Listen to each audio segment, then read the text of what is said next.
Chapter 181 Xuerengui's Eastern Expedition. Chu Tian returned to Xia City and began to prepare for the crusade against the Qingzhou Yellow Turban Army after the beginning of spring. But before the beginning of spring, there are still several counties in Langya Kingdom that have not been conquered. Especially Shihai County, Rizhou Port, which is close to the sea. Shihai County is located to the east of Zhu County. If it is captured, Chu Tian's power will expand to the coast of the Yellow Sea and have its first outlet to the sea. The sea means fish, salt, seaborne trade. Salt is produced in the depressions of the sea. When the tide recedes, men and women are like hemp. Xuerengui, you lead 5,000 people to capture Shihai County and occupy Shihai County before the end of winter. Chu Tian intends to train Xuerengui and raise Xuerengui's level as soon as possible so that he can take charge of his own role. My lord, are you going to go on an expedition alone? Xuerengui never thought that Chu Tian would give him the task of attacking a county. Your experience and ability are sufficient. Ainli will serve as your deputy general. There is a lord in Shihai County who promised to be loyal to me. If you enter Shihai County and join him first, he will assist you in occupying Shihai County. Chu Tian handed over 5,000 men to Xuerengui and asked him to lead the expedition. As for other generals, they are still defending various places. Taishan thief Ainli was recalled by Chu Tian and served as Xuerengui's deputy. The Taishan thieves are not suitable for acting alone, but they can be used as lieutenants. 5,000 people need to reach Zhu County, pass through the coastal hills in the east, and take the mountain road to resist the seaside Shihai County. Ainli was once defeated by Xuerengui in a duel, and he was convinced by Xuerengui, who was still young, so he was willing to serve as deputy general. There's something going on in Xia City again. A troop of troops left Xia City. I don't know which lord is unlucky this time. Players living in Xia City discovered that Xia City's troops had been mobilized again. Every time Xia Cheng launched a war, it meant that Chu Tian's power expanded again. However, in the coming cold winter, Chu Tian planned to focus on defense and digest the occupied counties. Before launching a crusade against the Qingzhou Yellow Turban Army in the spring, Chu Tian only sent out a small number of troops. Xuerengui's 5,000 men were composed of 200 elite Tang cavalry archers, 500 light cavalry, 1,000 Shisheng battalions, and 3,500 infantry archers. Chu Tian temporarily assigned some of his directly affiliated troops to Xuerengui. When Xuerengui goes on an expedition, he can not only gain experience himself, but also help Chu Tian's Shisheng battalion gain experience, making it a warrior capable of hundreds of battles. A level 100 archer from the Shisheng camp is more elite than a level 10 archer from the Shisheng camp. Xuerengui set out from Xiaqing, went north to Zhu County, and met Zhou Yafu. Zhou Yafu was in the process of conquering the lords and bandits in Zhu County. When he heard that Xuerengui was going to lead the expedition alone in Shihai County, he reminded him, there is a mountain stronghold on the mountain road from Zhu County to Shihai County. You can destroy it by the way. Zhou Yafu's tone was calm, as if with the number of troops led by Xuerengui. Destroying the stronghold was a matter of course. Xuerengui nodded. There are still a large number of bandits and remnants of the Yellow Turban Army in Langya Kingdom, and there are more than a dozen mountain strongholds that were wiped out by Xuerengui alone. Without the bandits, there would be no Xuerengui today. 5,000 soldiers and horses marched towards the new army on the hilly mountain road to the east. In Shihai County, 3 lords are fighting for control of the county. The villages and towns in Shihai County have been encroached by 3 lords, and one of the big lords has occupied the county seat. The other 2 lords were unwilling to give in and jointly sent troops to fight with the largest lord below Shihai County. As a result, they returned with a heavy defeat. War between lords abounded. Even in a small coastal county like Shihai County, there were a large number of lords fighting for each other. In the end, only 3 lords stood out. Lord Sui III couldn't help but feel depressed after returning to his territory after being defeated. Now Shihai County has changed from a 3-legged alliance to a single power. It is estimated that Shihai County will be unified by the big lord soon. Chu Zimu plans to enter Shihai County? The 3rd emperor of the Sui dynasty received news from Chu Tian, who asked him to act as an internal agent for Xuerengui's troops to march into Shihai County. The 3rd emperor of Sui dynasty was captured by Chu Tian's army in the Battle of Yangdu County. Later, Chu Tian released him back to Shihai County out of consideration of checking and balancing the lords of Shihai County. Now Chu Tian finally demands to repay the kindness of releasing him. I have only 2 choices. One choice is to assist Chu Zimu's army in occupying Shihai County, and make a contribution. The second choice is to join forces with the other two lords to resist Chu Zimu's army. As long as the three of us lords join forces, we can defend the hilly mountain roads, make it difficult for Chu Zimu to occupy Shihai County.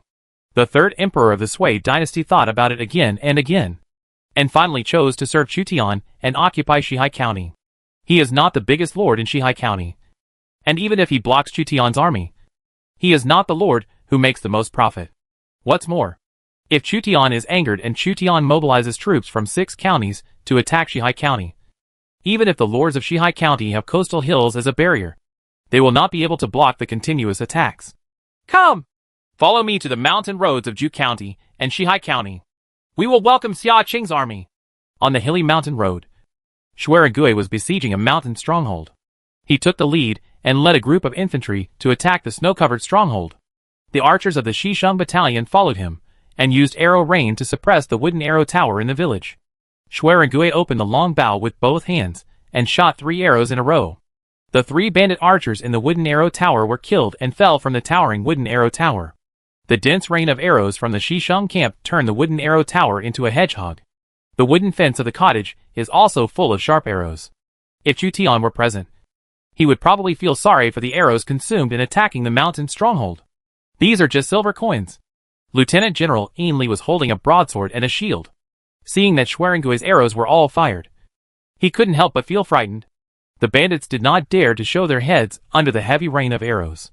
Several groups of infantry set up hooks and ladders and climbed up. As the deputy general, Ainli climbed up the city wall first and chopped down the bandits on the stronghold with a machete. He was no match for Xuerengui, so he had to bully ordinary bandits. Ainli used his shield to block the bandits' spears and killed the bandits in all directions. After all, he is a gold-level historical military commander, and his presence can still be found among bandits. Ainli killed the bandits who were guarding the stronghold gate, then opened the stronghold gate and welcomed Xuerengui's army into the stronghold. Xuerengui replaced his longbow with a Fangtian painted halberd, rushed into the city, and killed more than a dozen bandits on foot. He was unstoppable. Soon, hundreds of bandits were killed, and the remaining bandits chose to surrender under the pressure of Xuerengui and Ainli. Xuerengui captured a total of more than 800 bandits and villagers, and then sent 100 soldiers to escort them to Ju County. Under the premise of abundant land, population is the most important resource. More than 800 bandits and villagers worked in the fields, which could support dozens of professional soldiers. After burning the stronghold as usual, Xuerengui and others continued to march eastward. Ainli followed Xuerengui and gained a lot of military merit. The distance from Ju County to Shihai County in Lord is about 200 kilometers. If you take the hilly mountain road, it will take nearly 10 days to reach Shihai County. Xuerengui observed the surrounding hills. If there is an army guarding the hilly roads, we will run out of food, and we will be in a dilemma. General Xue, when you say that, I'm scared. Ainli was sweating profusely when he heard Xuerengui said that the enemy might be camping nearby, because they were walking along a small road. Xuerengui's army did not carry a large number of carriages. Once they were blocked in the mountain road, they might really be defeated. The scouts from the front came back and reported. 2 generals. There is an army camped at the exit of the mountain road ahead. Ainli's face turned pale now. He didn't expect that the other party actually stationed troops at the mountain pass. Xuerengui said, "Go to negotiate with the other party. Maybe it is the internal agent that the Lord said." After waiting for a while, the cavalry scout returned. "General, the other party claims to be Sui 3, the Lord of Shihai County, and is here to meet our army. Let his army retreat 5 miles. Xuerengui could not judge whether Lord Iran was really willing to serve as the vanguard of Xiaqing's expansion into Shihai County. In order to prevent the other party from setting an ambush, it was better to be cautious. The third emperor of the Sui dynasty decisively ordered a retreat, and Xuerengui's 5,000 men were able to line up at the mountain pass. Xuerengui, who can stop Chu Zimu from sending such a fierce man to conquer Shihai County? The third generation of the Sui dynasty learned the identity of the general sent by Chu Tian and did not dare to have second thoughts. The intimidating power brought by Xuerengui is too great. Currently, with a maximum force limit of 99 points, he ranks first in the hero rankings of the Eastern Han dynasty. Although the hero rankings only measure a single attribute, they are already daunting. The third emperor of the Sui dynasty came with 2 soldiers to join Xuerengui. When he saw Xuerengui, who had not yet reached the championship. He couldn't help showing a bit of envy. That guy Chuzimu is really lucky. How many lords are there in Shihai County? Including me. There are 3 lords. One of them has occupied Shihai County, occupying 2 important resources, fish and salt, and has about 8,000 soldiers and horses. If I hadn't been defeated by you in the battle in Yangdu County and lost my troops, I won't let him get bigger.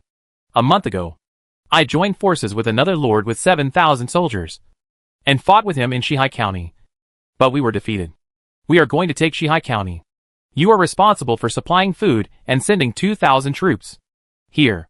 After the 3rd emperor of the Sui dynasty heard that the person in front of him was Xuerengui, he obeyed all his orders. The 5,000 people brought by Xuerengui were enough to change the pattern of Shihai County. In Shihai County, the alien lord Li Gang occupied this city.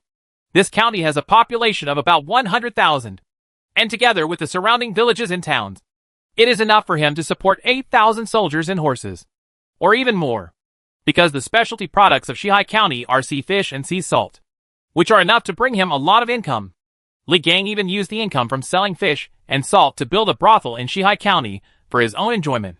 Sir, the alien Lord Sui III has come to invite a battle again. His soldiers came to the brothel and found Li Gang, who was in Winry Township, looking anxious.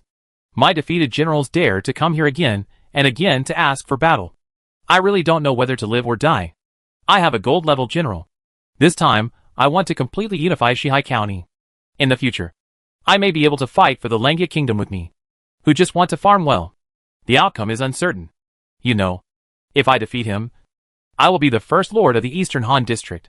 Li Gang put on his armor without haste, gathered his troops, and went out of the city to fight.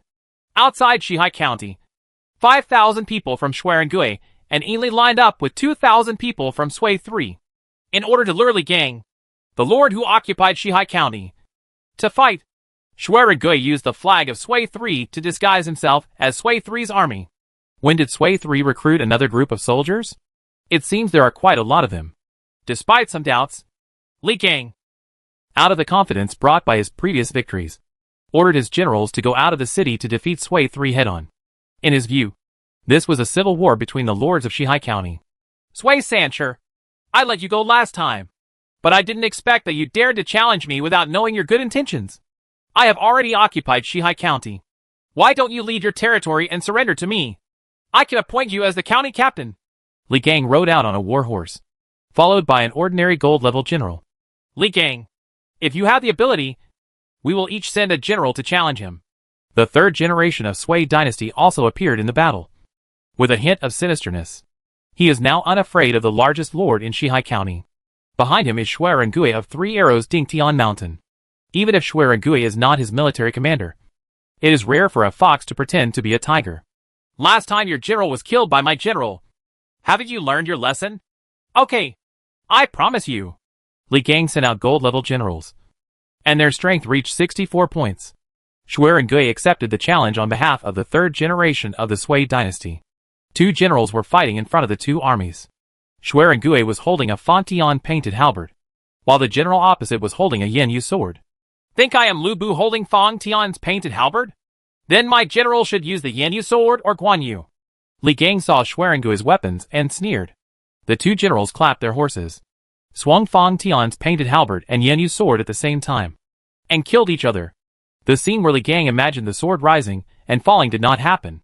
His gold-level general was directly picked off by Xuerengui. The difference in strength between the 2 people is too great, and they are not a combined enemy. The enemy general is dead. Kill him! Lieutenant General Yinli took advantage of the opponent's low morale and sent troops to kill him. The cavalry archers of the Tang dynasty took the lead, shooting heavy arrows, and the infantry on the opposite side fell in a row. Xuerengui's exclusive cavalry uses armor-piercing sharp arrows that cannot be blocked by ordinary wooden shields and leather armor. Even ordinary iron armor has a chance of being shot through. After Xuerengui killed the opponent's general, he flew to capture Li Gang, which was unstoppable. Li Gang was frightened and abandoned his army and fled into the city. 8,000 soldiers and horses were leaderless. Round after round of arrow rain from the Shisheng battalion destroyed the opponent's morale. The Tang dynasty archers used mounted archery attacks on the flanks. When the infantry pressed on, the Shihai County army collapsed completely. The third emperor of the Sui dynasty was shocked when he saw Xuerengui's eastern expedition easily defeating the largest lord in Shihai County. Chu Tian only sent a partial army and easily pacified Shihai County, which had not yet been unified. Xuerengui took advantage of the situation to occupy Shihai County, and Li Gang became Xuerengui's prisoner. Of the 3 lords in Shihai County, 1 lord became an internal agent, and the big lord was defeated and captured. Another lord surrendered directly after hearing that Xuerengui was marching eastward, and the big lord was defeated. The lord of Shihai County who surrendered directly said to himself, "Just kidding. Shihai County is not unified. How can it be possible to stop Xuerengui?" So Xuerengui decided to conquer the West Sea in one battle. Xuerengui can see the sea to the east from the city wall of Shihai County. Across the sea. I wonder if there is land. As a player, Sui 3 naturally knew. This sea is called the Yellow Sea, and across the sea is the Kingdom of Koryo. Chapter 182 Ports and Inspection Agencies. Xuerengui reported that the specialties of Shihai County include A-grade sea fish and S-grade sea salt. In addition to building salt farms, sea salt can also be used to pickle fish. In addition, a shipyard can be built at the mouth of the local river to produce salt for trade. Ocean-going merchant ships. Opposite Shihai County is the land in the southern part of Koryo. Xiao Liang, who was in charge of the economy, had long ago encouraged Chu Tian to occupy a port. Firstly to mine sea salt, and secondly to develop foreign trade as soon as possible. Maritime trade was very prosperous during the Song and Yuan dynasties, and even became an important source of finance for the southern Song dynasty. Sea transportation seems to be of little use now. But in the later period, whether it is used to transport food and troops, or to attack Korea and Japan, a powerful navy will be needed. Chu Tian could train a high-level horse infantry in 1 year. But given him 1 year, he might not be able to form a combat-effective navy. If we were to attack Korea across the Yellow Sea, the navy would need at least 5 or 6 years of preparation time. Chu Tian had already made preparations. You buy the blueprints for the salt drying field, shipyard, wharf, and navy camp from the merchants. Send them to Shihai County, and arrange for local officials to build them. Do I need my subordinates to go to Shihai County in person to preside over the construction? No. Just stay in the Lord's mansion. Otherwise it will be inconvenient for me to use other people here. Chu Tian arranged for a group of officials to take over Shihai County. How many levels are needed for salt drying plants, shipyards, docks, and naval camp buildings? The salt drying plant uses the highest level blueprints available. As for the shipyard, dock, and navy camp, level 4 is enough.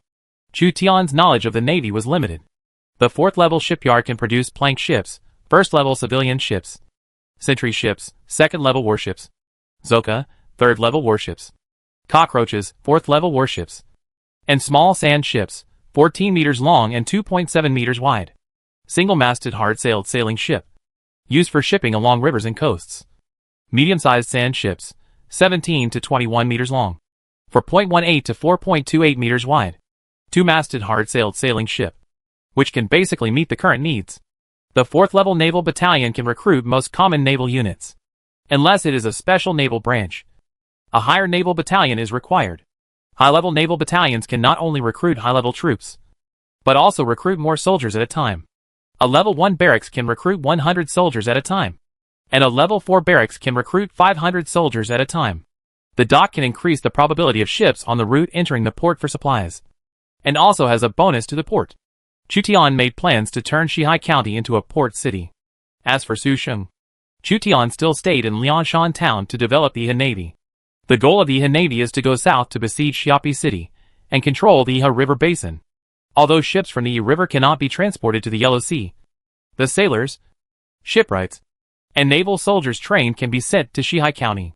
Small and medium-sized wooden ships are not important, but sailors, soldiers, and shipwrights are important. Chu Tian can use the wood from the coastal hills to build ships. The government has a monopoly on sea salt from Shihai County, and the shipyard mainly produces cargo ships. Chu Tian considered that he did not yet have the capability of naval warfare. The port in Shihai County was mainly for trade. In the future, he could even consider selling and purchasing goods from Yangzhou, Korea, and Japan.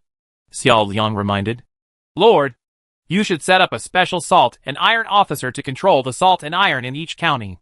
Chu Tian did overlook something.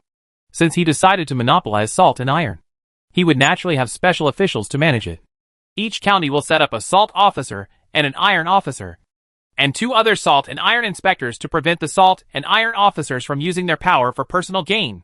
Chu Tian had to establish a monitoring mechanism, governing a population of 2 million in 7 counties.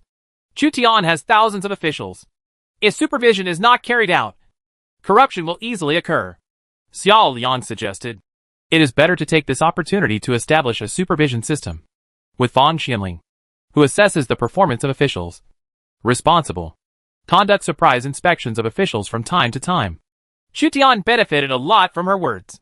The current performance appraisal system for officials in Langya Kingdom is 1 small test every year and 1 big test every 3 years. This is a regular assessment. The irregular assessment proposed by Xiao Liang will be conducted at the same time as Fang Xuanling's regular assessment, which will effectively reduce corruption. Chu Tian thought about it. As the supervisor, you are responsible for establishing a supervisory agency of 30 people and conducting surprise inspections of officials in various ministries from time to time. The supervisory agency is divided into 2 parts, the northern part and the southern part. The northern part has a temporary quota of 24 people to supervise hundreds of officials, and the southern part has a temporary quota of 24 people to supervise hundreds of officials. There is a quota of 6 people to monitor the north. The 2 assessment methods should be separated. Yes. Xiao Liang thought that he had a lot of things on his hands, so he left and went to deal with it. Chu Tian added, the supervisory agency is only responsible to me. He wants to keep the watchdog firmly in his hands. This is why he asked Xiao Liang's authority to be separated from Fang Xuanling's. Fang Xianling conducts regular performance appraisals for all officials, which is a self-examination of the staff department. The supervisory agency is in the hands of Chu Tian. Chu Tian can investigate whoever he wants, even if he accuses his subordinates. It will be easy. This is external supervision. At the same time, there is also a self-inspection agency within the supervisory agency. Supervisory agencies have existed since ancient times to ensure the loyalty of officials and prevent corruption and bribery. Taking advantage of this opportunity, Chu Tian established the most basic supervisory organization in Langya Kingdom. At present, the officials of Langya Kingdom have been baptized by the fire of war and do not dare to act recklessly for the time being. It will be better not to talk about it in the future. Chu Tian also ordered Xuerengui's army to be recalled, leaving Ainli to recruit 2,000 troops to garrison locally. Xuerengui also wanted to participate in the crusade against the Qinzhou Yellow Turban Army, so he could not stay in Shihai County. Shihai County did not dare to rebel. Otherwise Chu Tian would attack him with 6 counties at any time. Chu Tian always stationed his elite troops in Xiaoqing. The number of troops in small counties ranged from 2,000 to 500, and they lacked the strength to rebel. Xiao Liang recruited 30 officials to form a supervisory agency. Every month, he would send 1 or 2 teams of supervisors to various counties to conduct secret investigations, which frightened the officials in each county. The ultimate person in charge of the supervisory agency is Chu Tian. As long as Chu Tian wants to convict, the supervisory agency will always find a reason. Li Kui, the captain of Yinong, came to report after the summer cooled down. The demobilized Taishan bandits have been allocated to the riverside plains in Kaiyang, Yangdu, and Zhu counties. It is expected that all of them will be resettled before the spring equinox. A total of there were 100,873 Taishan bandits. In the other half of the year, a total of 21,312 bandits, remnants of the Shuzhou Yellow Turban Army, and their family members were captured, and they were mainly placed in Jiu Town in Hedong. Chu Tian also did not expect that there would be such a large number of Taishan bandits and ordinary bandits, and these people would become an important source of labor and soldiers for the Langya Kingdom. He estimated that the Qinzhou Yellow Turban Army provided more labor force than the Taishan bandits. Li Kui continued to report. Because Langya Kingdom is relatively peaceful, as many as 20,000 households have flowed into Langya Kingdom from Beihai Kingdom and other places. There are even refugees from Yanzhou and Jizhou flowing in. Refugees who had not been bandits moved into Xiaoqing and arranged for them to reclaim wasteland and farm it. Chu Tian longed for more people to enter his territory. This time he attacked the Qinzhou Yellow Turban Army to rob people and cattle. Qinzhou Yellow Turban Army plundered various places, and Chu Tian went to rob them, and justifiably plundered the population of Qinzhou to Shuzhou. Chu Tian re-examined the resources, and found level 4 iron ore resources in the Mengshan area of Yangdu County, and Level 4 copper or resources in the Willian Mountain area of Zhu County. The 4th level natural resources are already very objective. As for high-level natural resources, they are only found in special places. For example, the North Sea fishing ground is a level 10 marine fish resource, and the Potosi silver mine is a level 10 silver mine resource. The Jiaodong gold mine in Qizhou is also of high grade, and the famous Anshan iron mine is also famous. Chu Tian established 5-level mining fields in 2 places. Each mining field invested approximately 2,000 to 3,000 miners to continuously provide Chu Tian with copper and iron resources. Needless to say, the importance of copper. Copper coins are the most basic circulation unit in Lords, and they are also hard currency. Although when Chu Tian discussed with the officials, the calculation was more in terms of silver coins. The common people at the bottom still use copper coins. Chu Tian cannot issue paper money. Paper money is worthless in troubled times, and will only lead to inflation. Iron ore resources involve the production of weapons, agricultural tools, and armor. In addition to the 4th level iron ore, the 4th level copper mine, and the 3rd level gold mine, there are also some scattered natural resources in Chu Tian's territory. As long as there are resources, Chu Tian will build mining farms to increase the number of resources in his hands as much as possible. Resource output. Fang Xialing came in hurriedly. Lord! No! The Qingzhou Yellow Turban Army has appeared at the junction of Langya Kingdom and Beihai Kingdom. It seems that the Qingzhou Yellow Turban Army intends to actively defend and bring the flames of war to our Langya Kingdom. Order Zhou Yafu, Zhang Ba, and Sun Quan to guard the first line of defense and not give the Qingzhou Yellow Turban an opportunity. The Qingzhou Yellow Turban Army wants to put pressure on the border. Let them move. We will send troops in march according to the original plan. Then let Hua Mulan lead a cavalry to the border to monitor the movements of the Qingzhou Yellow Turban Army. And we cannot let them be too arrogant. Chu Tian was not panicked by the actions of the Qingzhou Yellow Turban Army. There were 3 generals guarding the first line of defense of the Langya Kingdom, and the Qingzhou Yellow Turban Army could not break through. The counties in the northern part of Langya Kingdom and Dongwu County were attacked by the Qingzhou Yellow Turban Army. The Qingzhou Yellow Turban Army entered Langya Kingdom. Yellow scarves and flags were everywhere in the mountains and plains. As far as the eye could see, Wu Sangui, who had taken refuge in Dorgan, rode on a war horse and led 3,000 Yellow Turban cavalry and 50,000 Yellow Turban infantry as the vanguard of the invasion of Langya Kingdom. His knowledge of the terrain and roads of Langya Kingdom made him highly valued by Guanhai and Dorgan. The lords of Zhu County and Dongwu County were unable to resist the mighty Yellow Turban Army, and were easily destroyed by Wu Sangui. The magistrates of various counties couldn't help but feel numb when they found out that all the people under the city were yellow scarf troops. There were too many yellow turbans, like locusts, wherever they went. Even the bark of the trees was eaten up. The springs were drank up, and all villages that blocked the yellow turbans were destroyed. Lord County Magistrate, we only have 5,000 Han soldiers in the city, and there are at least 50,000 to 60,000 people outside the city. How to defend this? When the military commanders in various counties saw the locust army below, their palms became sweaty. The Yellow Turban Army has a large number of people, and their general does not care about the lives of this group of cannon fodder. He uses the human sea tactic every time he attacks a city or territory. The level of the Qingzhou Yellow Turban Army is not low, because the Qingzhou governor and the prime minister of Beihai have been giving lives to the Qingzhou Yellow Turban Army. As a result, the Qingzhou Yellow Turban Army's combat effectiveness is far better than that of the Yellow Turban Army in other states. The counties were still under the control of the Han court, and those who guarded them were the county magistrates of Zhucheng.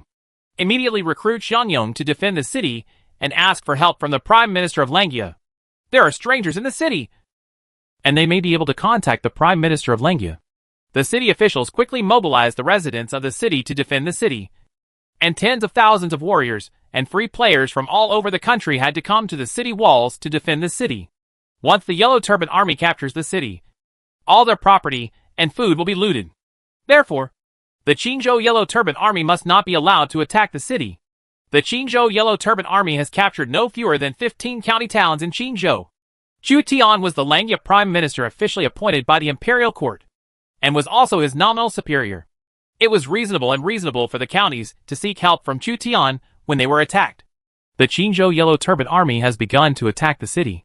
Some defenders screamed and saw hundreds of ladders being carried out from the square formation of 50,000 Yellow Turban infantry. There were also elite Yellow Turban commanders at the rear to supervise the battle and maintain morale. Because of the joining of Dorgan and Wusangui, the Yellow Turban army is undergoing a transformation. They have specialized attack teams, supervising teams, leading soldiers, and transportation teams. The only thing that hasn't changed is that Dorgan and Wusangui still regard them as cannon fodder and use the human wave tactic to attack the city. Prepare fire arrows and fire oil. We must not let them climb the city wall. The magistrates of various counties were anxious and used fire arrow teams. Villages and towns are easy to capture, but counties can hold off the Yellow Turban army for a while, as long as they are properly defended. Woo! The desolate sound of horns echoed on the battlefield. Yellow flags were fluttering, and more than 10,000 Yellow Turban troops, as the first batch of siege troops, poured into the cities like a tide. Wusangui reined in his horse and squinted his eyes to observe this bridgehead in the north of Langya Kingdom. After conquering the cities, further south, he reached Zhu County, where he fell into disgrace. Zhucheng is not within Chutian's sphere of influence because Zhucheng is too close to the Qingzhou Yellow Turban Army's sphere of influence. If they occupy Zhucheng, they will face the pressure brought by the Qingzhou Yellow Turban Army. Tens of thousands of Yellow Turbans launched an attack on the cities. The defenders on the city walls fired rockets. The flaming arrows burned down the Yellow Turbans' ladders, and black smoke billowed. The Qingzhou Yellow Turban Army fell into madness, and the defenders defending Zhucheng also fell into madness. The Yellow Turban Army will burn, kill, and loot, for the sake of their own property and lives. The defenders of the cities must guard the city walls. The city wall is the only barrier blocking the sea of people. The fire arrows of the defenders played an important role. Many of the ladders erected caught fire, and the Yellow Turban Army's siege speed slowed down. However, the Yellow Turban Army began to use a large amount of manpower to dig tunnels in order to destroy the foundation of the city wall. Has Prime Minister Lengyu responded? We can't hold on at all if this continues. Faced with the continuous strong attacks of the Yellow Turban Army, the county magistrates were on the verge of collapse at any time. Someone has contacted the Prime Minister of Lengya. The Prime Minister of Lengya has sent a light cavalry to march 1,200 miles and will arrive in 8 days. So fast? The county magistrates were overjoyed when they heard the news. They marched 1,200 miles in 8 days. Such a speed of march was simply terrifying. When the defenders in various counties learned that there were reinforcements, their morale was greatly boosted, and they strengthened their determination to defend to the death. 2 black war eagles were hovering in the sky. Hua Mulan led the cavalry to travel day and night, and was ordered to delay Wusangui's entry into Ko Langya Kingdom. Chapter 183: The Northern Expedition to Qingzhou Yellow Turban. Boom! Boom! Boom! War drums are thundering. Phalanxes are lined up outside Xia City. Xia City's war flags are ringing, and elite soldiers and generals are in sharp gear. In March, the ice and snow in Langya Kingdom has melted, and the Iha River has entered the small flood season. The time agreed with the governors of Yanzhou, Qingzhou, Shuzhou, Dongjun Prefect, Chidlu Prefect, Jibei Prime Minister, Beihai Prime Minister, and other princes to attack the Qingzhou Yellow Turban Army is coming. This time the lineup of the Yellow Turban Army in Qingzhou was even more luxurious than the lineup of the imperial court that attacked the Xiliang rebels. The Crusade army consisted of 270,000 soldiers and horses, known as 1,000,000 Han troops, and attacked the Qingzhou Yellow Turban Army from the east and west. Qingzhou has become the hunting ground of the princes and the Yellow Turban Army. Xuerengui followed Chu Tian and inspected the Xiaqing army. Currently, the only generals stationed in Xiaqing were Li Guang, Su Sheng, and Xuerengui. The cavalry captain Hua Mulan had been sent by Chu Tian to the north of Langya Kingdom to stop the invading Wusangui. The army in front of Chu Tian numbered 14,000. The troops attacking the Qingzhou Yellow Turban Army include not only the 14,000 troops in front of them, but also troops led by Zhou Yafu, Shui Yu, Zhang Ba, and others. They will later join Chu Tian in Zhu County and head north together. Fang Xianling was wearing a cloak and riding a fine Turkic war horse. If other players knew that Chu Tian gave a diamond-level war horse to a civil servant with no military power, they would be so angry that they would not be able to sleep. But in Chu Tian's opinion, equipping Fang Xianling with a good war horse is worth the money. At least when Fang Xianling is defeated, he can escape immediately, and the probability of being captured is reduced. Xiao Liang and Li Kui came out with the officials of Xia City to see them off. Dorgan and Wu Sangui are difficult to deal with. Behind them are hundreds of thousands or millions of Yellow Turban troops. So be careful. If we don't wipe out the Qizhou Yellow Turban army now, once we let them establish a feudal kingdom that is divided into one state, the entire Eastern Han dynasty may be swept away by their human wave tactics.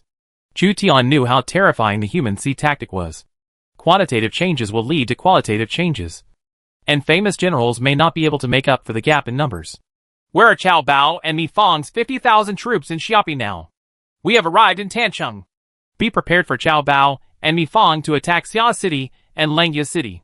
Chu Tian had to be careful about his allies. Defenses cannot do without. Please rest assured.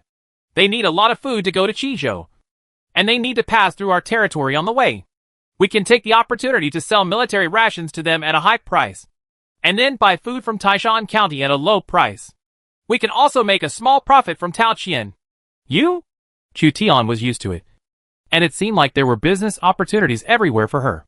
At least Chu Tian didn't have to worry about logistics.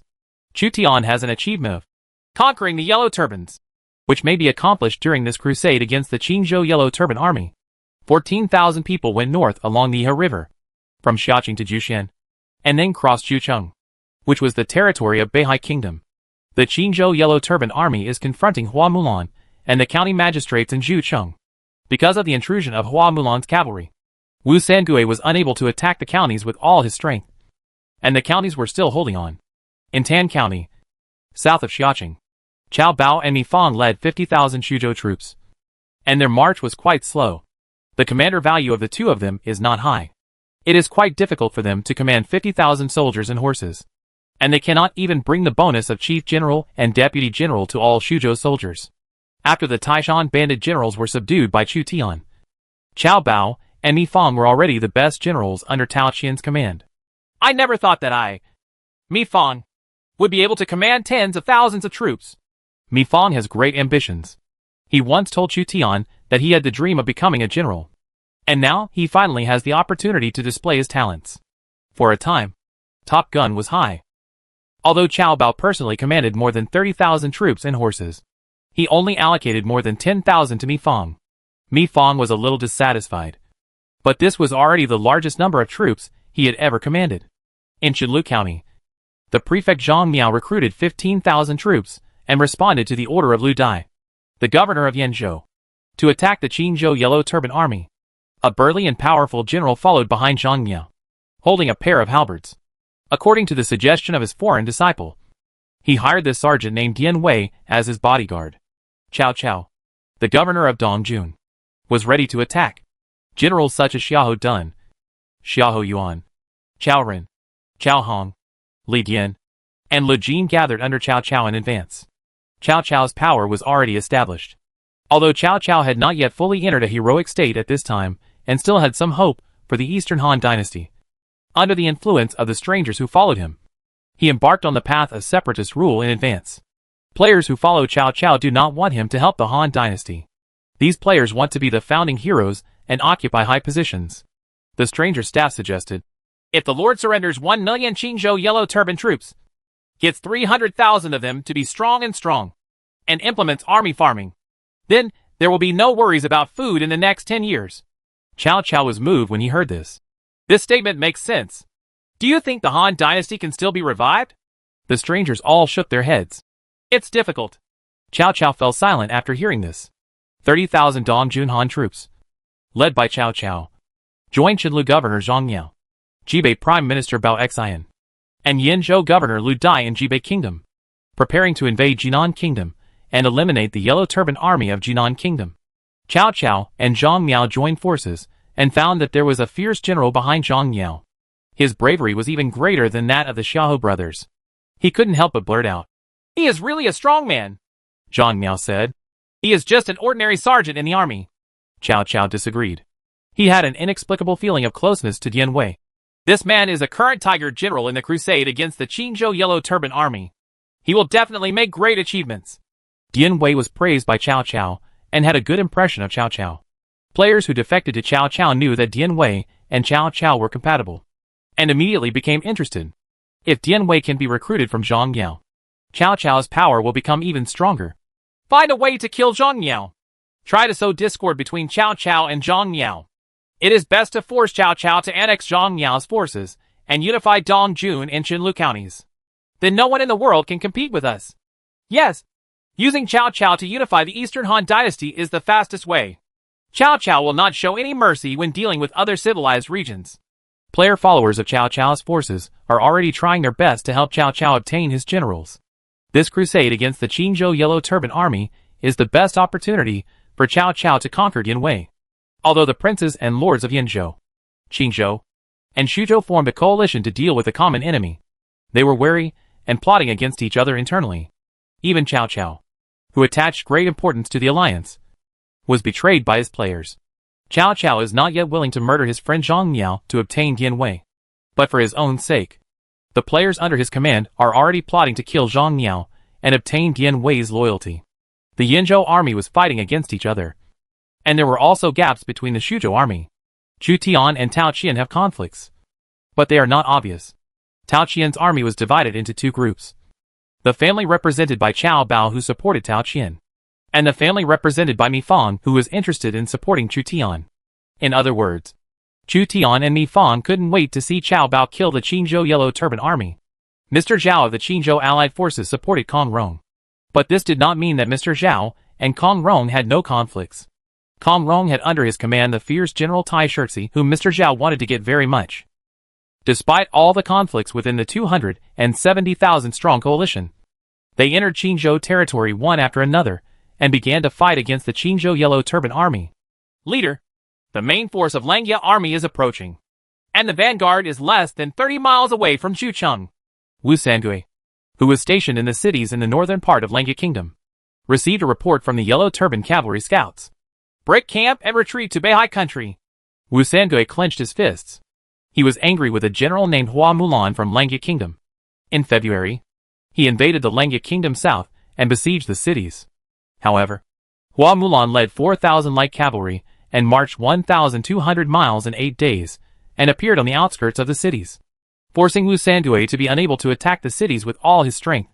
Chu Tian set up 2 lines of defense, but none of them were used because Hua Mulan delayed Wu Sangui in the counties north of Chu County, preventing Wu Sangui from entering Chu Tian's sphere of influence. During the 1-month confrontation, Hua Mulan used the reconnaissance capabilities of the War Eagle and the high-speed maneuverability of the light cavalry to continuously attack Wu Sangui, who was besieging the city. Wu Sangui could not bear the harassment and lost 2,000 people. Now the reinforcements from Chu Tian, Cao Bao, and Mi Fang are about to arrive. If Wu Sangui does not relieve the siege, he will be surrounded by the Shuzhou army. Lord County Magistrate, the Yellow Turban Army has withdrawn. Long live! The county defenders, players, and village warriors who were surrounded by Wu Sangui were delighted. They held on for more than a month under the offensive of Wu Sangui's 50,000 Yellow Turban Army, and Wu Sangui never broke through the county seat. Some players just sat down on the wall. For them, this month was like living in H.L. The Yellow Turban Army was like a swarm of locusts, attacking the city at all costs. As a result, 2,000 of the city's defenders and Xiang Yong died. After Wu Sangui retreated, Hua Mulan led the cavalry into the city to supply supplies. The magistrates of the counties thanked Hua Mulan with tears in their eyes. Thanks to the Prime Minister for sending reinforcements. Otherwise, the counties would not be able to defend themselves no matter what. From now on, all counties are willing to be managed by the Prime Minister. The defenders of various counties survived the disaster and did not object to their county magistrate's decision. Without the 4,000 light cavalry sent by Chu Tian to attack Wu Sangui, with Wu Sangui's tough attitude, the counties would not have been able to hold on for nearly 2 months anyway.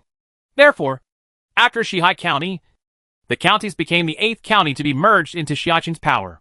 8 of the 13 counties in Langia Kingdom have been controlled by Chu Tian.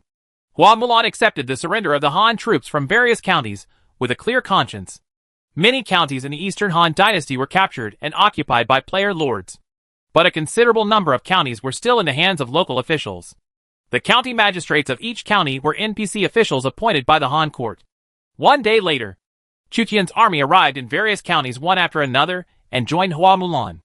Also arriving at the same time were Zhou Yafu's 8,000 men, Zhang Ba's 5,000 men, Shui Yu's 5,000 men, plus Hua Mulan's 4,000 cavalry, and Chu Tian's 14,000 men, for a total of 36,000 men. After Chu Tian arrived, he appeased the magistrates of the counties and the Han army. There were originally 5,000 regular Han troops in the counties. After Wu Sangui's attack, this Han army basically lost its combat effectiveness. Chu Tian did not expect them to invade Qinzhou, so he ordered them to continue to defend the counties and ensure logistics. Xue, lead your 5,000 people to the rear and ensure the supply line. Chu Tian had detailed considerations. This crusade against the Yellow Turban Army in Qinzhou was an expedition. It would take half a month to get from Xiaqing to Beihai Kingdom. It would take another half month to enter Beihai Kingdom and reach Jima, which was occupied by the Yellow Turban Army. This is on the premise that the journey is smooth. If the Yellow Turban Army defends the city, Chu Tian's marching speed will be even slower. Chu Tian likes to sneak attacks and cut off the enemy's food routes. And Dorgan also likes such tactics. So Chu Tian has to ensure the safety of the supply line. So he left Xue, Sun Kong, and Wu Dun in the rear, while Chu Tian advanced in front. They divided their forces to occupy strategic locations and transport food. Fang Xuanling's strategic plan for Chu Tian was to fight steadily, regain the cities occupied by the Qinzhou Yellow Turban Army one by one, and join the Qinzhou Army of Qinzhou Lord Zhao Gongzi and Beihai Prime Minister Kong Rong to compress the Yellow Turban Army's activity space. In the end, the Qinzhou Yellow Turban Army was forced to fight decisively with the officers and soldiers, and the outcome was decided in one battle. Chu Tian's army waited in the counties for 7 days. The 50,000 Xuzhou army led by Cao Bao and Mi Fang arrived belatedly and joined Chu Tian's more than 30,000 people in the counties. They're too slow. Zhou Yafu, who has always been taciturn, couldn't help but complain. But Chu Tian could still accept it. Cao Bao and Mi Fang were not commanders at the same level as Zhou Yafu. They were even several levels behind. We couldn't ask for more from them. Brother Chu. Mi Fang now held more than 10,000 Xuzhou troops, and was worshipped as a captain by Tao Qian. He was very high-spirited. He finally made a name for himself by relying on the influence of his brother Mi Zhu. Brother Mi worships the captain and hopes to work together to help the Han dynasty. Chu Tian looked at the tens of thousands of Xuzhou troops brought by Mi Fang. They were mainly low-level troops, with a group of cavalry of more than 1,000 people and a group of heavy infantry of several hundred people. Cao Bao was not very polite to Chu Tian at this time, seeing that Chu Tian had a close relationship with Mi Fang. He was secretly on guard. You attack Dongwu and Gaomi counties. We attack Anqiu and Chang'an counties, and merge with Beihai Xiang Kongrong. Chu Tian didn't want to disobey Cao Bao's order. Okay. Cao Bao's plan was to divide his troops into 2 groups. Chu Tian would march along the official road in the northeast, and Cao Bao would march along the official road in the northwest. The combined strength of Chu Tian and Cao Bao exceeds 80,000. If they advance along the same official road, it will be congested and disadvantageous. Cao Bao planned to merge with Zhao Gongzi and Kong to unite the officers and soldiers in the sphere of influence controlled by the Beihai Kingdom. Chu Tian was regarded by him as a partial force to attract the Yellow Turban Army from Jima and Donglai County. Cao Bao more or less wanted to let Chu Tian be besieged by the main force of the Yellow Turban Army. Chu Tian was aware of this, but he would not easily step into the encirclement of the main force of the Yellow Turban Army. With Mulan's War Eagle assisting in the investigation, it would be difficult for the Yellow Turban Army to ambush him. Mi Fang, the only one who didn't see Cao Bao's thoughts, regretfully said to Chu Tian, I still want to fight side by side with you. Brother Chu. Chu Tian said to Mi Fang, there will definitely be a chance. The Yellow Turban Army is cunning. On your way to attack Anqiu County, remember to send more scouts to be careful of being ambushed. Mi Fang said confidently. Don't worry. I will never fall into the trap. Chu Tian, Cao Bao, and Mi Fang parted ways in various counties, and their troops were divided into 2 groups to regain the city of Beihai Kingdom. Chu Tian said to himself, this group of allies, except Cao Cao and Mr. Zhao, is really worrying. Chapter 184 The War Eagle performs meritorious service. Dorgan, the Imperial Court has sent millions of troops to attack us in 2 groups. What should we do? When Guanhai, the commander-in-chief of the Yellow Turban Army, realized that the governors and prefects of Yanzhou, Xinzhou, and Xuzhou had united, the crusade had already entered Jinan and Beihai. Dorgan led the cavalry on a rapid march from Jima to Gaomi County. At this time, Guanhai did not know the march progress of the various governors and governors. Guanhai's force was not low. But he lacked intelligence. He could bully Kong Rong, Jiao He and other literati who didn't know how to fight. However, when Cao Cao and other princes jointly marched, he was at a loss. Dorgan held a map in his hand. When soldiers come, they will be blocked. And when water comes, the soil will cover them. The officers and soldiers claim to be a 1,000,000-strong army. According to the information provided to me by Yuan, there are only 200,000 or 300,000 people at most. In addition to the main force, they must leave at least tens of thousands people guard the food roads. There are 2 of us guarding Beihai Kingdom. So who will guard Jinan Kingdom? I have sent a fierce general to Jinan Kingdom to command the defense. He will definitely make the Western Expeditionary Army bloody. Dorgan was not afraid of the 270,000 imperial troops, because he had more soldiers and horses. Seeing that Dorgan was confident, Guan Hai felt relieved and asked, "Where should we go next?" Dorgan pointed to a county in the Beihai Kingdom on the map. "Go to Anqiu County for an ambush. If the Xuzhou army wants to join Beihai, it must pass through Anqiu County." Dongwu County, like other counties, is a county in the northern part of Lengya Kingdom. It was occupied by the Yellow Turban Army at this time. This is also the 9th county that Chu Tian plans to occupy. Taking advantage of the crusade against the Yellow Turban Army in Qingzhou, he unified the Lengya Kingdom and became a veritable prime minister of the Lengya Kingdom. Zhou Yafu was responsible for coordinating the attack on the city. The war drums were beating, and the shouts of killing shook the heaven and the earth. There were approximately 20,000 to 30,000 Yellow Turbans in Dongwu County, facing Zhou Yafu's attack on the city. The Yellow Turbans defending the city felt unprecedented pressure. Zhou Yafu managed the army rigorously, and his troops could maintain high morale. Even if they were unable to attack the city for a long time, they would not be frustrated and could continuously attack Dongwu County. At the same time, Zhou Yafu's troops had high defensive power and suffered less losses during the siege. However, the defenders' advantage was too great. Zhou Yafu's army attacked for a day and killed more than 1,000 Yellow Turban troops, but they were unable to defeat it. Chu Tian ordered the entire army to stay overnight in Dongwu County and attack Dongwu County the next day. He ordered Su Sheng to lead soldiers to patrol, and Xue, Sun Kong, and Wu Dun were stationed in various counties. Then Chu Tian summoned generals Fang Xianling, Zhou Yafu, Hua Mulan, Li Guang, Xuerengui, Zhang Ba, and Sun Quan to discuss the capture of Dongwu County. Fang Xianling said, "If you want to capture Dongwu County as soon as possible, my lord, please form an advance team and take the risk to attack the city." Li Guang was eager to make a contribution. "Lord, please order me to be the first to ascend."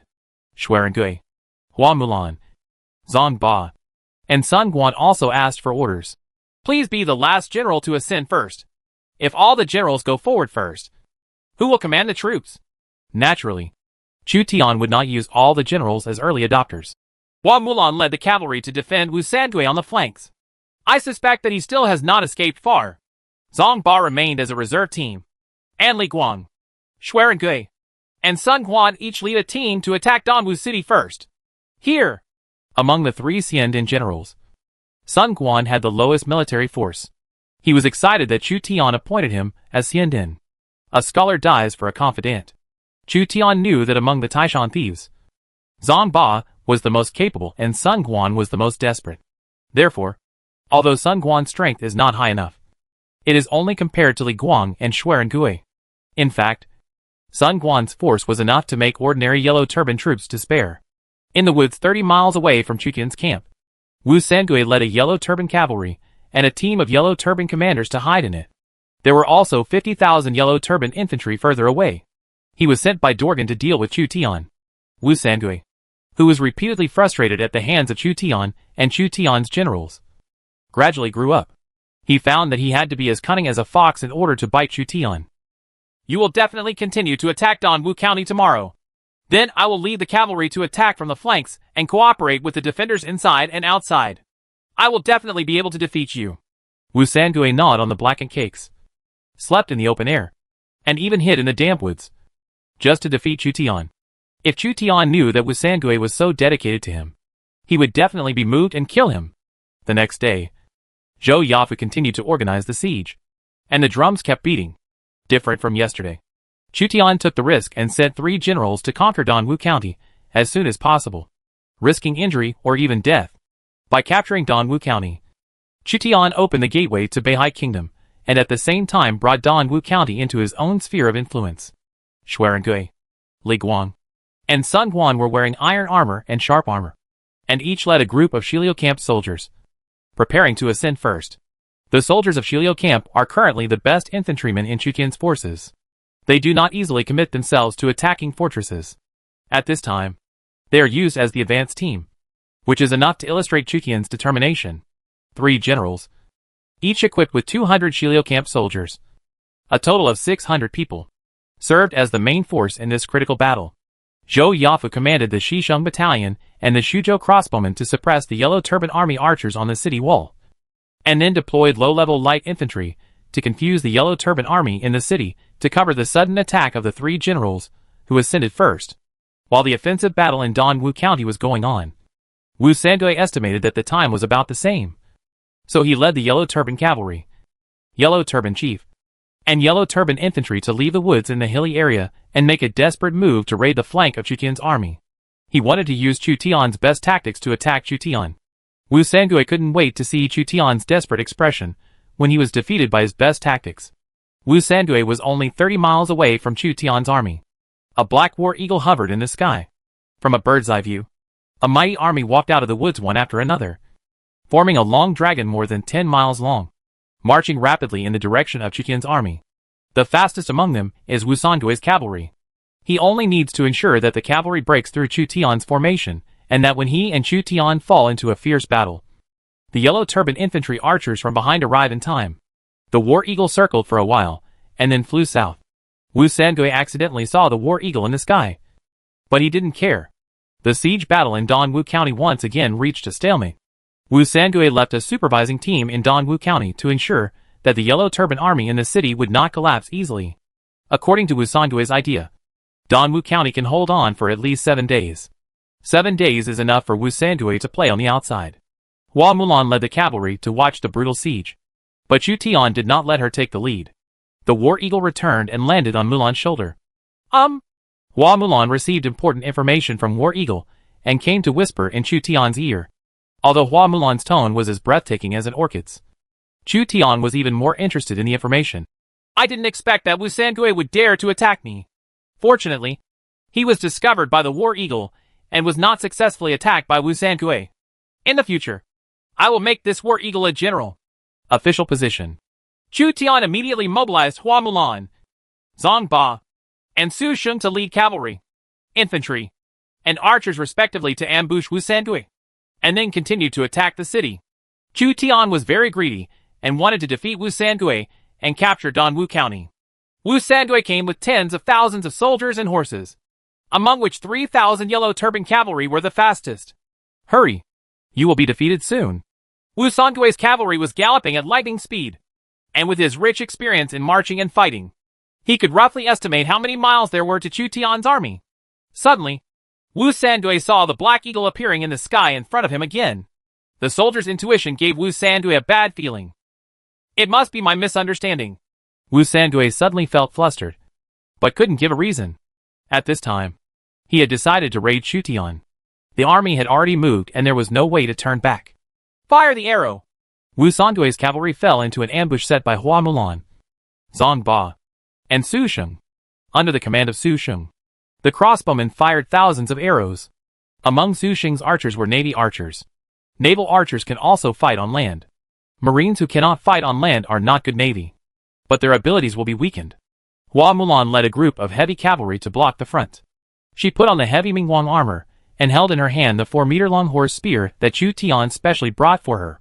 Behind Hua Mulan is a team of Goguryeo heavy cavalry and Shuzhou heavy cavalry, also raising their horses. This kind of horse is produced in Shanbi Town, Xia City, and is a gold-level heavy cavalry weapon. The sound of heavy horse hoofbeats sounded, and time around them seemed to have stopped. All the Yellow Turban cavalry held their breath and sweated profusely. Clatter! Clatter! The horse's hoof trampled it, leaving deep horse hoof prints. The cavalry's military boots stepped on the stirrups, clamped the horse's belly, and launched a torrent of steel charge. Anyone appears weak in front of the torrent of steel. 3,000 Yellow Turban Army light cavalry encountered a terrifying heavy cavalry. They knew that the opponent's number was small, but they had only one idea to escape. The light cavalry was attacked head-on by the heavy cavalry. Without any suspense, Wu Sangui took off his shield, blocked the arrows from Su Xing's archers, turned his horse's head, and fled to the rear. His surprise attack was discovered, and the chance of winning by surprise was lost. Hua Mulan's heavy cavalry crashed into the yellow turban cavalry, and the sharp horse spear pierced 2 yellow turban cavalry at the same time. The torrent of steel crushed past. Dozens of yellow turban cavalry were stabbed to death and collapsed in one blow. Go ahead and attack the city. In Dongwu County, after Zhou Yafu used ordinary soldiers to consume the defenders, he finally sent in the advance team as his trump card. 3 fierce generals, Li Guang, Xuerengui, and Sun Guan, each led 200 Shilio camp soldiers and carried ladders to attack the city. The 3 advance teams were hidden among ordinary soldiers by Zhou Yafu, making it difficult for the defenders to distinguish them for a while. The heavy ladder formed the city wall. Xuerengui held the Fang Tian painted halberd and walked as fast as flying, stepping on the ladder as if walking on flat ground. Behind him, a group of Shilio camp soldiers followed closely, holding up their shields to block the stones. The Yellow Turban Army did not expect that a general from the other side would suddenly participate in the siege. They had no time to pour fire oil on the enemy, and were killed by Xuerengui to the city wall. Xuerengui waved Fang Tian's painted halberd and killed the Yellow Turban Army guarding the fire oil. The Shilio Battalion infantry in the rear gradually climbed onto the city wall, formed a circular formation, and began to expand the occupation of the city wall. On the other side, Li Guang also fought to the city wall, under the cover of the Shilio camp soldiers. He used bows and arrows to deal with the incoming Yellow Turban Army. The yellow turbans on the city wall were relatively dense, and Li Guang could kill 1 or 2 yellow turbans with 1 arrow even with his eyes closed. Soon the bows and arrows behind Li Guang ran out, and Li Guang simply pulled out his saber and charged into the Yellow Turban Army, cutting down the defenders on the city wall along the way, and blood spattered. Compared with the ferocity of Xuerengui and Li Guang, Sun Quan was not as ferocious, but as a bandit, he dared to fight with his sword and shield. Even though he was stabbed by the Yellow Turban Army, he still led the Shilio camp soldiers to fight on the city wall. After the 3 military generals ascended first, the Yellow Turban Army guarding the city was in a state of disarray, exhausted and full of flaws. Zhou Yafu spotted the flaw and sent more reserve teams one after another to seize more city walls. Next, it is a matter of time to break the city. Chu Tian saw Xuerengui and Li Guang ascending the city, and knew that Dongwu County had been captured. This attack on Tobu County is also somewhat dangerous. If Hua Mulan's War Eagle hadn't discovered Wu Sangui's ambush in advance, Chu Tian wouldn't have been able to deal with it so calmly.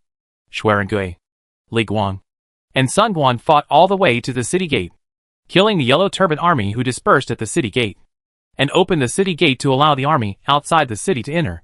The morale of the Yellow Turban Army in Dongwu County dropped sharply.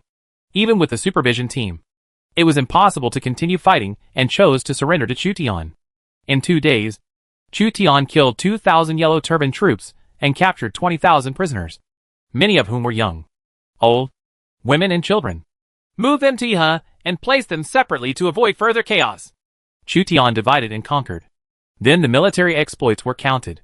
Zhou Yafu was responsible for commanding the siege, while Xuerengui, Li Guang, and Sun Quan were responsible for ascending first.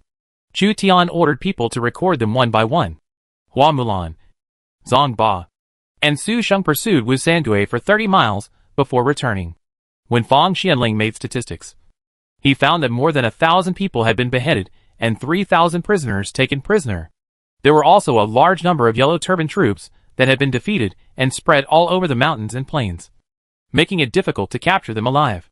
Chu Tian successfully captured Dongwu County and expanded his territory to 9 counties. Further north is officially the territory of Beihai Kingdom. Chu Tian didn't know whether he could occupy the territory of Beihai Kingdom.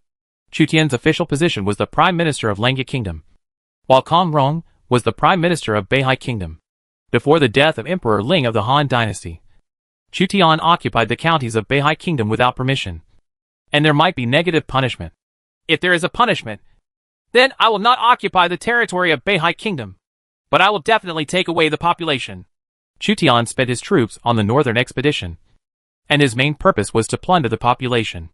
The army rested in Dongwu County for a day, and then Chu Tian ordered Xueyue from various counties to move to Dongwu County. Chu Tian then led the army to advance forward and officially entered the territory of Beihai Kingdom. Every other soldier and horse should be fine. Right.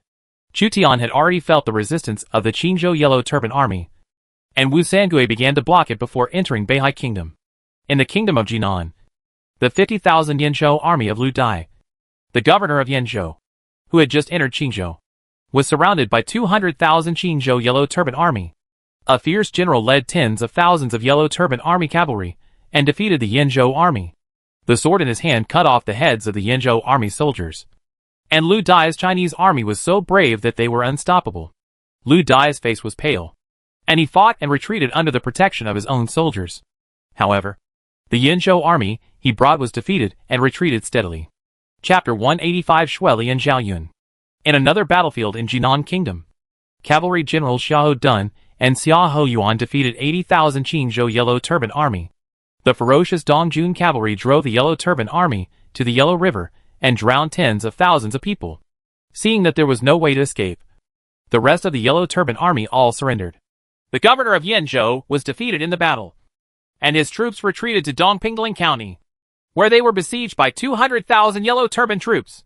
Please ask the governor of Dongjun to lead troops to rescue. Cao Cao, the governor of Dongjun, was cleaning the battlefield when he heard the news of Lu Dai's defeat, and he couldn't help but frown. There were too many Yellow Turbans in Qingzhou. He led his troops to defeat 80,000 Yellow Turbans, but it was only a drop in the bucket. The Yellow Turban Army could be defeated one after another, but with only 270,000 officers and soldiers, it could not afford too many defeats. Lu Dai, the governor of Yanzhou, had 50,000 Yanzhou troops, and almost all of his army was wiped out in one battle. Cao Cao pondered. I suggested that the governor guard the city, fortify the walls, and clear the country. After I defeat the 80,000 Yellow Turbans in the northern part of Jinan, we can then join them. Why did he take the initiative to attack? Let's go to Dongpingling to relieve the siege. At Cao Cao's urging, Li Dian and Iran's military advisor were responsible for driving the captured Yellow Turban troops to Dongjun to replenish the population, implementing almost the same strategy as Chu Tian. Cao Cao, who had a long-term vision, was also plundering Qingzhou's labor force. As for the elite soldiers of Dongjun, under the command of Cao Cao, they joined forces with Zhang Miao and Bao Xian to rescue the governor Lu Dai. In Dongpingling, the general of the Qingzhou Yellow Turban Army carried the heads of the Han generals and showed off their power under the city. Several generals under Lu Dai were killed by his cavalry. They were afraid of them like tigers and stayed behind closed doors. Lu Dai was extremely frightened. Who are the names of the Yellow Turban generals under the city? The Han general under Lu Dai shook his head and swallowed his panic. I don't know. In the hilly area of Anzhou County, Qiao Bao and Mi Fong were attacked by Dorgan's cavalry, and the 50,000 Shuzhou army was cut off. The Yellow Turban cavalry rushed back and forth, and the Shuzhou army was defeated and fled in all directions. Damn it! I was ambushed! Mi Fong looked pale in the chaos. His troops were completely confused and lost contact with Qiao Bao's troops. Both sides fought independently.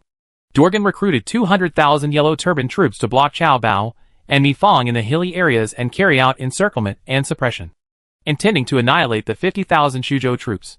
Mi Fong took advantage of the hilly terrain to escape, followed by only 1,000 Shuzhou soldiers. Dorgan's cavalry was extremely fierce and did not give Mi Fong and Qiao Bao a chance to react. The Yellow Turban army all over the mountains and plains surrounded and suppressed the officers and soldiers. Mi Fong could not escape and could only rely on the strangers around her. The Mi family has tens of thousands of servants and retainers, so it is not surprising that some capable players are recruited by the Mi family. Mi Fong, who was surrounded by the Yellow Turban army, used the system of foreign disciples to ask Chu Tian for help. The 50,000 Shuzhou army was completely wiped out. When Chu Tian heard the news, he rubbed his temples with a headache. Not long ago, he reminded Mi Fong to send more scout cavalry, but in the blink of an eye, 50,000 Shuzhou troops were sent away. Fong Xianling suggested. After all, the Shuzhou army is more elite than the Yellow Turban army. Even if it is surrounded, it will probably not be completely wiped out by the Yellow Turban army immediately. The Lord can go to support, and maybe some of the Shuzhou army can be rescued. That's all.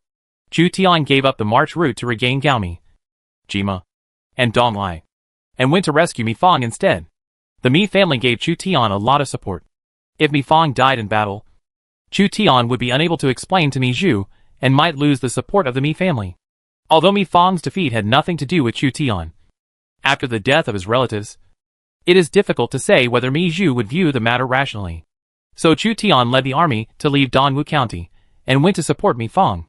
Xuerengui, you are leading the Tang cavalry as the vanguard. If you encounter a large enemy army, it is not appropriate to fight. Chu Tian sent Xuerengui to explore the way this time. I will obey your orders. Xuerengui led 200 Tang cavalry as the vanguard. Xuerengui's cavalry is a 6th level cavalry. The ordinary yellow turban cavalry is no match for the Tang cavalry. Unless they are ambushed, Xuerengui can completely retreat. 2 days later, Xuerengui could already see a small group of Qingzhou Yellow Turban Army, indicating that the main force of the Yellow Turban Army was not far away. As long as the number of the Yellow Turban Army was no more than 2,000, Xuerengui would dare to attack it with 200 Tang Dynasty archers, even in order to avoid running out of arrows. The Tang Dynasty archers directly drew their Tang swords and engaged in close combat. The Yellow Turban Army on the opposite side quickly collapsed after being attacked by the cavalry archers. Xuerengui advanced for 2 more days. On the way, his cavalry beheaded more than 400 people, making them unstoppable. The hills around Anqiu County were full of yellow turbans recruited by Dorgan. Even Dorgan was unable to control such a large number of yellow turbans, so he allowed them to wander and plunder in the nearby hills. The closer they got to where Mi Fang was besieged, the denser the Yellow Turban Army became. Mi Fang was unable to break through with just over 1,000 people around her. Xuerengui could already see thousands of Yellow Turban Army groups from time to time. In order to rescue Mi Fang as soon as possible, Xuerengui did not deliberately kill all the Yellow Turban Army. General, there is a group of soldiers and horses ahead who are being besieged by tens of thousands of Yellow Turban troops. A Tang Dynasty archer who was sent to the front to investigate came back to report to Xuerengui. Is it the Shuzhou soldiers and horses who are surrounded? How many people are there? There are about 300 cavalry. Everyone, come with me. Xuerengui heard that some officers and soldiers were besieged, and armed with Fangtian painted halberds. He and the Tang cavalry went to support them. Although there are thousands of people, if you just save people, there is nothing to be afraid of. Chu Tian changed his marching route in order to rescue Mi Fang and part of the trapped Shuzhou army. After all, the Shuzhou army was regular officers and soldiers. But it was just that the commander was not good enough, which led to them being attacked and surrounded by Dorgan. However, the 50,000 Shuzhou soldiers were not easy to take, and the complex hilly terrain effectively reduced the power of Dorgan's cavalry. The Shuzhou army still persisted. In front, more than 300 surrounded cavalrymen rushed left and right among the 10,000 Yellow Turban troops. One of the silver-armored young generals held a red tassel spear and stabbed the Yellow Turban infantry archers to death one after another. His white robe was dyed red with blood. His armor was damaged, and there were 3 arrows stuck in his body. But he was still galloping among 10,000 Yellow Turban troops, entering and exiting 7 times. He killed hundreds of our brothers alone. He must be captured and killed. The Yellow Turban general commanding the Qingzhou Yellow Turban Army roared repeatedly. He surrounded the opponent's 300 cavalry with more than 10,000 troops, but was attacked by the opponent 7 times in a row. The opponent's general alone killed more than 100 Yellow Turbans in 7 attacks. The 2 sides fought for nearly half a day, but he was unable to eliminate the opponent's cavalry. If it weren't for the narrow terrain nearby, the young man in silver armor might actually be able to escape. His physical strength has been exhausted, and he will soon die among the rebels. Reserve team, step forward and attack. This Yellow Turban general also had some strategies. He not only blocked the exit from the nearby hills, but also divided his troops into 5 groups to engage in wheel battles to consume the opponent's physical strength. Even strong generals will become angry when faced with continuous troops. The young man in silver armor is indeed exhausted. After his physical strength is exhausted, all attributes will decline rapidly, including force. Even so, he still carried 2 or 3 Yellow Turban cavalry off his horse. Seeing how brave the opponent was, the Yellow Turban general thought of Dorgan's instructions. Our Lord Xushui is very thirsty for talents. If you join our Yellow Turban army and establish a country in the future, you will definitely be able to become a general. The young silver-armored general didn't answer. He hated the Qingzhou Yellow Turban army so much that he couldn't join the Yellow Turban army. He could only keep killing. Kill him! The generals of the Yellow Turban army were unable to recruit and surrendered. They became angry and threw the Yellow Turban Shan team as guards into the siege. The Yellow Turban Chief is a third-level infantryman with a long sword in his hand. He is considered an elite member of the Yellow Turban Army. After they joined the battle, the pressure on the young silver-armored general and the 300 cavalry led by him increased sharply. The Yellow Scarf Chief slashed the horse with a long sword, and Luya took away the cavalry on the horse. The cavalry fell one after another, and the young silver-armored general had 2 more arrows on his armor. God doesn't want me to take revenge. The young man in silver armor gritted his teeth. He felt that his physical strength was drained, and the speed of the spear assassination could no longer keep up with the speed of his brain's reaction. Suddenly, there was a commotion from behind the Yellow Turban Army. A well-equipped cavalry riding a tall horse attacked the rear of the Yellow Turban Army. A hail of arrows shot out, and dozens of Yellow Turban soldiers fell down in response. The elite 6th Order cavalry charged. Their swords roared, and their heads rolled down. Schwerin-Gui went straight to where the Yellow Turban general's flag was. He was full of physical strength and planned to take the enemy general's head among the thousands of troops.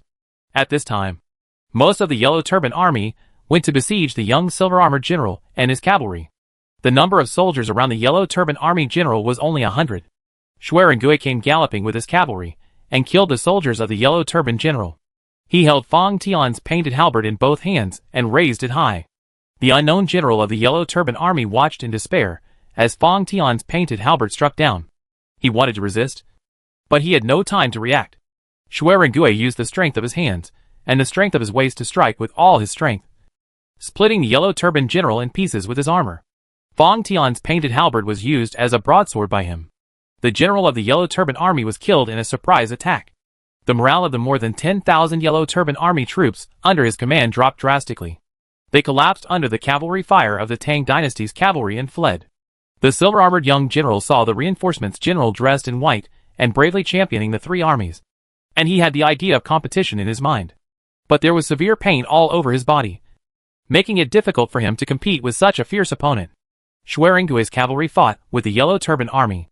The battle lasted for 3 hours and killed more than 600 people. The rest of the Yellow Turban Army completely broke up and fled. And then it stopped.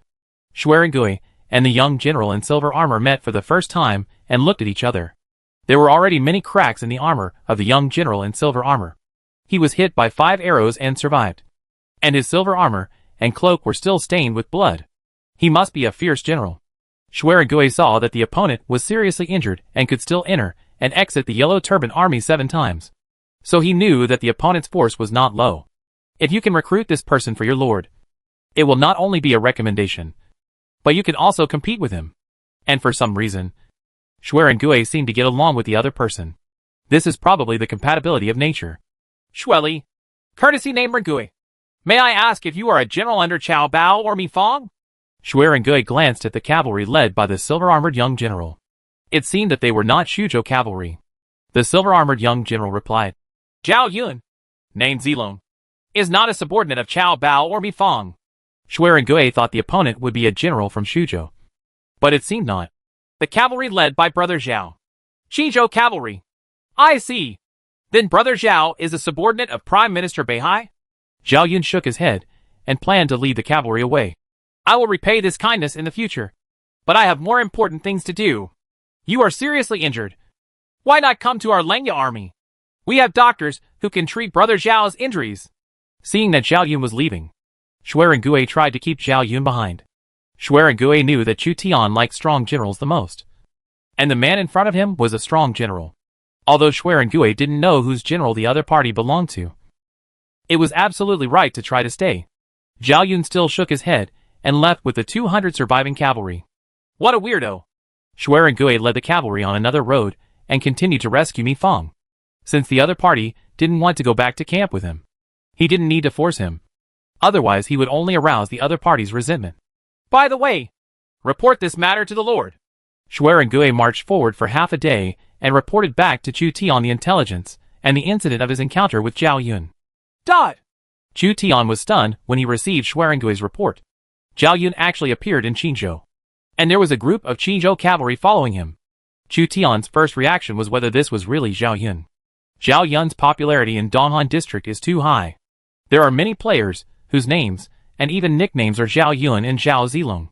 In the Eastern Han district, there are anywhere from 1,000 to 800 players claiming to be Zhao Yun. such as the top 10 Lord Zhuang Zhao Zilong. According to Schwerengui's description, the other party could lead 300 cavalry in and out 7 times among tens of thousands of yellow turban troops. So there is a high probability that he is the real Zhao Yun. Zhao Yun might have been abducted from Jizhou to Qinzhou by the player. The creativity of players should never be underestimated. Under the premise that everyone knows that Zhao Yun is in Chanshan, it is not impossible for a lord to go to Chanshan specifically to ask Zhao Yun to leave the mountain in advance. After all, even Zhiliang Ma Tun was controlled by the lords of Longxi. How could Schwerengui let him go so easily? Even if he was tied up, he would be tied back. Chu Tian regretted this. It was too late for Schwerengui to report. Chu Tian sent people to chase him again at this time, but he couldn't catch up. Zhao Yun led the cavalry, and after a day or two, they disappeared. Schwerengui has relatively few tricks. If Chu Tian or Fang Xianling were present, they would definitely try to trick Zhao Yun into staying. As long as he stays, there will always be a way to subdue him. Chu Tian was depressed after missing Zhao Yun and couldn't sleep well for 2 consecutive days. Military advisor. My lord. What's going on? Hua Mulan discovered that Chu Tian was mentally exhausted recently. So she asked military advisor Fang Xianling. Fang Xianling replied, most of the time you ask for it but don't get it. Ask for it but not get it? Fang Xianling sometimes only half speaks, which causes Hua Mulan to misunderstand. Fang Xianling described it as a thirst for talents. But Hua Mulan's understanding was the love between men and women. So Hua Mulan fell into depression and couldn't sleep at night recently.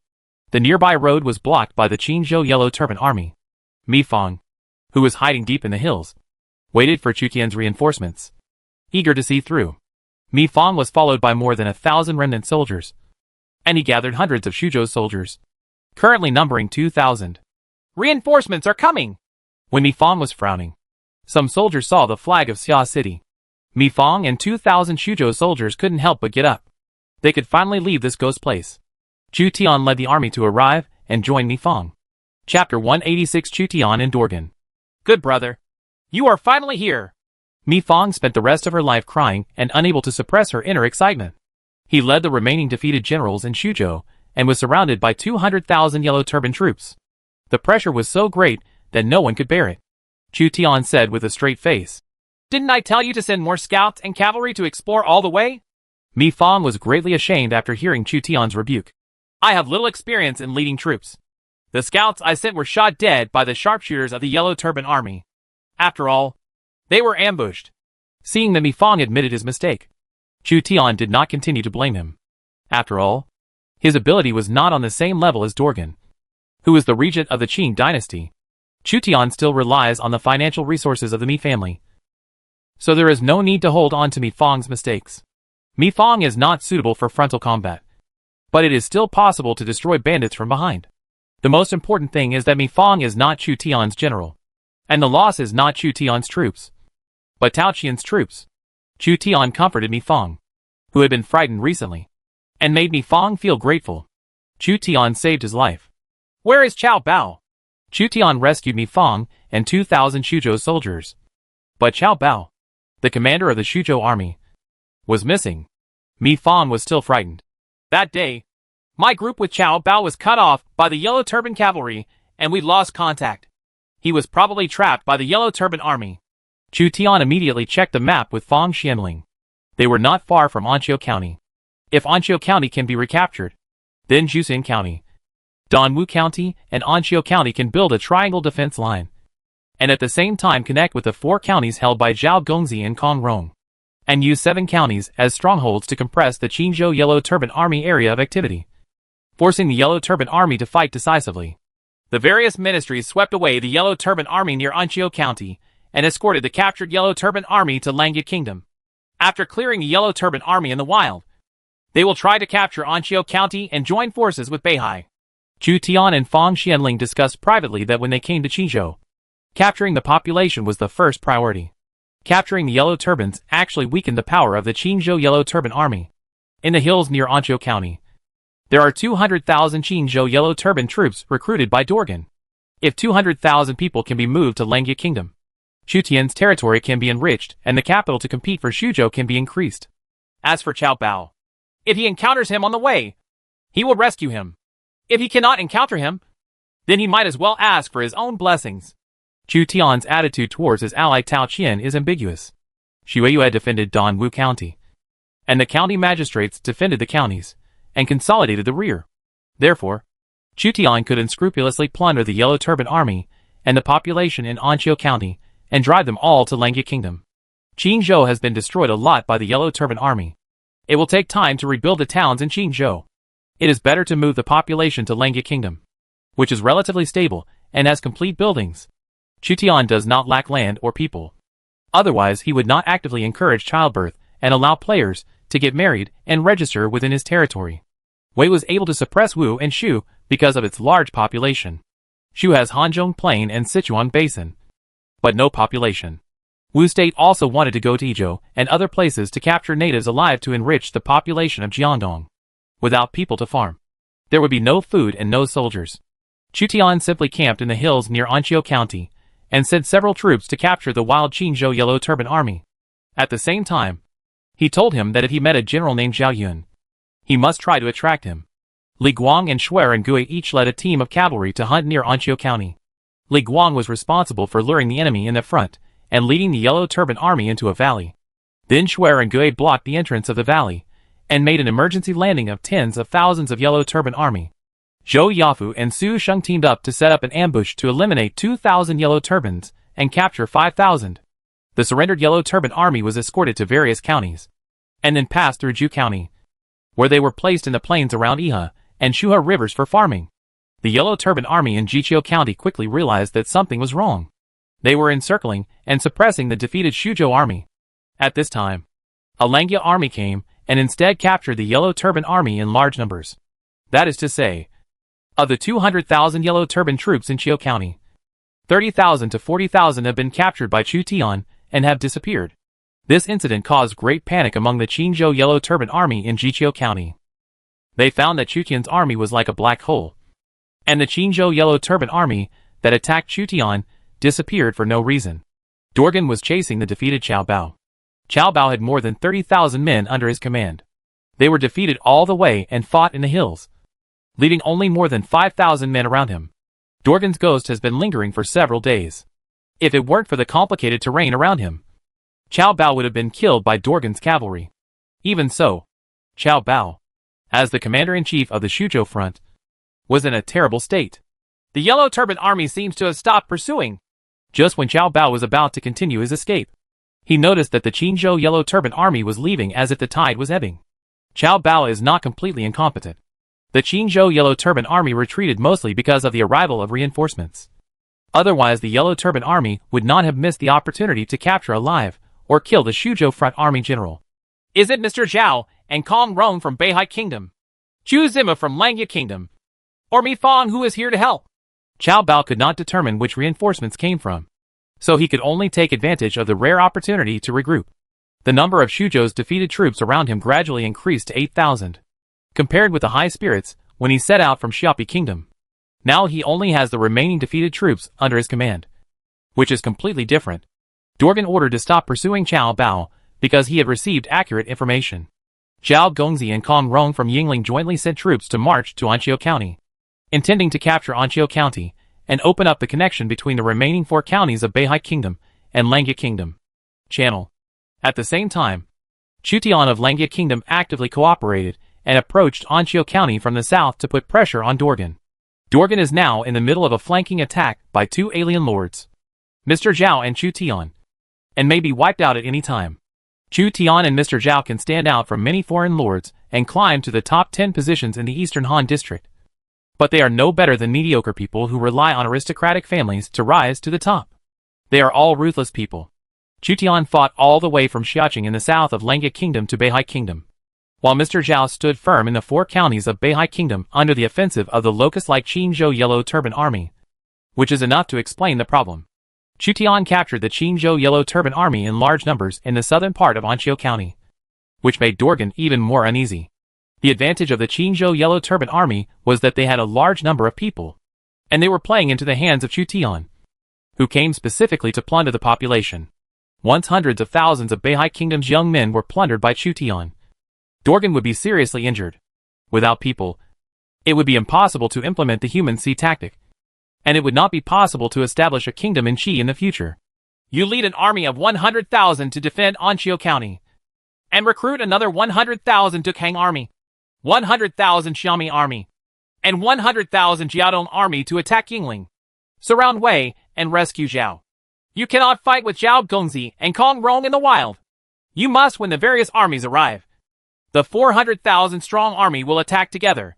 Dorgan ordered Guan Hai, the commander-in-chief of the Yellow Turban Army, to go down. Guan Hai had no choice but to obey Dorgan's orders. Dorgan defeated the 50,000 Xuzhou army led by Chao Bao and Mi Fang. His reputation among the Yellow Turban Army increased greatly, and there was a faint tendency to overshadow Guan Hai. The Qinzhou Yellow Turban Army, which is now under siege, can only hope to survive under the leadership of Dorgan. Guan Hai said, "Where are you going?" "I personally commanded an army of 100,000 to attack the army of Langya Kingdom. At the same time, I ordered Gaomi and Jima each to send 100,000 troops to attack the counties of Langya Kingdom and Dongwu County, cutting off Chu Zimu's food routes and retreat from behind. I don't believe it. No less than him." The war potential of the Qinzhou Yellow Turban Army was brought to its extreme in the hands of war madmen like Dorgan. He could mobilize 700,000 Yellow Turban troops in a single county in Beihai Kingdom and divide them into two groups to crush the encirclement and suppression of the officers and soldiers. Even the Yellow Turban Army of Jinan State was under the command of his generals before they defeated Lu Dai, the governor of Yanzhou, and confronted the three-county coalition of Cao Cao, Zhang Miao, and Bao Xian. Dorgan has become the uncrowned king of the Qinzhou Yellow Turban Army. At this time, Chu Tian was still speeding up the capture of the Qinzhou Yellow Turban Army. He was somewhat excited to see groups of captured Yellow Turban Army soldiers being sent to the rear to replenish the counties. In Chu Tian's dictionary, loot includes population. Hua Mulan's Iron Eagle Scout Cavalry has 2 war eagles, which can take turns to go out for reconnaissance. In addition, there are cavalry sent by Chu Tian on the ground to keep watch. So the success rate of Dorgan's sneak attack is extremely low. This is why Chu Tian felt free to let all the troops capture the Yellow Turban Army, just like catching wild boars. Mi Fang couldn't understand that Chu Tian was more excited to see thousands of Yellow Turban Army prisoners than to see women. After capturing nearly 50,000 Yellow Turbans in Anqiu County, the Yellow Turbans became frightened of Chu Tian and his army. Compared to the Yellow Turban Army, Chu Tian's army was more like locusts, not even sparing anyone. The Yellow Turban Army was caught and dragged away like wild boars. The Yellow Turban troops fled, and the nearby hills were deserted. Chao Bao therefore had the opportunity to join Chu Tian. When he saw Chu Tian again, Chao Bao was no longer as arrogant as before. How can a defeated general speak bravely? Compared with Chu Tian's record in conquering Dongwu County and defeating Wu Sangui, the record of his army was too embarrassing. The remaining soldiers of Chao Bao and Mi Fang combined were about 10,000. When Chu Tian captured the Yellow Turban Army, he rescued 5,000 Xuzhou soldiers, increasing the size of the Xuzhou army to 15,000. The Xuzhou army had 50,000 men when it set out from various counties, but arrived at Anqiu County with 15,000 men. It suffered heavy losses and was severely weakened. At the end of the Han Dynasty, when the various princes first started to raise armies, they only had a small number of troops. 35,000 elite troops were lost, which made even the governor of the state feel distressed. Chu Tian joined forces with him, with about 40,000 people, and continued to advance towards Anqiu County. During this period, Chu Tian learned that Yanzhou governor Lu Dai, the commander of the crusade against the Qinzhou Yellow Turban Army, was defeated by an unknown Yellow Turban Army general and trapped in Dongpingling. Cao Cao, the governor of Dongjun, Zhang Miao, the governor of Chenlu, and Bao Xian, the prime minister of Jibei, advanced cautiously and went to rescue Lu Dai. During this period, Cao Cao fought with the unknown Yellow Turban general, and each suffered injuries. Cao Cao had many powerful generals under his command, but in the end, he suffered the disadvantage of having too few troops. Moreover, the Yellow Turban Army of Jinan State, which defeated the governors of Qinzhou and Yanzhou, was not low level. The war in Qinzhou spread throughout the Eastern Han Dynasty, and the Luoyang court was shocked. The Qinzhou Yellow Turban Army defeated 50,000 people sent by Lu Dai, the governor of Yanzhou, and 50,000 men sent by Tao Qian, the governor of Xuzhou, on the east and west battlefields at almost the same time. Of the 270,000 crusade troops, only 200,000 were left. Suddenly, the Qinzhou Yellow Turban Army became even more powerful. after losing consecutively to the Prime Minister of Beihai, the Governor of Qizhou, the Governor of Yanzhou, and the Governor of Xuzhou. Who else in the world can compete with him? Originally, the Xiliang rebels had already alarmed the imperial court by knocking on Chang'an. At this time, the Qingzhou Yellow Turban Army had the tendency to sweep across the Kanto region. Once it unites with the Jizhou Black Mountain Army and the Shiha Baibua Army, it may not be the second Yellow Turban Uprising. And the scale of this Yellow Turban Uprising will be even greater. It was huge and swept across 5 states. The imperial court could no longer mobilize more troops. There was chaos inside and outside the pass. And officers and soldiers had to be put down everywhere. In order to suppress the Qingzhou Yellow Turban Army, the imperial court had dispatched elites from Yanzhou, Qingzhou, and Xuzhou. But at this time, there were no troops to dispatch. The Han army in Guangzhou continued to fight with the Xiliang rebels. The Han army in Jizhou suppressed the Heishan army, and the Han army in Yuzhou attacked the rebellious Wuhuan tribe. Only Yuzhou and Yangzhou may still be able to send troops. Therefore, the imperial court had to reactivate the famous General Huang Fusong, who was impeached by the Shi Changshi, and ordered Huang Fusong to go to Nanyang, Runan, Yingchuan, and Huainan to recruit soldiers and horses to suppress the Qingzhou Yellow Turban Army. As for whether it's too late or not, we can only leave it to fate. The various lords in Nanyang and Huainan were at war, and the land was king. The Han court directly controlled not much land. It would be difficult for the outsider Huang Fusong to recruit enough troops to suppress the Qingzhou Yellow Turban Army. Fortunately, Cao Cao defeated 80,000 Yellow Turban troops by the Yellow River. Chu Tian defended the counties and recovered Dongwu County. At the same time, the good news came that 50,000 Yellow Turban troops were captured in Anqiu County, which reassured the court a little. Chu Tian's official position of Langya Prime Minister was finally supported by his military exploits. And he would not be discriminated against because of bribing the 10 permanent servants. The era of separatist rule by the heroes in the Eastern Han District has not yet come. There is already chaos, and the surrounding civilizations are also peaking at the borders of the Eastern Han District. In ancient times, civilizations could not fight across the Gobi and the sea because of the terrain. But in the Lord, this may not be the case. As long as you occupy a large city in the opponent's civilization area and have enough gold and silver, you can use the teleportation array to continuously send armies to the opponent's civilization for conquest. The lords of Koryo, Dayue, and Taungu couldn't wait to see the Qingzhou Yellow Turban Army sweep across the entire Eastern Han dynasty in order to profit from it. In Qingzhou Beihai Guangxia County, Chu Tian led an army to approach the county seat. Qiao Bao reminded, "Dorgan's cavalry is very scary. He's already in formation at the front." The scout said by Chu Tian had already fought with Dorgan's scouts and learned that Dorgan was relying on Anqiu County and planned to fight in Anqiu County. Chu Tian could not guess Dorgan's military strength. There are so many yellow turbans in Qingzhou that it is impossible to judge with the naked eye. Chu Tian even thought that Dorgan didn't know how many soldiers he had. In fact, Chu Tian's judgment was correct, and Dorgan could only roughly estimate the strength of the troops. He could already see Chu Tian's army appearing near Anqiu County. Anqiu County became the focus of competition between the Yellow Turban Army and officers and soldiers. If Chu Tian, Qiao Bao, and Mi Fang want to join Zhao Gongzi and Kong Rong, they must capture Anqiu County. Originally, Chu Tian's army went to contain the Yellow Turban Army in Jiadong, Jima, and Gaomi, and Qiao Bao and Mi Fang were responsible for capturing Anqiu County. As a result, Qiao Bao and Mi Fang were almost completely wiped out, and Chu Tian had no choice but to come and attack in person. With no one to restrain the Yellow Turban Army in Jiadong, Jima, and Gaomi, they may attack Langya Kingdom at any time and cut off Chu Tian's retreat. Chu Tian's situation is grim. If possible, Chu Tian would consider a quick victory. Dorgan led a group of cavalry to observe Chu Tian's defense. He suddenly became afraid of Chu Tian and wanted to surrender without a fight. Calm. Facing the army led by Chu Tian personally, Dorgan felt increasingly uncomfortable. He regretted a little. He should have changed goals with Guan Hai. Chu Tian has the characteristic of Heavenly Khan, which has a serious suppressive effect on heroes such as Xianbei, Turks, and Jurchens. That's why Dorgan had the inexplicable idea of surrender. However, Dorgan was a hero after all and suppressed this idea. Chapter 187 Double Bow Crossbow.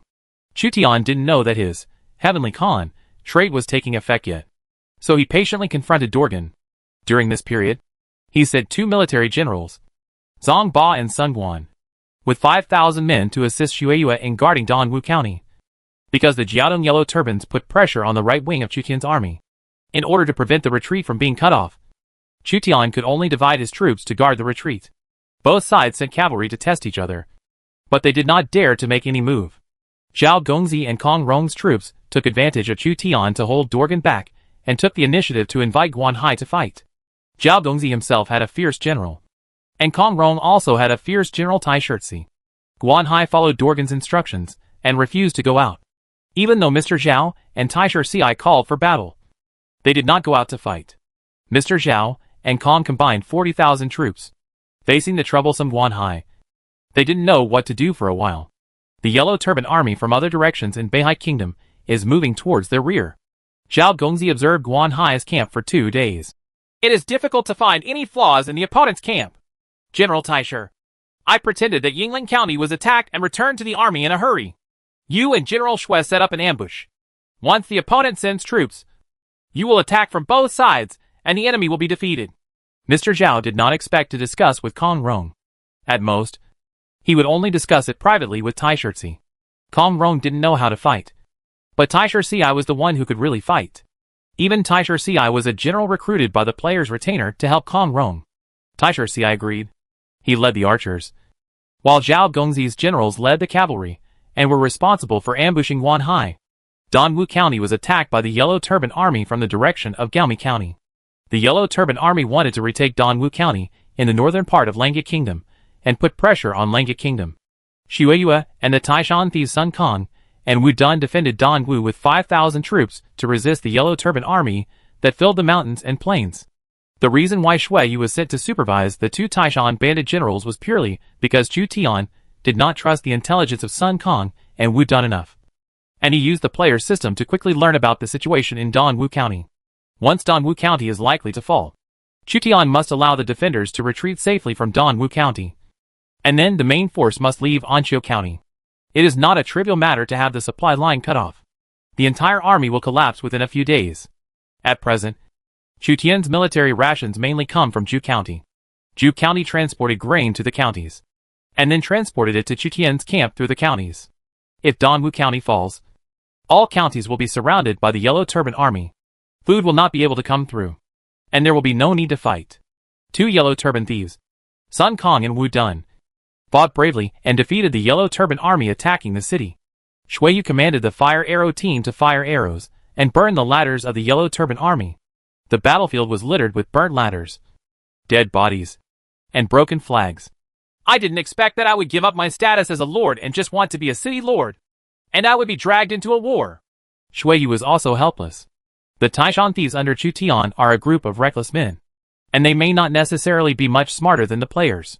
After Zhou Yafu was taken to fight by Chu Tian, he could only rely on some players who took refuge in him to serve as the Taishan bandits' strategists. Without a think tank, the actual combat effectiveness of the Taishan bandit generals will be greatly reduced. So she received an order from Chu Tian and came to join the army. Chu Tian doesn't distinguish between men and women. If you have the ability, you must be strong. Wu Sangui, who had never been defeated, appeared in the Yellow Turban army again and commanded the Yellow Turban army to attack the city. However, it was difficult for him to capture a city that was defended by historical generals and players. Outside the city, 5,000 people led by Zhang Ba and Sun Guan came to kill them all. They fought all the way into the city and joined up with the Taishan bandits led by Shueyu, making Dongwu counties the military strength reached 10,000 people. In addition, 500 free players from the Wolf Guild came to support their president and help defend Tobu County. Wu Sangui was still unable to break through Dongwu County, which made him angry. He personally held a shield and led the 3rd Order Infantry Huang Jin Chang to attack the city. President, we brought the bed crossbow you asked for. The players of the Wolf Guild lifted the bed crossbow from the carriage.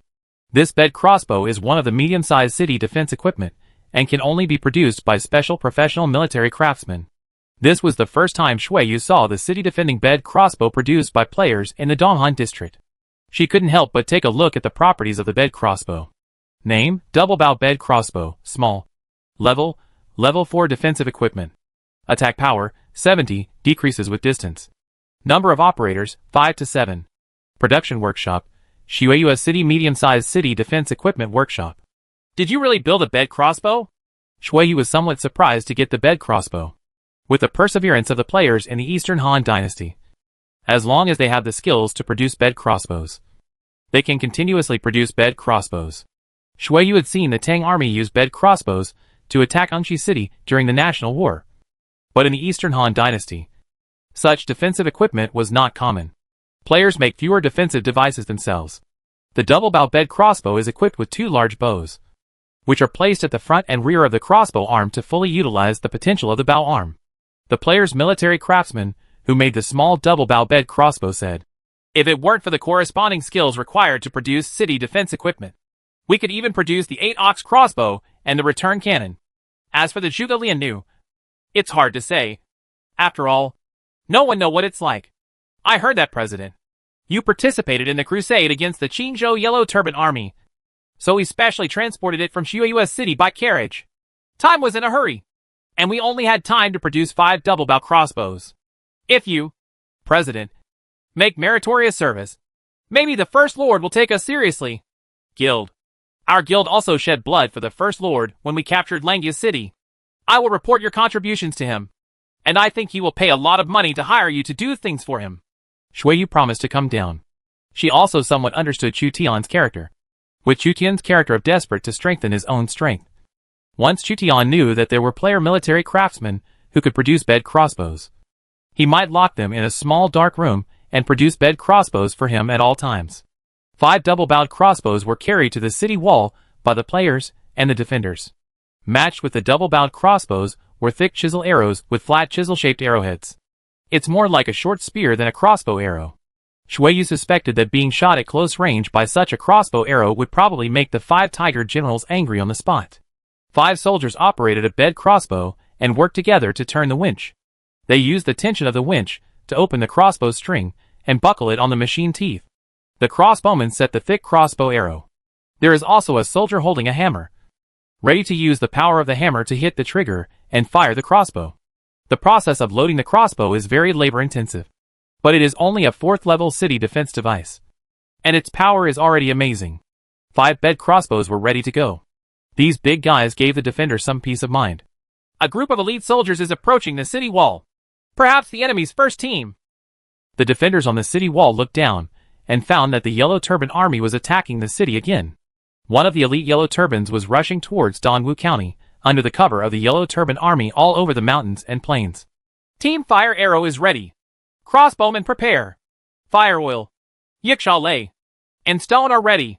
Follow the command, and don't waste the defense supplies easily. We must hold on for at least half a month to a month until the Lord orders us to retreat. General Sun Guan and Sun Kong, you will lead a team of elite infantry. Once the enemy's team lands on the city first, you will fight to drive them away. General Wu Dun will lead a reserve team to guard the city gate with swords, chariots, and horses. Zong General Ba, let's take command together. In Chutian's Langya kingdom system, Zong Ba's power was similar to that of Shueyu, but other Taishan thieves could be dispatched. There is also the bed crossbow team, the first team to shoot the enemy. Shueyu and Zong Ba were supported by 5 bed crossbows, so they used bed crossbows to deal with the Qingzhou Yellow Turban Army's advance team. Wu Sangui, who was under the city, led an advance team composed of Yellow Scarf captains. He took the lead and braved the arrow rain from the defenders to launch a strong attack. There were 2 stray arrows stuck in his shield. The cannon fodder of the First Order Yellow Turban Army in front has begun to set up ladders. Wu Sangui did not have time to produce large siege equipment such as siege towers, ramming vehicles, and catapults, and he also lacked craftsmen in buildings. The Yellow Turban Army used the simplest and most effective method to use the crudest ladder and consume a lot of lives to break the city. If it doesn't work, when the piled corpses are as high as the city wall, the attacking Yellow Turban Army can step on the corpses of their companions and attack the city wall. Wu Sangui was less than 50 meters away from the city wall. Suddenly, 5 thick crossbow arrows shot out, killing several Yellow Scarf leaders around Wu Sangui. The simple shield could not stop the sharp crossbow arrows and the huge impact brought by the crossbow arrows. The Yellow Scarf leader holding the shield was still sniped to death. If it were not for the time required to load the crossbow, the high cost of the crossbow, and its bulkiness, the bed crossbow would undoubtedly become a weapon that dominates the battlefield. In the battle to defend the city, The bed crossbow can overcome the disadvantage of being bulky and become the defender's reliance. They actually have bed crossbows. Wu Sangui was shocked. But despite the declining morale of himself and the yellow turban leader, he continued to charge bravely. Shoot the general! Shui Yu has clearly seen that Wu Sangui's armor is much better than the ragged cloth armor of the Yellow Turban Army, and understands that this is the general commanding the Qingzhou Yellow Turban Army. If he can be shot dead, it will be a great achievement, and maybe he will be promoted from county magistrate to prefect with such merit in the future. The contribution he made when Chu Tian's power was weak was even greater than the contribution he made in defeating the enemy's 100,000-strong army in the later period. The 5-bed crossbow reloaded the arrows, adjusted its direction, and predicted Wu Sangui's position. 5 crossbow arrows made a sharp sound of piercing the air, and shot at Wu Sangui and the yellow turban leader. He led again. A crossbow arrow hit the shield in Wu Sangui's hand. Wu Sangui's arm bit instantly, and he fell to the ground. Leader! The surrounding yellow scarf leaders were in a hurry, and took the injured Wu Sangui off the battlefield. The rest of the yellow turban troops attacking the city were stagnant. The death or injury of a general will affect the morale of the entire army. It seems that I have shot the general of the Yellow Turban Army. The opponent is killed or injured? Not sure. Shui Yu and Zhang Ba discovered that the bed crossbow had hit a Yellow Turban Army general. Although they did not know the other party's name, it was obvious that they had successfully delayed the Yellow Turban Army's siege speed. Sure enough, after the general was shot by a bed crossbow, the Yellow Turban Army immediately withdrew like a tide. This is a good opportunity to hunt down the Yellow Turban Army. Kill! Taking advantage of the unknown casualties of the opponent's general, the gates of Dongwu County were open wide, and the defenders rushed out, defeating the Yellow Turban Army outside the city. Both the offensive and defensive sides were stunned by the sudden change of situation. The large Yellow Turban Army was defeated and Dongwu County was temporarily saved. As many as 4,000 Yellow Turban troops were killed by the 10,000 defenders of Dongwu County in the battle to defend the city, and an additional 3,000 were captured. The Yellow Turban Army that besieged Dongwu County retreated. The tenacious Wu Sangui was not killed in battle, but was seriously injured and temporarily unable to move. Chu Tian later learned about the fighting situation in Dongwu County, and couldn't help but be surprised at the great contribution made by the double-bow bed crossbow small, a 4th-level city defense equipment. The bed crossbow is a good thing. It can be used not only to defend the city, but also to attack the city and form a chariot and fort tactic. The strong city and powerful defensive equipment can kill many famous generals, such as Mengge and Nurhasai. Players who hire military craftsmen should preferably have the skills to produce weapons, armor, large-scale equipment, and ships. Blacksmiths, military craftsmen, and shipwrights above the intermediate level are welcome, and their salaries are easy to negotiate. Chu Tian knew the importance of craftsmen. In ancient times, even if a city was slaughtered, craftsmen would not be killed easily, but they would be robbed. Chu Tian planned to recruit craftsmen to serve in his army. Dongwu County is safe. Chu Tian has no worries, and can deal with Dorgan with all his strength. He, Fang Xianling, and Zhou Yafu observed Dorgan's camp opposite, and never found any flaws. Perhaps we can only look at the progress of Mr. Zhao and Kong Rong. Their opponent is Guan Hai, and they should be able to defeat him. There is no progress on Chu Tian's side, and they placed their hopes on the Qingzhou army of Zhao Gongzi and Kong Rong. Guan Hai's military strength is not low, but his intelligence is not as good as Dorgan's. Therefore, the breakthrough lies with Guan Hai. Dorgan was more uneasy than Chu Tian. For some reason, he felt inexplicably afraid when facing Chu Tian. Dakashui is defeated. Dorgan was restless, and the Yellow Turban Cavalry, who had contacted Guan Hai, came back to report. Dorgan changed his color in an instant. I didn't ask him to guard Anqiu County. How could he go to war without authorization? Not long ago, the coalition forces of Zhao Gongzi and Kong Rong pretended that their stronghold was attacked by other Yellow Turbans, and deliberately retreated to lure the Yellow Turban's chief commander Guan Hai to fight. Guan Hai led the Yellow Turban army out of the city. Within 15 miles of pursuit, they were ambushed by Taisher Ci and a cavalry general, and were severely defeated. Mr. Zhao personally led a cavalry group to bypass Guan Hai and make a surprise attack on Anqiu County. Now that Anqiu County has been occupied by officers and soldiers, Dorgan faces a flanking attack by 2 alien lords. Idiot! Withdraw your troops! Dorgan gritted his teeth, extremely unwilling. There were many princes who were lagging behind among the officers and soldiers. But the performance of the Yellow Turban generals was generally not good. Master Zhao has captured Anqiu County. This is a good opportunity to hunt down Dorgan. Chu Tian heard that the coalition forces of Zhao Gongzi and Kong Rong defeated Guan Hai and occupied Anqiu County. Sure enough, he was right. This was the opportunity he was waiting for. Dorgan's situation was precarious due to Guan Hai's defeat. In order to escape as soon as possible, Dorgan had to sacrifice part of the Yellow Turban army and let them hold Chu Tian behind. Chu Tian took the opportunity to capture another batch of Yellow Turbans. In the final analysis, the Yellow Turban army are just farmers, and only a few are elite Yellow Turban leaders. Ding! For the B-level achievement Crud against the Yellow Turbans, annihilate or capture 100,000 Yellow Turban soldiers. You will receive the reward, Zhang Jiao. The leader of the Yellow Turban army in the late Eastern Han Dynasty has the characteristics of a great sage and mentor. Chapter 188 The Great Teacher Chu Tian. Characteristics. Great Teacher. Chu Tian did not expect that the achievement reward of crueling the Yellow Turbans would be a characteristic of Zhang Jiao, the leader of the Yellow Turban army. This is the third characteristic acquired by Chu Tian. Chu Tian, who was plundering the Yellow Turban army in Qingzhou, inadvertently completed the achievement mission that he had started a long time ago. The achievement of crueling the Yellow Turbans started when he shot the first Yellow Turban soldier and has not been completed until now. Although Crud against the Yellow Turbans is a B-level achievement mission, it requires killing or capturing 100,000 Yellow Turbans. For Chu Tian in the early stage, completing this task was almost impossible. Now Chu Tian attacked the Qingzhou Yellow Turban army and captured many Yellow Turbans, inadvertently completing a task that could not be completed before. Chu Tian briefly glanced at the characteristics of the Great Master. Name, Great Master. Level, S-level Monarch characteristics. Effect, the territory's attractiveness to refugees is plus 10%, which can easily deter peasant armies, including bandits and bandits. And the probability of recruiting peasant armies is increased. The attack power of peasant army units is plus 10%. And the loyalty of peasant army heroes is increased. Huangtian Faith, when activated actively, the armies attack plus 10% for a certain period of time. After the time is over, morale will drop by 30%.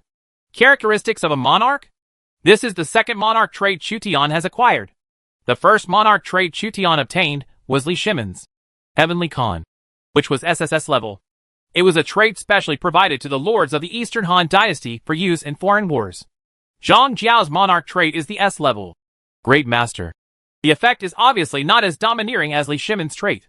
It is mainly used to enhance the heroes and units of the peasant army. Zhang Jiao's status was far lower than that of Tang Taizong, and it was already rare to have S-level characteristics.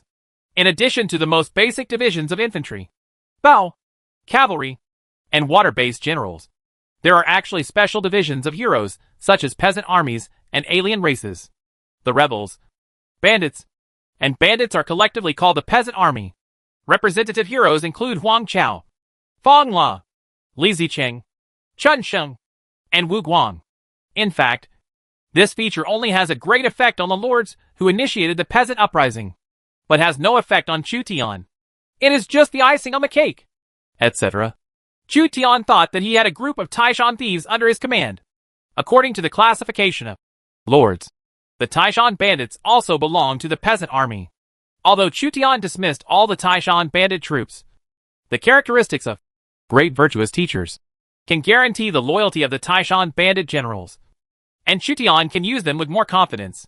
There is also a plus 10% effect of the territory's attractiveness to refugees, and the Huangtian Faith that can temporarily increase the attack power of the troops, which is helpful to Chu Tian. It's better to have a bonus than no bonus. So Chu Tian gained another title of Great Sage and Good Teacher. Now Chu Tian's titles include Tian Khan, Great Master, Taishan Bandit Leader, and Langya Prime Minister. Something seems wrong. Chu Tian discovered that he, a great virtuous teacher, was actually suppressing the Qingzhou Yellow Turban army. Fortunately, Great Master is just a trait, and Chu Tian will not be accused of being the leader of the Yellow Turban army. Now the second great sage recognized in the Eastern Han Dynasty is the leader of Hanzhong County, Zhang Dao. After Chu Tian obtained the attribute of Khan of Heaven, the Goguryeo cavalry were willing to be dogs for him. And now that he has obtained the Great Master, will the attitude of the Taishan bandits and generals change? Chu Tian was about to find Zhang Ba, Sun Quan and other Taishan bandit generals to test his new characteristics. But he thought that Zhang Ba, Sun Quan and other Taishan bandit generals were guarding Dongwu County at this time. I could only cause trouble for them in the future. Chu Tian rode his war horse and passed in front of the captured Qingzhou Yellow Turban Army. The Qingzhou Yellow Turban Army looked at Chu Tian with a bit of fanaticism and fear.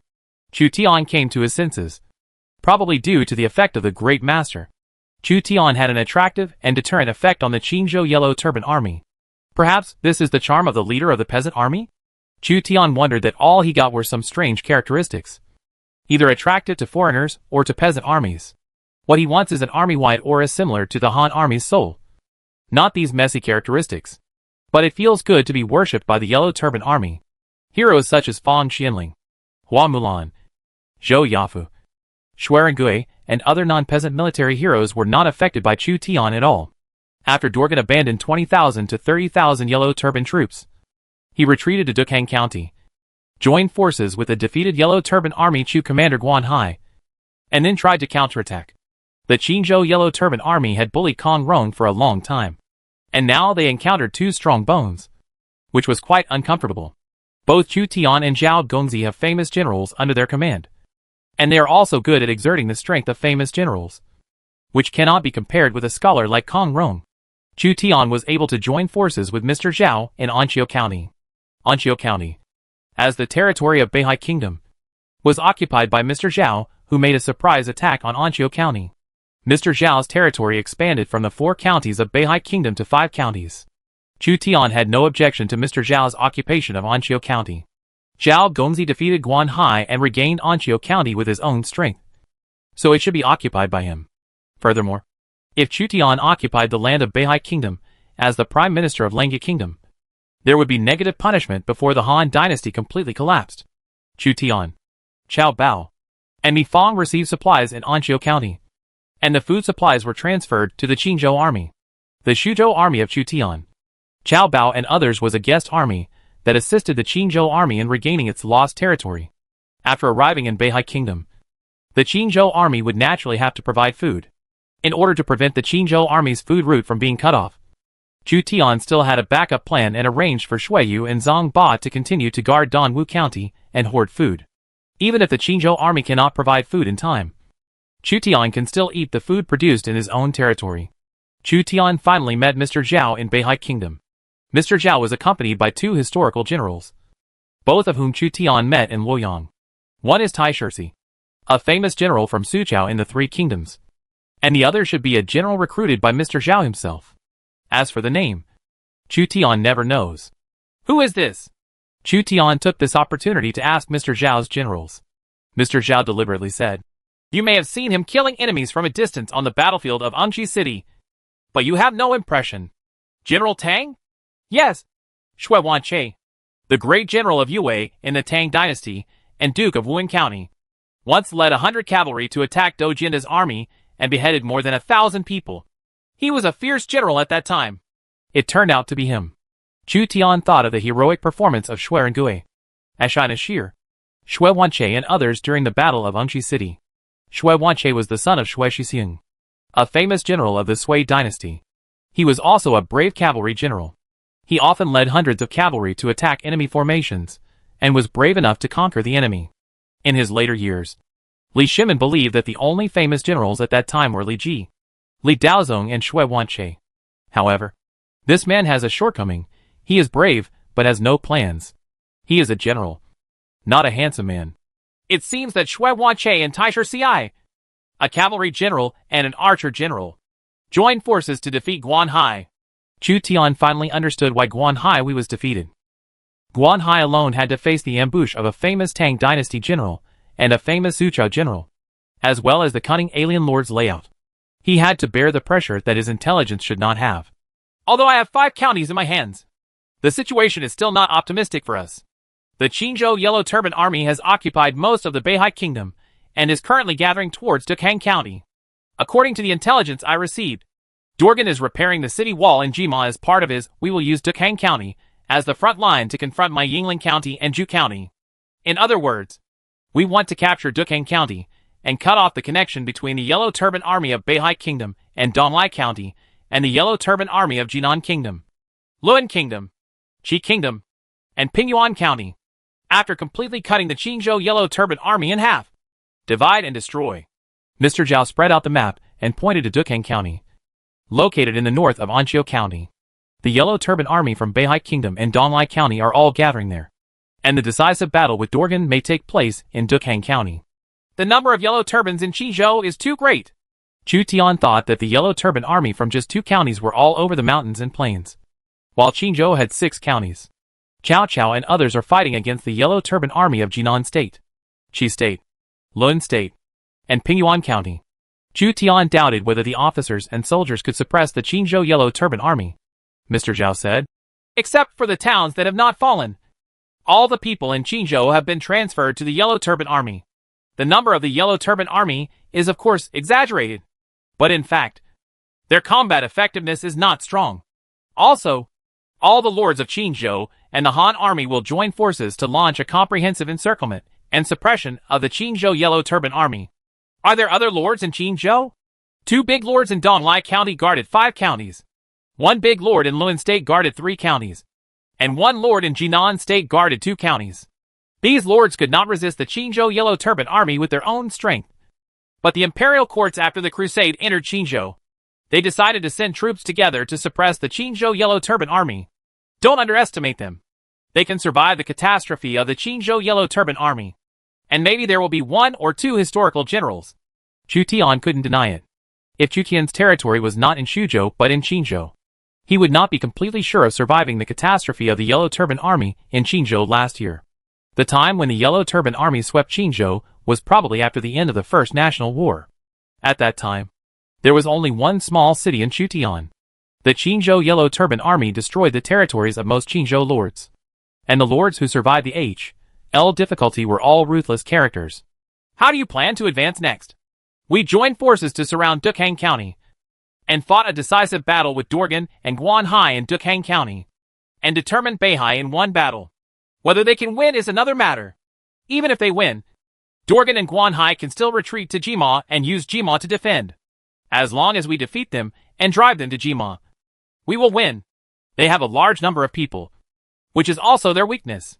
There is simply not enough food in the city for them to eat. Believe me, as long as the siege lasts less than half a year, or even 3 months, they will surrender without a fight." "Can?"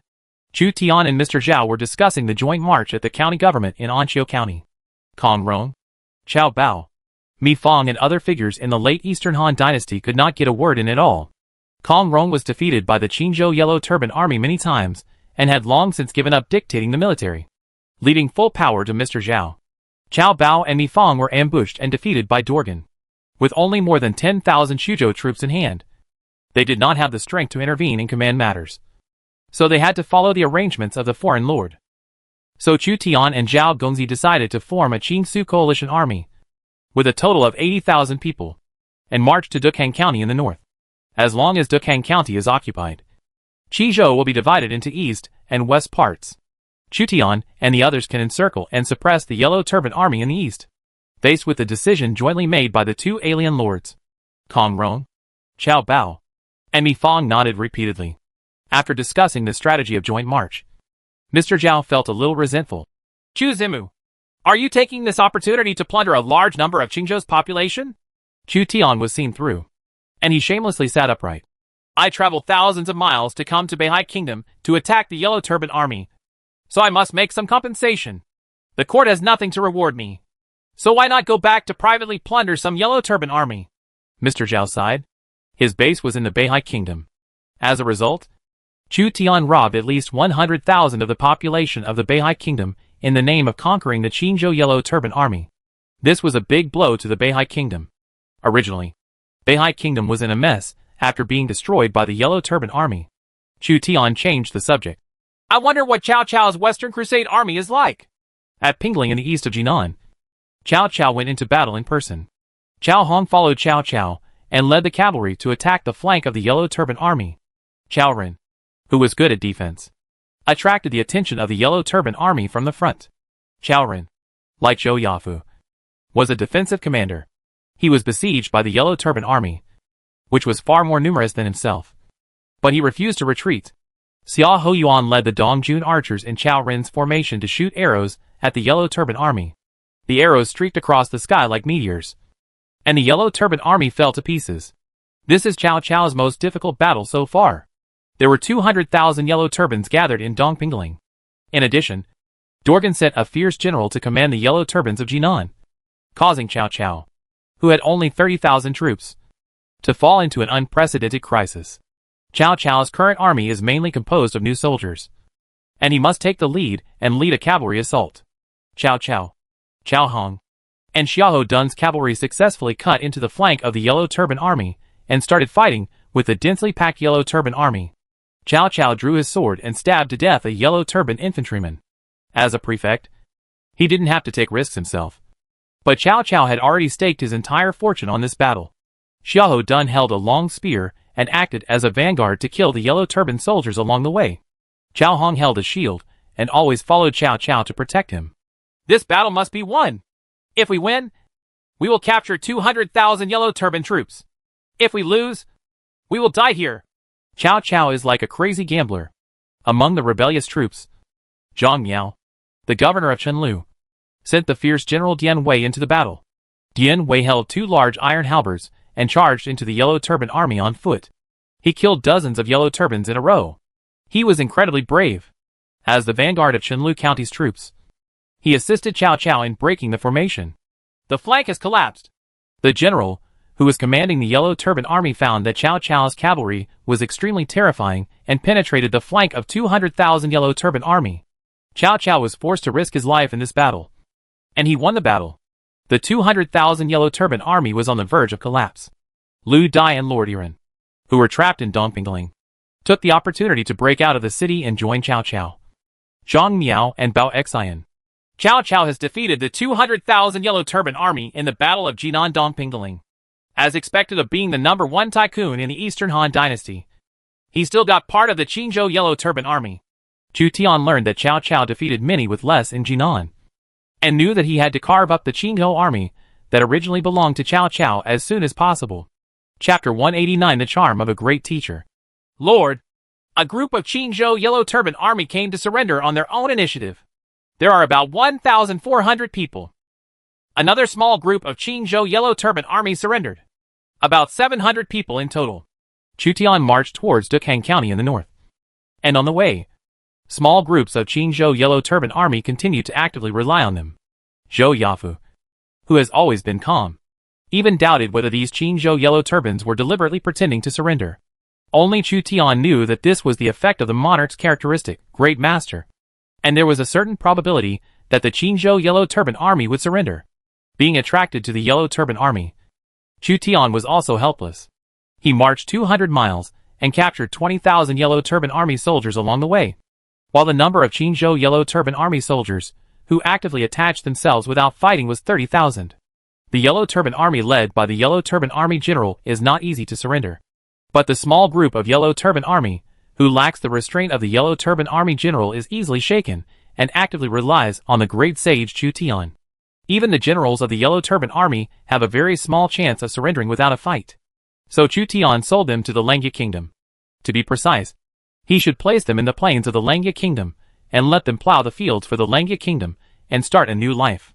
Chu Tian was secretly competing with Cao Cao to see who could rob more of Qingzhou's population. Historically, Cao Cao forced the Yellow Turban Army to surrender in Qingzhou and surrendered more than 300,000 soldiers and more than 1 million men and women. He obtained a large amount of labor force, implemented military settlements on farmers, and had the capital to compete in the Central Plains. Chu Tian robbed Liu Bei's money Mi family, robbed Sun Quan's people, Su Sheng, and now finally reached out to rob Cao Cao's labor force. The Qingzhou Yellow Turban Army itself is an important resource, and its population determines its war potential and the prosperity of its territory. Cao Cao forced the landing of about 60,000 Yellow Turban troops on the Yellow River and more than 100,000 Yellow Turban troops in Dongpingling. Currently, he plundered more than 200,000 people and moved them to Dongjun to populate the counties. Chu Tian had previously plundered 100,000 Yellow Turban troops, and now he marched and plundered another 50,000. resulting in a total population of 150,000. Not much worse than Cao Cao. Why do the yellow turbans keep surrendering to Chu Zimu? Mr. Zhao discovered a strange phenomenon in Chu Tian's camp. Almost every day, the yellow turban army surrendered to Chu Tian, ranging from more than 100 to more than 1,000 people. There were only a handful of yellow turbans who took the initiative to join Mr. Zhao. Unlike Chu Tian, who had the yellow turban army come to his door on his own initiative, Mr. Zhao could only defeat the yellow turban army and then capture him, which was less than half as efficient as Chu Tian's. Hundreds of thousands of yellow turbans gathered near Dukhang County, becoming the main stronghold of the yellow turbans in eastern Xinzhou. Chu Tian and Mr. Zhao had already captured 100,000 prisoners before they fought against Dorgan.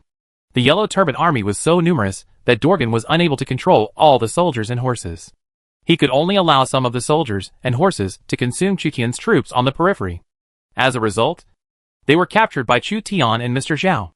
Chu Tian moved the captives to Langya Kingdom, while Zhao Gongzi moved the captives to the 5 counties under his rule in an attempt to rebuild Beihai Kingdom. As Chu Tian's army approached Dukhang County where the main force of the Yellow Turban Army was gathered, more and more Qinzhou Yellow Turban Army came to rely on Chu Tian. Chu Tian made a rough estimate, assuming that the Yellow Turban Army, including their family members, had 1 million people in Dukhang County and nearby areas. If his great virtuous teacher characteristics could make 10% of them surrender, then Chu Tian would at least surrender 100,000 Qinzhou Yellow Turban Army. At present, the Qinzhou Yellow Turban Army attached to Chu Tian has reached 50,000 people, and the Qinzhou Yellow Turban Army of Dorgan and Guanhai are still on the run. More and more people were fleeing from the Qinzhou Yellow Turban Army, and Dorgan finally realized that something was wrong. Not only did the Yellow Turban Army flee, but the Qinzhou Yellow Turban Army was also afraid of the coming Chu Tian. Dorgan himself felt somewhat uncomfortable when facing Chu Tian. Chu Tian's 2 characteristics, Heavenly Khan and Great Sage Master, suppressed Dorgan and the Qinzhou Yellow Turban Army to a certain extent, making them fearful of war. The vanguard of the coalition forces of Chu Tian, Chao Bao, Mi Fang, Zhao Gongzi and Kong Rong was less than 20 miles away from Dukhang City and camped along the Wei River.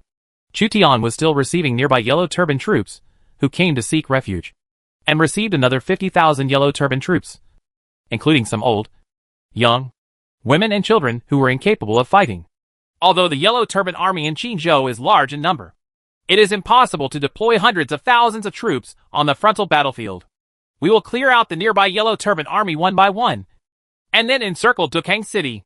Chu Tian and Mr. Zhao planned to repeat their old tactics, using the tactics they used in Anqiu County to clear out the Yellow Turban Army outside the city, and then attack Dukhang County with all their strength.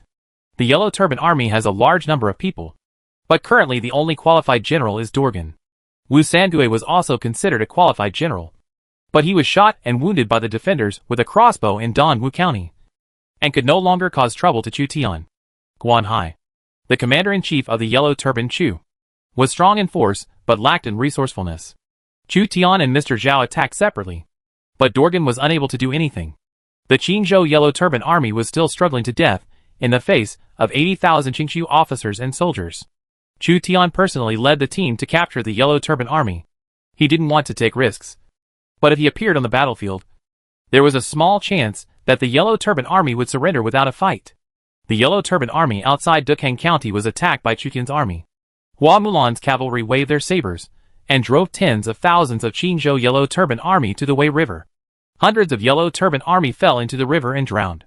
Chu Tian appeared under the protection of 2 generals, Xuerengui and Li Guang, and recruited the Qinzhou Yellow Turban Army, which had no way to retreat. When the Qinzhou Yellow Turban Army saw Chu Tian's arrival, their eyes were wild, as if they saw hope in their desperate situation. You should farm with peace of mind.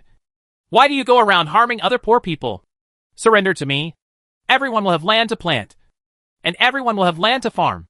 With the bright sabers of Hua Mulan's cavalry on one side, and the temptation of farming on the other, the Yellow Turban Army was originally a peasant who couldn't survive. Soon some people abandoned their crude weapons and joined the great virtuous master. For them, being able to farm is already a great happiness. They want to farm, and I give them farmland. They only need to give me 50% of the grain every year. I am really a benevolent prime minister. Chu Tian sighed. When Chu Tian and Mr. Zhao were trying to capture the Yellow Turban Army, Dorgan tried to lead his cavalry out of the city for a sneak attack, but was discovered by Chu Tian. He set up a phalanx of horses and spears in advance, leading Dorgan nowhere to attack. He still didn't understand why every time his cavalry went out of the city, Chu Tian would know about it immediately. A black war eagle hovers in the sky, landing on the eaves of the gate tower of Dukhang County from time to time, monitoring the movements in the city. As the Qingshu allied forces gradually eliminated the surrounding Yellow Turban army, Dorgan realized that something was wrong.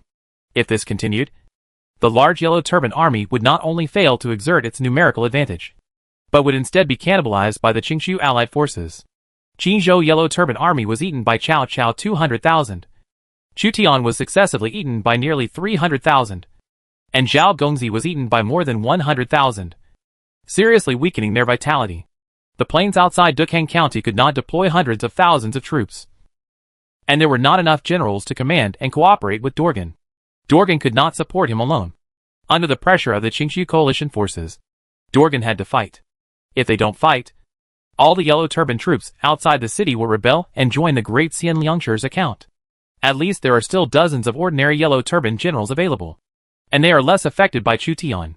So Dorgan appointed each ordinary Yellow Turban army general to lead 10,000 people into a large square formation. Then he selected the most elite 70,000 people to form 7 phalanxes and commanded them personally. With his current commanding ability, he can only provide bonuses to 70,000 people at most. Guan Hai commanded 30,000 elite Yellow Turban troops and followed Dorgan to fight. The number of troops he was capable of commanding was even smaller. As for the other Yellow Turban army generals, Dorgan instructed them to move in a roundabout way to flank the Qingshu coalition or cut off the Qingshu coalition's retreat. Dorgan did not expect that these low-IQ Yellow Turban generals could really break through the flanks of the Qingshu coalition and cut off the food routes. As long as they put pressure on the Qingshu coalition and gain opportunities on the frontal battlefield. 100,000 elite Yellow Turban troops came out of the city and formed a formation on the plains along the river outside the city. The scale of the battle also depends on the terrain, and it is impossible for hundreds of thousands of troops to be deployed. A battle may also be divided into several battlefields, with each legion responsible for tasks such as defeat, annihilation, encirclement, and deter. Dorgan lacks enough senior generals here, and Wu Sangui, the only one who can make detours and flank breakthroughs, is seriously injured. He can only use ordinary Yellow Turban army generals and leave everything to fate. Otherwise, Dorgan could take advantage of his military strength and set up several legions to divide and surround the Qingshu coalition. Su Sheng led a group of archers to guard the river bank to prevent the Yellow Turban army from crossing the river. Zhou Yafu and Li Guang led the Shiliu camp, Shi Sheng camp and low-level infantry archers. A total of 15,000 people. For a head-on decisive battle, Hua Mulan leads the cavalry on the flanks and prepares to charge into the formation. Shuai Gui leads the escort team and the first reserve team. 2 generals Mi Fang and Chao Bao led the Shuzhou army as the second reserve force to guard against the Yellow Turban army that may appear at any time in the rear. Chu Tian deployed his own formation, and his army was on the same line as Mr. Zhao's army. Zhao Gongzi ordered Tai Shirzi to lead the infantry and archers to guard the front, while the Tang cavalry general Shui Wanche led the cavalry to guard against the Yellow Turban army on the flanks and to be ready to attack the opponent at any time. Prince Zhao and Kong Rong personally led the rear army to guard against a surprise attack by the Yellow Turban army. The war flags were fluttering, and in the north were Dorgan and Guan Hai's 100,000 Yellow Turban elites. Unlike other Yellow Turban troops, which may be mixed with old, young, women and children, this Yellow Turban army is composed of young adults, with 5,000 Yellow Turban captains as the front row and 10,000 Yellow Turban cavalry as the flanks. In the south is the Qingshu coalition army of Chu Tian and Zhao Gongzi, with about 70,000 to 80,000 people. Their sides and rear were threatened by ordinary Yellow Turban generals and had to be divided into garrison troops. The actual number of troops used for decisive frontal battlefield battles may only be 40,000 to 50,000. On the not-so-large battlefield, Dorgan had already gained enough advantages. He had the advantage of troops on the front, and there were Yellow Turban troops all over the mountains and plains on the flanks and rear to put pressure on the opponent. It would be best if you can break through the Qingshu coalition's position head-on. If not, wait for the Yellow Turban generals on both sides to press the 2 wings of the Qingshu coalition. Chu Tian led people to the front of the battle formation for a final observation before the battle. With the appearance of Chu Tian, The 100,000 Yellow Turban Army on the opposite side suddenly wavered. And Guan Hai, the historical general of the Yellow Turban Army, was disturbed. Opposite is the hidden great sage teacher. Although he didn't understand why the morale of the Yellow Turban Army on the opposite side suddenly dropped, Zhou Yafu quickly realized that this was an opportunity. Morale is crucial. Zhou Yafu asked for orders. Please, my lord, order an attack and destroy the opponent's army of 100,000 in one go. Attack now? Chu Tian never thought that his side was at a disadvantage. But Zhou Yafu took the initiative to fight. The stubborn Zhou Yafu insisted. The fighter opportunity is fleeting, so don't hesitate. Accurate. The whole army attacks. Chu Tian delegated all the power to command the front army to Zhou Yafu. Bang the drum! Zhou Yafu immediately climbed up to take command. Boom! The ground trembled slightly, and the atmosphere was solemn. Boom! Boom! The strong men in the army waved their drumsticks, and the dull drum beats echoed over the battlefield. All the soldiers subconsciously clenched the weapons and shields in their hands. This is the signal to attack. Zhou Yafu did not test the opponent, but saw that the phalanx of 100,000 Yellow Turban Army started to riot because of Chu Tian's appearance. So he planned to make a big move. It's crazy! We attack too! Mr. Zhao also beat drums here, and tie shirts he put on his armor, held a long bow, and led an army of 15,000 people forward. Zhou Yafu concentrated all the heavy infantry in the front row, and the back row were the sharpshooters of the Xisheng Battalion. Once the heavy infantry and Xisheng Battalion inflict huge damage to the opponent's front row, the Shiliu Battalion following behind will replace the heavy infantry and completely destroy the enemy's formation. The two cavalrymen of Hua Mulan and Shui Wanqie were ready to attack, their horses panting uneasily. They were disturbed by the sound of drums. Supervise the battle team to be in position. No one is allowed to retreat. Dorgan found that the morale of the 100,000 elite Yellow Turban Army was shaken, so he could only send in a supervising team to maintain morale. Otherwise, when the two armies clash, the Yellow Turban Army's morale will soon hit rock bottom, and they will defect or flee. If I had the 8 Banners Army, these Yellow Turbans would only be worthy of being servants. Dorgan had an uneasy premonition. He realized that the odds of victory this time were slim. There are many famous generals and special units on the opposite side. Dorgan has not yet recruited the 8 Banners Cavalry. Determine Beihai in one battle, Chu Tian observed from behind. This time he is not afraid of losing. He led the army from Langya Kingdom to Beihai Kingdom to attack the Qingzhou Yellow Turban Army and plunder 300,000 people. Even if the entire army was annihilated, he would not recover from it. As long as Chu Tian returns to Langya Kingdom, he can quickly form a new army and make a comeback. Dorgan couldn't afford to lose this time. Once Dukhang County was recaptured by officers and soldiers, he faced a pincer attack from the Lord Zhao Gongzi of Beihai Kingdom, who owned 6 counties, and the alien Lord of Donglai County, who owned 5 counties. And once defeated, the officers and soldiers will definitely take advantage of the situation to pursue and regain more territory. And the Qingzhou Yellow Turban Army's living space will be even smaller.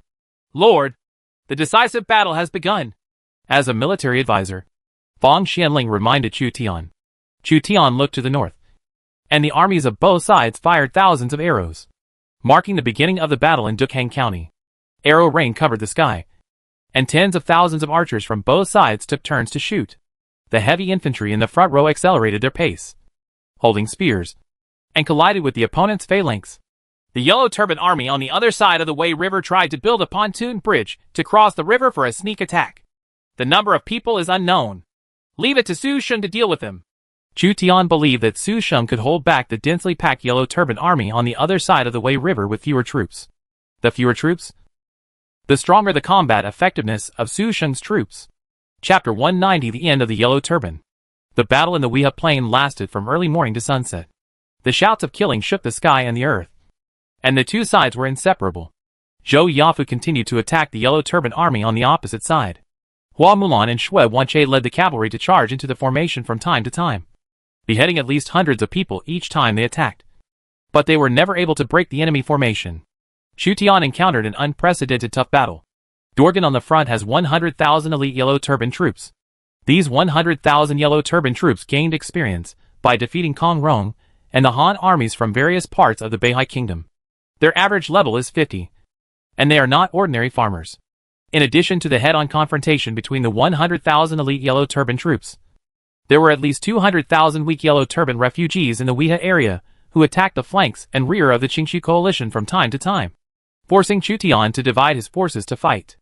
My lord! Each soldier of General Su Sheng's army only has 3 arrows left.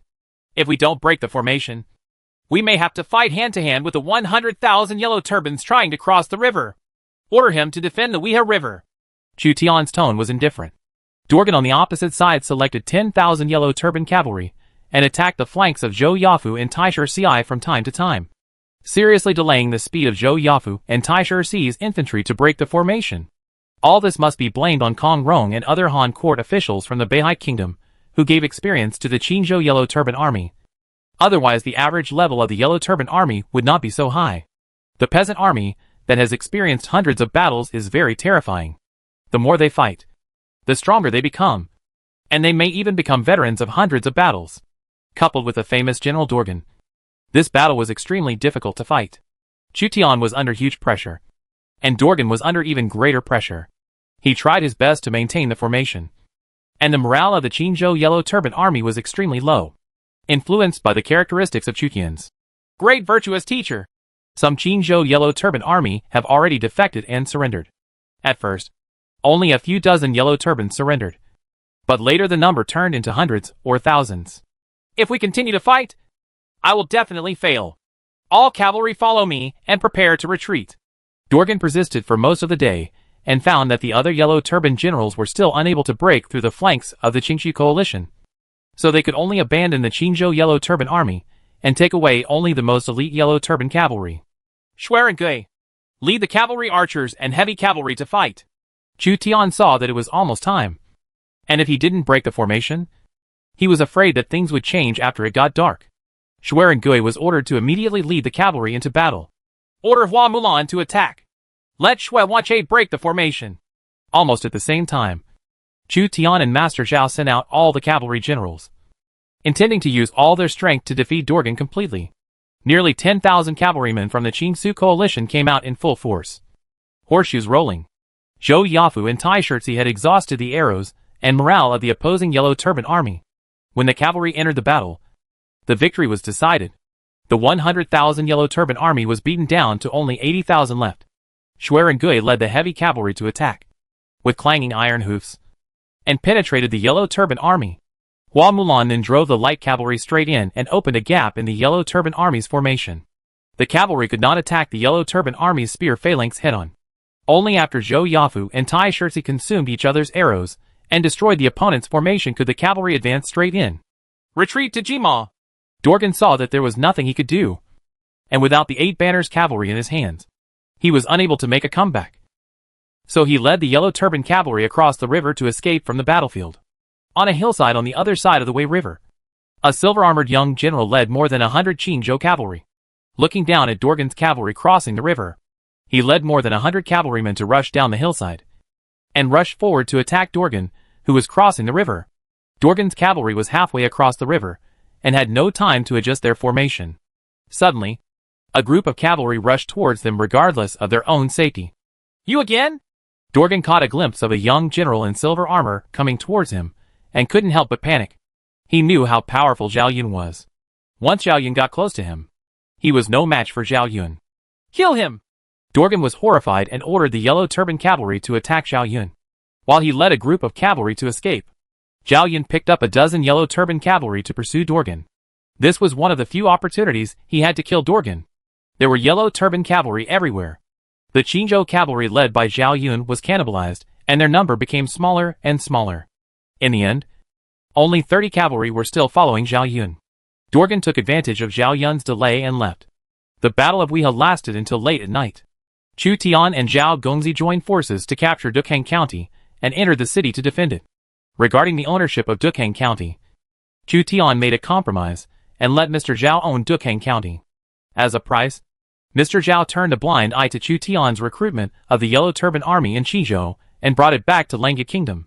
It was useless for Chu Tian to get to Dukang County, because it was an enclave located in Beihai Kingdom.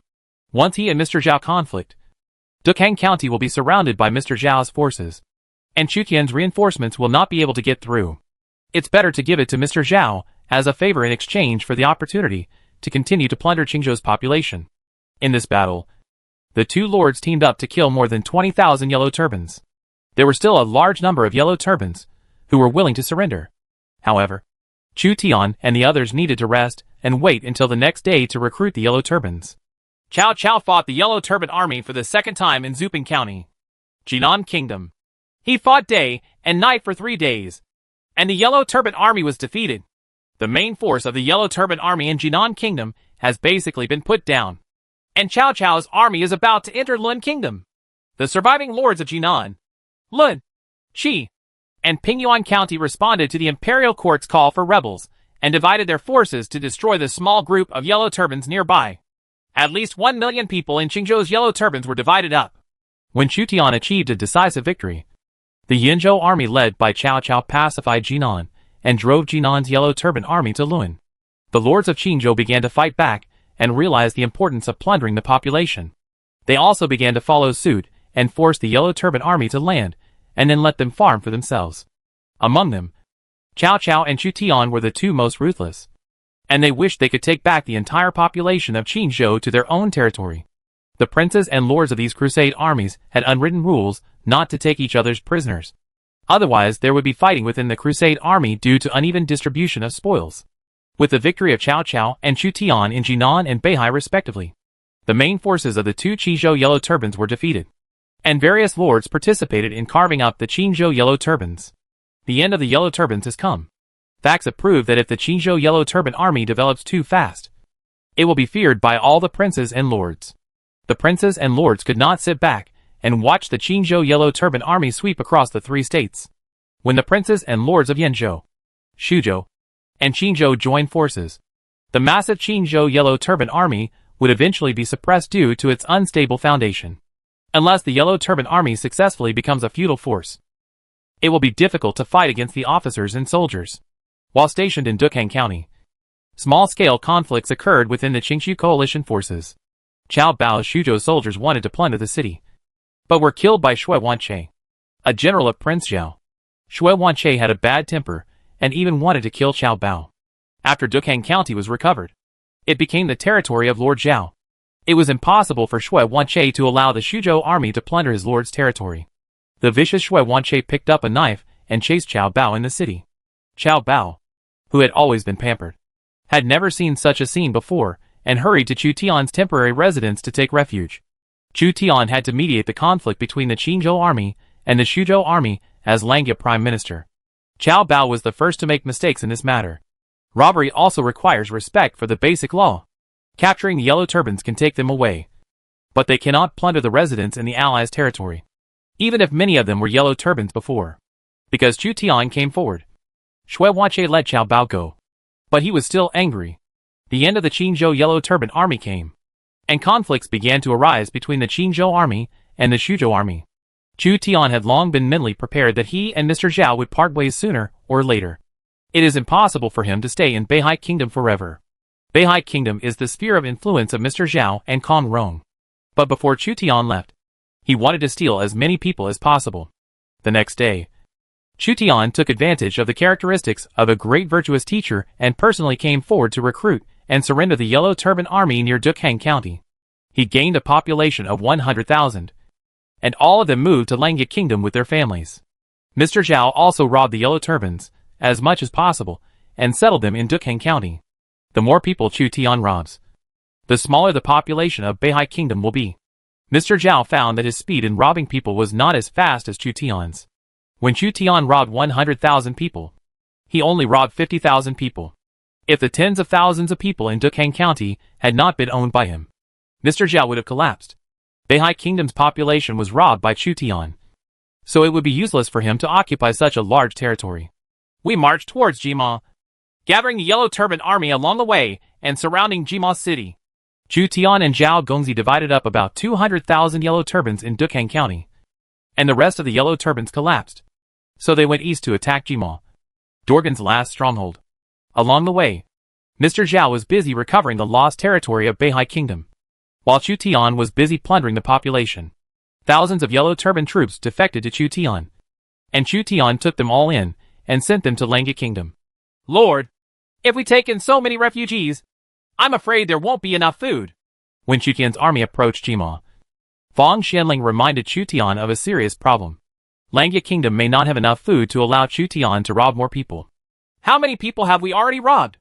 600,000 and 3,000. 600,000. Chu Tian never thought that he would actually steal the population of 1 or 2 counties, which was equivalent to forcibly moving 1 or 2 counties from Beihai Kingdom back to Langya Kingdom.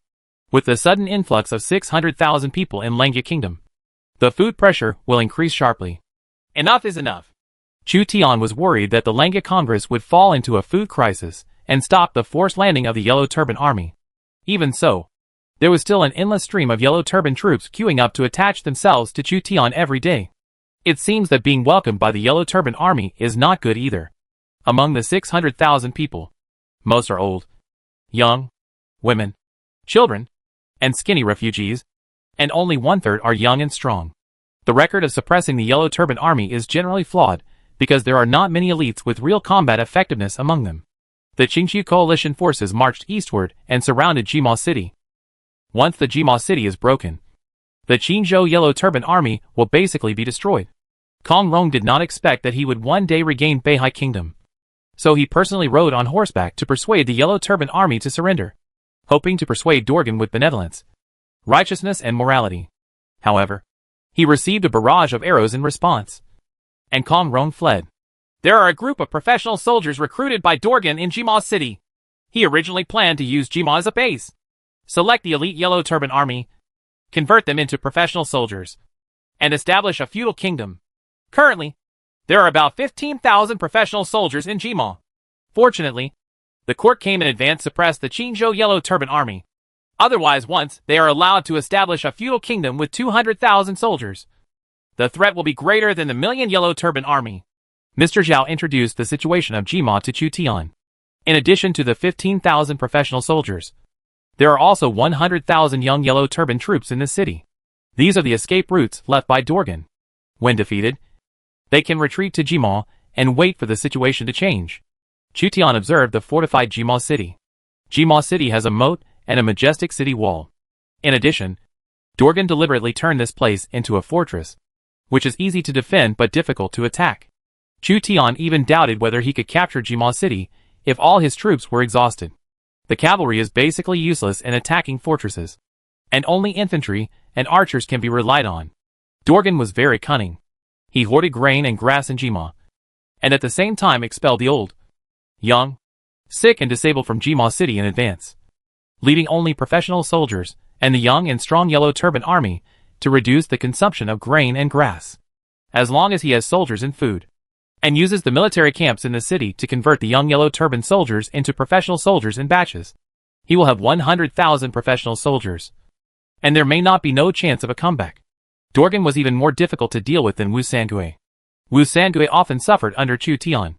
Only Chu Tian and Mr. Zhao can suppress Dorgan.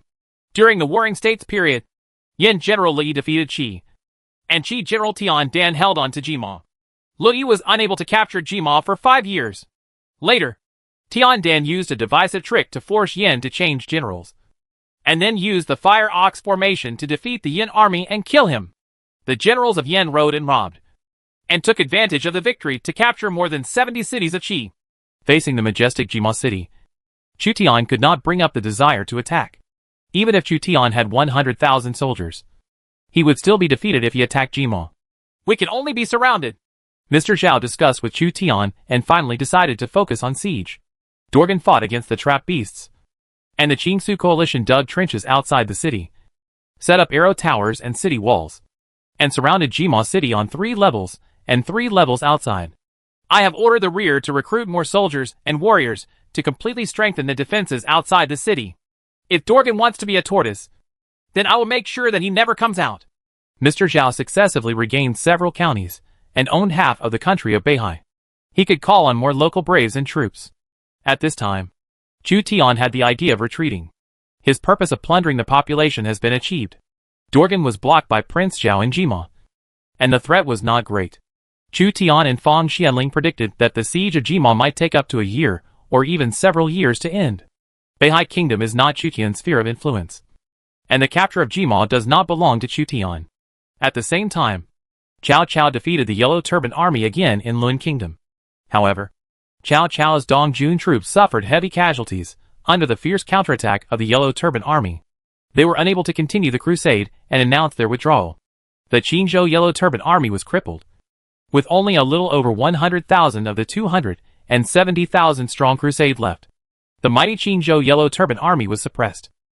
The biggest beneficiaries were the Qingzhou lords, who took the opportunity to expand their territory, and Chu Tian and Cao Cao, who plundered a large number of people from Qingzhou. Chu Tian proposed to Mr. Zhao the idea of retreating the troops. Jima is left to you to besiege. I estimate that it will not be conquered for more than a year and a half. I will continue to surround Jima City until the food supplies run out. Mr. Zhao was in trouble and could not tell. Jima was a nail in the Beihai Kingdom, and he had to pull it out. Chu Tian could walk away, but he would continue to fight with Dorgan. Chu Tian officially announced his withdrawal and handed over the hard work of besieging Jima City to Mr. Zhao. He didn't want to delay a few years of development in Beihai country. On the way back to the army, the leaderless Qingzhou Yellow Turban Army followed the great sage Chu Tian and blocked the official road with great force. Chu Tian no longer wanted to accept so many Yellow Turban troops. As a result, the Qingzhou Yellow Turban Army relied on Chu Tian and could not be driven away. So when Chu Tian returned to Langya Kingdom from Jima, he received another 200,000 Yellow Turban refugees. Chapter 191 American Crops and Trade Nodes. Lord, you captured 800,000 Yellow Turbans and achieved a great victory. But how to solve the food problem of these Yellow Turbans? Chu Tianxiong returned to Xia City eagerly, and soon encountered a difficult problem. Xiao Liang asked him for food with a smile. It's not that I want to conquer so many Yellow Turbans, but that they are willing to follow me. When Liu Bei passed through Xianyang in the past, countless residents were willing to follow him and never stopped. Maybe this is the charm of his personality. Chu Tian tried to change the subject. But Lord, where's the food? Where's the food for 800,000 people? Facing Xiao Liang's pressing steps, Chu Tian almost leaned against the wall. Her breathing could be heard clearly, and her chest was rising and falling due to excitement. Chu Tian put his hands on her soft shoulders and pushed her away gently. There will always be a way, as long as we get through this year. And 800,000 refugees will open up farmland and grow food for us. We will no longer have to fight for food. Problem worries. Chu Tian thought that the sudden influx of 800,000 refugees into Langya Kingdom would indeed be a huge test for the officials of Langya Kingdom. He recruited 800,000 refugees outside and made great achievements in battle, which was a hardship to a group of officials in Langya Kingdom. They must properly arrange this group of refugees to prevent changes. The first is the food problem for the 800,000 refugees. The Yellow Turban Army basically had no surplus food, and all the looted Yellow Turban Army relied on the granaries of various villages and towns in Langya Kingdom for supply. Sigh. Xiao Liang sighed. Fortunately, I bought a batch of sweet potato seeds. If they are planted on a large scale in May and June, they can be harvested in October.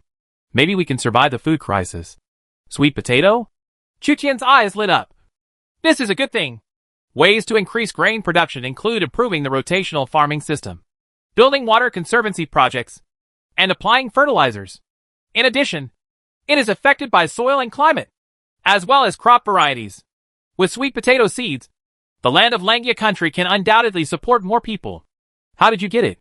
Chu Tian looked at Xiao Liang with fiery eyes. What he coveted was not Xiao Liang, but the seeds of sweet potatoes. Players in the Americas sold it to players in the Eastern Han Dynasty, and then players in the Eastern Han Dynasty sold it to me. I used the teleportation array to go to Luoyang and bought sweet potato seeds from a lord in Jiazhou. The lord in Jiazhou also had seeds of new crops such as corn, peanuts, kampa rice, tomatoes, etc. Xia Tianliang calmed down. She had actually thought of a countermeasure for a long time. She just wanted to tease the lord. Corn, peanuts, potatoes, sweet potatoes, kampa rice. Chu Tian was shocked when he heard the names of these crops. With these crops, it would be easy for Donghan District to feed double or triple the population. Some cold and drought-resistant crops do not have high requirements on climate and soil. New crops from the Americas can be grown in places that are not suitable for growing wheat. In addition, the yields of the new crops themselves are large. Perhaps the greatest impact that American civilization had on the modern world was these new crops. Their indigenous civilization had little influence, and instead became a colony of the West. It's only been a year since the borders of civilization were opened. How come someone has gotten their hands on these crops? Chu Tianxuan thought that across the sea from America to the Eastern Han Dynasty, the area of Lord had expanded to 10 times. The sea was vast, and it would take an extremely long time to cross the sea. There are trade nodes in the Lord world, and trade nodes have teleportation arrays. For example, the Strait of Malacca is a world trade node, and Edo Bay is a trade node. The teleportation arrays between trade nodes can be used in peacetime. Otherwise, it is just a global voyage. It will take 10 years. No one can bear such a long voyage. It turns out it's the teleportation array's credit. Chu Tian understood that if he used the teleportation array, he could indeed get crops from America quickly. Where is our world trade node in Donghan district? Each civilized zone generally has only one trade node. Because our territory in the Eastern Han Dynasty is so large, there are 2 trade nodes in total. One trade node is the Western Region Protectorate on the Overland Silk Road, and the other trade node is Nanhai County, Jiaozhou on the Maritime Silk Road. Chu Tian silently wrote down these 2 places, one in the west of Donghan district, and the other in the south of Donghan district. Chu Tian will not be able to contact these 2 places in a short time, but in the later stages. The battle across civilized areas in the main world of Lord also relied on the teleportation array of trade nodes to gather troops, which can be said to be very important. Just because Chu Tian cannot control world trade nodes now does not mean that it will be useless in the future. In this way, the Western Region Protectorate and Jiaozhou and Nanhai County have gained a lot of benefits from the opening of civilized borders. Yeah, but in the future, once the various civilized areas are unified and go to war, they will be the first to bear the brunt. Because of its importance, world trade nodes will become a springboard for battles between civilizations. The national war at that time will be the real national war. You have a point. Chu Tian agreed with Xiao Liang's analysis. The reason why the world trade node is important is that it has its own teleportation array across the civilized area in Lords, and the second is its superior geographical location. Any place that is qualified to become a world trade node is a necessary passage between civilizations. For example, as long as the Strait of Malacca in Southeast Asia is occupied, merchant ships from various countries passing through will have to pay taxes. The ship tax alone makes people jealous every year. You should have bought corn and peanut seeds. Right. Chu Tian believed that she would not let him down. Sure enough, Xiao Liang nodded. All major new crops in America, as long as they are suitable for planting in the river area. I bought them from the Lord of Jiaozhou at a high price and obtained a batch of fine seeds. I spent 5,000 taels of silver for this. This is the account book. 5,000 taels of silver. The Lord of Jiaozhou offered too much. They used the teleportation array to obtain the seeds of these crops from the American trade nodes, and then obtain new seeds through their own cultivation. They also joined forces to form a chamber of commerce to monopolize trade. The price is of course expensive, but after we get the seeds, we can cultivate them ourselves. I have already at the beginning of the month. Li Kui is asked to arrange for farmers to plant corn, spring sweet potatoes, and peanuts. Wheat and mulberries can be harvested at the end of June, and corn and daylilies can be harvested at the end of August. After the wheat is harvested in June, the refugees can be immediately arranged to plant summer sweet potatoes and summer peanuts. And in August you can plant potatoes in the fall and wheat in October.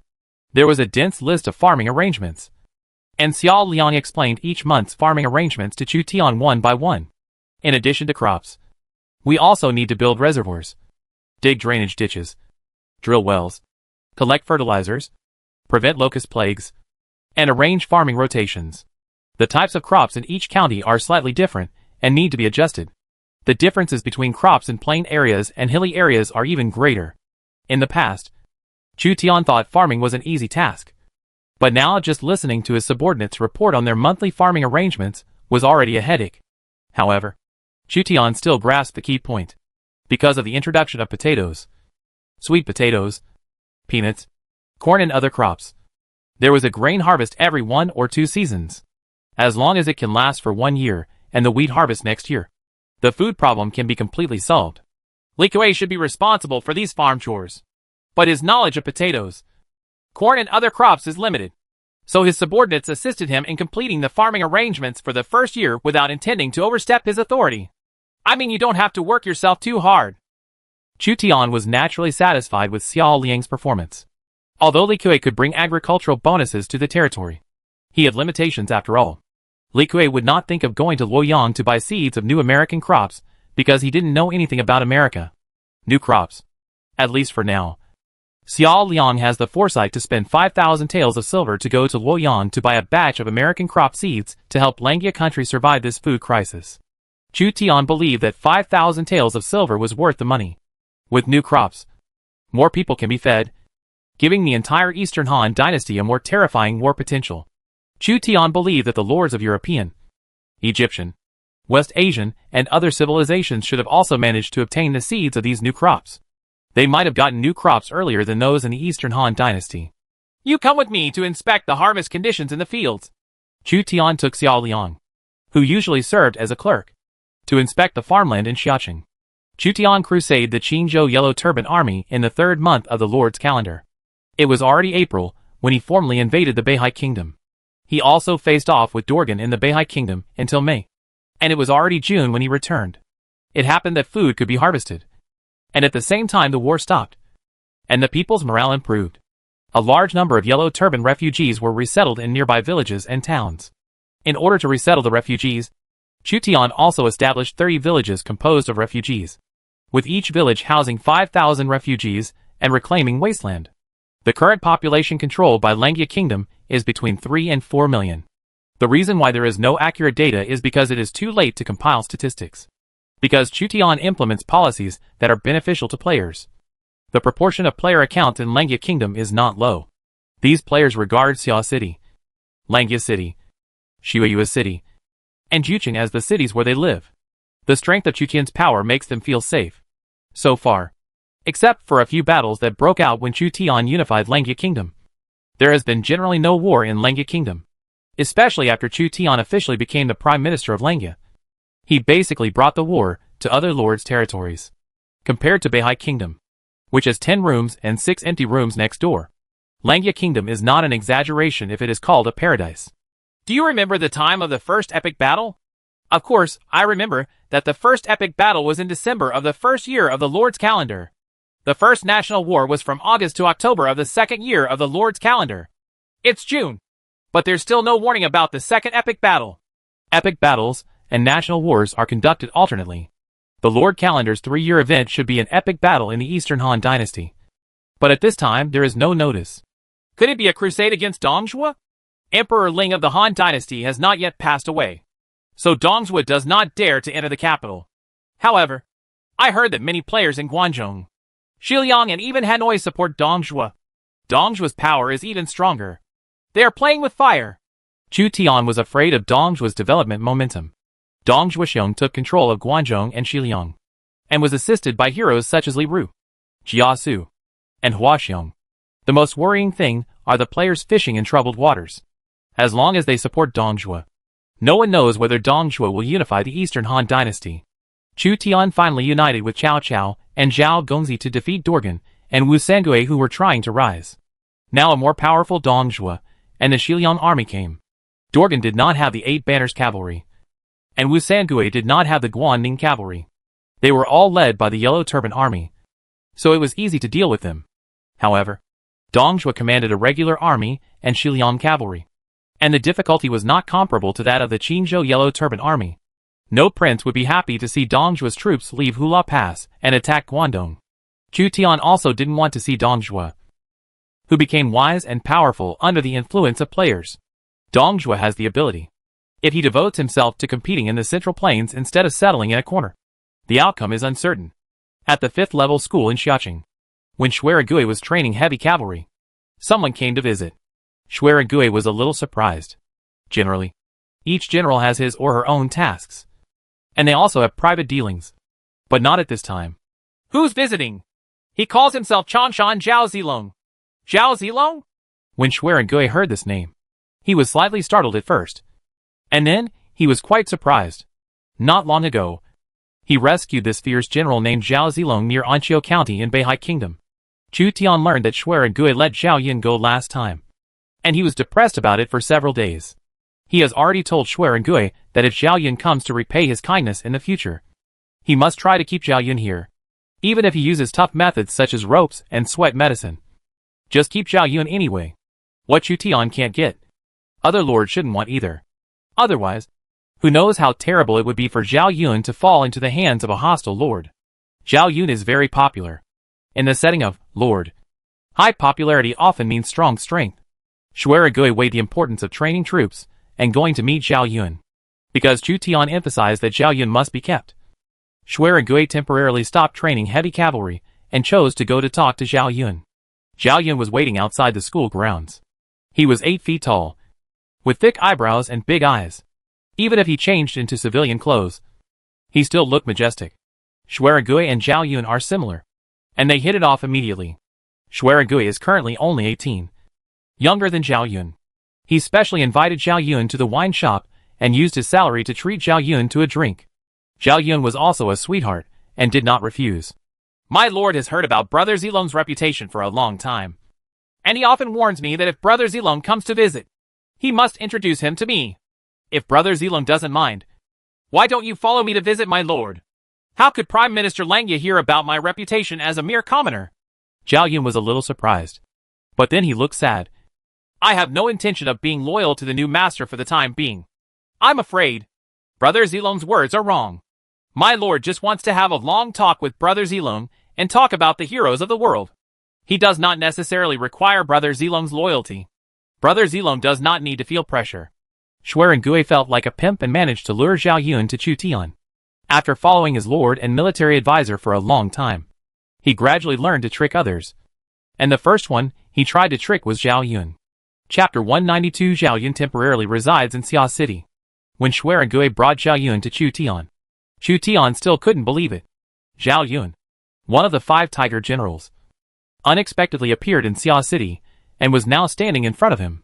This is the General Zhao Yun who is coveted by countless players in the Eastern Han Dynasty. He is sought after by future generations because of his loyalty.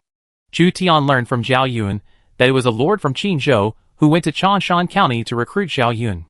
Later, during the Qinzhou Yellow Turban Army uprising, this Qinzhou lord was surrounded by Dorgan's Locust Army during the march and was defeated and died.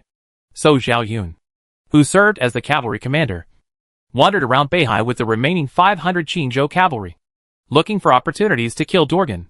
However, due to the large number of Dorgan's troops, Zhao Yun was unable to kill Dorgan. The 500 Qinzhou cavalry were unable to kill Dorgan.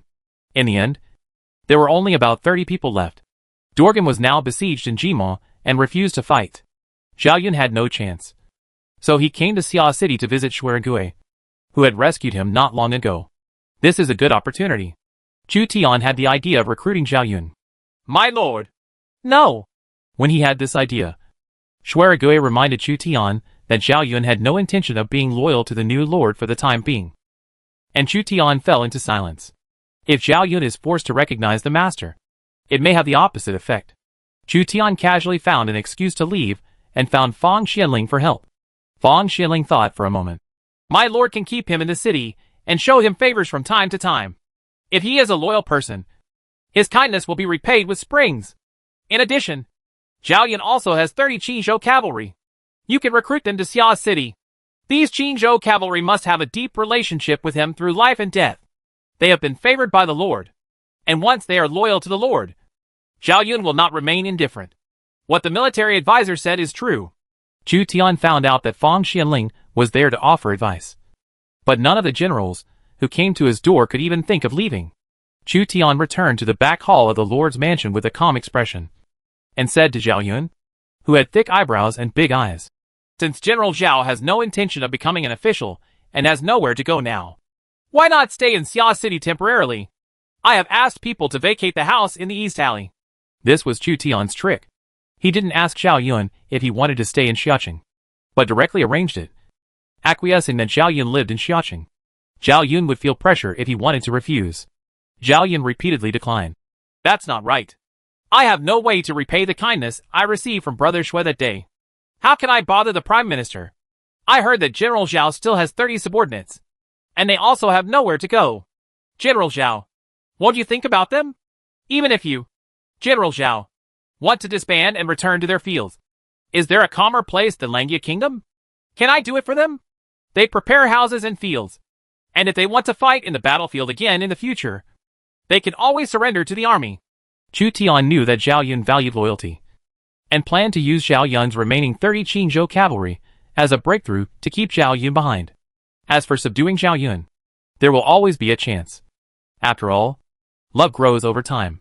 Sure enough, when it came to the 30 Qingzhou cavalry, Zhao Yun, who now had nowhere to turn, hesitated. Without joining a force, he and his men would have no source of income. Zhao Yun can wander around alone. But with 30 cavalry, any force will covet or guard against this cavalry squad. It might be a good thing for them if 30 cavalrymen could be allowed to disarm and return to their fields in Xia City and become farmers. Chu Tian continued. Please don't care about this favor, General Zhao. If you have the opportunity in the future, General Zhao can repay it. After Chu Tian finished speaking, he winked at Xuerengui. Xuerengui came to his senses and joined in persuading Zhao Yun. If Brother Zilong lives in Xiaoqing, wouldn't it be nice for us to compete in martial arts and drink as much as we want in the future? Or in the future, we can kill the enemy together and serve the imperial court. This life will not be in vain. Zhao Yun finally wavered. Zilong will definitely repay this kindness. Anyway, Zilong will not leave Xia City until he repays his kindness. This is what you said. Zilong. Chu Tian toasted Zhao Yun. He can learn from Cao Cao, as long as he never gives Zhao Yun a chance to repay his kindness. And he can keep Zhao Yun in Xia City forever. Zhao Yun is not Guan Yu, and he will not escape through 5 passes and kill 6 generals, because he has not had any interaction with Liu Bei yet. Xuerengui, you go out with Zhao Yun from time to time in private, and try to make him feel the warmth of our Xia City. Chu Tian privately encouraged Xuerengui to make friends with Zhao Yun. He has discovered that Xuerengui and Zhao Yun have the same horoscope, and both of them like to wear white clothes. As long as Zhao Yun is trapped by Xuerengui's brotherly love, Zhao Yun will probably have to weigh it before he repays his favor and leaves Xia City. Recruiting a loyal hero is actually not difficult as long as he is no lord. Such people value kindness more. Chu Tian ordered Zhao Yun and 30 Qingzhou cavalry to be placed in Xiaoqing. 12 of them wanted to be disarmed and return to the fields and become farmers. Chu Tian spent money to buy their horses and contract a field for them. There were still 18 cavalrymen still in the army, so Chu Tian organized them into Xuerengui's light cavalry squad. Once Zhao Yun goes to Xuerengui and sees his old subordinates fighting under Xuerengui, he will definitely be moved. Chu Tian's routines are getting deeper and deeper. He is no longer as impetuous as when he first recruited Zhang Ba and Sun Guan, and Zhao Yun fell step by step. This process is quite interesting. Fang Xianling waited outside the door for a long time. When Chu Tian sent Zhao Yun away, she bowed to Chu Tian and said, Congratulations, my lord, on getting another good general. It's still early. Take your time. Chu Tian was not in a hurry. He had come into contact with all kinds of strange heroes, and he was already calm and comfortable with them. The stubborn Zhou Yafu, the unlucky Li Guang, the graceful but far-reaching Fang Xianling, the seemingly cold but interesting Hua Mulan, Xuerengui, who was raised as a commander, and the Taishan bandit, who currently regards Chu Tian as a god general. Let Zhao Yun calm down for a while, and he will join his army sooner or later. If you are attacking Dongjue, you may be able to ask Zhao Yun to go to Hula Pass to assist in the battle.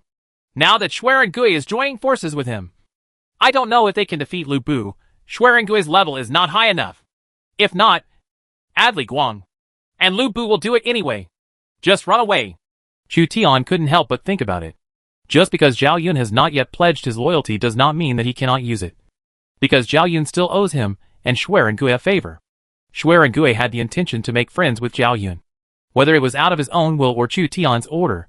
He personally took Zhao Yun to the house given to him by Chu Tian. On the way, a tall general with ape-like arms passed by, glanced at Zhao Yun and Xuerengui, and nodded slightly towards Xuerengui. Li Guang and Xuerengui are currently the 2 most powerful generals in Xiaoqing. When they saw Zhao Yun, who was also very powerful, they realized that the other party was a powerful competitor. Xiaoqing is full of talents, which means competition is fierce. When Wu is the first, Wu is the second. Strategies and civil servants each have their own strengths and weaknesses, making it difficult to compare. But in a competition of force, as long as one party is defeated, the winner can be determined. Currently, the generals who have become imperial heroes through force include Li Guang and Xuerengui. Zhao Yun is also a military-type emperor-level hero. So when Li Guang saw Zhao Yun, He thought that his lord had conquered another powerful general, and his status might be affected. After Li Guang passed by, Xuerengui whispered to Zhao Yun, "General Li Guang's archery skills are very powerful. He can easily penetrate the Yangtze River with 100 steps. You may not be his opponent with a bow and arrow, but in close combat, you can defeat him." Xuerengui once witnessed Zhao Yun rushing left and right in the Yellow Turban army, and probably knew Zhao Yun's ability. "There are really strong generals here." Zhao Yun has already met Xuerengui and Li Guang, two of the most ferocious generals in Xia City. A female general leading a horse passed by, attracting the attention of many residents. "That's General Hua Mulan. She has quite good martial arts, but you can't use all your strength when fighting her, because she is the Lord's favorite general. If she is injured during the competition, it will be hard to explain." Xuerengui had been loyal to Chu Tian for more than half a year, so he naturally saw the point. Zhao Yun nodded and silently took note of this. In Luoyang Nangong Jiada Hall, eunuchs and maids came and went from time to time, and everyone looked anxious. The 10 permanent servants, who hold the power of the empire through the emperor, are the most anxious.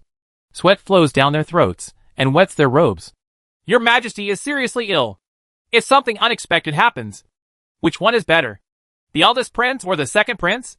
The second prince is young, so he can do things easily. But He Jin, the butcher, wants to establish eldest prince, and ruins our good deeds." The 10 permanent attendants gathered under the stone steps outside the palace gate. Whispering, a small Huamin came to report. "There are strangers asking for an audience. They claim that the General He Jin, the school captain Yuan Shao, the Han League, and the Hebei Tingju of the strangers have the tendency to control Luoyang City." When the Shichang servants heard this, their expressions changed. How dare the butcher and the stranger? The aliens colluded with Butcher He and Yuan Shao. If they stay in Luoyang City, they will be a disaster. We must expel them from Luoyang City quickly to avoid future troubles. There is an undercurrent surging in Luoyang City, and some well-informed players have learned that Emperor Ling of the Han Dynasty is seriously ill.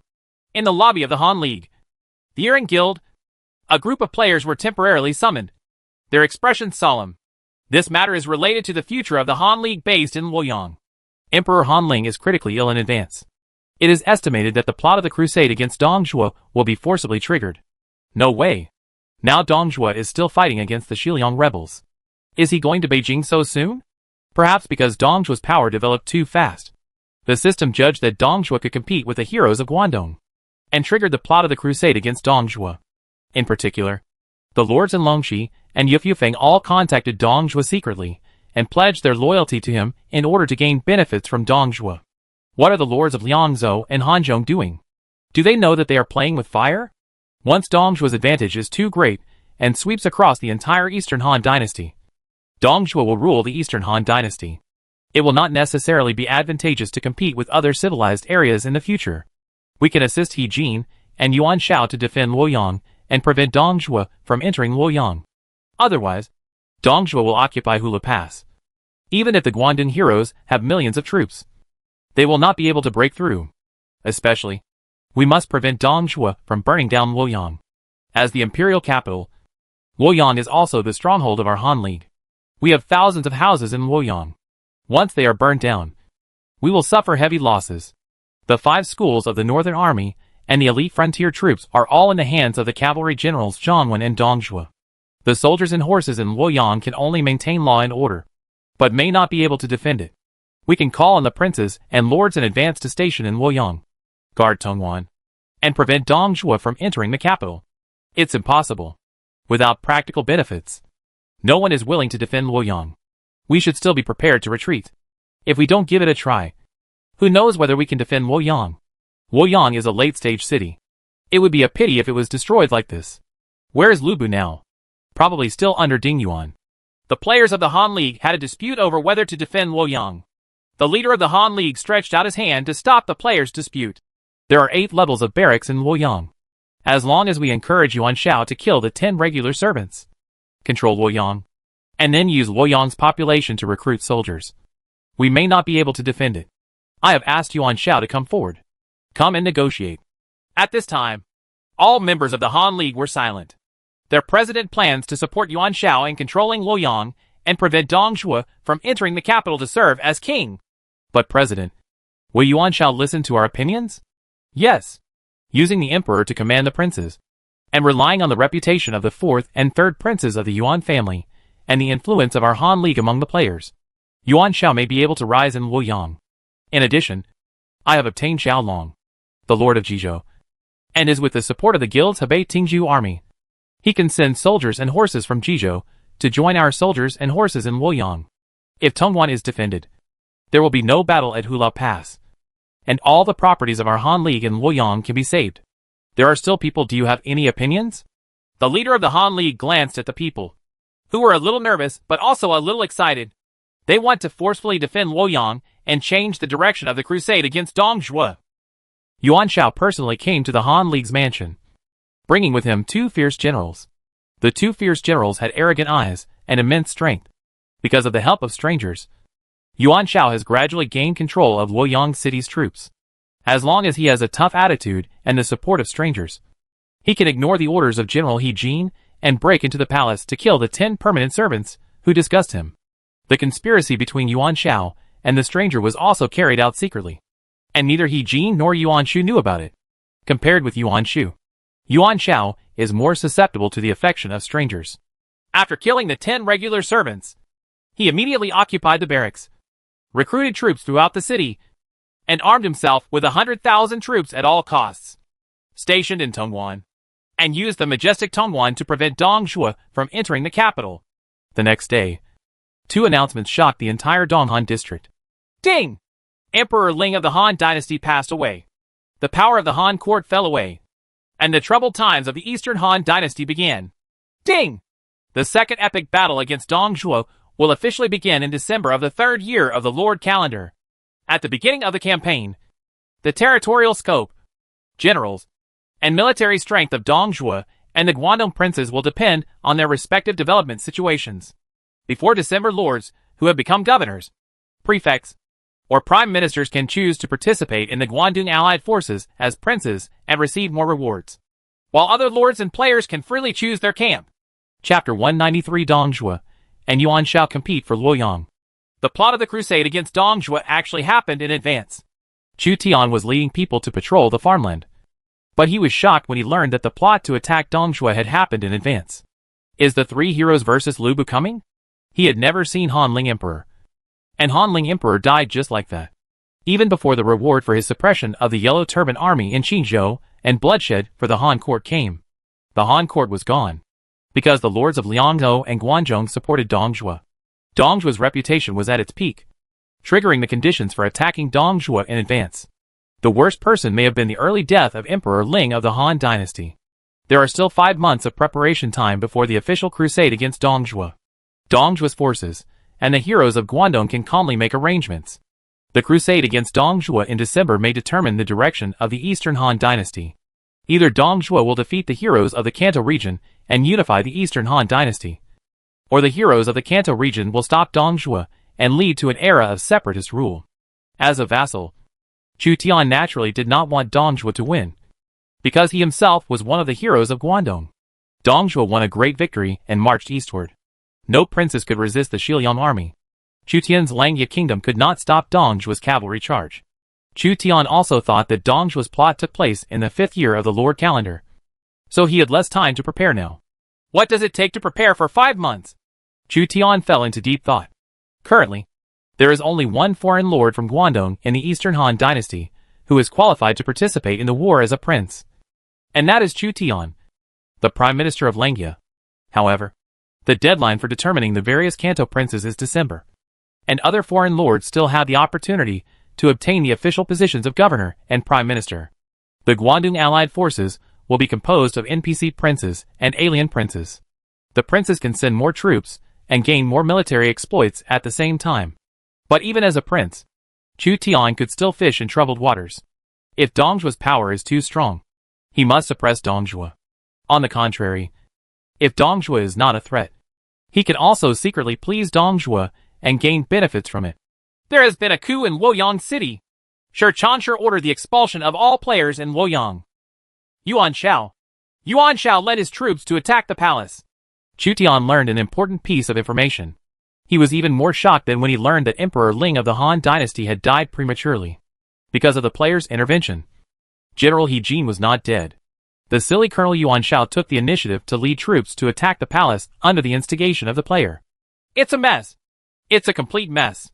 Chu Tian had a headache, and he couldn't judge the trend of Donghan district. After finally suppressing the Yellow Turban army in Qingzhou, chaos reigned in Luoyang. In Luoyang city, 10 regular servants were killed by Yuan Shao's soldiers, and the palace was filled with blood. 2 fierce generals came to see Yuan Shao carrying the heads of the 10 regular servants. Yan Liang and Wen Chou, you two have made extraordinary achievements, and you will definitely be rewarded by the court in the future. Yuan Shao obtained the support of strangers in Luoyang and obtained 2 fierce generals. And then he made up his mind to risk the disapproval of the world to attack the palace and control Luoyang. General He Jin and Huban Lieutenant General Yuan Shu discovered Yuan Shao's actions too late. Now Yuan Shao had killed 10 ministers, burned the palace gates, and held the emperor and the queen mother hostage. What a madman! When Yuan Shu and some of the strangers who supported Yuan Shu heard the news, they were shocked by the madness of Yuan Shao and the players who supported Yuan Shao. But Yuan Shu and Yuan Shao were wearing the same trousers at this time. He had no choice but to support the eldest prince Liu Bian as emperor with Yuan Shao and He Jin. In Yufeng in the Guangzhou area, where Dongzhuo garrisoned troops, the number of foreigners who supported Dongzhuo was no less than that of those who supported Yuan Shao, and they were mainly the lords of Xiliang and Guangzhou. They were shocked when they learned of Yuan Shao's coup in Luoyang as soon as possible, and immediately came to urge Dongzhuo to enter the capital, imprison the cavalry general Zhang Wan, and send a cavalry force to capture Tongwan and Hanggu Pass quickly. Otherwise, if Tongwan and Hanggu Pass are captured by Yuan Shao, there will be endless trouble. We should make a truce with Ma Teng and Han Sui, and invite them to lead the Xiliang army eastward and hunt in Guangdong. The foreign military advisors who supported Dongzhuo took the opportunity to assert their own strategy.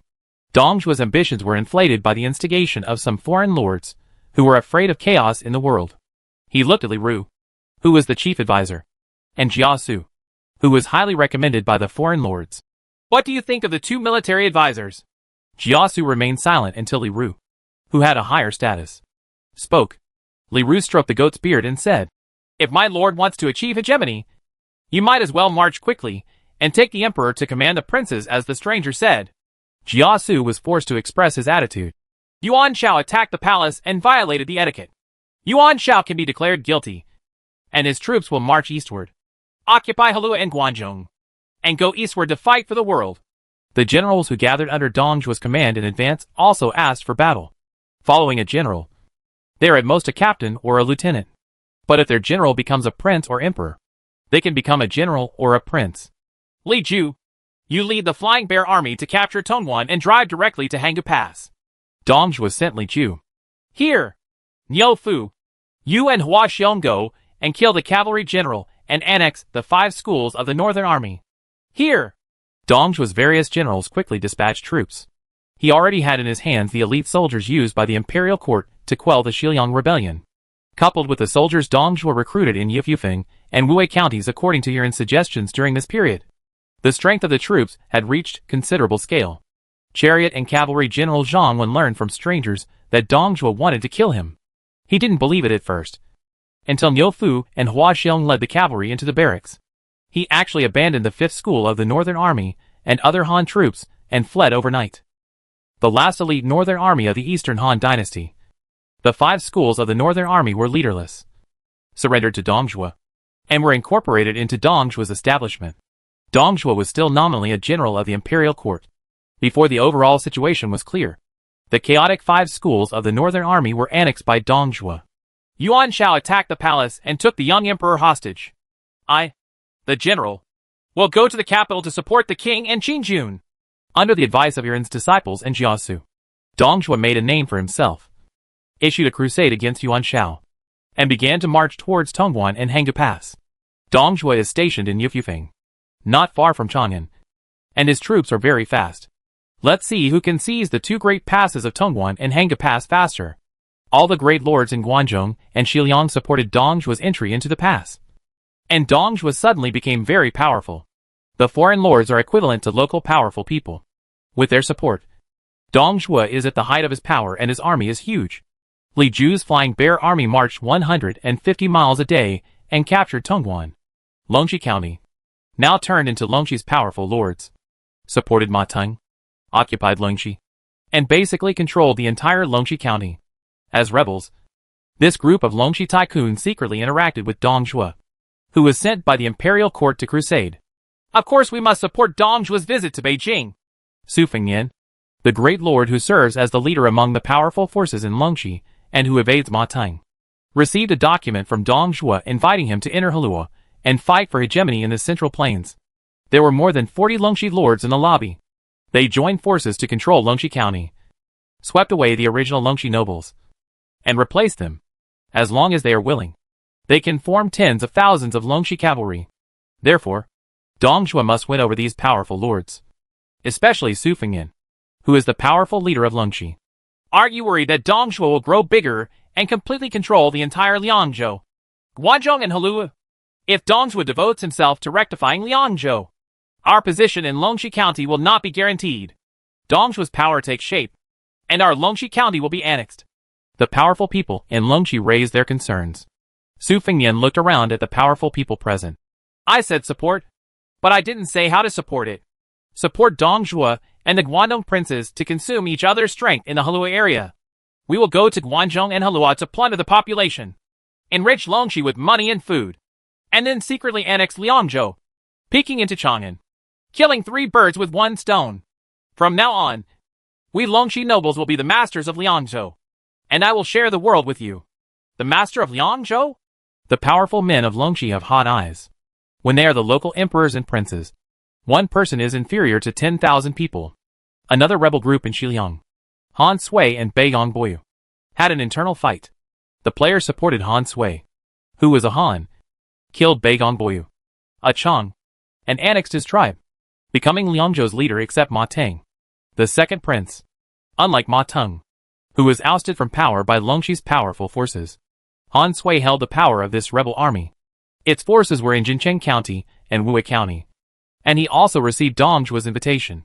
The great lords of Hanyang County, Beidi County, and Anding County also gradually learned that Dong Zhuo had begun to enter Beijing, and immediately recruited troops and horses, ready to take action. They supported Dong Zhuo and only wanted to benefit from it. General Polu Dong Zhuo attacked the general chariot and cavalry with the intention of rebelling. The young emperor summons the troops from all over the world to eliminate him. Yuan Shao, who controlled Luoyang, learned that Dong Zhuo's troops were rushing to attack Chang'an and Tongguan, although someone had already greeted him in advance. Yuan Shao panicked. Dong Zhuo has far more battlefield experience than Yuan Shao, and coupled with the fierceness of the Liangzhou and Guangzhou armies, it is very difficult to hold on to Luoyang. Immediately send a team of light cavalry to occupy Hanggu Pass day and night. Dong Zhuo is advancing very quickly and has arrived in Chang'an. The alien strategist misjudged the speed of Dong Zhuo's advance. It was expected that the difficulty of conquering Tongguan would be limited, so he could only defend Hanggu Pass. A cavalry force of 10,000 people left Luoyang and headed straight for Hanggu Pass under the leadership of Yan Liang. A conflict broke out between Dong Zhuo and Yuan Shao in advance, and the two sides started a tug-of-war in Chang'an and Luoyang. Dong Zhuo rushed to Chang'an, using the high-level barracks in Chang'an to recruit troops frantically, and recruited elite Xiliang cavalry for himself. Yuan Shao used the military camp in Luoyang to fight against each other. Dong Zhuo used Zhanghe Liangzhou as a backer, and Yuan Shao's territory was relatively small, so he had to send Yuan Shu to the Nanyang area to recruit troops. At the same time, he asked his former younger brother Cao Cao and Zhao Long, the strange lord of Wei County, to send reinforcements to temporarily block Dong Zhuo's march to Beijing. General He Jin found that the situation was out of control. He competed with Shi Chanshi for power, but was replaced by his subordinates Yuan Shao and Yiren. The Yuan family discovered that it was too late when Yuan Shao launched an attack, so they had no choice but to fully support Yuan Shao and use the influence of the Yuan family to appease the officials for Yuan Shao. Players in Halua are not optimistic about the General He Jin, and almost all support Yuan Shao to stop Dong Zhuo in order to preserve the prosperous Luoyang city and their own territory and property. The crusade against Dong Zhuo has not even started yet, but Yuan Shao and Dong Zhuo are fighting. I have never seen such a scene. Chu Tian, who was far away from Guangzhou and Halua, was looking over this year's harvest. The outcome of Dong Zhuo and Yuan Shao's fight for Luoyang has little to do with Chu Tian. Chu Tian's top priority is to manage his own territory, without a solid rear stronghold. The crusade against Dongjua was just a joke. Lu Bu was persuaded by the envoys sent by Dongjua to kill Ding Yuan and raise troops in Hanoi to respond to Dongjua. Wang Fusong, who was recruiting troops in the Yingchuan area, raised troops to support Yuan Shao and marched towards Hulao Pass. The Yellow Turban Army in Hanzhong announced that they will follow Dongjua. News came one after another, and Chu Tian was no longer so calm. Sure enough, Lu Bu killed Ding Yuan again. Despite the influence of aliens, some heroes remain true to their true nature. And if the Yellow Turban Army in Hanzhong doesn't stay well in the Hanzhong Basin, why should they support Dongjua? Dongjua's power is getting stronger and stronger. But most of the troops are not Dongjua's headquarters. Most of the princes and lords are dependent on Dongjua and trying to gain benefits. Select the strongest among the Yellow Turban refugees and train them into the Qingzhou army or high-level troops. Chu Tian began to recruit soldiers for the crusade against Dongjua.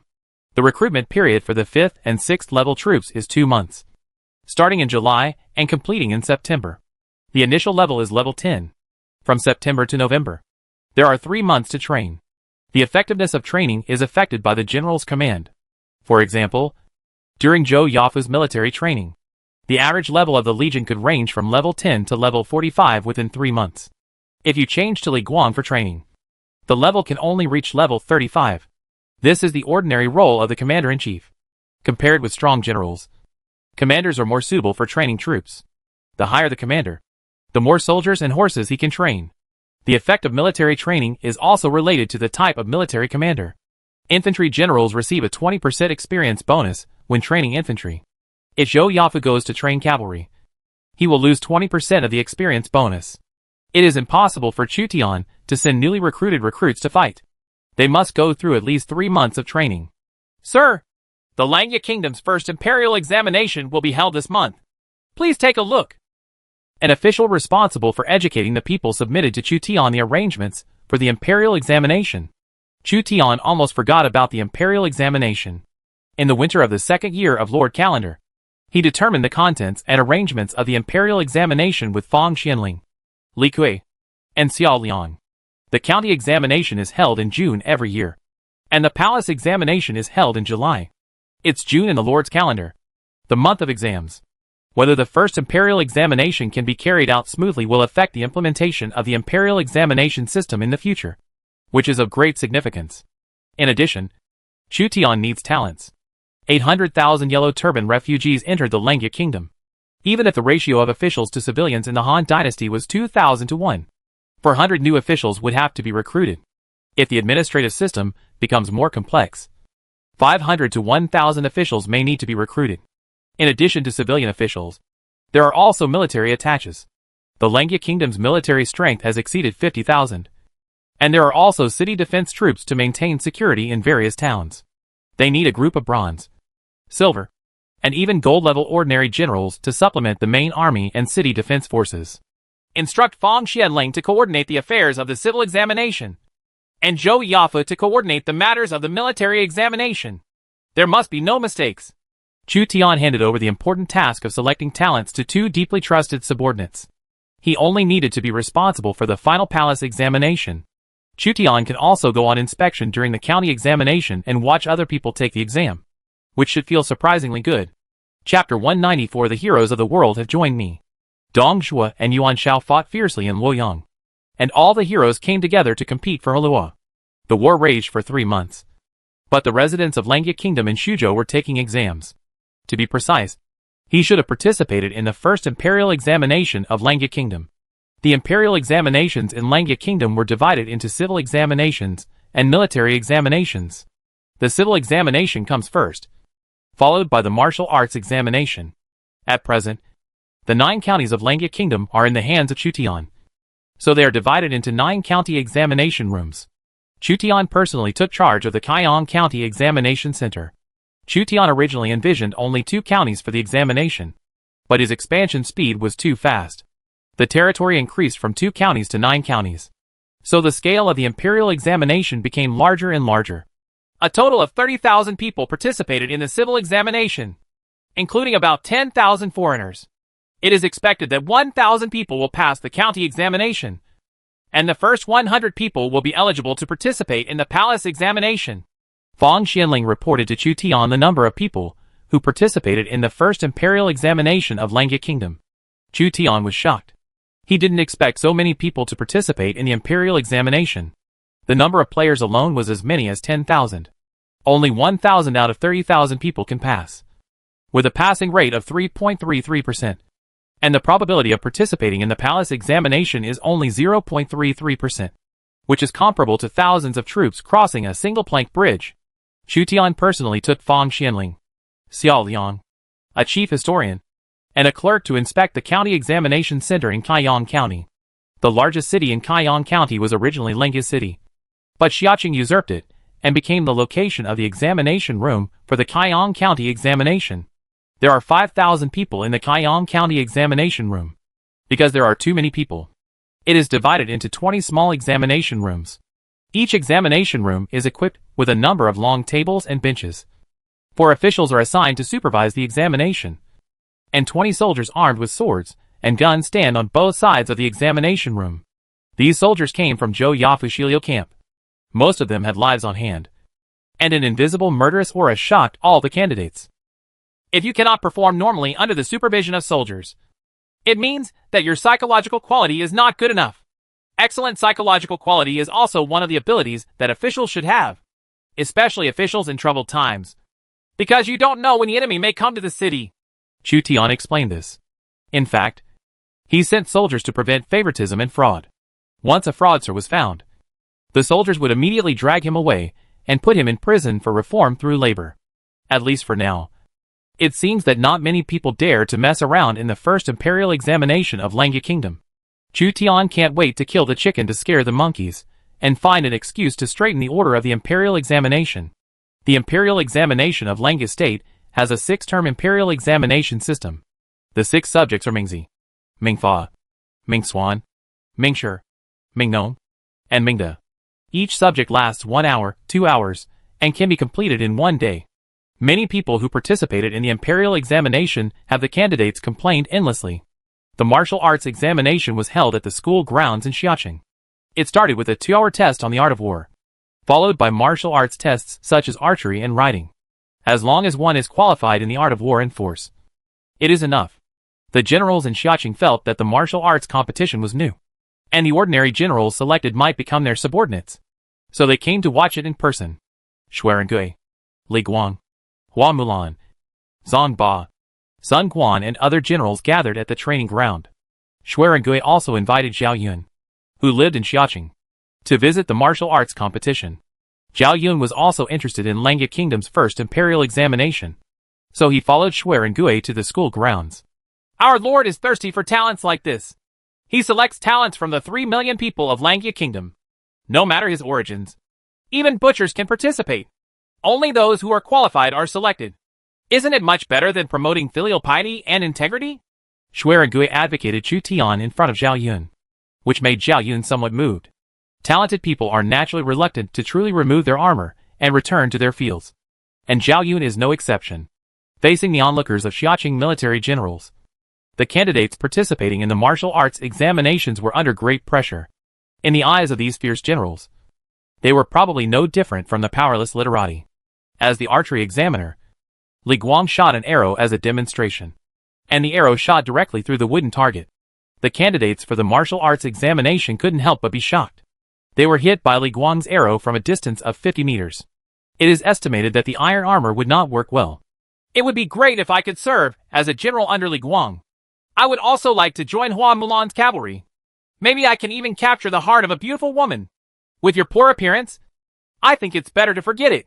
Many strangers participating in the martial arts couldn't help but look sideways when they saw Hua Mulan leading the light cavalry to watch. A real man should join the heavy cavalry and crush the enemy with a torrent of steel. Longbowmen are king, as long as they occupy favorable terrain.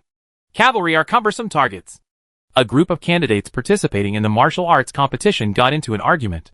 Chu Tian came to the teaching field to inspect the progress of the martial arts examination, but saw a group of tough men shooting arrows, lifting weights, riding horses, sweating profusely, which was completely different from the elegant and easygoing atmosphere of the civil examination. Our Langya country should be full of martial virtue. Chu Tian was very satisfied with the scene. His army needed these people to shed their lives and blood. Chu Tian also noticed that Xuerengui brought Zhao Yun to visit the martial arts competition of Langya Kingdom. So he walked over to brush up his favorability with Zhao Yun. General Zhao Yun, what do you think of the school field today? The army is strong and powerful. It's a pity that compared with General Zhao Yun, they are still less brave. Chu Tian knew that it was unlikely to recruit historical military generals for the martial arts examination. Historical generals basically come from recruitment orders. Unless their original lord is killed in battle, they will live in various places, such as Zhao Yun. The probability of a wandering Zhao Yun appearing in Langya Kingdom is already very small, and the probability of a second wandering historical general appearing is even smaller. Chu Tian had no intention of using the imperial examination to obtain historical generals in the early stage.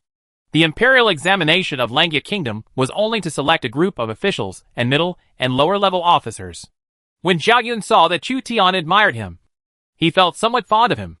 A man would die if he was a confidant, and a woman would look good if she pleased him. Zhou Yafu, who presided over the martial arts competition, reported the number of people in the martial arts competition to Chu Tian. There are more than 2,000 people participating in the martial arts competition. Why are there 30,000 people in the civil examination and only 2,000 in the military examination? My lord, I don't know anything. When Wu is not the best, scholars cannot be convinced by each other. Everyone thinks they have a chance to win. As for martial arts, he basically knows how much he weighs. He has no ability. When he comes to the school, he is just embarrassed. They are only suitable to become ordinary soldiers. When Chu Tian thought about it carefully, it did make sense. In particular, players can see their own strength. As long as the strength is lower than 50 points, players will not come to participate in martial arts competitions and bring humiliation to themselves. There is another troublesome thing. Some female strangers came to participate in the martial arts competition. When the Lord established the martial arts competition, he did not mention that women were not allowed to join the army. Zhou Yafu was rarely embarrassed. How many women serve in the military? About 300 people. They are allowed to participate in martial arts with the same standards as men. Lord, as long as the force is the same, the strength and reaction ability are almost the same, so the standards can also be the same. Chu Tian did know that there was a group of female players who chose the direction of military generals, such as Shui Yu. If they could select heroines, that would be fine. The imperial examination of Langya Kingdom lasted for 1 day. A total of 1,000 literati were selected to serve as low-level civil servants. 100 of them were going to the Lord's mansion to be selected by Chu Tian before being appointed. The starting point of these 100 people will be higher. They will either serve as village chiefs in the local area, or they will work in important departments of the Langya Kingdom Lord's mansion, and then consider serving as officials in the future. Chu Tian basically relies on viewing their panels and features, arranging departments. As for character, Chu Tian doesn't think that the palace examination can tell whether a person's character is good or bad. Furthermore, the effective way to reduce corruption is through the supervision system, rather than relying on the so-called goodness of human nature. The literati who are qualified for the palace examination are basically silver-level civil servant heroes and some strangers with outstanding intelligence. Name Tianjing. Level, gold-level ordinary hero. Identity, son of a Langya city merchant. Commander, 25, Force, 17, Intelligence, 61, Politics, 60. Feature, promote trade, C-level feature. When governing the market, the probability of caravans entering will increase slightly, and the territory's commercial prosperity will increase by 2%. Chu Tian talked with them one by one and secretly checked their characteristics. He actually recruited gold-level ordinary heroes. This gold-level ordinary hero was sent by Chu Tian to assist Xiao Liang, who was in charge of managing the Langya country market. There are 7 gold-level ordinary heroes, including 3 civil servant players with special characteristics. Civil servant players can also obtain characteristics if they work diligently. So Chu Tian basically treats them equally. These talents can bring bonuses to agriculture, market, and culture. After the literati's palace examination was over, the next day the Lord's palace held the warrior's palace examination. A total of 50 warriors were selected, who were either excellent in martial arts or good in the art of war. Chu Tian looked at them all carefully, and found that the martial arts were basically between 50 and 70. Among them, there was actually a martial hero with a force of 75, which was recognized by the system as a platinum-level martial hero. Name, Wang Heng. Level, Platinum level ordinary hero. Identity, Butcher in Tobu County. Commander, 15 Force, 75, Intelligence, 11, Politics, 9. Characteristic, Butcher's Courage, C-level trait. When injured, attack power plus 30%. Lasts for a period of time. Good guy. The force is high enough. But looking at the poor commander, intelligence, and politics, Chu Tian can't put him to good use. This platinum level general is not as practical as Lu Sandao. You go to Zhou Yafu's army to serve as the captain or bodyguard of the advanced team. Chu Tian did not despise the opponent because he was not intelligent enough. Pure military generals also had their uses. That is, as personal guards, or in taking the lead during the siege, leading the troops to storm the city wall. It's just a pity that this force is used. If Lu Sandao is given to him, Chu Tian can still use Lu Sandao to act alone. Wang Heng, who had a force level of 75, was overjoyed. Thank you so much, Lord. In the future, I will definitely conquer thousands of armies and shock the world. Dot! Chu Tian nodded helplessly and found another commander who had reached 70 in command. But his force was only 17. There are also talents with a balanced command and force.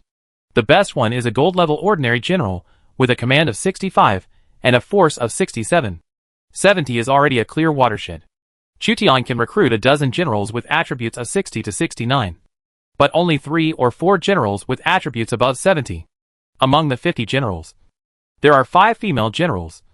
The one with the highest strength is 69, all of which were given to Hua Mulan by Chu Tian. There are records of the detachment of women in history. There are male generals and female generals in Lord. Force determines strength. There is not much difference. Maybe a detachment of detachment can be formed. Chu Tian just held the attitude of being better than nothing. As for whether he could form an army in the future, let's talk about it. Chu Tian has no hope at present. The heroes of the world have come to my rescue. After Chu Tian distributed the talents selected by the Imperial examination, he was about to express his feelings and praise himself for his achievements in recruiting talents from all over the world. But suddenly, he thought that he was not qualified to say this.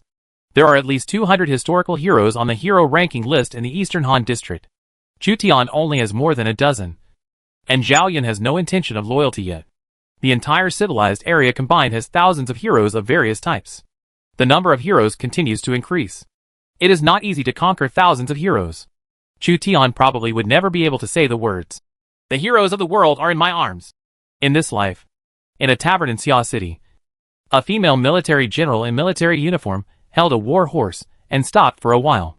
After her arrival, she attracted the attention of civilians and strangers in the tavern. Does Langya Kingdom have martial arts competitions, and does it allow women to participate? The female general asked the tavern owner for information. The shopkeeper wiped the wooden table. Girl, it's not a coincidence that you are here. Our Langya country's first imperial examination has ended. If you had come a month earlier, you might be able to catch up. Our Langya country has no civil or military examinations. Women are restricted from participating. But I heard that 5 women have passed the martial arts examination. Yeah. The female general who arrived couldn't help but feel a little regretful. There is no need for women to fight. The world is peaceful now in our Xia city. Wouldn't it be better to stay at home to take care of your husband and raise your children? Look at the Beihai Kingdom in the north. After the catastrophe of the Yellow Turban Bandits, 10 houses and 9 empty houses are empty. The reason why our Langya Kingdom has the current peace depends on the Lord's wise leadership. I won't brag to you, but I personally watched the Lord's territory grow from such a small one to such a big one. The tavern owner talked eloquently and even made gestures with his hands. He was indeed not lying, because this tavern had existed when Xia City was still a village, and the tavern owner was one of the earliest residents. The tavern owner added, the imperial examination is held every year.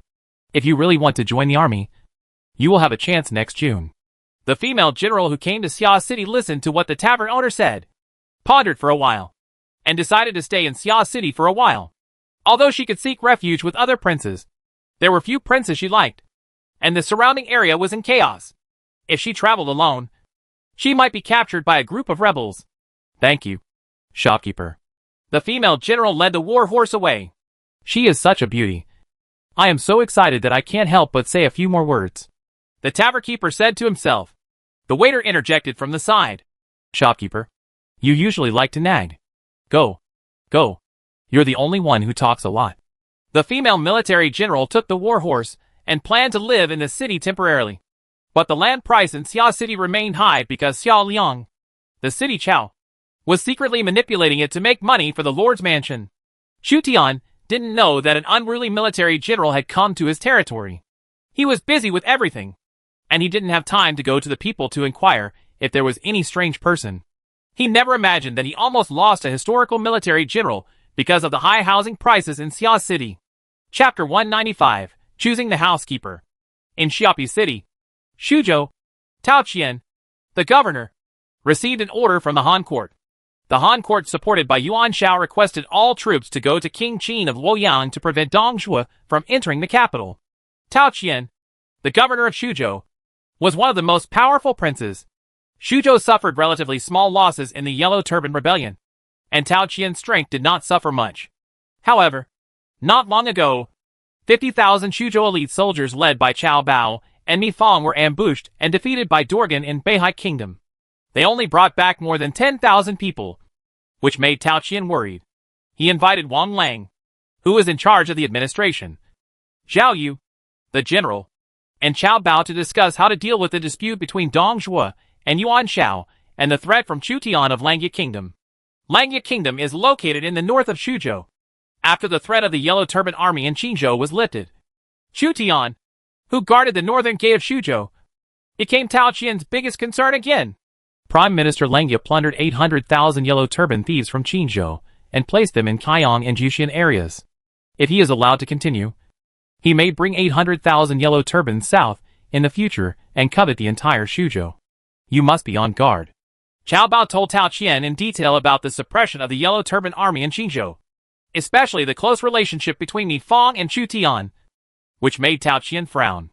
Now that there is a great chaos in the world, and the generals under the command of Prime Minister Langya are so brave that even the Yellow Turban Army sweeping across Qinzhou was defeated by him, how should I guard against him? Tao Qian thought that his generals were only used by Mi Fang and Cao Bao. Compared with Chu Tian's generals, they were not at the same level. Chu Tian could plunder 800,000 Yellow Turban troops with less than 50,000 men, but Mi Fang and Cao Bao were defeated by Dorgan with 50,000 men. Tao Qian, no matter how mediocre he is aware of the gap. There is also the ambiguous Mi family. Cao Bao saw the worried look on Tao Qian's eyebrows, and probably knew that Tao Qian was wary of Chu Tian. So he said, when I return from Beihai Kingdom, I will be thinking of ways to curb the development momentum of Langya Kingdom. Our Chao family has many guests. One of the strangers believes that Chu Tian, the Prime Minister of Langya Kingdom, will definitely lead an elite army to attack Dong Zhuo. As long as your excellency does not join the Guandong allied forces, concentrate your elite forces, and the last general leads the troops to attack Langya Kingdom, you can take advantage of the opportunity and enter. Go straight to Xia City. Tao Qian listened to Cao Bao's opinion and found out that it was an unjust conspiracy, so he couldn't help but hesitate. Chu Tian led his elite troops to attack Dong Zhuo and save the Han dynasty from fire and water. It would not be too unkind to take advantage of this opportunity to launch a surprise attack on Langya Kingdom from Xiapi and Donghai kingdoms. Wang Lang, who was in charge, said, My lord, it is absolutely forbidden. All the governors and governors should work together to support the Han dynasty.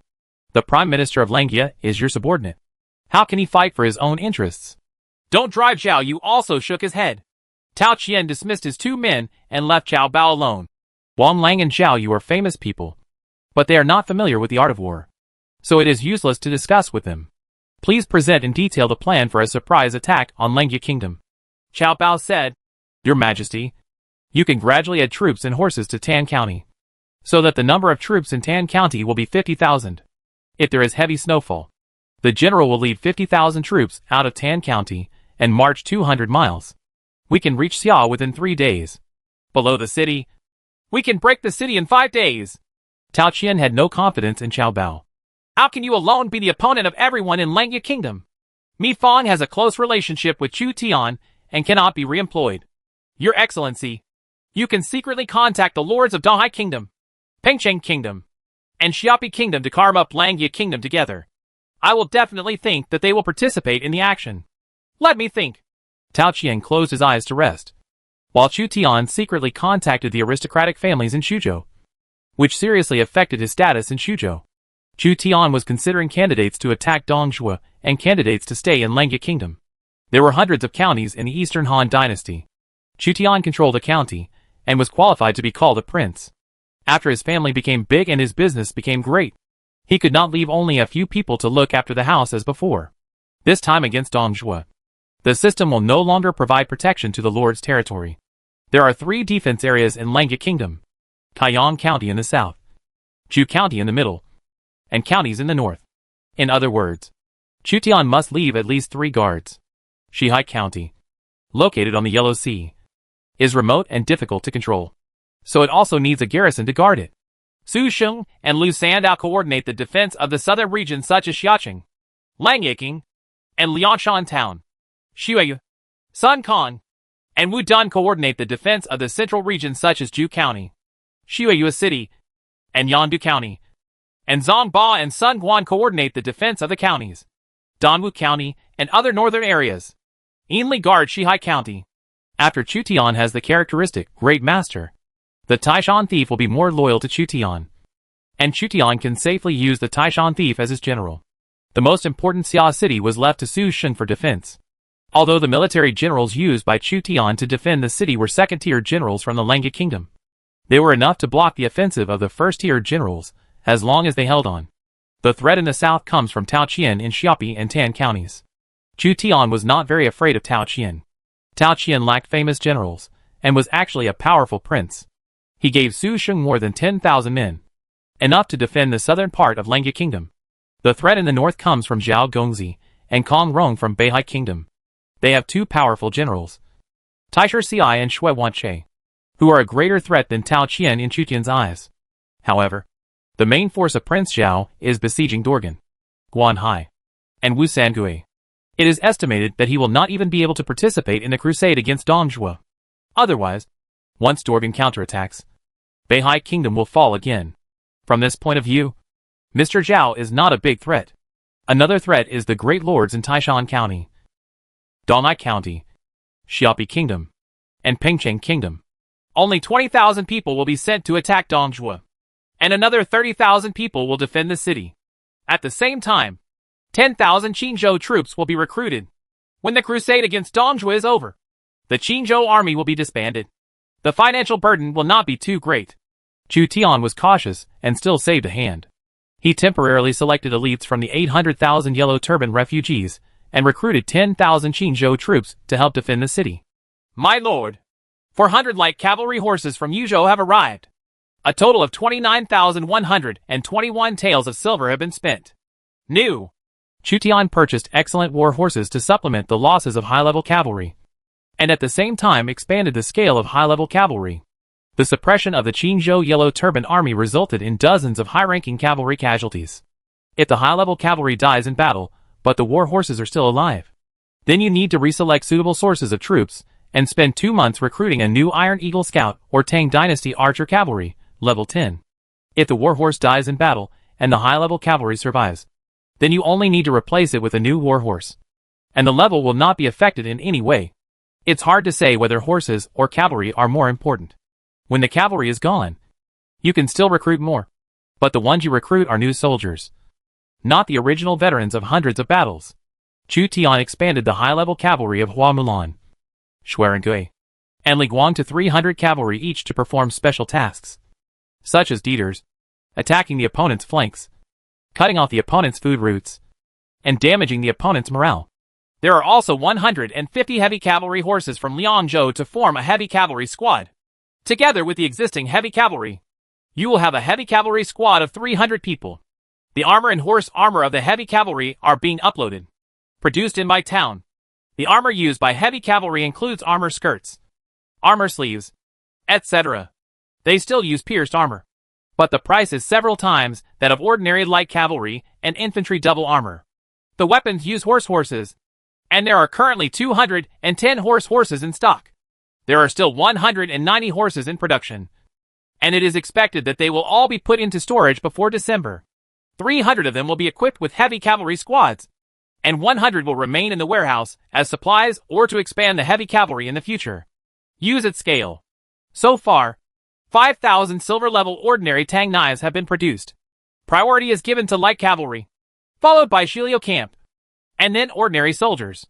The grade of the mulberry composite bow is gold grade. It requires additional materials and is expensive to build. It is only equipped with the Shengsheng camp. Shuzhou archers and Qingzhou archers are equipped with silver-grade ordinary compound bows, and city defense archers are equipped with bronze-grade single wooden bows. Each piece of equipment costs at least 1,000 taels of silver. War horses, horse bows, tang knives, mulberry composite bows, and heavy cavalry armor, cavalry and war horses. There are also stirrups, reins, shields, military boots, spears, ring-headed knives, arrows, cotton-padded clothes, quilts, tents, and iron pots. Xiao Liang reported to Chu Tian the preparation status of hundreds of strategic materials. Chu Tian was already familiar with all kinds of supplies, so it sounded effortless. The only thing he felt distressed about was the wasted money. More than half of the Lengia Kingdom's fiscal revenue is used to expand the army and reorganize its armaments. These are troubled times, and everything is prioritized to supply the army and ensure sufficient martial virtue. Farming and doing business were just to get money and food for the army. After the world is at peace, military spending will gradually decrease. Has Zhao Yun shown any intention of being loyal to me recently? I'm sorry, but I don't see any such tendency. This time I plan to use favors and ask Zhao Yun to join us in the expedition to Hula Pass. Only by letting him return to the battlefield will he have the idea of returning to the mountain. Chu Tian knew that Zhao Yun would not be lonely. The generals at the level of the 5 Tiger generals wanted to disarm and return to their fields. Even if they beat Chu Tian to death, they wouldn't believe it. Zhao Yun has been serving the Shu Han until he is old, working hard and never complaining. Like Xuerengui, he is a general who can be used for decades. Aren't you afraid that Zhao Yun will leave after repaying his favor? Or maybe he met Liu Bei because he got along with Liu Bei and was kidnapped by Liu Bei? At first, Zhao Yun served under Gongsun Zan, but later he defected to Liu Bei.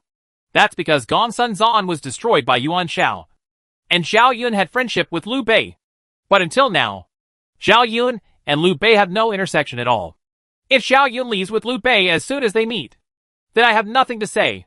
And there is also Xuerengui beside me. Do you think Xuerengui can keep Zhao Yun? Don't underestimate the life and death friendship between military generals. A soldier will die for his confidant, not just for words. Although most people put interests first, there will still be some who value loyalty. I ordered Xuerengui to invite Zhao Yun to participate in the battle against Dong Zhuo. In order to subdue Zhao Yun, Chu Tian decided to take an adventure and used his kindness to Zhao Yun to invite him to come out and participate in the Battle of Hula Pass. Xuerengui was called over by Chu Tian. Chu Tian's order was very simple. He gave Xuerengui 5 taels of silver and ordered him to get Zhao Yun drunk and make Zhao Yun agree to follow Chu Tian to join the Guandong Allied forces. Xuerengui wanted to join forces with Zhao Yun to command the cavalry to kill the enemy. So he agreed. So Xuerengui came to Zhao Yun with several bottles of wine. Why are the soldiers and horses in the city mobilized so frequently? The female military general, who finally bought an ordinary house in Xia City, where land prices remained high, saw soldiers and horses coming and going from time to time in the city, and asked someone to inquire about it. Polu General Dong Zhuo and Silly Colonel Yuan Shao were fighting in the Hanggu Pass area. Silly Colonel called on the troops from all over the world to enter King Qin of Luoyang. Our lords are expected to send troops soon. Prime Minister Lengia plans to go to Luoyang? Most likely. We, the Lengia Prime Minister, are upright.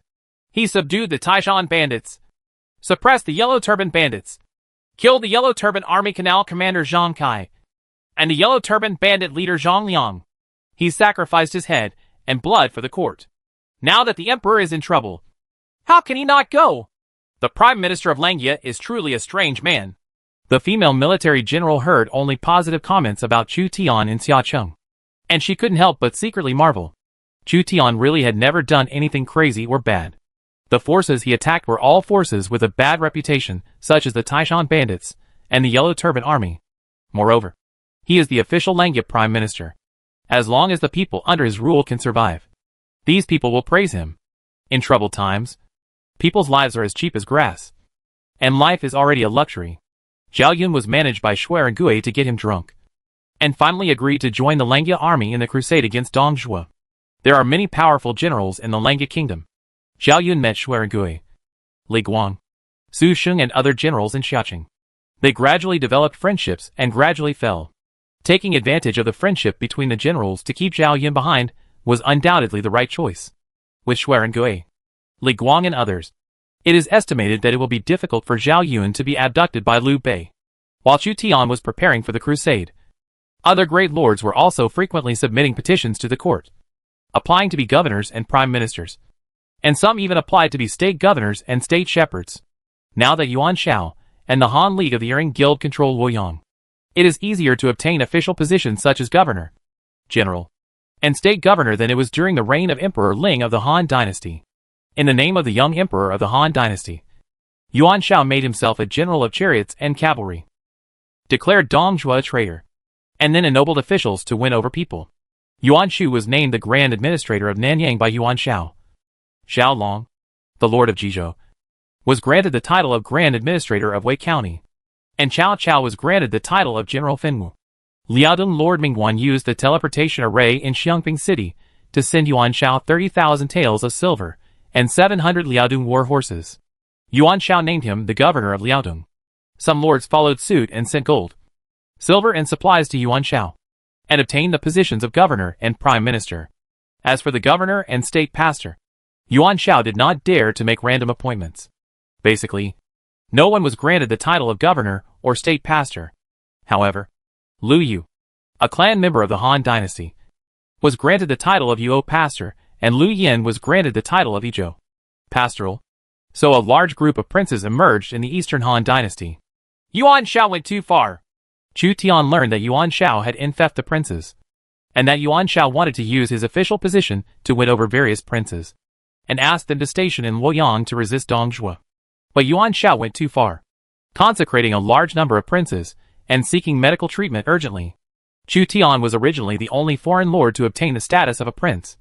But now at least 5 foreign lords have obtained official positions on an equal footing with Chu Tian, which has reduced Chu Tian's status as Langya prime minister. This is how inflation occurs. When everyone is a governor or general, the value of the governor or general decreases. Chu Tian was wondering about the decline in his status as Langya prime minister, and Yuan Shao's envoys had arrived in Xia City. Chapter 196. Yuan Shao is appointed an official. My lord, the envoy from Chariot General Yuan Shao wants to see you. Why did Yuan Shao send an envoy? Before Chu Tian summoned the envoys sent by Yuan Shao, he asked Fang Xianling to speculate on Yuan Shao's purpose. Under the instigation of strangers, Yuan Shao occupied Luoyang, coerced the emperor to order the princes, and made himself a cavalry general. No player in the Eastern Han dynasty could have imagined that Yuan Shao would have such a strong side, and they were still shocked. Fang Xianling put down his brush. My subordinates heard that Dong Zhuo's Shiliang army has occupied Tongwan, and Lu Bu's Bingzhou army went south to approach Luoyang. They are attacking Luoyang with Dong Zhuo. Luoyang is in danger. Yuan Shao sent people, fearing that he might not be able to enthrone the Lord, to ask the Lord to go to Luo for support. 9 times out of 10. As the First Lord and the Prime Minister of Langya, Chu Tian has huge influence among the player community. Since Yuan Shao has the support of Yuan, he will definitely mention to Yuan Shao about using Chu Tian's power to deal with Dong Zhuo. The only benefit Yuan Shao could give Chu Tian was an official position. But Chu Tian is already the Prime Minister of Langya. What other official position can Yuan Shao give him?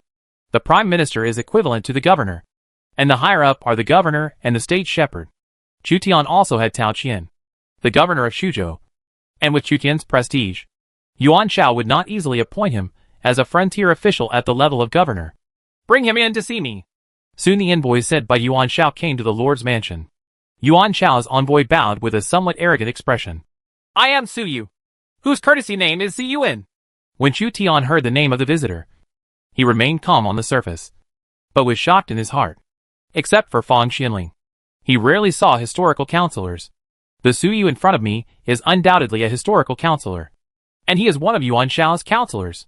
He was friends with Yuan Shao and Cao Cao when he was young. During the Battle of Guandu, Su Yu defected to Cao Cao and offered Cao Cao a strategy to burn down the Wuchou where Yuan Shao's army was stationed for food, thus winning the Battle of Guandu for Cao Cao. But in the end, he was killed by Cao Cao because of his arrogance. Yuan Shao sent Su Yu to Langya Kingdom. But it was not difficult because there were teleportation formations in Luoyang City and Langya City. Before the fall of Luoyang, Chu Tian did not order the teleportation array to Luoyang to be closed. Su Yu's tone was quite arrogant. The Langya Kingdom has accepted the order. In memory of your contribution in suppressing the Yellow Turban Army in Qingzhou, General Chariot and Cavalry recognizes you as General Fubo. I hope Langya State Prime Minister and General Fubo Chu Zi will send troops to Luoyang City as soon as possible. Crusade against the treacherous Minister Dong Zhuo. General Fubo? Chu Tian got a new official position inexplicably. The most famous Fubo general in history is Ma Yuan, a general during the period of Emperor Guangwu of the Eastern Han Dynasty. He followed Emperor Guangwu Lu Xiu in his campaigns in the east and west, conquering Longqiang in the west, Jiaozhi in the south, and Wuhuan in the north. Although General Fubo is one of the miscellaneous generals, he is still a general after all. Now Chu Tian has another title, General Fubo.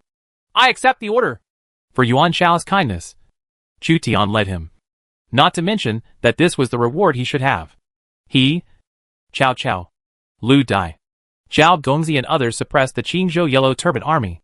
Chu Tian's reward should have been canonized by someone sent by Emperor Ling of the Han Dynasty. But after the death of Emperor Ling of the Han Dynasty, Yuan Shao followed the trend and gave Chu Tian a favor. When does Prime Minister Langya plan to send troops to Luoyang? Su Yu wanted Chu Tian to promise a specific time for dispatching troops. I am ill, and it is not convenient to send troops. Chu Tian was not easily bribed by an official position.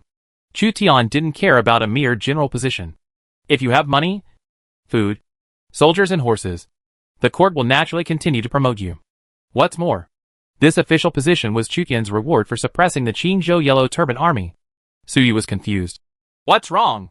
When I went north to attack the Yellow Turban bandits in Qingzhou, I was accidentally hit by a stray arrow and found it difficult to fight. The doctor said that if the bones and muscles are injured for 100 days, I am afraid that we will not be able to send out troops until December. Chu Tian deliberately pretended to be sick to avoid fighting.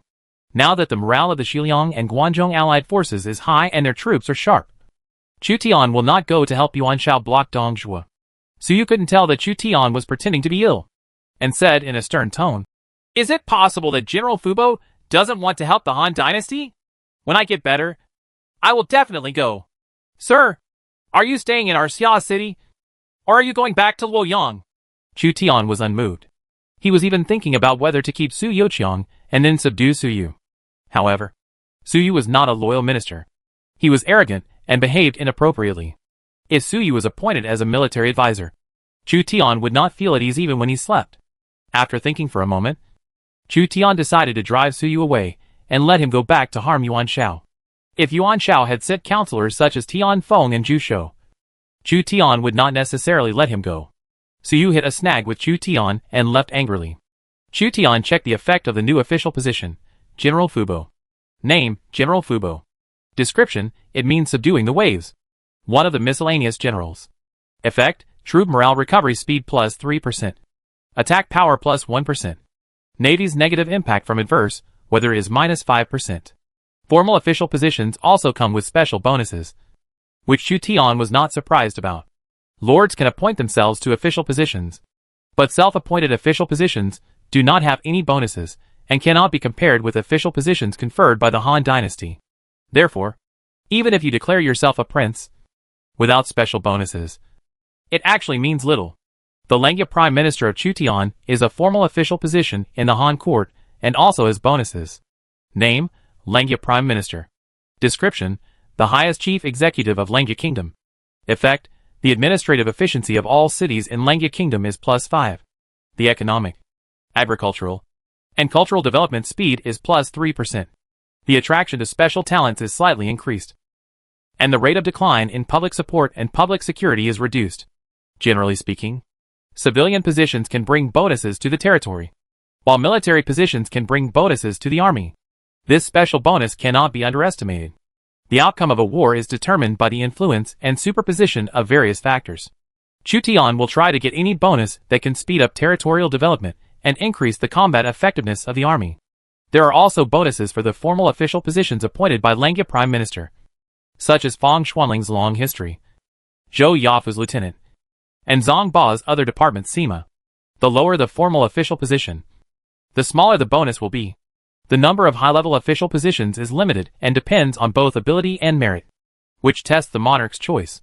Even if Han Xian and Bai Qi are recruited, they must have the support of military merit before they can be made generals. Otherwise, other elders in the force will have objections. Their loyalty will be severely reduced, and they may even rebel. General Fubo has already brought a lot of bonuses, as well as the bonus of naval effects. But unfortunately it has no effect on Chu Tian for the time being. Chu Tian suddenly understood why Yuan Shao was eager to proclaim himself a chariot general. Generals of chariots and cavalry are more noble than generals, like General Fubo. They are higher in rank than ministers, and bring greater bonuses to the army. Yuan Shaozhong was fighting Dong Zhuo in Guangzhong and Halua, so he naturally needed the official position of General of Chariots and Cavalry to give his army bonuses. It seems that holding the Emperor hostage to control the princes will bring a lot of benefits. If the Emperor falls into my hands, I will make myself a general, and then I will make a general for each general. However, Chu Tian ignored the negative consequences of holding the Emperor hostage to the princes. The other princes would join forces to counterattack and snatch the Emperor. My lord, if Yuan Shao is allowed to be defeated by Dong Zhuo and Dong Zhuo captures Hulao Pass, I'm afraid it will be difficult for the heroes of Guangdong to advance westward. Fang Xianling interrupted Chu Tian's thoughts and expressed his worries. Military advisors don't have to worry. The heroes of Guangdong are all in disarray, and Dong Zhuo's power is almost the same. Chu Tian didn't care. The heroes of Guangdong have their own thoughts, and the lords of Liangzhou and Guangzhong who support Dong Zhuo may not fully assist Dong Zhuo, and may even stab Dong Zhuo in the back. There were too many heroes under Dong Zhuo, including Lu Bu, Jia Su, Li Ru, Li Ju, Guasi, and Hua Xiong. There is also Dong Zhuo's territory. The people are fierce, and Xiliang cavalry can be recruited. These are all fat in the eyes of the lords of Liangzhou and Guangzhong. Yuan Shao should be able to hold on until December. Chu Tian heard that Yuan Shao had recruited two powerful generals, Yin Liang and Wen Chou. Yin Liang personally sat at Hangda Pass to fight against Li Ju and Hua Xiong. Yin Liang, assisted by a stranger's advisor, did not seem to underestimate the enemy and advance rashly, and Hangda Pass was safe for the time being. My lord, General Shui and Changshan Zhao Zilong want to see you. Shuerigui brought Zhao Yun in, and Zhao Yun clasped his fists. Zhao Zilong is willing to follow Langya Prime Minister to attack Dong Zhuo in order to repay the kindness of knowing him. Chu Tian cast an approving look at Shuerigui and finally managed to lure Zhao Yun to participate in the Battle of Hulao Pass. Chu Tian thought there would be a notification that Zhao Yun recognized his master, but he was disappointed because there was no prompt. It seems that Zhao Yun is just going to fight with him, not recognizing his master. The trouble was a little more troublesome, seeing that he was one of the 5 tiger generals. Chu Tian remained patient. You and Shuerigui will act together. Shuerigui will lead the 300 Tang Dynasty archers, and you will lead the 300 heavy cavalry. As you command? Zhao Yun was already eager to give it a try, and his tone was a little excited. Chu Tian directly handed over the 300 heavy cavalry of Langya Kingdom's A's army to Zhao Yun's command, which was enough to show his trust in Zhao Yun. The cost of heavy cavalry is no less than that of high-level light cavalry, and they are the decisive force for decisive victory. The appearance of heavy cavalry on the battlefield often means that the battle is about to end, and the victory or defeat is about to be decided. Because Zhao Yun had no allegiance, Chu Tian could not see Zhao Yun's attributes, nor could he recruit his exclusive unit, White Horse Jaikon, for Zhao Yun. So Chu Tian had no choice but to hand over the heavy cavalry, which lacked a general, to the command of Zhao Yun. Logically speaking, Zhao Yun is more suitable for commanding the light cavalry, but the light cavalry is already commanded by Hua Mulan, and Hua Mulan's panel Chu Tian knows it well, so it is easier to use. Zhao Yun and Shuerigui resigned again. Chu Tian watched Zhao Yun leave. As long as he got used to the feeling of commanding cavalry, it would be impossible not to become a general for Chu Tian. Zhao Yun has mostly fallen because of his military exploits in suppressing the Yellow Turban Army in Qingzhou. Mr. Zhao of Beihai Kingdom was conferred the title of Grand Administrator of Donglai County and General of Dankou by the court controlled by Yuan Shao. Shui Yu, who is responsible for collecting intelligence about strangers, reminds Chu Tian that there are a large number of free players under her command who are inquiring about information. How come Mr. Zhao was not named the Prime Minister of Beihai, but the Governor of Donglai County? Kong Rong is still in the position of Prime Minister of Beihai? Chu Tian was not surprised at all that Mr. Zhao was made a prefect-level official based on his military exploits. Just because he stood firm in the 4 counties during the catastrophe of the Yellow Turban Army in Qinzhou and provided a stronghold for the counterattack of the coalition forces, he was qualified to be made a prefect. It's just that Mr. Zhao's sphere of influence is in Beihai Kingdom, but he was named the governor of Donglai County. This is a bit intriguing. It is said that the imperial court planned to recruit Kong Rong to serve as the Xiaofu in Luoyang. But Kong Rong was conceited about his talent and determination to quell the country's crisis. So he wanted to stay in Beihai to recruit troops to attack Dongzhuo. If he stays in Beihai Kingdom, he will definitely be captured by Mr. Zhao. It's a pity that he is too sure CI. Chu Tian simply compared the methods of Master Zhao and Kong Rong, and found that even 100 Kong Rong would not be the opponent of Lord Yuren. The person competing with Chu Tian for Qinzhou will definitely not be Kong Rong, but Mr. Zhao, who is now appointed as the governor of Donglai County by Yuan Shao. Yuan Shao appointed a large number of governors, prime ministers, and governors, but there were still certain principles that only powerful lords with great military exploits were qualified to become governors or prime ministers. Chu Tian was credited with participating in the pacification of the Shuzhou Yellow Turbans, Jizhou Yellow Turbans, and Qinzhou Yellow Turbans.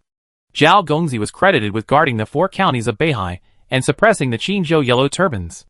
Among the foreign lords, Chu Tian learned that those appointed as prefects or prime ministers were Mingguan, the prefect of Liaodong, who had participated in the crusade against Wuhan; Zhao Long, the prefect of Wei County, who had contributed to the crusade against the Black Mountain Army; Tong Kai, the prefect of Lijiang, had meritorious service in defeating water bandits and mountain bandits; Luan, the governor of Bajuan, and the governor of Nanhai. Zhejiang Laoqin also had the opportunity to become the prefect because of his contribution to the crusade against the Xiliang rebels. But he fully supported Dongzhuo, which surprised many lords. Chu Tian did know what Zhejiang Laoqin was thinking. His Xianying city was near Chang'an. If he did not support Dongzhuo, his Xianying city would have been destroyed by Dongzhuo's army. This time it may not be just the 18 princes attacking Dongzhuo. Chu Tian counted the number of princes, and suddenly discovered that the crusade against Dongzhuo was extremely powerful, because of the existence of the teleportation array. The number of princes participating in the crusade against Dongzhuo was even greater. At the same time, Dongzhuo's camp was also very large. Dongzhuo dragged Ma Teng, Han Sui, and the Hanzhong Yellow Turban Army into the water. Hulo Pass is likely to turn into a confrontation between 2 groups. One is the Liangzhou, Bingzhou, Guangzhong, and Hanzhong groups represented by Dongzhuo, and the other is the princes from other states represented by Yuan Shao. Not only the heroes of Guangdong, but also he became the lord of Liaodong, Bashu and Jiazhou. Chu Tian also learned that many free players had given up participating in the epic battle against Dongzhuo because they were unwilling to die in the tragic battle. The crusade against Dongzhuo was mainly a war between princes. Some princes were unable to participate in the Guangdong allied forces due to their own reasons, such as Mr. Zhao of Beihai Kingdom. His main force had to stay in Beihai Kingdom to besiege Dorgan. In October of the 3rd year of the Lord calendar, Chu Tian received a prompt from the system. Ding! Please choose the camp of Dongzhuo in the 2nd epic battle of Crueling against Dongzhuo, or the camp of the heroes of Guangdong. The top 10 lords of Dongzhuo's camp can obtain a random characteristic of the heroes of Dongzhuo's camp. The top 10 lords of the Guangdong heroes camp can obtain a random characteristic of the heroes of the Guangdong heroes camp. The quality of the random characteristics has nothing to do with the ranking order. Chu Tian understood that this time he only needed to enter the top 10. The system tacitly allowed some lords to fish in troubled waters, and go through the motions in their crusade against Dongzhuo. In a sense, it is very realistic. The heroes of Guangdong conquered Dongzhuo in such a state. Chapter 197 Go on an expedition to defeat Dongzhuo. Choose the camp of the heroes of Guangdong. Although he coveted Dongzhuo's civil servants and generals, in order to fight against Lu Bu among the 3 heroes, and because Chu Tian was one of the princes of Guangdong, he naturally chose the camp of the heroes of Guangdong. Chu Tian's position is also very bad. Langya Kingdom is in Kanto. If he openly supports Dongzhuo, he may be hated by all the Kanto princes. With only 2 months left before the crusade against Dongzhuo, Chu Tian arranged for Zhao Yun to train heavy cavalry and try to improve the level of the heavy cavalry squad. There were less than 100 Goguryeo heavy cavalry that Chu Tian brought back from the First National War. Currently, Langya Kingdom's heavy cavalry squad is dominated by Shuzhou heavy cavalry, but its power is inferior to that of Goguryeo heavy cavalry. After all, the Goguryeo heavy cavalry were cavalry active in the horse-producing areas of Liaodong. The Goguryeo heavy cavalry only had to pay half of their salary, and they did not need to pay pensions. Chu Tian often ordered them to charge into battle. As a result, their numbers became less and less, and Chu Tian could not replenish them. In the next national war, tens of thousands of foreign soldiers must be captured and used as cannon fodder. Chu Tian has the attributes of Tian Khan, and has become accustomed to using foreign troops as cannon fodder, mainly because they are cheap. In the northern border of Goryeo Kingdom, in Weija City, Lord Choi Jae-seon led an army to sweep away nearby cities. His general Yulji Mundiok has assisted him in wiping out nearby towns. Now he has 9 cities in his hands, becoming the most powerful force in the northern border of Goryeo Kingdom. A powerful lord. The civil war in the Eastern Han Dynasty will begin soon. Ming Huan, the governor of Liaodong, will definitely lead the elite cavalry to participate in the civil war. This is the best time to attack Liaodong. He would never have thought that I would give up participating in the epic battle of Goryeo. Deal with him. Chui Zishan looked at the land in Liaodong across the river. He knew that Goryeo could not compete with the Eastern Han Dynasty with its own land. Only by occupying Liaodong could it be possible to use the civil war in the Eastern Han Dynasty to defeat the powerful suzerain state. What he wanted to imitate was the deeds of the Liao Dynasty. During the 5 dynasties and 10 kingdoms period, the Central Plains was torn apart. The Liao Kingdom emerged in Liaodong and took advantage of the civil war to take over the Central Plains. In Liaodong City, 30,000 cavalrymen formed a mighty square formation, with their flags covering the sky. The rare cavalry in the past is nothing in Liaodong. In the late Ming Dynasty, a small soldier from the frontier army, surrounded by dozens of historical and ordinary cavalry officers, inspected the cavalry he had. In this crusade against Dongzhuo, our Liaodong cavalry will compete with the Shiliang cavalry to see who is the best cavalry in the Eastern Han Dynasty. After Guanming became the governor of Liaodong, he placed Gongsun Du under house arrest and forced the Gongsun family to support him. Now he has become a prince with unprecedented military power outside the customs. Li Chongyang, the commander-in-chief of Liaodong in the Ming Dynasty, said, "The last general will definitely kill Dongzhuo for his lord." Mingguan laughed loudly. "Dongzhuo is not that easy to deal with. He has the unparalleled General Lu Bu under his command. We just need to make as many military exploits as possible." In the Zhongshan Kingdom of Jizhou, Liu Bei was named the Prime Minister of Zhongshan by the imperial court because of his contribution to assisting Gongsun Zan in conquering the Wuhuan tribe and presenting 500 northern Hebei war horses to Yuan Shao. The Han Dynasty is in decline. How can we just sit idly by and ignore it? Military advisor, second brother, third brother, and General Ashina. Rectify the troops and horses. It's time for us to set off. Liu Bei recruited tens of thousands of cavalry in Zhongshan Kingdom and prepared to lead the elite to Luoyang to participate in the crusade against Dongzhuo. Liu Bei's alien military advisor looked at the majestic Guan Yu and Zhang Fei, knowing that it was time for Guan Yu and Zhang Fei to become famous all over the world. And the Lord. The crusade against Dongzhuo is obviously a novel route. Liu Bei in the novel is a subordinate of Gongsun Zan. But Liu Bei in the Lord received the help of alien military advisors and already had his own sphere of influence in Jizhou and Zhongshan Kingdom. 3 heroes fought against Lu Bu. Apart from Lu Guan and Zhang, which other prince has such a fierce general? As soon as Liu Bei's alien military advisor said this, he thought that the lord who is still ranked first in the Eastern Han Dynasty just wants to farm well. His generals include Shuarengui, Li Guang, and Hua Mulan. In terms of pure force, such a lineup is better than Liu Bei, Guan Yu, and Zhang Fei, mainly because Liu Bei's force lowered the average level of Guan Yu and Zhang Fei. No matter what, we can't let Chu Zimu steal the limelight in the battle between the 3 heroes and Lu Bu. In Wei County, Jizhou, the Lord Zhaolong led tens of thousands of infantry and archers to fight. Lu Guanzhong and Chu Zimu are the only ones who are capable of fighting Lu Bu. My general should long live, together with Yuan Shao's Yin Liang and Wen Chou, can defeat Lu Bu with another. Why is it difficult? In Bingzhou, a lord led Lianpa, one of the 4 famous generals of the Warring States period, on an expedition. He said to himself, "After all, I still choose to join the camp of the heroes of Guangdong. If I lose, can I surrender to Dongzhuo? But I have Lianpa to command the troops.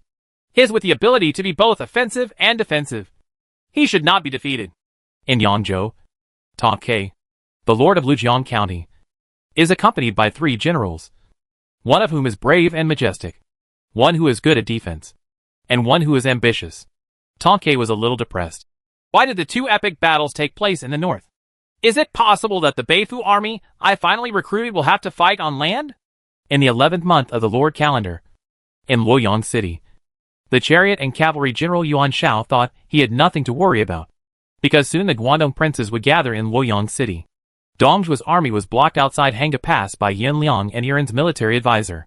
The sound of hurried footsteps came, and Yuan Shao was alarmed. What's the matter? Dongzhuo's army crossed the Chusang Plain and attacked Hanga Pass from behind. General Yin Liang was defeated. Dongzhuo's army and the Xiliang rebels were rapidly marching towards Luoyang. Dongzhuo's general Li Ju led the Feixiong army to advance straight in, and successively captured important points on the way. The stronghold is about to be invaded by troops. How could this be? Yuan Shao's face turned pale. As long as he can hold on for a month and the heroes of Guangdong arrive, then Dongzhuo will never be able to occupy Luoyang. In the last month, Hanga Pass was breached, and Dongzhuo's cavalry marched straight in. In addition to Dongzhuo, there were also Xiliang rebels and lords who followed Dongzhuo to Halua to plunder people and property. Yuan Shao asked the equally panicked counselor Su Yu, "How many troops do we still have in Luoyang?" Su Yu quickly replied, "There are still more than 100,000. But most of them are newly recruited soldiers. I'm afraid they are no match for Xiliang's proud soldiers." Yuan Shao's face turned even paler. There are high-level military camps in Luoyang City. As long as there are resources, population, and generals, you can basically recruit any military type. However, the soldiers recruited by Yuan Shao had no time to train, and most of them were new recruits, who could not be compared with the veterans of Xiliang's lords, who often fought wars. More than 100,000 new soldiers may not be able to defend Luoyang City. Su Yu asked the stranger who reported the news. "How many soldiers and horses Dongzhuo has gathered in the Tongwan area?" "At least hundreds of thousands. Most of them are alien lords, who followed Dongzhuo to Luoyang to plunder. Please, my lord, please immediately withdraw from Luoyang and retreat to Guangdong. Wait for the heroes of Guangdong to gather, and choose an opportunity to regain Luoyang. Come on. I can't do anything. God won't help me." News came that Dongzhuo's army had broken through Hanga Pass, and players in Luoyang City used the teleportation array to escape from this prosperous city. As early as the battle between Dongzhuo and Yuan Shao, the number of players in Luoyang City was reduced by 70 to 80%. At this time, Dongzhuo entered the pass, and all the remaining players fled. If you stay in Luoyang City, you will become the target of looting by Dongzhuo's army and the Xiliang lords. The city of Luoyang cannot be defended anymore. We, the Han League, have tried our best and suffered heavy losses this time. But there is nothing we can do. Forcibly preventing Dongzhuo from entering the capital may be the wrong choice in itself. The members of the Han League, the foreign guild, left Luoyang City gloomily. Almost all of their property is in Luoyang. Even if some lords of Dongzhuo's group believe that Luoyang City should not be destroyed. If Luoyang City is not plundered, what can Dongzhuo do to satisfy the greed of his subordinates? Yuan Shao led hundreds of civil and military officials and more than 100,000 soldiers to leave Luoyang. However, due to the delay of the officials, Yuan Shao was overtaken halfway by Dongzhuo's General Su Rong and the pioneer Li Ju's cavalry. The Wenchou army at the rear was defeated, and all the civil and military officials were plundered. Protect the Lord. Wenchou's commander was not high, and after his troops were defeated by the cavalry of Su Rong and Li Ju, he could only protect Yuan Shao and fight and retreat. Su Rong and Li Ju led 30,000 cavalry in pursuit, while Yuan Shao had more than 100,000 soldiers and a large number of Luoyang residents following him, which seriously interfered with Su Rong and Li Ju's plan to capture Yuan Shao. A series of incidents that happened in the Halua area soon caused a sensation in the Eastern Han Dynasty. Dongzhuo's counselors Li Ru and Jia Su came up with a plan to bypass Hanga Pass and defeat the fierce General Yin Liang's 50,000-strong army. Su Rong and Li Ju marched in to pursue Yuan Shao's 150,000 new troops. Yuan Shao was defeated and only escaped from Hulao Pass with some of his troops. Li Ju's Flying Bear army followed Yuan Shao and took advantage of the chaos to occupy Hulao Pass.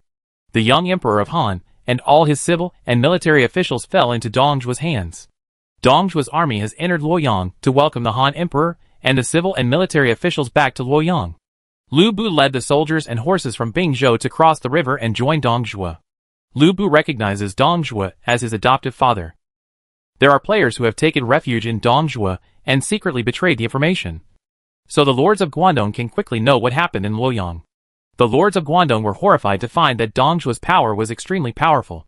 And Yuan Shao was vulnerable even with the two powerful generals Yan Liang and Wen Chou. Yuan Shao's soldiers are new soldiers. How can they compete with the border troops? Langya Kingdom, Xia City, and Chutian gathered troops and horses to prepare to attack Dong Zhuo and learn the news of the fall of Luoyang. This result was within Chutian's imagination. If Yuan Shao could defend Luoyang, then he would no longer be Yuan Shao. When Yuan Shao and Dong Zhuo fought at Hangguan, very few people actually went to support Yuan Shao because no one could afford the cost of the teleportation array before the epic battle officially began. To use the teleportation array from Langya City to Luoyang City, one soldier needs 10 taels of silver, and 10,000 people need 100,000 taels of silver. No matter what, Chu Tian could not afford such a price. After the battle begins, he can use the teleportation array in Langya City to join the Guangdong allied forces without paying any price. Most of the other lords and princes did the same in order to preserve their strength. Yuan Shao lost Luoyang before the campaign against Dong Zhuo began. So the battle between Dong Zhuo's camp and the Guangdong princes should still be in the Hula Pass area. Although Yuan Shao failed, Chu Tian looked at Yuan Shao with new eyes this time. Yuan Shao is still somewhat vigorous now. The list for the expedition has been decided. Chu Tian said 20,000 troops to participate in the crusade against Dong Zhuo. Among them, there are 900 high-level cavalry and 300 heavy cavalry. This is Chu Tian's biggest trump card. A force that can defeat tens of thousands of people. Defeat is not the same as annihilation. As long as the opponent's morale is broken, tens of thousands of people will quickly flee. The special units include 3,000 people in the Shiliu Battalion and 3,000 people in the Shisheng Battalion. A total of 6,000 people. The ordinary arms include Hua Mulan's 3,000 light cavalry and nearly 10,000 ordinary infantry and archers. In order to strengthen the defensive capabilities of the troops, Chu Tian specially ordered the military craftsmen to produce 12 double-bow crossbows, which were pulled by horse-drawn carriages or donkey carts for defense. The military generals sent by Langya Kingdom are luxurious, including Hua Mulan, Zhou Yafu, Li Guang, Xuerengui, and Zhao Yun, who has not yet pledged allegiance to Chu Tian. Fang Xianling continued to serve in the army. Xiao Liang, Li Kui, Su Sheng, Zhang Ba, Sun Guan, Shuiyu and others stayed in Langya Kingdom. Chu Tian glanced at the people from Langya Kingdom who came to say goodbye. I will leave the guarding of Langya Kingdom to you, Xiao Liang said. Come back alive. Su Sheng said seriously. The general will definitely defend Xia City. Otherwise, I will come to see you. Chu Tian nodded. He also saw Zhao Yun leading an ordinary war horse. So he had a high-quality Turkic war horse brought from the stable and presented to Zhao Yun. Zhao Yun had previously known that Xuerengui, Li Guang and others had good horses, and went to watch them. At this time, he received an almost identical war horse as a gift from Chu Tian.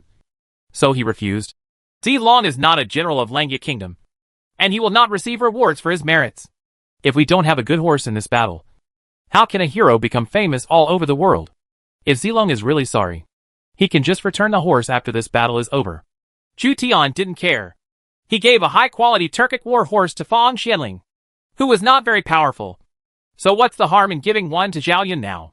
Down below, Zhao Yun was speechless for a moment. Chu Tian really had nothing to say to him. Not only did he arrange his subordinates properly, but they also provided fields, houses, and good horses as soon as he asked. There was probably no better lord in the world than this. No need to say more. Let's go to war. The main force of Xia City's 20,000 troops began to march towards Langya City, which had a teleportation array, and reached the Hulao Pass battlefield with the help of the teleportation array. The strong men in the army held the battle flag of Xia City, and the flag was fluttering. 20,000 people were actually spread all over the mountains and plains, stretching for more than 10 miles. The iron hooves of the heavy cavalry left deep horse hoof prints, and the ruts of the carriage transporting the crossbows followed. Zhao Yun raised his spear and kept pace with Xuerengui. Hua Mulan had 2 tang knives hanging on her waist, and Ma Shan was on the carriage of the transportation team behind. The food of the Guangdong princes was supplied by specific princes. We must come back alive. I will definitely take good care of Langya Kingdom. Xiao Liang and the officials of Langya Kingdom watched Chu Tian lead the army to leave. He always felt that something was missing. No one made a decision. And many things were difficult to deal with. Among the people watching from the Langya Kingdom, the female generals, who were temporarily living in the city, were secretly amazed when they witnessed the powerful Langya army. When Chu Tian marched towards Hulao Pass, all the princes marched towards Hulao Pass at the same time. Chu Tian redetermined the number of princes in Guangdong. The princes of the Eastern Han dynasty plus the foreign princes. There were 27 in total. Chapter 198 The Heroes of Kanto. A. General Cao Bao, Langya State Prime Minister, and Fubo General Chu Zimu have led the main force of Langya State to leave Xia City and are marching towards Langya City and are about to head to Hulao Pass. I will notify the lords of each county.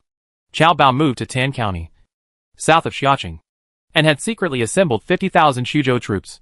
Cao Bao secretly informed several major lords of Donghai Kingdom, Pengcheng Kingdom, and Xiaopi Kingdom. These lords did not participate in the campaign against Dongzhuo. For them, there is no point in participating in epic battles and national wars if they cannot defeat Chu Tian, who dominates the Langya Kingdom. The great princes of Chu Tian were worried about Dongzhuo's sweeping of the Eastern Han dynasty, while the other lords of Shuzhou were worried about Chu Tian's sweeping of Shuzhou.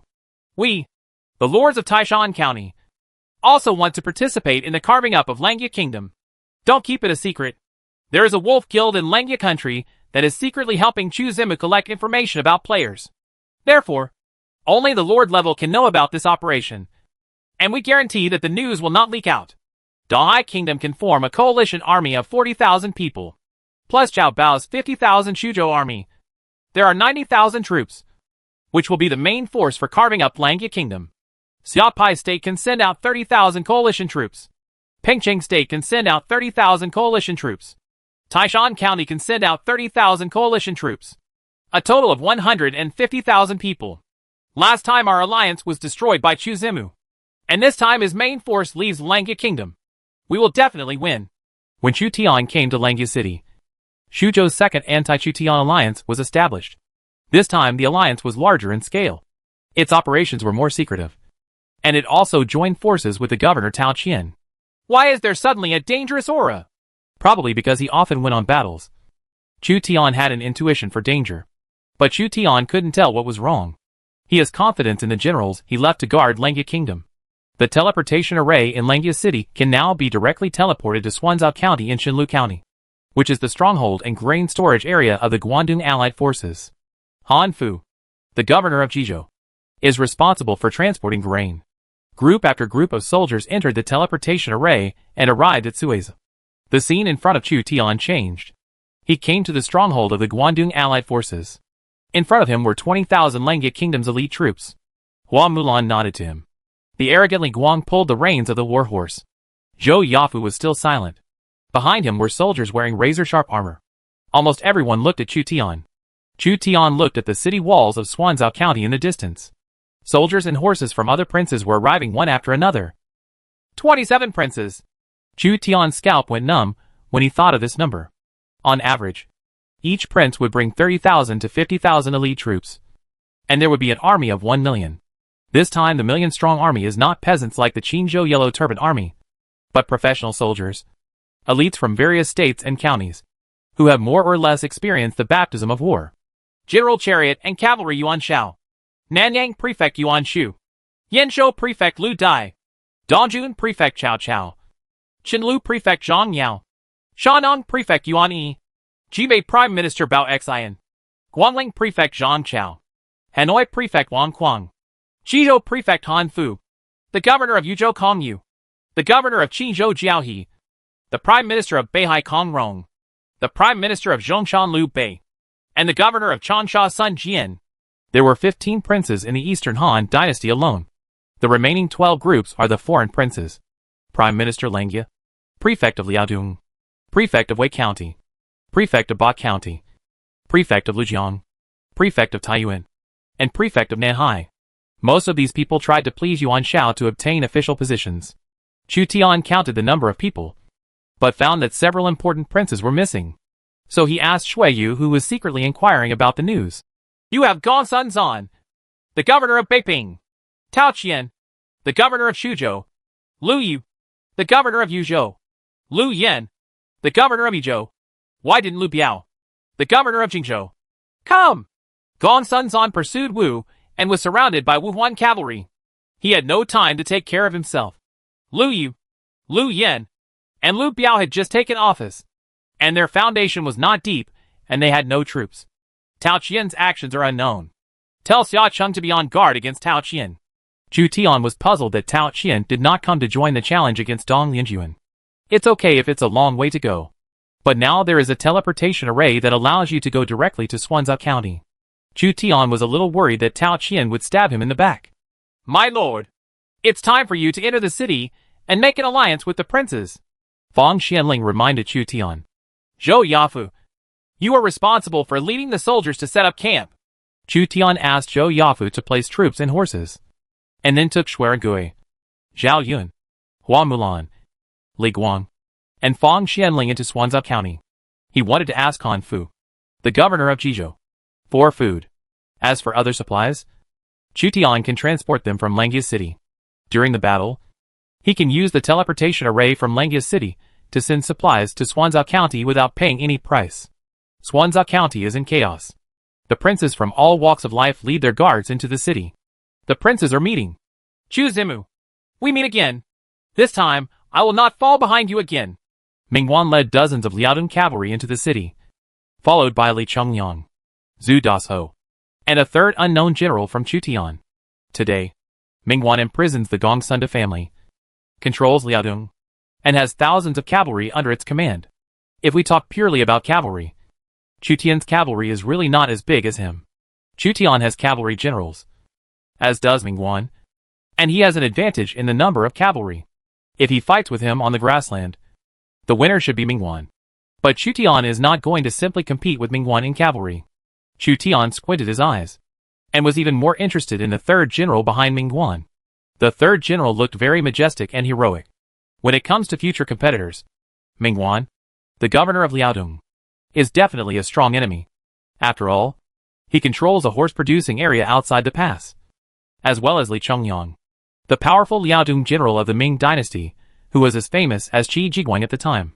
Chu Tian was quite concerned about the generals owned by his competitors. It was probably obvious that Chu Tian coveted his generals, and Mingguan was also sizing up the generals Chu Tian had. He had seen Xuerengui during the Battle of Engshi City, and could easily recognize him. As for Hua Mulan, I heard from players that Chu Tian often takes her on expeditions, and her identity can also be confirmed. Then there is Li Guang, who is carrying a long bow and has thick arms. This obvious feature is also easy to recognize. There is also a fourth general. He has thick eyebrows, big eyes, majestic appearance, silver armor, spear and white robe. No way. Mingguan was completely shocked this time. Almost all the lords in the Eastern Han dynasty knew Zhao Yun's characteristics. Mingguan can naturally recognize it. He looked at Chu Tian in disbelief. Is it you?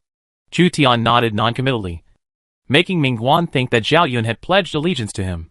Zhao Yun is too obvious to hide, unlike Zhou Yafu, who looks mediocre. You guy! That's enough. Mingguan was shocked by this, but at the same time, he was under great pressure. Chu Tian has many powerful generals under his command. Originally, he had 3 military generals and 1 counselor serving him, thinking that he could conquer the Eastern Han dynasty and take control of the Central Plains in the future. But Chu Tian in Xuzhou is definitely a formidable enemy. And now he has Zhao Yun, one of the 5 tiger generals, even more powerful. Mingguan said to Chu Tian in private, I was still thinking about defeating Gong Sun and capturing Zhao Yun in the future, but you beat me to it. Chu Tian whispered. He took the initiative to deliver it to the door. I didn't deliberately snatch it. You? Mingguan has nothing to say. The 3 generals behind Mingguan, Li Chengyang, Zhu Dasho, and especially the third unknown general looked at the group of generals behind Chu Tian with a hint of provocation in their eyes. No one is willing to admit that they are inferior to each other unless they fight with real swords and guns on the battlefield. Li Guang, Xuerengui, and even Zhao Yun, who had not yet joined Langia Kingdom, all felt the other party's provocation, and they held their heads high, not to be outdone. Zhao Yun obviously also regarded himself as a member of Xuerengui's camp. Now is not the time for conflict. Chu Tian felt that the 2 sides were at war with each other, so he broke the atmosphere. There has not yet been a war with Dongzhuo. If the Guangdong allied forces start fighting internally, Dongzhuo will only have to watch the show.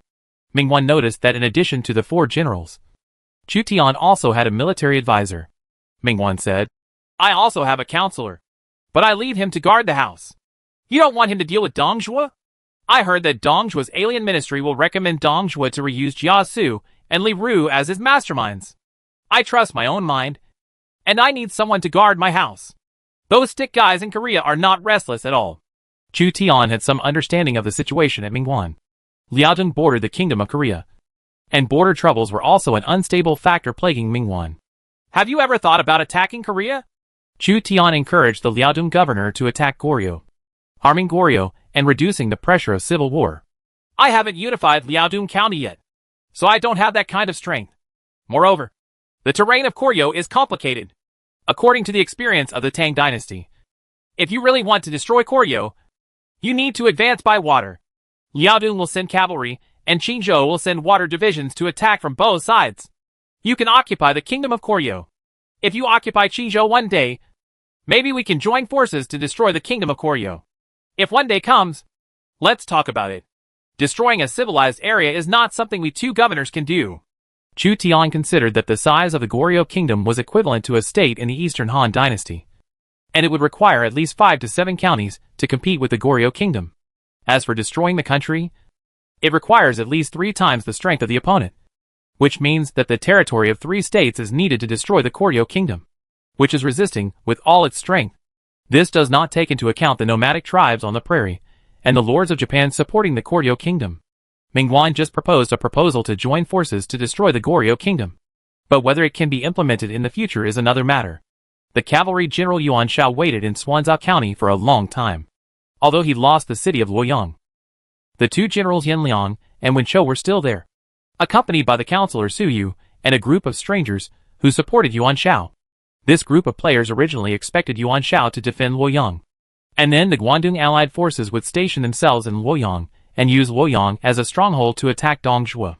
But looking at it now, they failed and were forced to move to Qinlu County.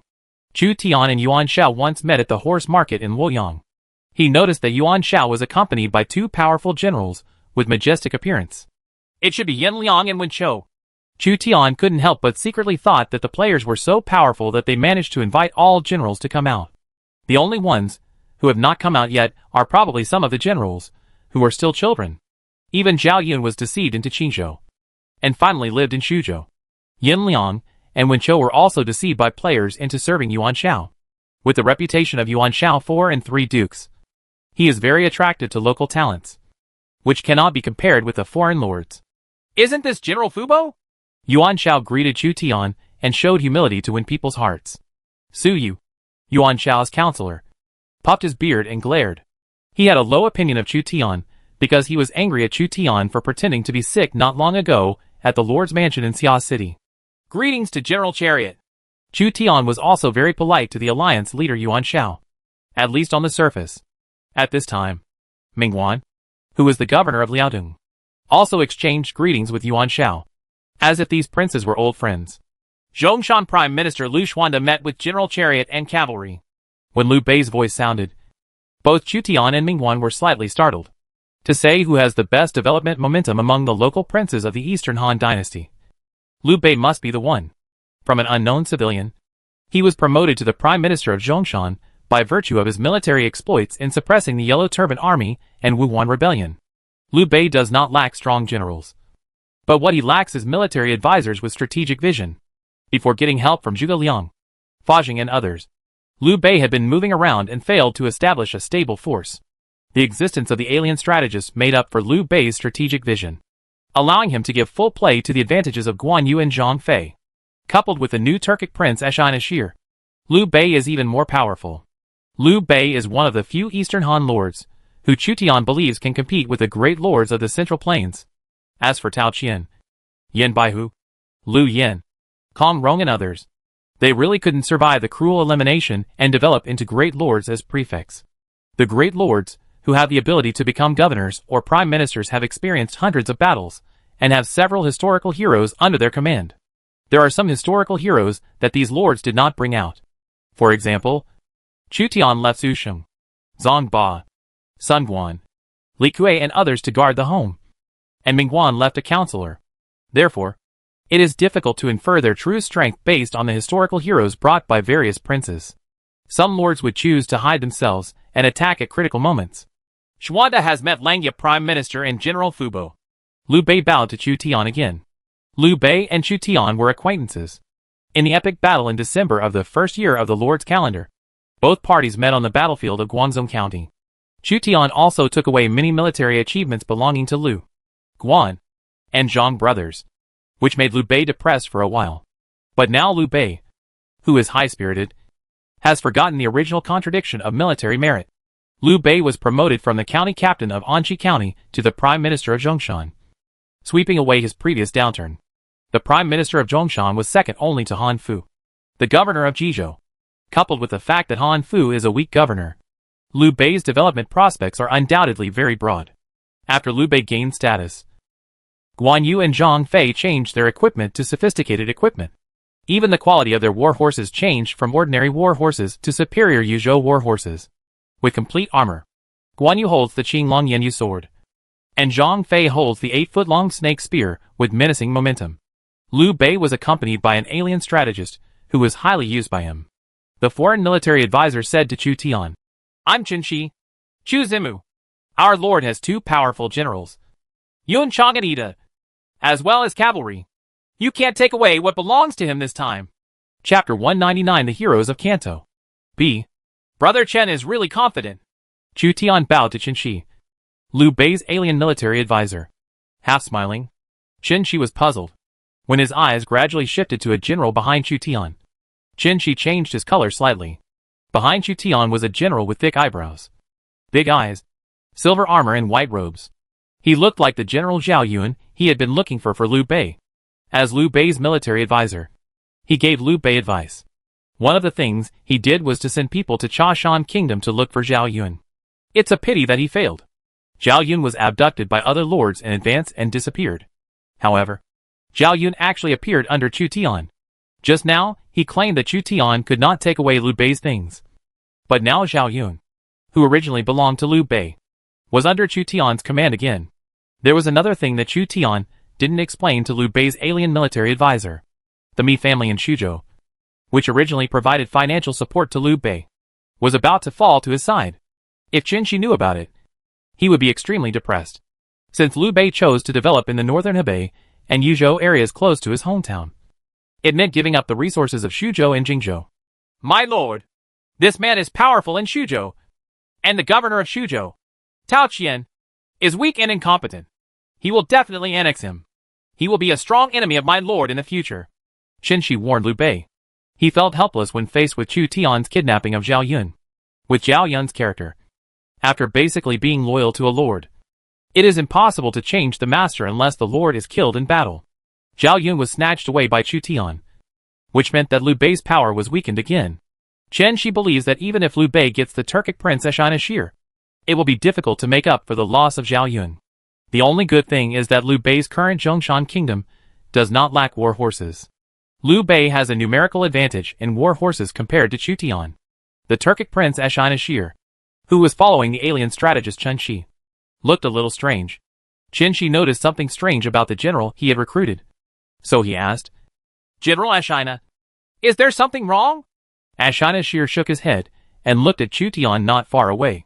When facing Chu Tian just now, he was actually a little scared and had the idea of surrendering.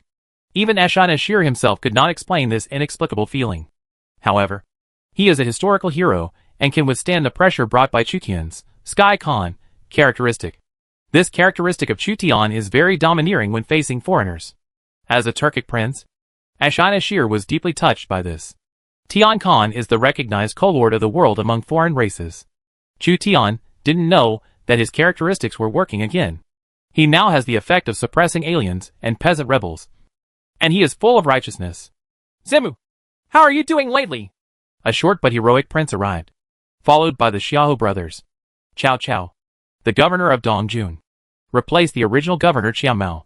He became famous all over the world for suppressing the Qinzhou Yellow Turban Army of Jinan and Lun kingdoms, and defeating the generals of the Yellow Turban Army. two of the three most prominent figures in the battle to suppress the Yellow Turban Army in Qingzhou. Cao Cao, the governor of Dongjun; Chu Tian, the prime minister of Lengia State; and Zhao Gongzi, the governor of Donglai, came because they participated in the suppression of the Qingzhou Yellow Turban Army. Chu Tian was recognized by Cao Cao. Throughout his life, Cao Cao only obeyed those who had the ability to fight. As for some literati who mocked him, those who deserved to be killed were killed. Chu Tian still had an appetite for Cao Cao. Brother Mengde is so high-spirited. Will he get another strong general? There are very few good generals in the world. How can we easily get good generals? After defeating the Yellow Turban bandits in Qingzhou, Luoyang was conquered by the rebels before we could celebrate in Luoyang. When the bandits are defeated, we can make green plum wine and drink it all day and night. Cao Cao did not care at all about the reactions of other princes. Yuan Shao felt a little unhappy when he saw that Chu Tian and Cao Cao, who used to follow him, were brothers. Under the instigation of a foreigner, Cao Cao went to the imperial court to serve as the prefect of Dongjun. He had his own stronghold. Even if he was separated from Yuan Shao's influence, Cao Cao could still develop well and no longer needed to rely on Yuan Shao. Nowadays, Cao Cao and Chu Tian have a close relationship. If Yanzhou and Xuzhou join forces, the world can be settled. Su Yu, who was next to Yuan Shao, saw Cao Cao's glory. So he sighed. Cao Ahmad is also like this. After hearing this, Yuan Shao felt even more unhappy. The three of them have known each other for a long time. Yuan Shao is the leader of the three. Now he sees that the younger brother who used to follow him may develop better than himself. So naturally, he will not feel comfortable. When Chu Tian heard that Cao Cao was going to make green plum wine, he couldn't help but think of making wine to discuss heroes. He was really afraid that Cao Cao would say that famous saying.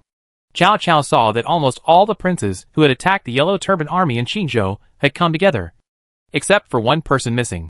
Why didn't Mr. Zhao come? The remnants of the Qingzhou Yellow Turban Army are huddled in Jima City in the Beihai Kingdom. Prince Zhao led his troops to surround Jima, and the main force cannot escape.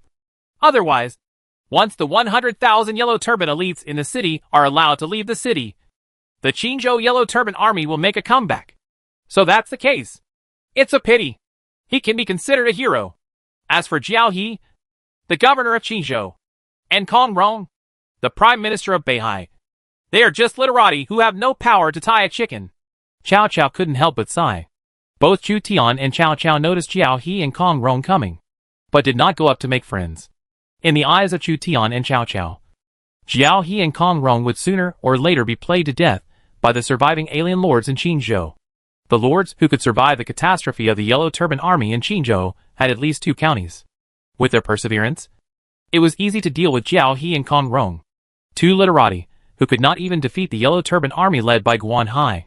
Sun Jian, the governor of Changsha, has arrived. There was a commotion among the princes. Sun Jian was considered a fierce general in the Eastern Han dynasty. He followed Huang Fusong, Xu Jun and others in the war. He was very fierce and made great achievements in battle. Chu Tian suddenly became interested. He had met Liu Bei and Cao Cao, but he had never met Sun Jian. At the end of the Eastern Han dynasty, Cao, Liu, and Sun would not be complete without any one of them. Sun Jian was also very talented in the early stage. Sun Jian arrived with 4 generals. He had a broad forehead and a broad face, a tiger body and a bare waist, and he had a murderous spirit. Unlike most of the incompetent Eastern Han lords, he rose to the rank of lords by virtue of his military exploits. Sun Jian was actually a fierce general who made Dongzhuo fear him. If Sun Jian had not been shot and killed by Liu Biao's general Huang Zu with a hidden arrow when he attacked Xiangyang, once Sun Jian captured Xiangyang, the direction of the 3 kingdoms would not have been what it was later. Chu Tian looked at the 4 generals behind Sun Jian. Most likely Cheng Pu, Huang Gai, Han Dang, and Zhu Mao. This group of second- and third-rate generals may be more effective in water battles, and should not be underestimated.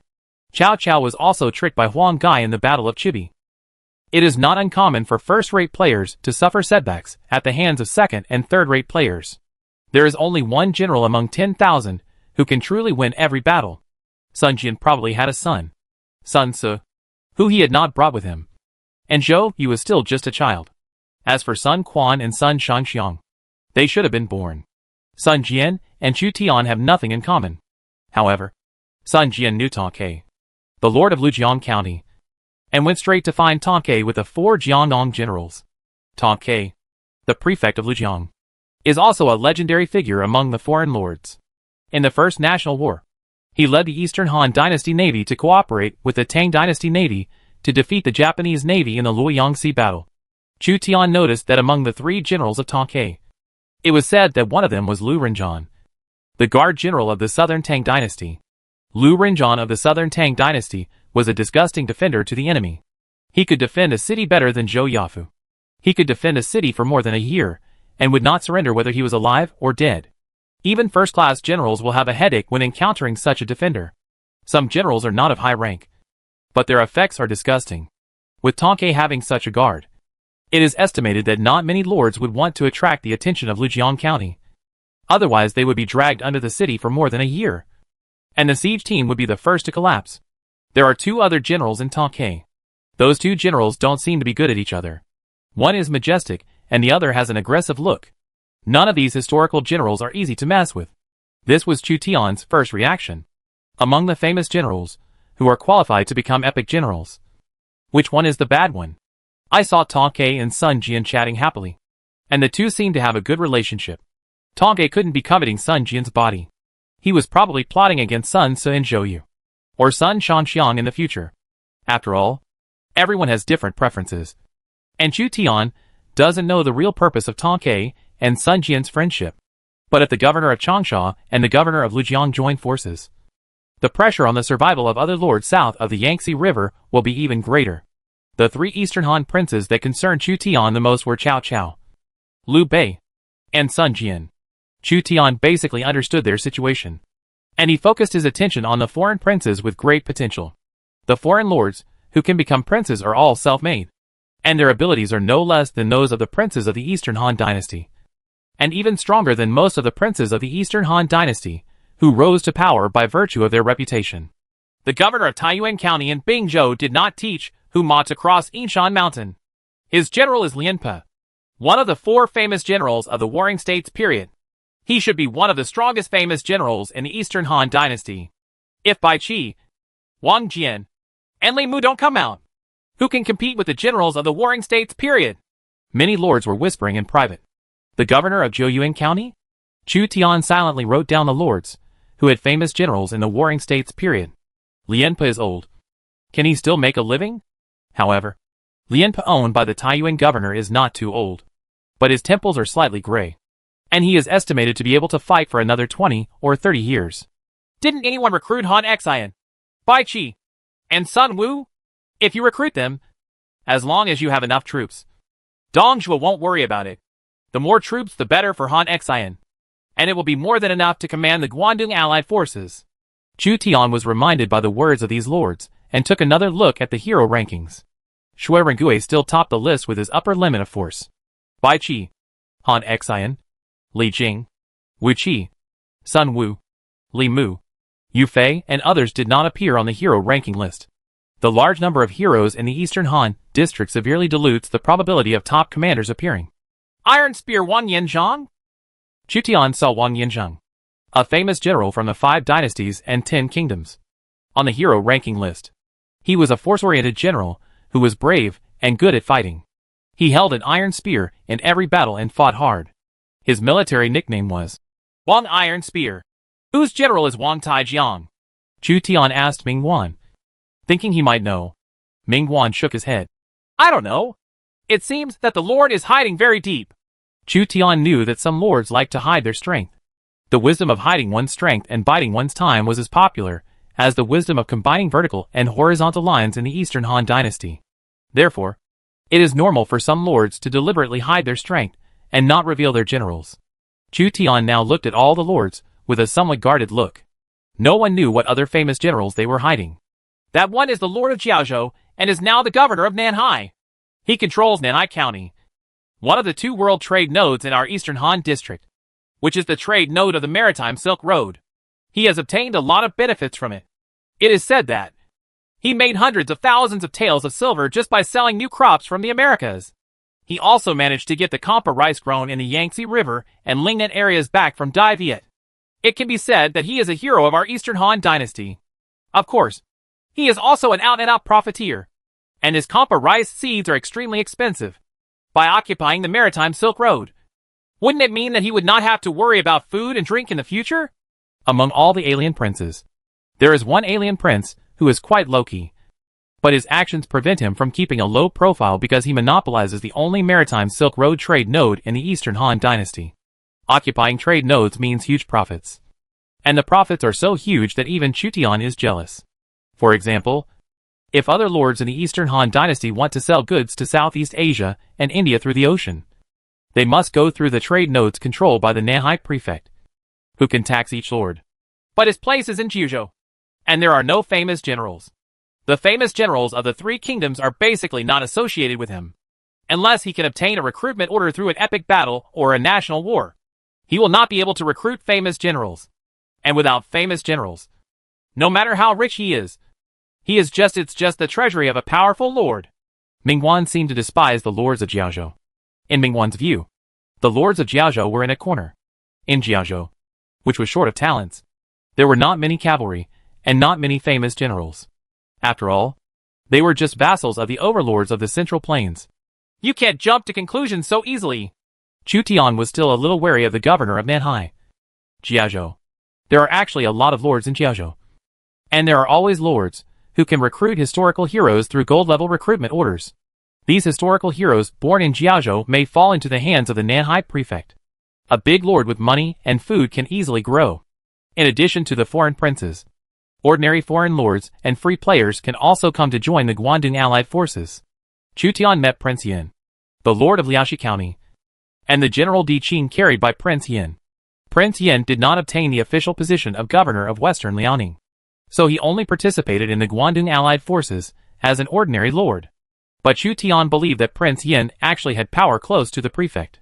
Prince Yin saw Chu Tian and Mingguan, the prefect of Liaodong, standing side by side. He took the initiative to come over and looked at Mingguan with a hint of tit-for-tat. There will definitely be a war between a lord in Western Liaoning and a lord in Eastern Liaoning in order to fight for control outside the pass. Now, the two lords dislike each other. Brother Chu, Brother Yin, we meet again! A cheerful voice came. And Huan, the lord of the Western Region Protectorate, arrived with a group of Western Region soldiers. Chapter 200 The Shameless Langyaxiang. Huan led 13 soldiers from the Western Region Protectorate into the city.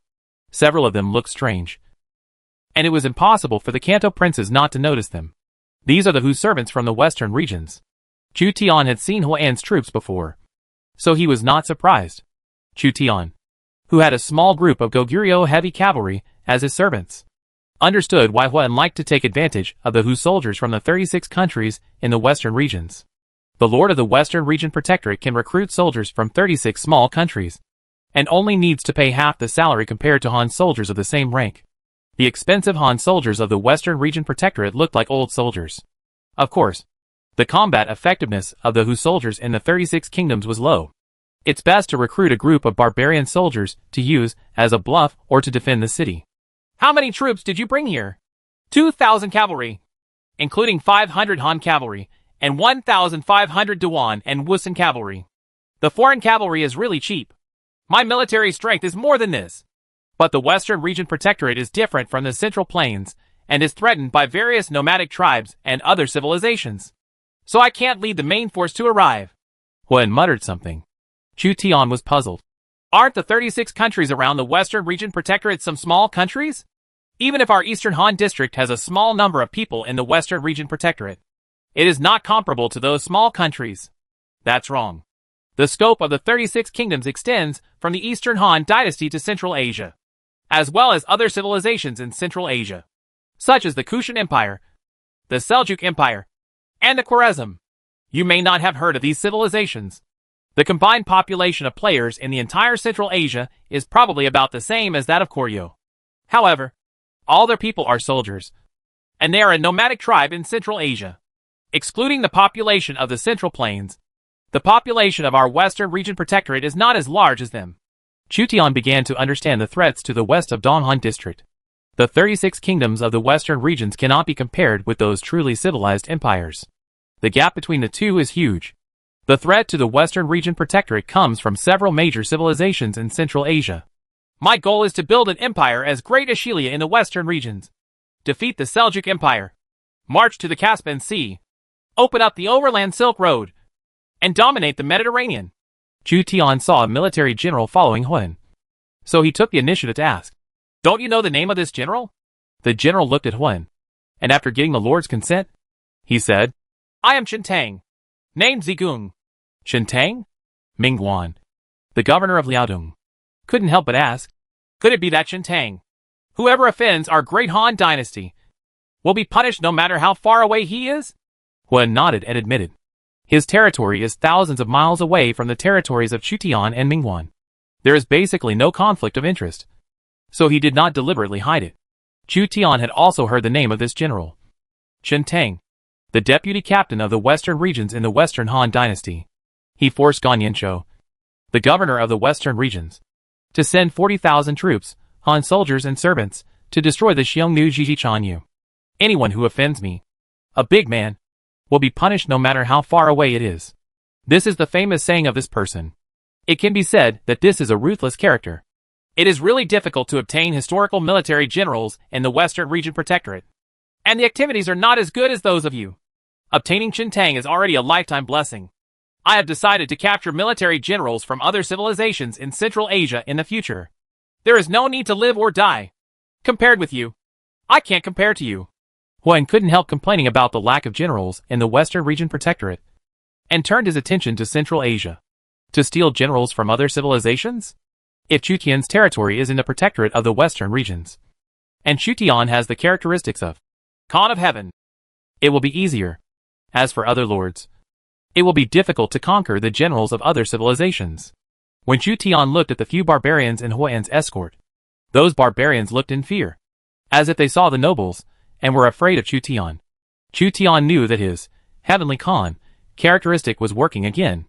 This feature is only useful in certain circumstances.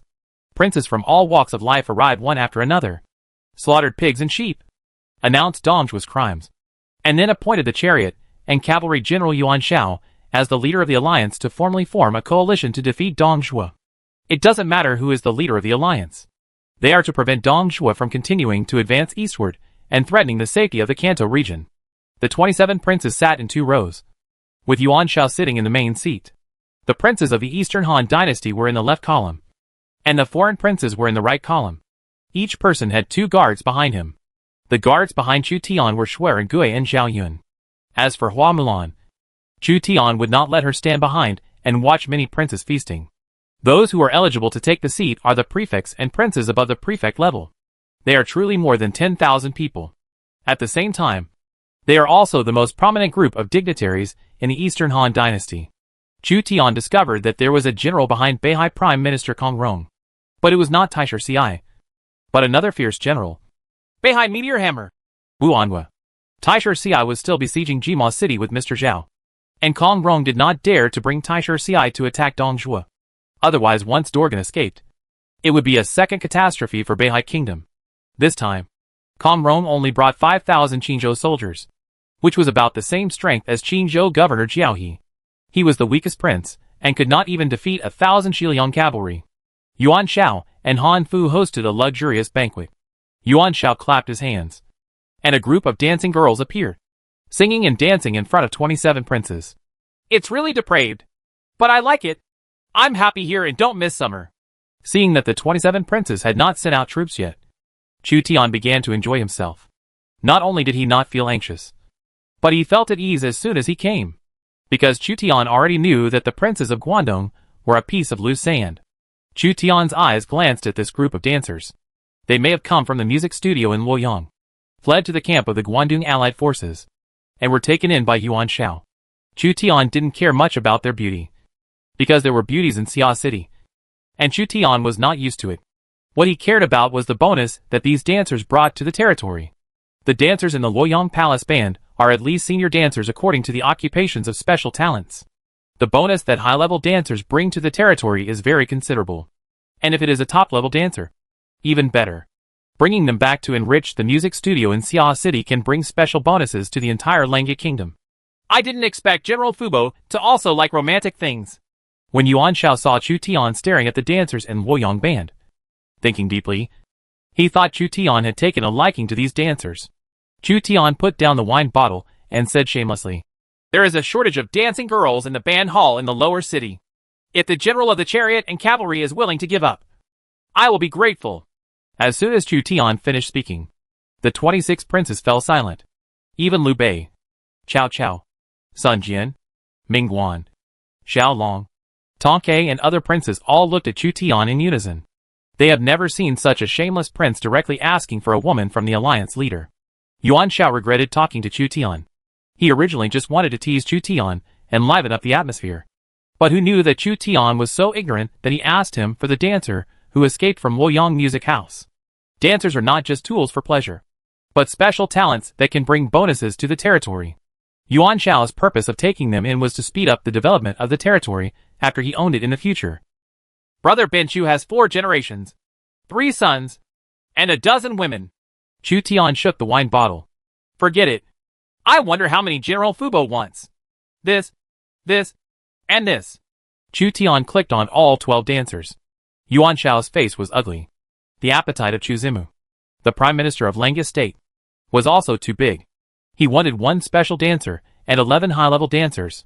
As Chu Tian's ambition was exposed, Ming Guan, Xiao Long, Tong Ke and other foreign princes understood Chu Tian's intention to recruit special talents, and couldn't help but secretly cried out that it was a pity that they were a step too slow.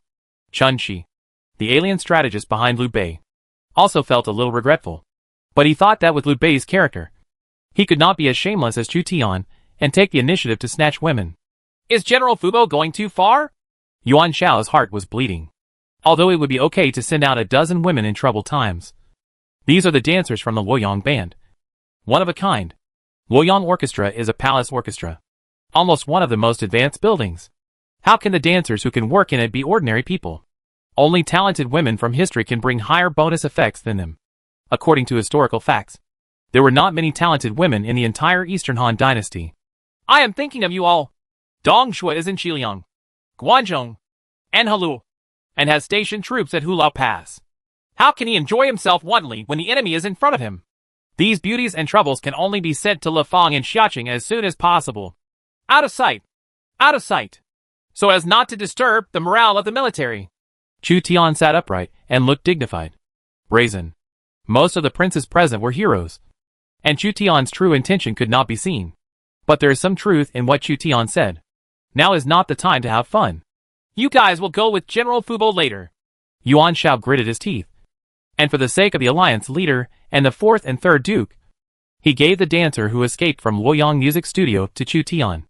My lord. No. As a counselor, Suyi was sitting below. He was some distance away from Yuan Shao at this time. Even if he wanted to remind Yuan Shao not to send a group of high-level dancers out of honor, he could not let Yuan Shao step down in front of many princes. Thank you, General Chariot. Chu Tian bowed to Yuan Shao and thanked him. Yuan Shao had no room for maneuver. Yuan Shao was unhappy, having lost 12 special talents, even though he was severely weakened. Now, apart from drinking, no one of the princes dared to send out dancers to add to the fun, for fear that Chu Tian would ask them to leave again. The 12 dancers heard that the Prime Minister of Lengya Kingdom was asking Yuan Shao to take them away. They looked at Chu Tian with a bit of fear, fearing that Chu Tian would take them back for some other purpose. Compared with Yuan Shao, the 4th generation and the 3rd prince, the Prime Minister of Lengya is even less attractive. They escaped from Luoyang and sought refuge with Yuan Shao, the 4th and 3rd prince. But Yuan Shao changed hands and gave them to Chu Tian. They lacked force and faced the prince's choices. They had no choice but to obey. How they will fare in the future can only depend on how Chu Tian arranges them. Chu Tian shamelessly wanted to leave 12 dancers, not caring what Yuan Shao thought of him. At present, Yuan Shao is still unable to succeed. The princes Chu Tian faces are more powerful than those in the late Eastern Han dynasty. They include Cao Cao, Liu Bei, Dong Zhuo, and foreign lords. They may not have a chance to fight against Yuan Shao. Obtaining a team of special talents to bring bonuses to the territory is the most important thing at the moment. 12 timid dancers stood behind Chu Tian, making Xueren Gui and Zhao Yun, who were also standing behind Chu Tian, a little at a loss. Only Chu Tian was calm and composed. He had dealt with Hua Mulan, Xiao Liang and others so much that he was basically immune to beauty. You are such a sweet-tempered person. Chao Mingde, have to admire him. But I don't like this type. Cao Cao talked to himself. His voice was barely audible. Without dancing girls to entertain them, everyone had to discuss the march route to regain Luoyang. Cao Cao, as the highest-ranking prince here, put forward his opinion. We can divide our troops into 3 groups. The first group will pass through Hanoi, advance to Mengjin, and attack Luoyang from the north. The second group will start from Xuanzhou, occupy Xingyang, and attack Hulao Pass. Seize the Aoshan Granary, seal Xinyuan Pass and Taiga Pass. Control the peripheral dangerous points, prevent Dong Zhuo from advancing eastward, and wait for an opportunity to attack Luoyang from the east. The third route starts from Nanyang, attacks Danshui and Xixian, and goes straight to Wuguan, threatening Chang'an, cutting off Dong Zhuo's retreat. If the 3 armies advance together, Dong Zhuo will be defeated within half a year. Cao Cao once served the imperial court in Luoyang, so he knew the passages in and out of Luoyang very well. His suggestion was undoubtedly a reasonable choice. The premise is that the 27 princes will attack Dong Zhuo with all their strength. What Mingde said makes sense. Because of his friendship with Cao Cao, Chu Tian supported Cao Cao. As the leader of the alliance, Yuan Shao was even more unhappy when he saw Cao Cao and Chu Tian singing along. Yuan Shao also knew the passage in and out of Luoyang. In order to appear different from Cao Cao, he said, since we are gathered in Xuanzhou, we might as well concentrate our forces and take the lead in occupying Xingyang and capturing Hulao Pass. If this is not possible, we can divide our troops into 3 groups. What the leader said is true. Some princes who supported Yuan Shao agreed. Cao Cao weighed it up and concluded that Yuan Shao's suggestion of concentrating all his troops to capture Hulao Pass first was not a bad idea. So he no longer persisted. The confrontation with Dong Zhuo in the Xingyang and Hulao Pass areas was a good opportunity to test the strength of the Xiliang and Guanzhong legions before making a judgment. Chu Tian noticed that Cao Cao was actively expressing his stance, and estimated that among all the princes, Cao Cao was the main war faction. After deciding on the march route, the princes talked loudly about the powerful generals behind them. I heard from strangers that Lu Bu, a fierce general under the command of Ding Yuan, the governor of Bingzhou, was an unparalleled flying general. He took refuge with Dong Zhuo, recognized the thief as his father, and guarded Hulao Pass for Dong Zhuo. But I have good looks and ugly writing, so Lu Bu has nothing to fear. As the leader of the alliance, Yuan Shao was drunk and wanted to show force to the princes. Beihai Prime Minister Kong Rong swept away the decadence of being defeated by the Qingzhou Yellow Turban Army, put down his wine bottle, and said, I have a new fierce general Wu Anhua, who is good at using the meteor hammer, and can defeat Lu Bu. Wu Anhua, the fierce general behind Kong Rong, heard his lord praising him to many princes, so he held his head high and showed off his strong muscles to everyone. Yuan Shu, the governor of Nanyang, was not to be outdone. I have a brave General Yushi who can fight against Lu Bu. Wang Quang, the prefect of Hanoi, said, I have Fang Yu, a famous general in Hanoi, who can kill Lu Bu. Han Fu, the governor of Jizhou, said, I have Pan Feng, the unparalleled general, who can kill Lu Bu. After all the princes showed their strength, Yuan Shao looked at Chu Tian. I wonder if General Fu Bo has any generals under his command who can rival Lu Bu. Chu Tian coughed twice and said slowly, the general below is weak and not good at bow and horse. Chapter 201 Dong Zhuo's Eastern March. Brazen. All the foreign princes present here knew that Chu Tian was telling lies. Among the 2 powerful generals, Xuerengui and Zhao Yun, which one is weak and not good at bow and horse? Chu Tian was calm and composed. Even if the trees are beautiful in the forest, the wind will destroy them. If Yuan Shao wants to challenge Lu Bu with Yan Liang and Wen Chou, then let Yuan Shao go. There should be many strong generals in Dong Zhuo's camp, including generals owned by lords who support Dong Zhuo. Yuan Shao listened to Chu Tian's words and knew that Chu Tian intended to deal with him. But he did not think that Xuerengui and Zhao Yun could compare with his fierce generals Yan Liang and Wen Chou. When the 27 princes gathered in Xuanzhou County, the lords who supported Dong Zhuo gathered in Luoyang. Dong Zhuo took control of Luoyang and served as Tai Wei and former general. The Xiliang and Guanzhong legions robbed wealthy households in Luoyang and looted their property. The foreign lords also took advantage of the situation and robbed them, making people panic. The princes of Guangdong are not enough to make things happen. The former general can personally command the Xiliang soldiers and horses to conquer Guangdong and defeat all the heroes in Guangdong. Get out of Hulao. Take Hunan and Hebei, and the world can be settled. Jiao, the lord of Guangdong. Lao Qin encouraged Dong Zhuo to personally conquer the Guangdong princes and compete in the Central Plains. The lords who supported Dong Zhuo, including Su Fengnian and Zhang Dao, were surprised by Jiao Lao Qin's suggestion. Jiao Lao Qin secretly befriended Dong Zhuo, and Xianyang City continued to provide Dong Zhuo with weapons and armor. So Dong Zhuo relied heavily on him, and named him Jing Zhaoyin. Dong Zhuo asked his chief advisor for his opinion. Li Ru, with our strength, can we defeat the Guangdong allied forces? Li Ru thought carefully, and couldn't make a decision. The choice between separatist power or heading east to fight for the world is crucial. Jiasu remained silent until Li Ru expressed his opinion. He has not yet been fully trusted by Dong Zhuo, because he was a counselor recommended to Dong Zhuo by a foreigner. Li Ru finally said, "The fourth and third princes of the Yuan family have also called on many princes in Guangdong. The winning rate should be 50-50. Dong Zhuo saw that Li Ru was hesitant and meant to exaggerate Yuan Shao. So he asked Jiasu, the newly acquired general, "I want to know your opinion." Jiasu then replied, "The fourth and third princes of Yuan Shao are actually headstrong. The heroes of Guangdong are fighting each other, and everything is scattered. My lord personally raised 1,000,000 troops and marched eastward, with generals Lu Bu and Hua Xiong as the vanguard. Su Rong, Niu Fu, and Li Ju, Guisi and other generals will be in charge.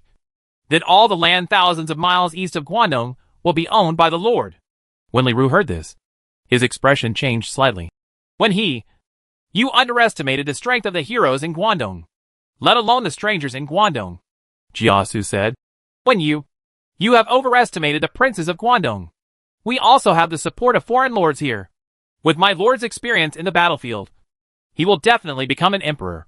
Dong Zhuo saw the two counselors arguing and became a little anxious for a while, wondering whether he should lead the army eastward. The former general used 30,000 cavalry to pursue Yuan Shao's army of more than 100,000, but he was still able to defeat it. Now the hundreds of thousands of cavalry loyal to the former general can easily defeat the 1,000,000 army in Guangdong. And the world is within easy reach. The opportunity to dominate the world is fleeting. How can a woman be kind? Jiao Lao Qin made another suggestion, and many Guangdong lords followed Jiao Lao Qin and asked Dong Zhuo to advance eastward. Dong Zhuo's generals Li Ju, Guisi, Niu Fu and others also requested orders. Dong Zhuo hesitated again, and finally decided. "Let Lu Bu, Hua Xiong, Su Rong, Hu Xin, and Li Ju guard Hulao Pass. Niu Fu, Guisi, and Zhang Ji will reorganize their troops. I, the general, will threaten the emperor to personally conquer the many rebels in Guangdong." News of Dong Zhuo's upcoming personal expedition has spread.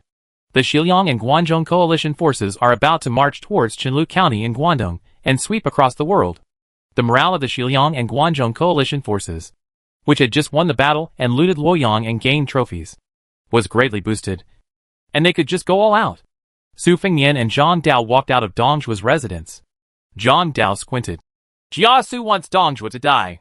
I don't know why Jiasu wants to do this. What good will this do to him? If there is no benefit, I believe Jiasu will encourage Dong Zhuo to march eastward. Dong Zhuo has no chance of winning. The quality of the generals of the Guangdong lords is terrifyingly high. The only shortcoming is the lack of elite soldiers. Su Fengnian, I didn't find out about Diu Chan's whereabouts in Luoyang. Did you capture Diu Chan when you led the Longxi lords to raid Luoyang? Who knows where she ran away? Before that, Yuan Shao and Dong Zhuo fought in the Luoyang area. Almost all the players in Luoyang left Luoyang City. Maybe someone took Diu Chan away. Without Diu Chan, wouldn't Lu Bu not be able to kill Dong Zhuo? Who knows?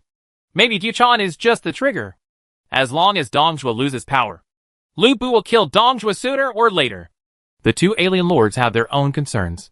They can have their current position and all want to compete in the Central Plains, but they will not go to war for Diu Chan. The Xiliang cavalry and the Guangdong allied forces gathered hundreds of thousands of people and marched toward Hulao Pass in a mighty manner, while troops were left behind to guard Luoyang, Anga Pass, Tongguan, Chang'an, Wuguan and other places to ensure that there was a way out. Let Dong Zhuo consume the troops of the Guangdong princes and suppress their development. I just want to make some military achievements. Zhejiang Laoqin followed Dong Zhuo eastward with 30,000 Guanzhong soldiers. By his side, the Qin dynasty military generals Meng Wu and Meng Tian and his son followed. And he also had a third military general, Qin General Li Xian. This time Zhejiang Laoqin is not afraid of being snatched away from the first place by Chu Tian, because he and Chu Tian are in two different camps. But this epic battle is a little different. Zhejiang Laoqin valued things other than military merit. In Swanzhou County, 27 princes discussed the march route, indulged in wine, and agreed to allocate camps one after another the next day. Among them, Sun Jian, the governor of Changsha, was the vanguard, and the other princes supported behind. The millions of armies of the 27 princes stretch for hundreds of miles. They are so majestic that they cannot march at the same time. Otherwise, they will block the roads and stretch for thousands of miles. They are extremely easy to be intercepted by Dong Zhuo's cavalry. Chu Tian returned to camp with Xuerengui, Zhao Yun, and the 12 dancers from Luoyang band, who had shamelessly asked for it from Yuan Shao. Hua Mulan was patrolling the camp with the cavalry at this time, and saw 12 women who were as beautiful as flowers, and moons being brought back by Chu Tian. She felt a little uncomfortable for some reason, and secretly asked Xuerengui about the origins of the 12 women. The 12 women are the dancers of the Luoyang Palace Band. To be eligible to enter the Palace Band, in addition to being senior dancers and special dancers, they also have to have outstanding looks. So they are naturally no better than ordinary people. 12 girls, please come in. Chu Tian thought that he had not checked the bonus effects brought by the senior dancers and special dancers. So he shouted to Xuerengui in the tent.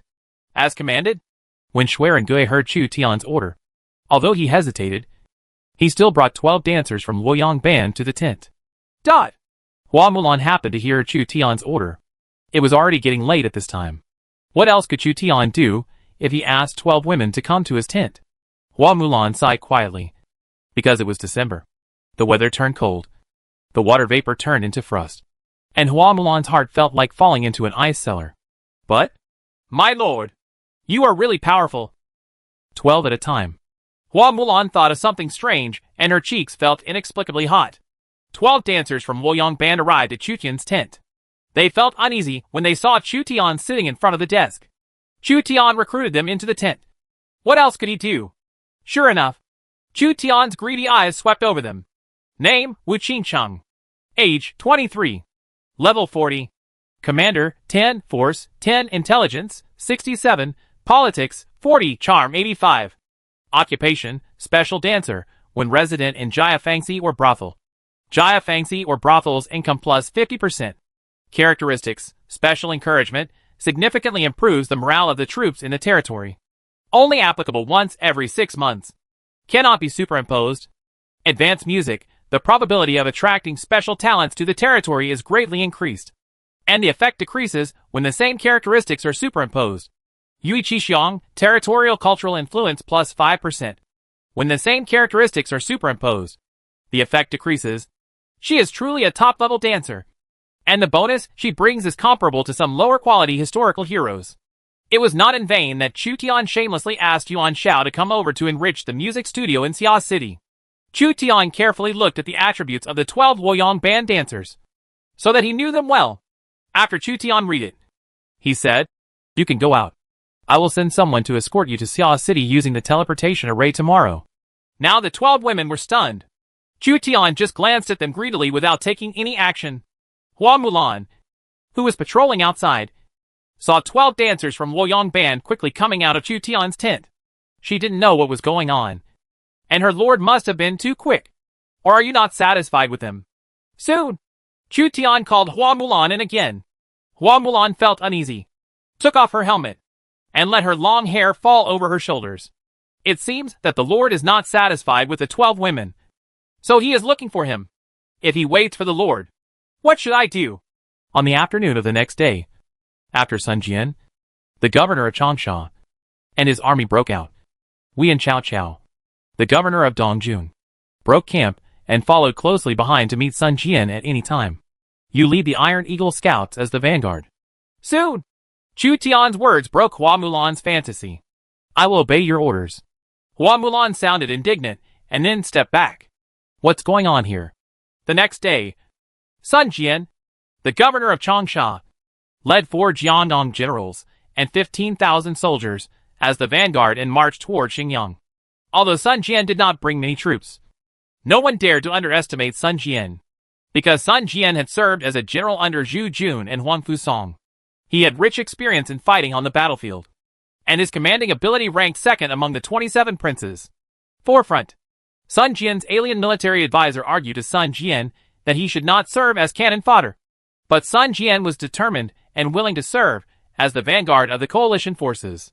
The princes of Chu Tian and Cao Cao also pulled out their camps and combined 50,000 troops to meet Sun Jian in the rear. As for the other princes, they followed further behind, joining forces with Cao Cao to advance. Chu Tian felt inexplicably relieved. The Cao Cao in Lord is not the Cao Cao who was defeated by Su Rong in history. Cao Cao was already the governor of Dongjun. His soldiers and horses had experienced the battle to suppress the Qingzhou Yellow Turban Army, so they were not considered new recruits. Cao Cao also learned war in the war. When Chu Tian joined forces with Mr. Zhao to suppress the Yellow Turban Army in Qingzhou, he realized the importance of reliable allies. Mulan's Iron Eagle Scout is responsible for reconnaissance at the front, because the Iron Eagle Scout has extremely strong reconnaissance capabilities. Hua Mulan had been as cold as ice all day, and even her subordinates were trembling when reporting to her. Chu Tian noticed that Hua Mulan seemed to be in a bad mood, and waited until the battle was over before he could enlighten her in private. As a qualified leader, you should always care about the emotions of your subordinates.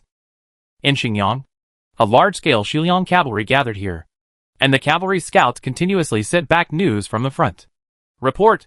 Sun Jian, the governor of Changsha, is the vanguard, leading 15,000 troops and approaching Xingyang. How many soldiers and horses are behind you? Cao Cao, the governor of Dongjun, and Chu Tian, the prime minister of Langya, have a total of 50,000 people. General Su Rong spread out a map on the ground, marking the terrain of Xingyang. If the troops of the Guangdong princes divide their forces and encircle Luoyang, we must divide our troops. Now all the millions of Guangdong troops are marching toward Xingyang and Hulao Pass. Come! Let us defeat their vanguard, and then defend Xiongwan. Within 3 months, the morale of the Guangdong allied forces will be low, and the world can be decided in one battle. A 9-foot-long warrior with the body of a tiger and the waist of a wolf stretched his muscles and said impatiently, "There are 100,000 infantry, 50,000 cavalry, and 1,000 Shiliang cavalry at Hulao Pass. Why should we be afraid? Sun Jian will come and kill them directly." That's what it used to be. My lord has appointed me as General Zhonglong, so that I will command this battle. Please listen to my orders. General Huaxiong. We can set up an ambush at Bian River. Lu Bu will lead an elite cavalry group to hide in the woods. Hua and I will Xiongyu formed a frontal formation to face Sun Jian. Although Sun Jian was brave, his troops were insufficient. Most of them were temporary recruits, so they could win quickly. Hu Jin guarded Hula Pass, and Li Ju led the Flying Bear army to meet us. Dong Zhuo sent General Su Rong to command the battle to make arrangements. Sun Jian led 15,000 Changsha soldiers and was approaching Xingyang. If you capture Xingyang, you can attack Hulao Pass. Dong Zhuo is undoubtedly the best among all the princes of the Eastern Han dynasty. He has many talents under his command, including Li Ru, Jia Su, Lu Bu, Hua Xiong, Su Rong, and a large number of second and third-rate generals. The lords of Liangzhou and Guangzhong probably also have a lot of strong men. Chu Tian was worried that Sun Jian would be defeated. Sun Jian was a fierce man, and the 4 Jiangdong generals under his command were also good, but his troops were too few. Under the premise that the gap between the generals of the two sides is not large, the gap in military strength will determine the outcome. Moreover, Sun Jian's cavalry was not large in number, which was a fatal flaw. It takes several days to get from Swanzhou County, the stronghold of the Guangdong heroes, to Xingyang. As we get closer and closer to Xingyang, the march becomes more and more dangerous. Dong Zhuo's generals are all ruthless and will not passively defend. A black war eagle hovered in the sky and landed firmly on Chu Tian's shoulder. There was a paper tube tied to the war eagle's claws, and the note inside contained only a few simple words. Chu Tian received the information and immediately made arrangements. Speed up the march. Immediately informed Cao Cao that Sun Jian was ambushed in Bianshui and asked him to send cavalry to support. The player system could only be used in the city after the battle officially started. Chu Tian had no choice but to send cavalry to notify Cao Cao, and at the same time sent Xueren Gui and Zhao Yun to command the cavalry to reinforce. He directly used Zhao Yun as his subordinate. Cao Cao learned of this news and sent Xiahou Yuan, who could speed up the cavalry march, to support Sun Jian. Chapter 202 The First Battle with Lu Bu. Sun Jian held a big sword and fought among the rebels. Soldiers and horses from Xiliang and Guangzhong were everywhere. He was plotted by Su Rong and was besieged by Xiliang generals. Lu Bu attacked from the rear, and 1,000 Xiliang cavalry led by Hua Xiong were ready to attack. The Xiliang cavalry are the heavy cavalry that roam Liangzhou in. Lords. They are the elite of the Liangzhou cavalry. Some of their generals are even equipped with the Liangzhou horses that Chu Tian saw in Luoyang Horse Market. Hua Xiong wore a heavy cavalry armor and raised his sword high. Let the young men from Guangdong see the power of the Xiliang cavalry. All the soldiers will follow me to kill the enemy General Sun Jian. Thousands of Xiliang cavalry lowered their spears and pointed their spears directly at Sun Jian's army, which was fighting fiercely with Su Rong. Kill! Hua Xiong roared, and 1,000 Xiliang cavalry clamped their horses' bellies and charged. The ground is shaking. The shock cavalry is used to decide the victory. Sun Jian's army will not be easily defeated. Even if Su Rong and Lu Bu have the upper hand, they will not be able to defeat Sun Jian for a while. Hua Xiong, the temporary commander of the Xiliang cavalry, galloped over. The Changsha soldiers recruited by Sun Jian from Changsha County felt the ground shaking and looked around uneasily, only to see a heavy cavalry wearing razor-sleeved armor and skirts entering a charge. At this time, Sun Jian's army, which was restrained by Su Rong and Lu Bu, was unable to change its formation. Some archers tried to use horizontal arrow rain to stop the Xiliang cavalry. The sharp arrows shot hit the horse's breastplate, grazed the iron sheet, and sporadic sparks flew, but were bounced off by the breastplate. The arrows shot by the low-level archers looked weak in front of the Xiliang cavalry.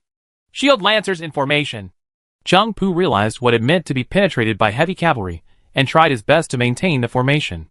The shield spearmen gathered, but before they could form a phalanx of more than 6 rows of spears, the Xiliang cavalry had already crashed into the army. The infantry archers in the front row were knocked down, and their iron hooves were raised high and trampled down. Hua Xiong swung his sword, chopped down the infantry archers along the way, and killed Cheng Pu directly.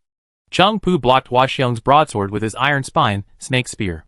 The impact bonus brought by the heavy cavalry made Cheng Pu almost lose the iron spear in his hand. The Xiliang cavalry moved forward inexorably. Cheng Pu and his soldiers were trapped in the siege of the Xiliang cavalry, and were in danger of being killed at any time. Xiliang iron cavalry is a high-level heavy cavalry. Even historical generals have a high probability of being killed by pigs. Cheng Pu was submerged in the torrent of steel from the Xiliang cavalry, and hundreds of soldiers around him were washed away. He was in danger. Huang Dai and Han Dang risked their lives to rescue Cheng Pu, killed 2 Xiliang cavalry, and saved Cheng Pu. The Xiliang cavalry are still charging forward, and have already penetrated Sun Jian's army. Hua Xiong charged and killed more than 20 people with his own hands. His sword and armor were stained red with blood, and his momentum was even worse. After piercing Sun Jian's army, the Xiliang cavalry regrouped and adjusted their formation, preparing to attack again. Zhu Mao protected Sun Jian. Lord, we have too few troops and horses, and the other side has Xiliang cavalry. It is better to retreat temporarily and join up with the reinforcements from behind. Sun Jian rode his war horse and killed several Xiliang cavalry, and his armor was stained red with blood. The morale of his army dropped sharply due to the ambush and the impact of the heavy cavalry of Xiliang cavalry. It was on the verge of collapse at any time. It was just a matter of continuing to fight. The lives of soldiers were sacrificed in vain. An army lacking morale, tens of thousands of people, might be chased by dozens of enemies. Withdraw! Although he was unwilling to do so, Sun Jian, a prince, could not resist the 3 tiger generals Lu Bu, Su Rong, and Hua Xiong, who joined forces and fought and retreated with the remaining troops. The ground trembled again. The heavy cavalry led by Hua Xiong turned their horses around, adjusted slightly, found a good direction, and launched a second heavy cavalry attack on the retreating Sun Jian army. The retreating Sun Jian army was unable to organize an effective defense, and the Xiliang cavalry once again penetrated the army. Where is Sun Jian?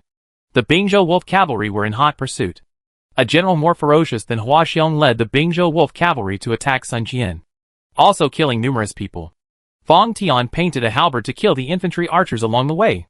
The Bingzhou Wolf cavalry was delaying Sun Jian's withdrawal. Hua Xiong Xiliang cavalry kept breaking the formation. And Su Rong's Liangzhou light cavalry army was about to catch up. Sun Jian and the 4 Jiandong generals were in a very dangerous situation. Sun Jian faced not only the opponent's famous generals, but also the special units Xiliang Iron Cavalry and Bingzhou Wolf Cavalry. Dongzhuo thought highly of Sun Jian and was also afraid of him. He directly sent 3 powerful generals and gave 1,000 Xiliang cavalry to Hua Xiong's command to defeat Sun Jian. Whoever captures Sun Jian alive will be rewarded with 100 taels of gold and 10 good horses. Su Rong took command and sent 2 cavalrymen to circle around, intending to surround Sun Jian and completely destroy Sun Jian's army. Sun Jian didn't have many troops. Only 15,000 men. Su Rong deployed 70,000 troops in Xinjiang, 30,000 of which were cavalry. No matter what, he had to capture Sun Jian's army that was deep into the enemy's territory. Sun Jian has been able to persist until now. He is already a strong enemy. We cannot let him leave. Otherwise, he will cause endless trouble for us.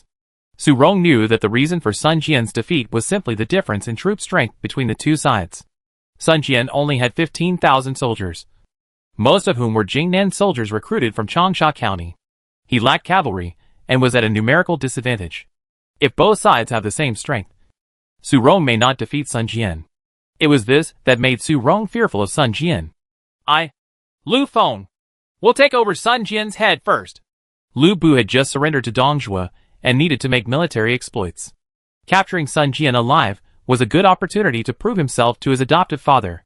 Lu Bu led the Bingzhou Wolf cavalry and charged left and right among the new soldiers in Changsha County. The defeated troops along the way were difficult to stop. Sun Jian saw a general holding Fang Tian's painted halberd coming towards him and slashed at Lu Bu with his sword. Fang Tian's painted halberd collided with his ancient ingot sword. Sun Jian's jaw went numb. What a strong force! Lord, I'm here to help! Cheng Pu, Huang Gai, Han Dang, and Zhu Mao teamed up to fight with Lu Bu on horseback. However, due to the small space, at most 2 or 3 people at a time could actually assassinate Lu Bu at close range. Behind Lu Bu, there were also the Bingzhou Wolf cavalry that the Bingzhou governor had finally recruited for Lu Bu. At this time, they all became Lu Bu's subordinates. Several fierce generals followed Lu Bu on horseback and intercepted and killed 4 Jiandong generals. One of the generals held a crescent halberd in both hands and swept across all directions. His force was second only to Lu Bu. Jiandong's 4 generals may not be enough to watch in front of Lu Bu's subordinates. Lu Bu attacked fiercely, but Sun Jian was defeated. The situation was very bad. If this continues, Sun Jian's entire army will be wiped out. An arrow came and was split open by Lu Bu with his square halberd. It was also a Fang Tian painted halberd that forced Lu Bu to return to defense. And Sun Jian was able to escape. Who are you? When Lu Bu saw that the prisoner he was about to capture wanted to escape, he became furious and directed his anger at the young white-robed general who came to kill him. The opponent also uses Fang Tian Huaji, and his force is not weak. Xuerengui was still in his growth period, so he was at a disadvantage facing Lu Bu who was at his peak. Since we can't catch Sun Jian, then I'll catch you and take the credit. Just when Lu Bu was about to deal with Xuerengui with all his strength, another young general in silver robe came and stabbed Lu Bu with a red tassel spear. Lu Bu faced 2 white-robed young men's attacks at the same time, but it was a bit unbearable. Xuerengui and Zhao Yun had a slight friendship during this period, and when they joined forces, their power increased greatly. Zhang Liao saw that Lu Bu was being attacked by 2 young men in white robes, so he took the initiative to come to support Lu Bu with a halberd. Lu Bu, who was supported by Zhang Liao, was not afraid and wanted to defeat the 2 white-robed generals by himself. A sharp arrow was shot, and Xuerengui's Tang cavalry played an important role in the rear, shooting and wounding Bingzhou Longqi. My lord has an order. Don't be greedy for war. Just save the governor of Changsha. Xuerengui originally intended to join forces with Zhao Yun to fight against Lu Bu, but when he saw Su Rong driving his army to kill him, if he did not retreat, he and Zhao Yun would probably fall into the enemy's thousands of troops. Even if they are 10,000 enemies, they dare not say that they can survive among thousands of troops, let alone generals such as Lu Bu, Hua Xiong, Zhang Liao, Su Rong, Gao Shun, as well as Xiliang Iron Cavalry, Bingzhou Wolf Cavalry, and other high-ranking generals. The ranks of cavalry are everywhere. Don't even think about leaving. Lu Bu caught Schwerin-Gui and fought, trying to kill this young general who used the same weapon as him. Otherwise, once Schwerin-Gui is allowed to grow up, it may affect his status in the future. The Tang Dynasty archers did not hesitate to use up the sharp arrows in their quivers and shoot down the Bingzhou Wolf cavalry and Shiliang cavalry behind them. After Hua Xiong led the Shiliang cavalry to penetrate Sun Jian's army for the second time, it would take time to reorganize the formation. And there was no threat to Schwerin-Gui and Zhao Yun for the time being. The biggest threats are Lu Bu's Bingzhou Wolf cavalry and the main Shiliang light cavalry commanded by Su Rong. Once the light cavalry bites them, it will be difficult to escape. Just as Schwerin-Gui and Zhao Yun were locked in a bitter battle, Sun Jian, as the Jiangdong Tiger, counterattacked with a small number of Jingnan cavalry. The dust was rolling. Hua Mulan appeared and joined forces with the cavalry commander Xia Hoyuan, who came to support. They flanked Lu Bu and Zhang Liao's cavalry on the left and right. Whether Hua Mulan or Xia Hoyuan, they can increase the speed of the cavalry. Although their effect is not obvious at ordinary times, they can play a vital role in battlefields that require quick maneuvering reactions. Two roundabout light cavalry put pressure on Lu Bu's wings, and the morale of Bingzhou's wolf cavalry was dampened. General, don't pursue me too deeply. Lu Bu, who was still trying to pursue Schwerin-Gui, Zhao Yun, and Sun Jian after Zhang Liao stopped him, was worried that the cavalry on the left and right wings would fall into a counter-siege because they could not block the flanking attack of Hua Mulan and Xia Hoyuan. Hua Mulan and Xia Hoyuan's light cavalry did not easily attack the high-level Bingzhou wolf cavalry. They only used bows and arrows to mount and shoot on the outside. They saw Schwerin-Gui and Zhao Yun rescuing Sun Jian and Jiangdong 4 generals before evacuating. It's not that Hua Mulan and Xia Hoyuan don't want to take the opportunity to eliminate Lu Bu, but Su Rong's more than 60,000 troops from behind are gradually arriving. Lu Bu's Bingzhou wolf cavalry will not be able to capture it for a while, and attacking Lu Bu with all their strength will only lead to the annihilation of the entire army. Hua Xiong Shiliang cavalry had already reorganized their formation. He planned to organize a third charge, but found that Hua Mulan and Xia Hoyuan had succeeded, but quickly retreated. The impact of the light cavalry was not as good as that of the heavy cavalry, but their maneuverability was very strong. Hua Xiong did not even have a chance to compete with the opponent's light cavalry, and the opponent retreated. Hua Mulan and Xia Hoyuan were not ready to use ordinary light cavalry to engage in a head-on confrontation with Hua Xiong Shiliang cavalry. Use light cavalry to attack heavy cavalry unless the general's brain is short-circuited or there is no way to retreat. There are many outstanding cavalry generals among the heroes of Guangdong. Su Rong's army arrived and swept the battlefield with great force, allowing the soldiers to snatch the spoils of war to maintain high morale. Unless you are a general who manages the army rigorously, looting trophies is always one of the ways to effectively improve the morale of the troops. Su Rong realized that the quality of the generals of the Guangdong heroes was amazing. There are more than 10 Kanto generals who appeared in Xingyang alone. No matter Dongzhuo's camp or the Guangdong heroes' camp, there are many powerful generals. Thanks to you for coming for reinforcements this time. Otherwise, I might have been captured by Lu Bu. Sun Jian was defeated with fewer strikes and more defeats. He thanked the 4 generals who came to support him. At the same time, he saw that the elite Tang cavalry had used mounted archery to kill a small number of Bingzhou wolf cavalry. He couldn't help but secretly praise them. Few light cavalry dared to use mounted archery to provoke the Bingzhou wolf cavalry. Xia Hoyuan participated in supporting Sun Jian, witnessed the demeanor of the 2 white-robed generals from Langya Kingdom, and wrote down the names of Schwerin-Gui and Zhao Yun, so that there might be a battle in the future. Sun Jian counted his troops and found that there were less than 5,000 people still following Sun Jian out of the original 15,000. Some of the soldiers and horses were killed by the Shiliang army, and some of the soldiers and horses were routed when they were ambushed by Su Rong, and would return to the army one after another. But with Sun Jian's ability, losing 2/3 after a battle would be too tragic. When the princes from all walks of life heard that Sun Jian, who was the vanguard, had been defeated, the princes of the Eastern Han dynasty panicked. The foreign princes had long known that Dongzhuo's army was at its peak, and anyone who took the initiative to attack now would be doomed. Unless all the princes arrive one after another, it will be possible to fight the Shiliang cavalry head-on. Chu Tian, Cao Cao and Sun Jian gathered together and camped along the Bian River to confront Su Rong, waiting for the other princes to come and not to act rashly. Chu Tian didn't dare to say that he could block the Shiliang cavalry's Zhu Tu on the plain. Even Chu Tian had a heavy cavalry in his hands. But it was a low-level heavy cavalry, and the number was only 300, which could not be compared with the thousands of Shiliang cavalry.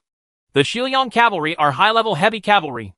Chu Tian also learned during the battle here that Cao Cao's general Xia Hoyuan had the ability to lead light cavalry to attack long distances.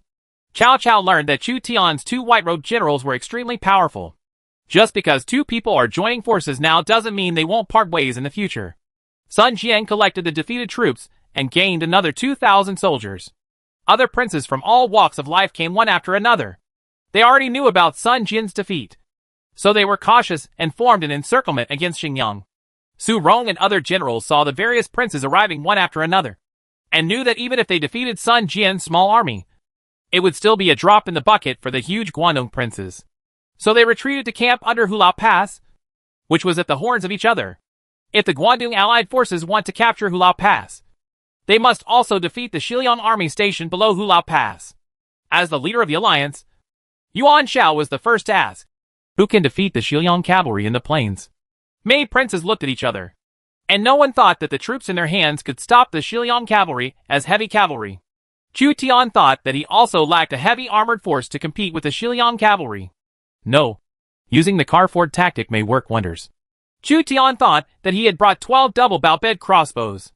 As long as other princes could piece together similar bed crossbows, they could use carriages, bed crossbows, and bow crossbows to build chariots and forts to block the impact of heavy cavalry. Chapter 203, Duel at Hulao Pass. 27 princes confronted Lu Bu, Hua Xiong, Su Rong and other Shiliang soldiers outside Hulao Pass. The Guangdong princes had more generals, but lacked elite soldiers. Facing the threat of the Shiliang cavalry, they were helpless. During this period, Dong Zhuo led the foreign lords from Shiliang and Guangzhou to Hulao Pass, preparing to march eastward. This news reached the ears of the princes of Guangdong, and many princes who had not planned to contribute were greatly shocked. If Dong Zhuo really conquers Guangdong and captures Yinzhou and Yuzhou, he will not be far away from unifying the Eastern Han dynasty, and other princes will have no time to develop. The originally loose alliance finally became a little stronger at this time. Dong Zhuo visited Hulao Pass in person, followed by a group of lords, who swore allegiance to them, to watch the glory of his adopted son Lu Bu. The Shiliang and Guangzhou legions were divided into 3 parts at Hulao Pass. One part was stationed outside the pass. One part was stationed in the pass. And the other part was stationed behind the pass to support and transport food. Send General He Jin to be headed outside the pass as a warning to others. Dong Zhuo showed his cruel side towards the enemy, and he directly beheaded the captured General He Jin. Even Su Fengyan, the Lord of Longxi, Zhang Dao, the Lord of Hanzhong, and others could not help but twitch at the corners of their eyes. Dong Zhuo was indeed a ruthless man. Fortunately, as long as his subordinates obeyed Dong Zhuo's wishes, Dong Zhuo will not kill easily. The body of General He Jin was passed to the camp of the Guangdong princes, and presented to the 27 princes. The 27 princes were horrified. In particular, Jiao He, the governor of Qizhou, Kong Rong, the prime minister of Beihai, and Kong Min, the governor of Yuzhou, vomited on the spot. Chu Tian was indifferent. He had seen many bloody scenes on the battlefield, and was already numb. Compared with the innocuous death of General He Jin, Chu Tian was more shocked by Dong Zhuo's behavior. Dong Zhuo seemed a little crazy, and wanted to sweep Hedong. The 27 princes could not let Dong Zhuo out of seclusion no matter what. If we talk about the power of individual princes, currently no prince can stop Dong Zhuo. Moreover, Dong Zhuo swept through Guangdong, and his power would only become stronger and stronger. Hulao Pass was originally the most powerful pass in the world, and it was guarded by hundreds of thousands of Dong Zhuo's troops. Chu Tian believed that Hulao Pass could not be captured no matter what. In other words, the Kanto heroes simply cannot win. Ding! Taiwei Dong Zhuo wanted to show his force to the world, and took the initiative to trigger the plot of 3 heroes fighting Lu Bu. The 2 camps sent generals to challenge each other at Hulao Pass. The duel is divided into 5 games, and the rules are as follows. First, each camp sends 5 groups of generals to participate in the battle. Secondly, each group of generals can have up to 3 people, and they must be loyal to the same lord or prince. The only general Dong Zhuo sends is Lu Bu, but Dong Zhuo can temporarily lend other generals to other lords in the camp. Third, random matching combinations to prevent Tianji from racing. Fourth, the lord of the winning combination and the winning camp can receive additional military merit. Fifth, with 3 wins out of 5, the morale of the army will continue to decline in the losing camp in the next 3 months. After 3 months, morale will gradually return to normal. When Chu Tian was thinking about how to break the situation, the plot of the 3 heroes fighting Lu Bu was triggered. For a time, the 27 princes were shocked. As long as he can win at Hula Pass, Dong Zhuo will definitely withdraw from Hulua within 3 months. Because the penalty for the losing camp is a continued decline in morale and a greatly reduced combat effectiveness. And it will not be that difficult to break through Hula Pass. In the same way, after the defeat of the Guangdong princes, they also had to retreat to the rear and wait for their morale to recover. Each camp can only have a maximum of 5 princes sending generals to fight. I didn't expect it to be like this. Liu Bei's alien strategist Chun Shi thought for a moment. But if this were not the case, Hua Xiong and Lu Bu would not be enough to be divided among the heroes of Guangdong. It is more than enough for the heroes of Guangdong to assemble 3 generals to defeat Lu Bu. Han Fu, the governor of Jizhou, heard the news and volunteered.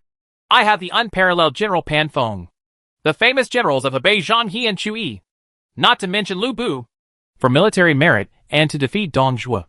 Liu Bei also took the initiative to ask for orders. Guan Yu, Zhang Fei, and Ashina Shir can easily defeat Lu Bu. As the leader of the alliance, Yuan Shao was not willing to be outdone. I have Yin Liang. Wen Chou and I are enough.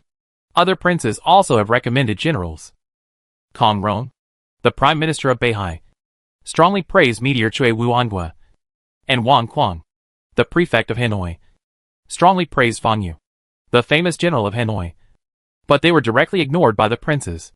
There are only 5 places for the princes to go to war, so they cannot be allowed to go up and kill people.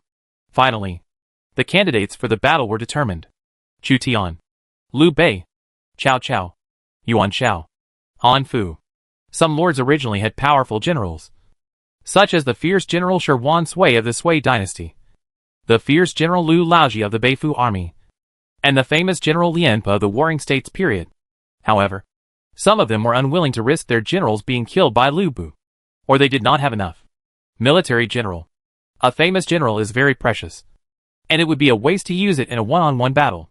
If Lu Bu kills him, there is no regret. Many princes were just trying to fish in troubled waters, and there was no need to go all out. Chu Tian participated because he thought he would not lose. This duel stipulated that Dong Zhuo could only send Lu Bu alone. Even if he faced Lu Bu, Chu Tian still had confidence in his general.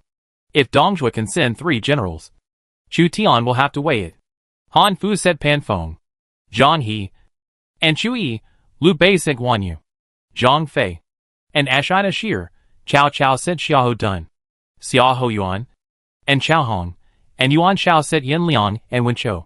Chu Tian glanced at the panels of the 3 generals under his command. They had grown a lot compared to when they were first recruited. Name, Hua Mulan. Level, 63. Commander, 83, 87, Force, 94, 95, Intelligence, 87, 90, Politics, 40, 45. Name, Li Guang. Level 61.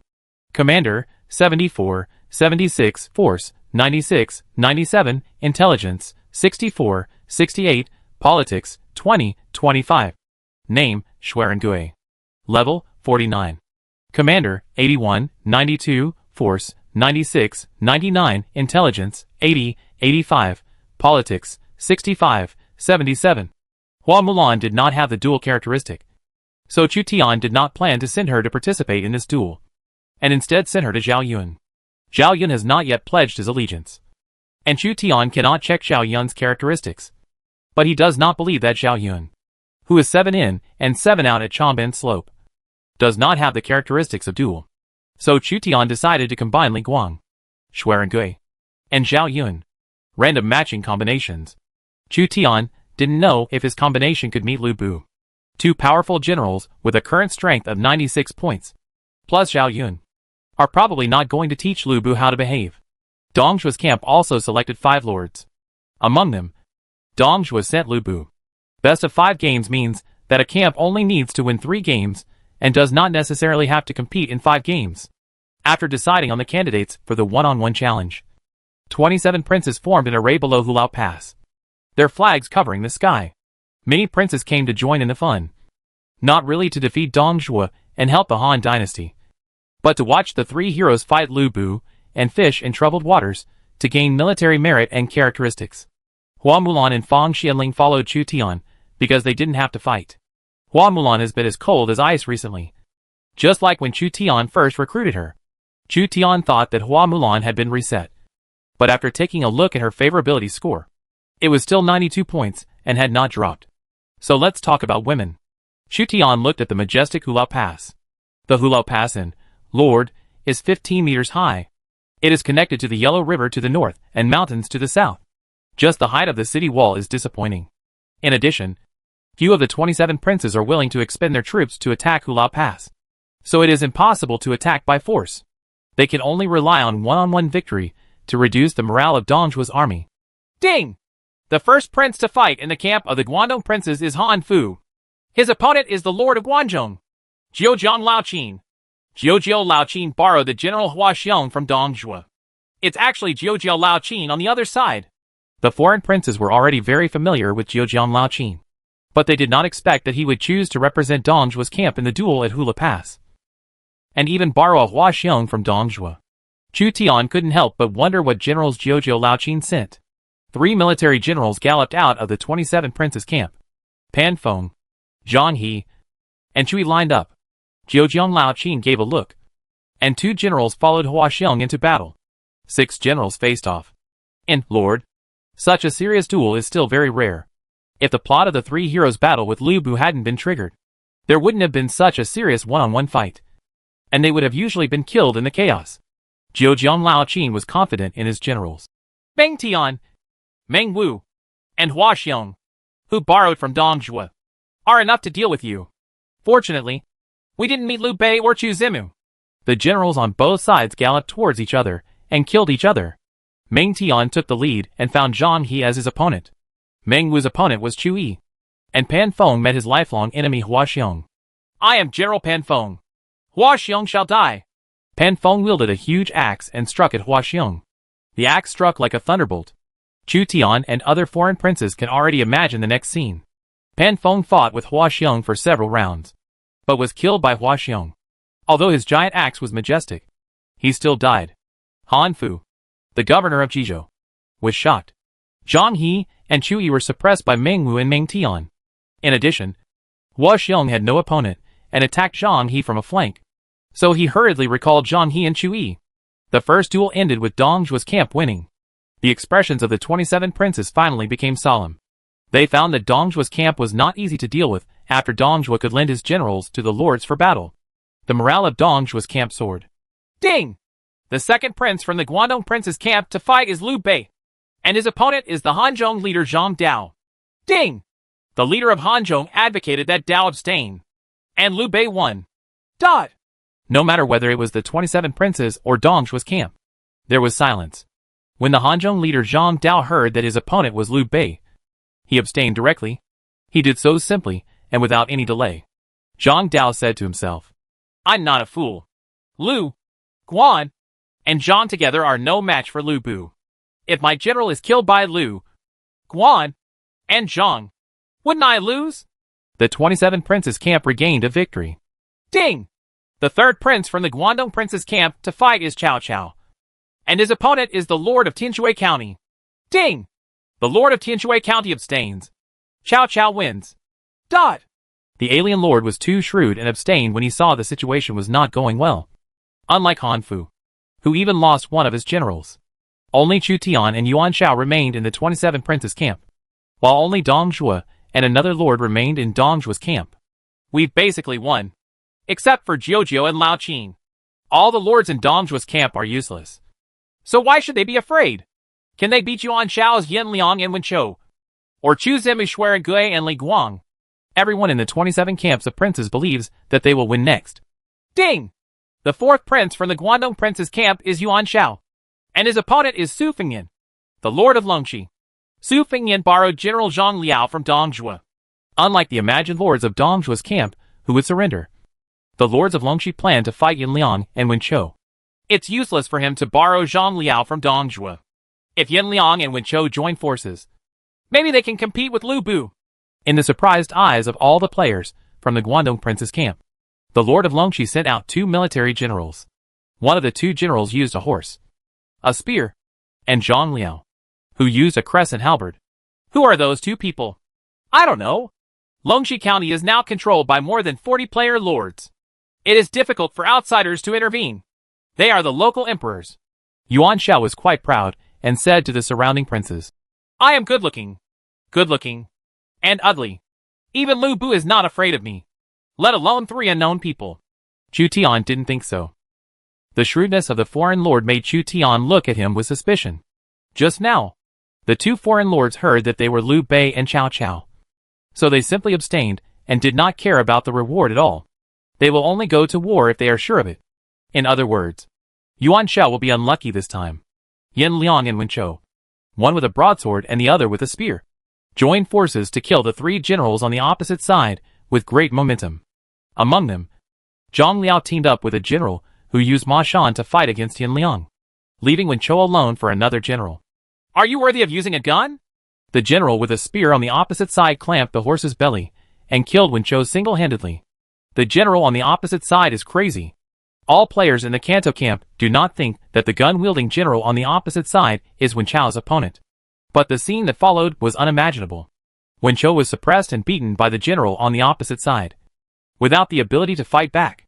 Many princes and lords were in an uproar. The generals who can defeat Wen Chou are probably not at the level of the 5 tiger generals. The general who uses the spear may be Wang Yanzhang, the fierce general of the 5 dynasties and 10 kingdoms.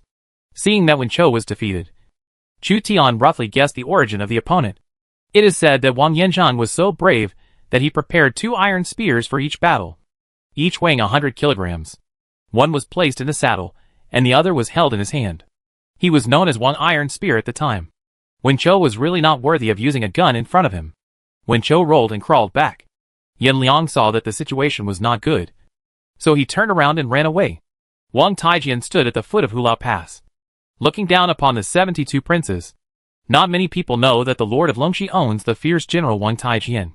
Even the Lord of Guangzhong Jiuzhou and Lao Qin couldn't help but be wary of the Lord of Longxi. Wang Taijian was definitely at the level of the 5 tiger generals. Chapter 204 Achievement: 3 heroes fight Lu Bu. At present, the Dongzhou camp and the Guangdong camp are tied in single challenges at Hulao Pass, with 2 wins and 2 losses. Only Dongzhou and Chu Tian have no competition. Chu Tian sent 3 military generals, who were the last hope of the Guangdong princes.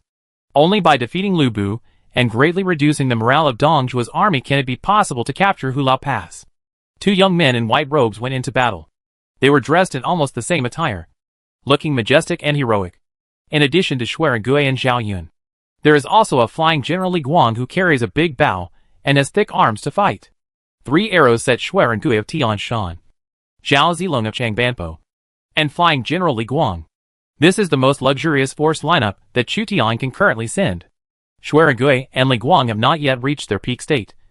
Zhao Yun may be close to it, and Lu Bu is beyond his peak state. Under Hulao Pass, Lu Bu has greater bonuses.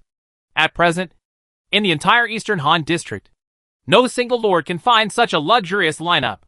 Li Guang, you have been here. Chu Tian also specifically provided tactical guidance to Li Guang when he participated in the 3 heroes' battle against Lu Bu. Why are there 2 generals in silver armor and white robes? Could it be that one of them is Zhao Yun? 2 Zhao Yuns? No, one of them is Shui Gui. It's over this time. I hope their level hasn't been raised yet. When the lords of Dongzhou's camp heard these 2 names, they suddenly despaired and had no confidence in Lu Bu. Lu Bu saw 2 young generals in silver armor and white robes, and recognized them as the generals who rescued Sun Jian in Xingyang not long ago. Are they you again? Shui Gui also used Fang Tianhua Ji, provoking Lu Bu. You will definitely be defeated today, Lu Bu said proudly. All 3 of you come together. Shui Gui and Zhao Yun looked at each other and clapped their horses to fight Lu Bu. 2 figures in white robes rushed out, and both camps couldn't help but boil. If only 2 generals at the level of the 5 tiger generals rushed out, it would be nothing. However, Shui Gui and Zhao Yun have similar equipment. Even their horses are high-quality Turkic war horses.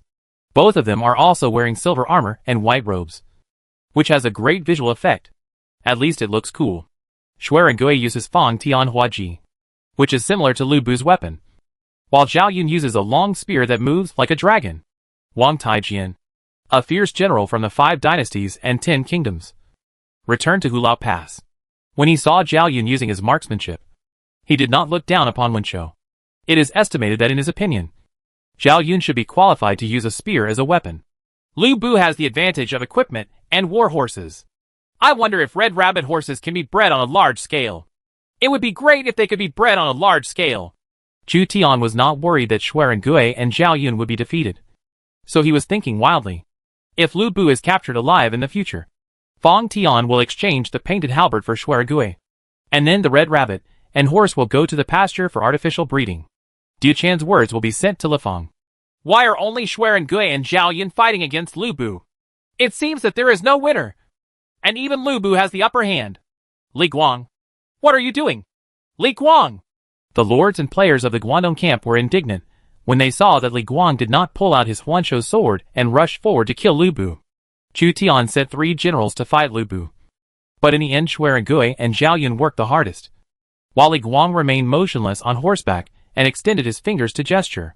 Xuerengui and Zhao Yun's levels have not yet fully risen, so the two of them fought against Lu Bu, with the sound of weapons clashing one after another. But they still could not defeat Lu Bu, and were still at a disadvantage. If this continues, the Kanto camp will lose and have to retreat. General Fu Bo, could it be that Dongs was secretly promised you some benefits and asked you to deliberately lose this one-on-one duel? As the leader of the alliance, Yuan Shao now suspects that Chu Tian deliberately let Dong Zhuo win. Zimu is a wise brother. At this time, even Cao Cao, Liu Bei, and Sun Jian found it difficult to understand. Why did Chu Tian send Li Guang who did nothing? Everyone, please be patient.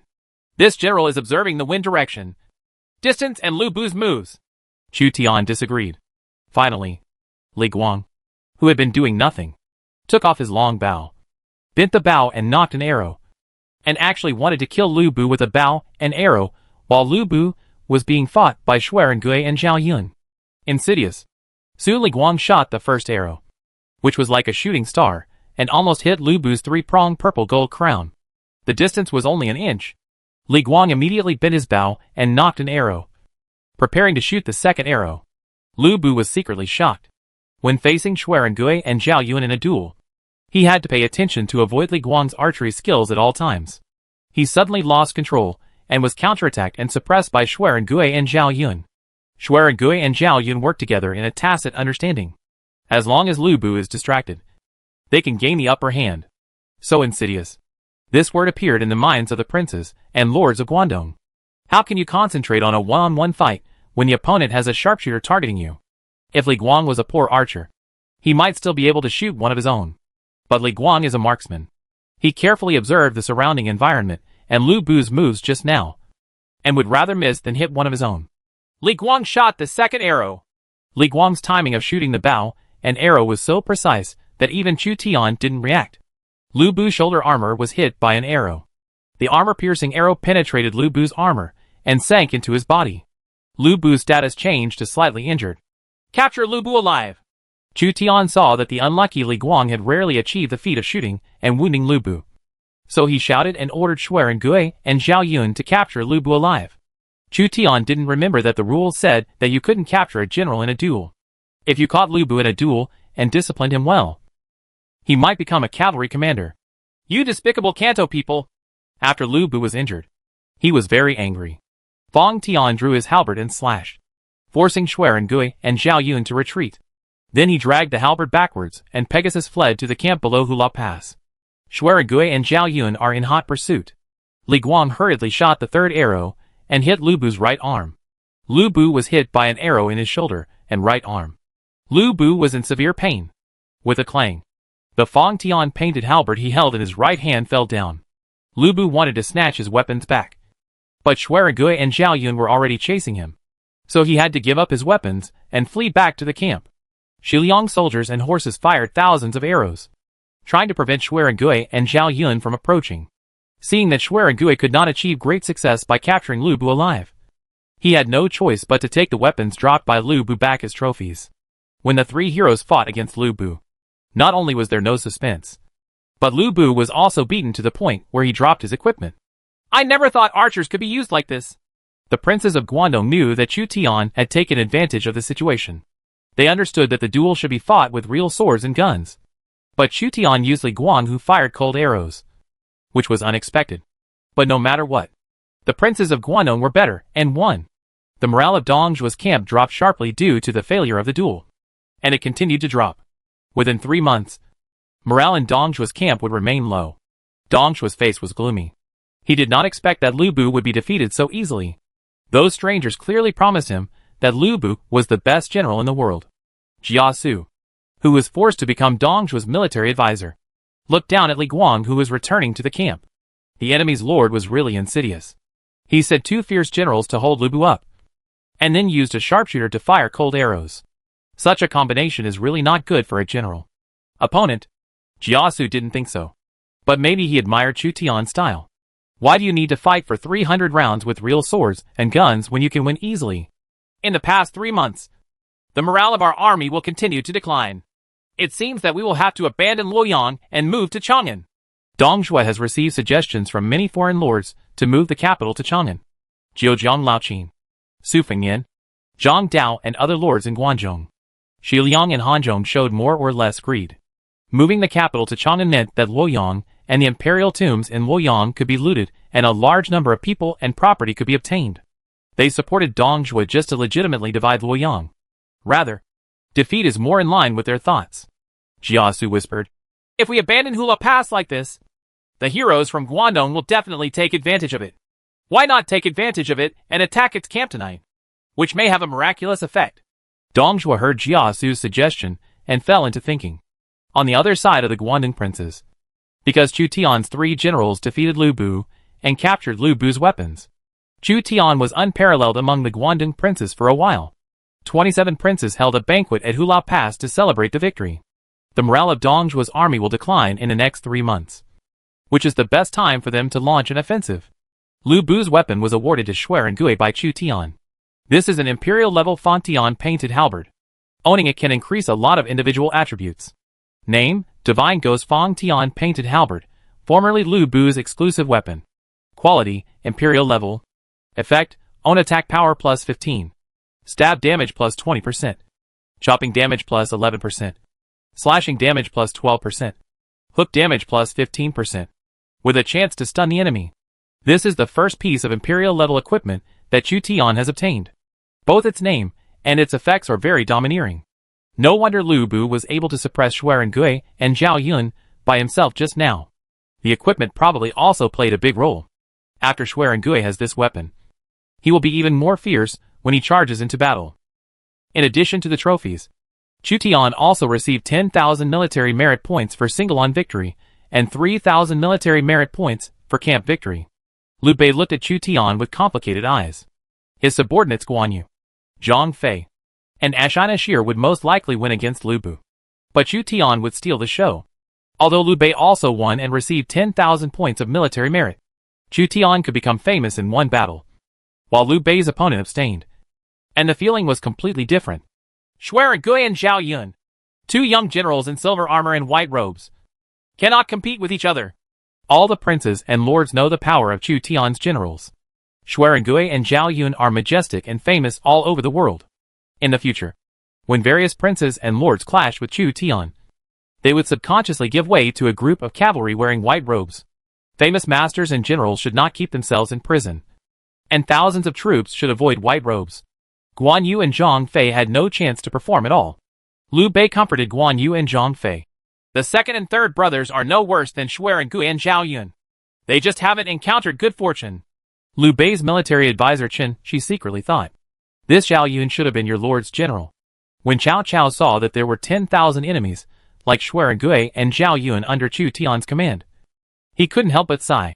When can I get such a fierce general? Cao Cao had the Xiahou brothers under his command. But the Xiahou brothers were not as good as the 5 tiger generals, which made Cao Cao jealous. The foreign military advisor said to Cao Cao, "My lord, don't worry. Maybe my lord will be able to have such a strong general soon." Yuan Shao was depressed, and his generals Yan Liang and Wen Chou were also dejected and no longer as arrogant as before, especially after Wen Chou was taught a lesson by Wang Taijian. a fierce general from the 5 dynasties and 10 kingdoms. With a 100-kilogram iron gun, he even lost confidence in his own spear skills. In addition to the reactions of the princes, the various player lords secretly had an idea of Chu Tian's strength and were comparing themselves with Chu Tian's generals. Xiao Long, the prefect of Wei County, had Shi Wanshui under his command. Shi Wanshui is also at the level of the 5 tiger generals. He is no worse than your generals. However, the number of my historical generals is indeed less than yours. There is also a fierce general under the command of Mingwan, the governor of Liaodong. He should also be at the level of the 5 tiger generals. But your generals are only suitable to be commanders of thousands or 10,000. A real commander should lead an army of 100,000 to fight for one side. In contrast, Li Guang's bad luck happened again. He is now considered to have defeated Lu Bu because of a cold shot. Everyone praised Xuerengui and Zhao Yun, but seemed to have forgotten Li Guang. Chu Tian knew that this was his order to Li Guang to send a cold arrow, and came to comfort Li Guang. Li Guang, for your military merits this time, you will definitely go to the court and make you a general in the future. Hearing this, Li Guang was finally overjoyed. Thank you so much, Lord. Work hard. Maybe you can become a marquis in the future. Chu Tian expressed his comfort by saying that based on Li Guang's experience of following him so early, as long as he didn't make big mistakes in the future, there would be no problem with becoming a marquis. Ding! You have completed the A-level special achievement 3 heroes fight Lu Bu. The 3 generals who defeated Lu Bu have a favorability of plus 20, not higher than 90. Get the bond 3 heroes fight Lu Bu when Xuerengui, Zhao Yun, when Li Guang appears on the battlefield. The attack power of the 3 generals is plus 3.33%. The defense power is plus 3.33%. And the enemy's morale is reduced by 3.33%. Chu Tian received a prompt from the achievement system. This was the first time he had seen such a strange achievement. And the achievement rewards were also strange. In other words, the relationship between Xuerengui, Zhao Yun, and Li Guang has become closer. And there are additional bonuses when they appear on the same battlefield. Chu Tian couldn't help but be glad that Hua Mulan did not participate in the 3 heroes battle with Lu Bu. After completing this specific achievement, Xuerengui, Zhao Yun, and Li Guang became the protagonists of the new 3 heroes fighting Lu Bu, which can be regarded as taking away the hidden reward that originally belonged to Lu Guanzhong. If Liu Bei, Guan Yu, and Zhang Fei can defeat Lu Bu, this should be the bond between them. My lord, Bon Xianling reminded, Dongshua's army just has a decline in morale, which does not mean it will lose its combat effectiveness immediately. My lord, you must be careful to avoid being attacked. The military advisor means that Dongshua will send troops out of the border to attack? Not impossible. Dongshua is newly defeated. How dare he be so bold? A soldier never tires of deceit. We have ordered Zhou Yafu to patrol tonight. Everyone should be careful. Chu Tian found that the princes all believed that they had a chance to win. After all, the Guandong princes won the duel at Hula Pass. After the Guandong princes won, the morale of Dongshua's army would continue to decline within 3 months. With Zhou Yafu as the night watchman, Chu Tian felt more at ease. Chapter 205, Divide Langya Kingdom. According to reliable information, Langya Prime Minister Chu Zimu has already fought with Lu Bu, Hua Xiong and other Dongshua's generals at Hula Pass. The elites of Langya Kingdom are all out. It's time to raise troops to carve up Langya Kingdom. The second anti-Chu Tian alliance was secretly established. This time, in addition to the lords of Shuzhou Donghai Kingdom, Xiapi Kingdom, and Pengcheng Kingdom, there was also the lord of Taishan County and Shuzhou Governor Tao Qian. In Tan County of the East China Sea Kingdom, Chao Bao, who was secretly stationing troops, gathered 50,000 soldiers and horses, claiming to attack the bandits in the East China Sea Kingdom, but secretly went north to take Xia City. Several major lords of Donghai Kingdom, who were directly threatened by Langya Kingdom, raised 40,000 troops, led by a historical military general, and attacked the area called 9 Towns in the east of the river by Chu Tian, echoing Tao Qian's General Chao Bao. Xiapai State and Pengcheng State combined 60,000 troops to follow Chao Bao's rear as reinforcements. The Lord of Taishan County sent 30,000 troops to attack Xia City from another aspect. The alliance's goal is very simple. That is to gather 180,000 troops and attack Xia City from 3 directions. As long as Xia City is captured, Xia City's rule over Langya Kingdom will soon collapse. And the loyalty of officials everywhere will drop significantly because of the loss of Xia City. Whether it is Donghai Kingdom, Xiapi Kingdom, Pengcheng Kingdom, or Taishan County, they all feel the threat from Langya Kingdom. If the Langya Kingdom cannot be suppressed now, when Chu Tian's main force returns from Hulao Pass, these counties will most likely be annexed by the Langya Kingdom. Now is their only chance. When the secret alliance began to mobilize troops on a large scale, it was finally unable to hide its movements, and news of the advance of various armies was quickly spread to Xia City. I wonder how the crusade against Dongjua is progressing. Are there 3 heroes fighting against Lu Bu? Xiao Liang is handling internal affairs on his behalf. So far, every time Chu Tian goes on an expedition, she is the designated heir. Only she has the ability to take over Langya Kingdom. Once Chu Tian is killed in battle, Langya Kingdom will become a mess that no historical general will be able to clean up, because they lack the player system. It's cold. There are 4 groups of enemies marching quickly toward Xiaqing. The one closest to Xiaqing is Cao Bao's army in Tan County. The number is estimated to be about 50,000, including 5,000 light cavalry as the vanguard. It is estimated that he wants to attack quickly under Langya City, besiege the city to disable the teleportation array in Langya City, and prevent the Lord from coming back. A coalition force from the East China Sea is rapidly approaching the Jiaoshan area of Hedong. Xiaqing. The Taishan County coalition forces are entering the Langya Kingdom along the Yimeng Mountains and attacking Xia City and Langya City from the northwest. Their purpose may also be to raid Yangdu County and cut off the connection between the southern part of the Langya Kingdom and the central and northern parts. The coalition forces of Xiapi and Pengcheng are still gathering. They are Cao Bao's backup troops. You discuss with Su Sheng how to respond. Currently we only have 30,000 available troops, and there are 10,000 Qizhou troops that have just been recruited. When the second Anti-Chutian alliance held its army, Shuiyu, who managed the Players' Guild, quickly used the players' connections to collect the movements of various soldiers and horses, and immediately informed Xiao Liang, who is currently at the Lord's mansion. Damn it! This is happening again! Xiao Liang gritted his teeth. This is not the first time that Xia Cheng has been targeted, and it will not be the last time, because Xia City is developing too fast, and its power is the strongest in the nearby area. The nearby lords will join forces to suppress Langya Kingdom. They knew that if they didn't join forces, they would only be defeated one by the Langya Kingdom and then annexed. Forming an alliance also has a chance of winning. In the absence of the Lord, I must defend the Langya Kingdom. This is a force that I have witnessed being established with my own eyes. As one of the first batch of people loyal to Chu Tian, Xiao Liang has become accustomed to the name he has been called in the past 2 years, and the power of Xia City that has been built up bit by bit. There is no way he will allow others to destroy it. Please invite General Su Sheng to come to the Lord's mansion. Move 6,000 Qizhou troops to defend Xia City, and 4,000 Qizhou troops to defend Langya City. Be prepared to abandon the 9 towns in Hedong. Shrink the entire line to important cities, and transport all the important materials in the 9 towns in Hedong to Xia City or Langya City. Once the 9 towns in Hedong are lost, we will try to regain them in the future. Inform the Lord immediately about the situation in Langya Kingdom, and reassure the Lord, because we will guard Xia City until he returns. We still have 40,000 professional soldiers and a group of city defense troops, plus temporarily recruited rural warriors. If they want to capture Xia City, they must be prepared for at least a year. Each city is recruiting soldiers, giving priority to low-level infantry archers. Orders were quickly issued to each city, requiring each city to unleash its war potential and begin recruiting a large number of troops. Su Sheng, the general in charge of the defense of Xia City and Langya City, arrived. He learned the news and knew what it meant. The surrounding villages and towns can be lost as long as they are recovered later, but the important cities cannot be given up. The main population, wealth, and important buildings of Langya Kingdom are all located in the city.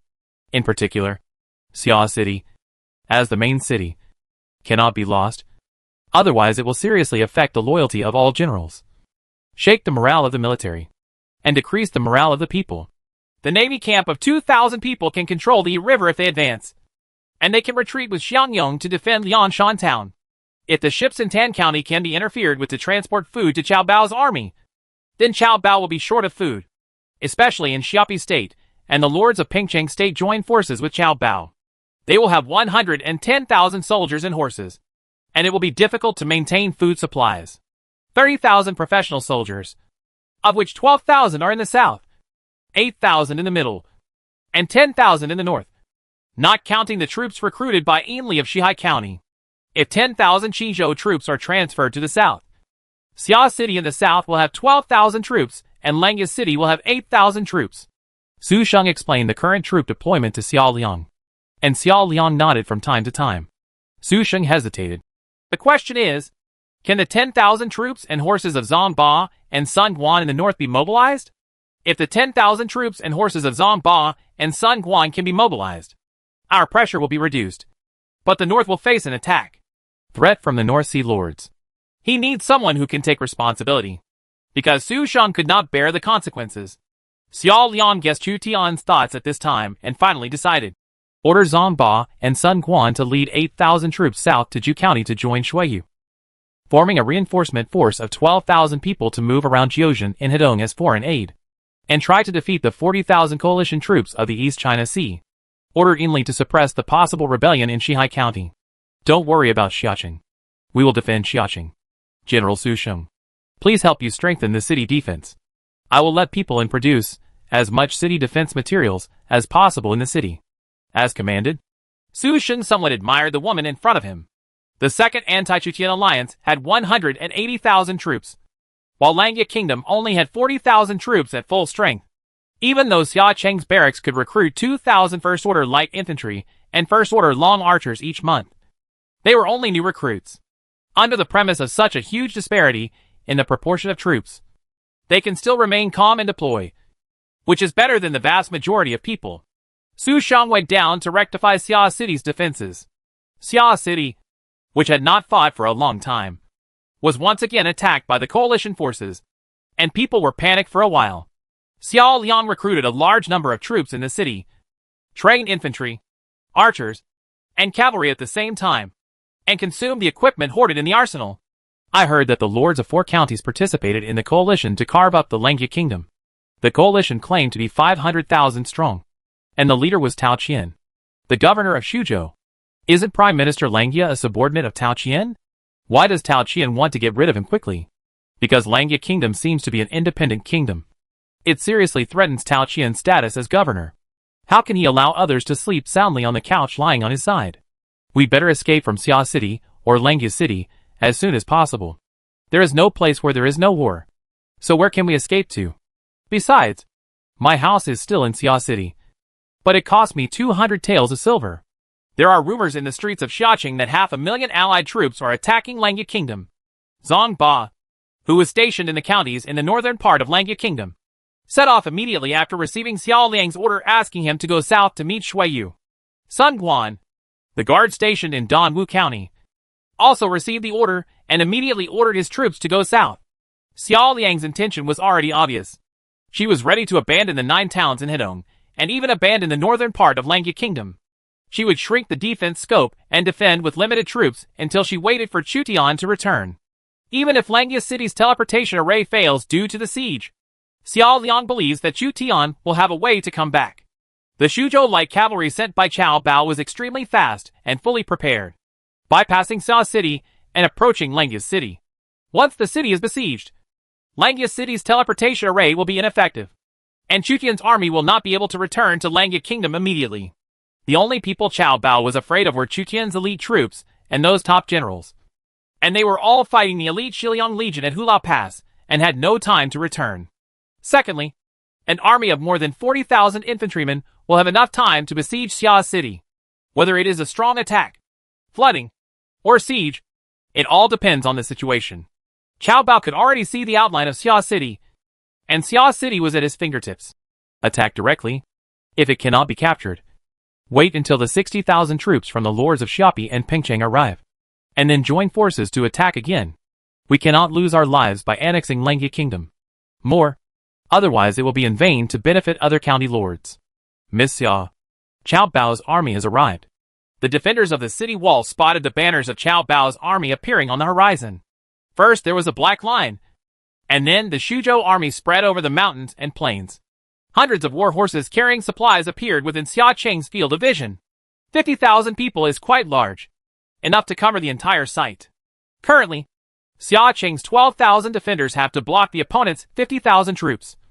And there are 60,000 reinforcements behind the opponent. And there are 30,000 reinforcements in the direction of Taishan County. Qiao Bao's army arrived at the city and began to prepare siege equipment on a large scale, preparing for both a strong attack and a long-term siege. Xiao Liang has ordered the city to be closed and under martial law, with soldiers patrolling the streets. Rows of archers came to the city wall, and sword carts were prepared at the city gate. If the opponent tried to break through the city, what was waiting for them was the sharp sword cart, which would turn them into hedgehogs. Su Xingpi insisted on being sharp and took turns patrolling with Xiao Liang. A large number of stones and yiksha stones were transported to the city wall. This is the first time that Xia City has been attacked by enemies. During the first anti-Chutian alliance, the enemy almost came to the city, but was defeated by Xiao Liang with 3,000 new soldiers. But this time, he couldn't repeat his old tricks because Qiao Bao was already on guard against the lime fire horse formation. We can only use the most brutal and effective method to defend, which is to defend the city. Why didn't the governor inform me when he sent troops? When Mi Fang learned that Qiao Bao was the commander-in-chief and sent troops to attack the Langya kingdom, she couldn't help but become angry. As one of Tao Qian's subordinates, he actually didn't hear about it at all, and was kept in the dark by Tao Qian and Qiao Bao. For this reason, Mi Fang became furious.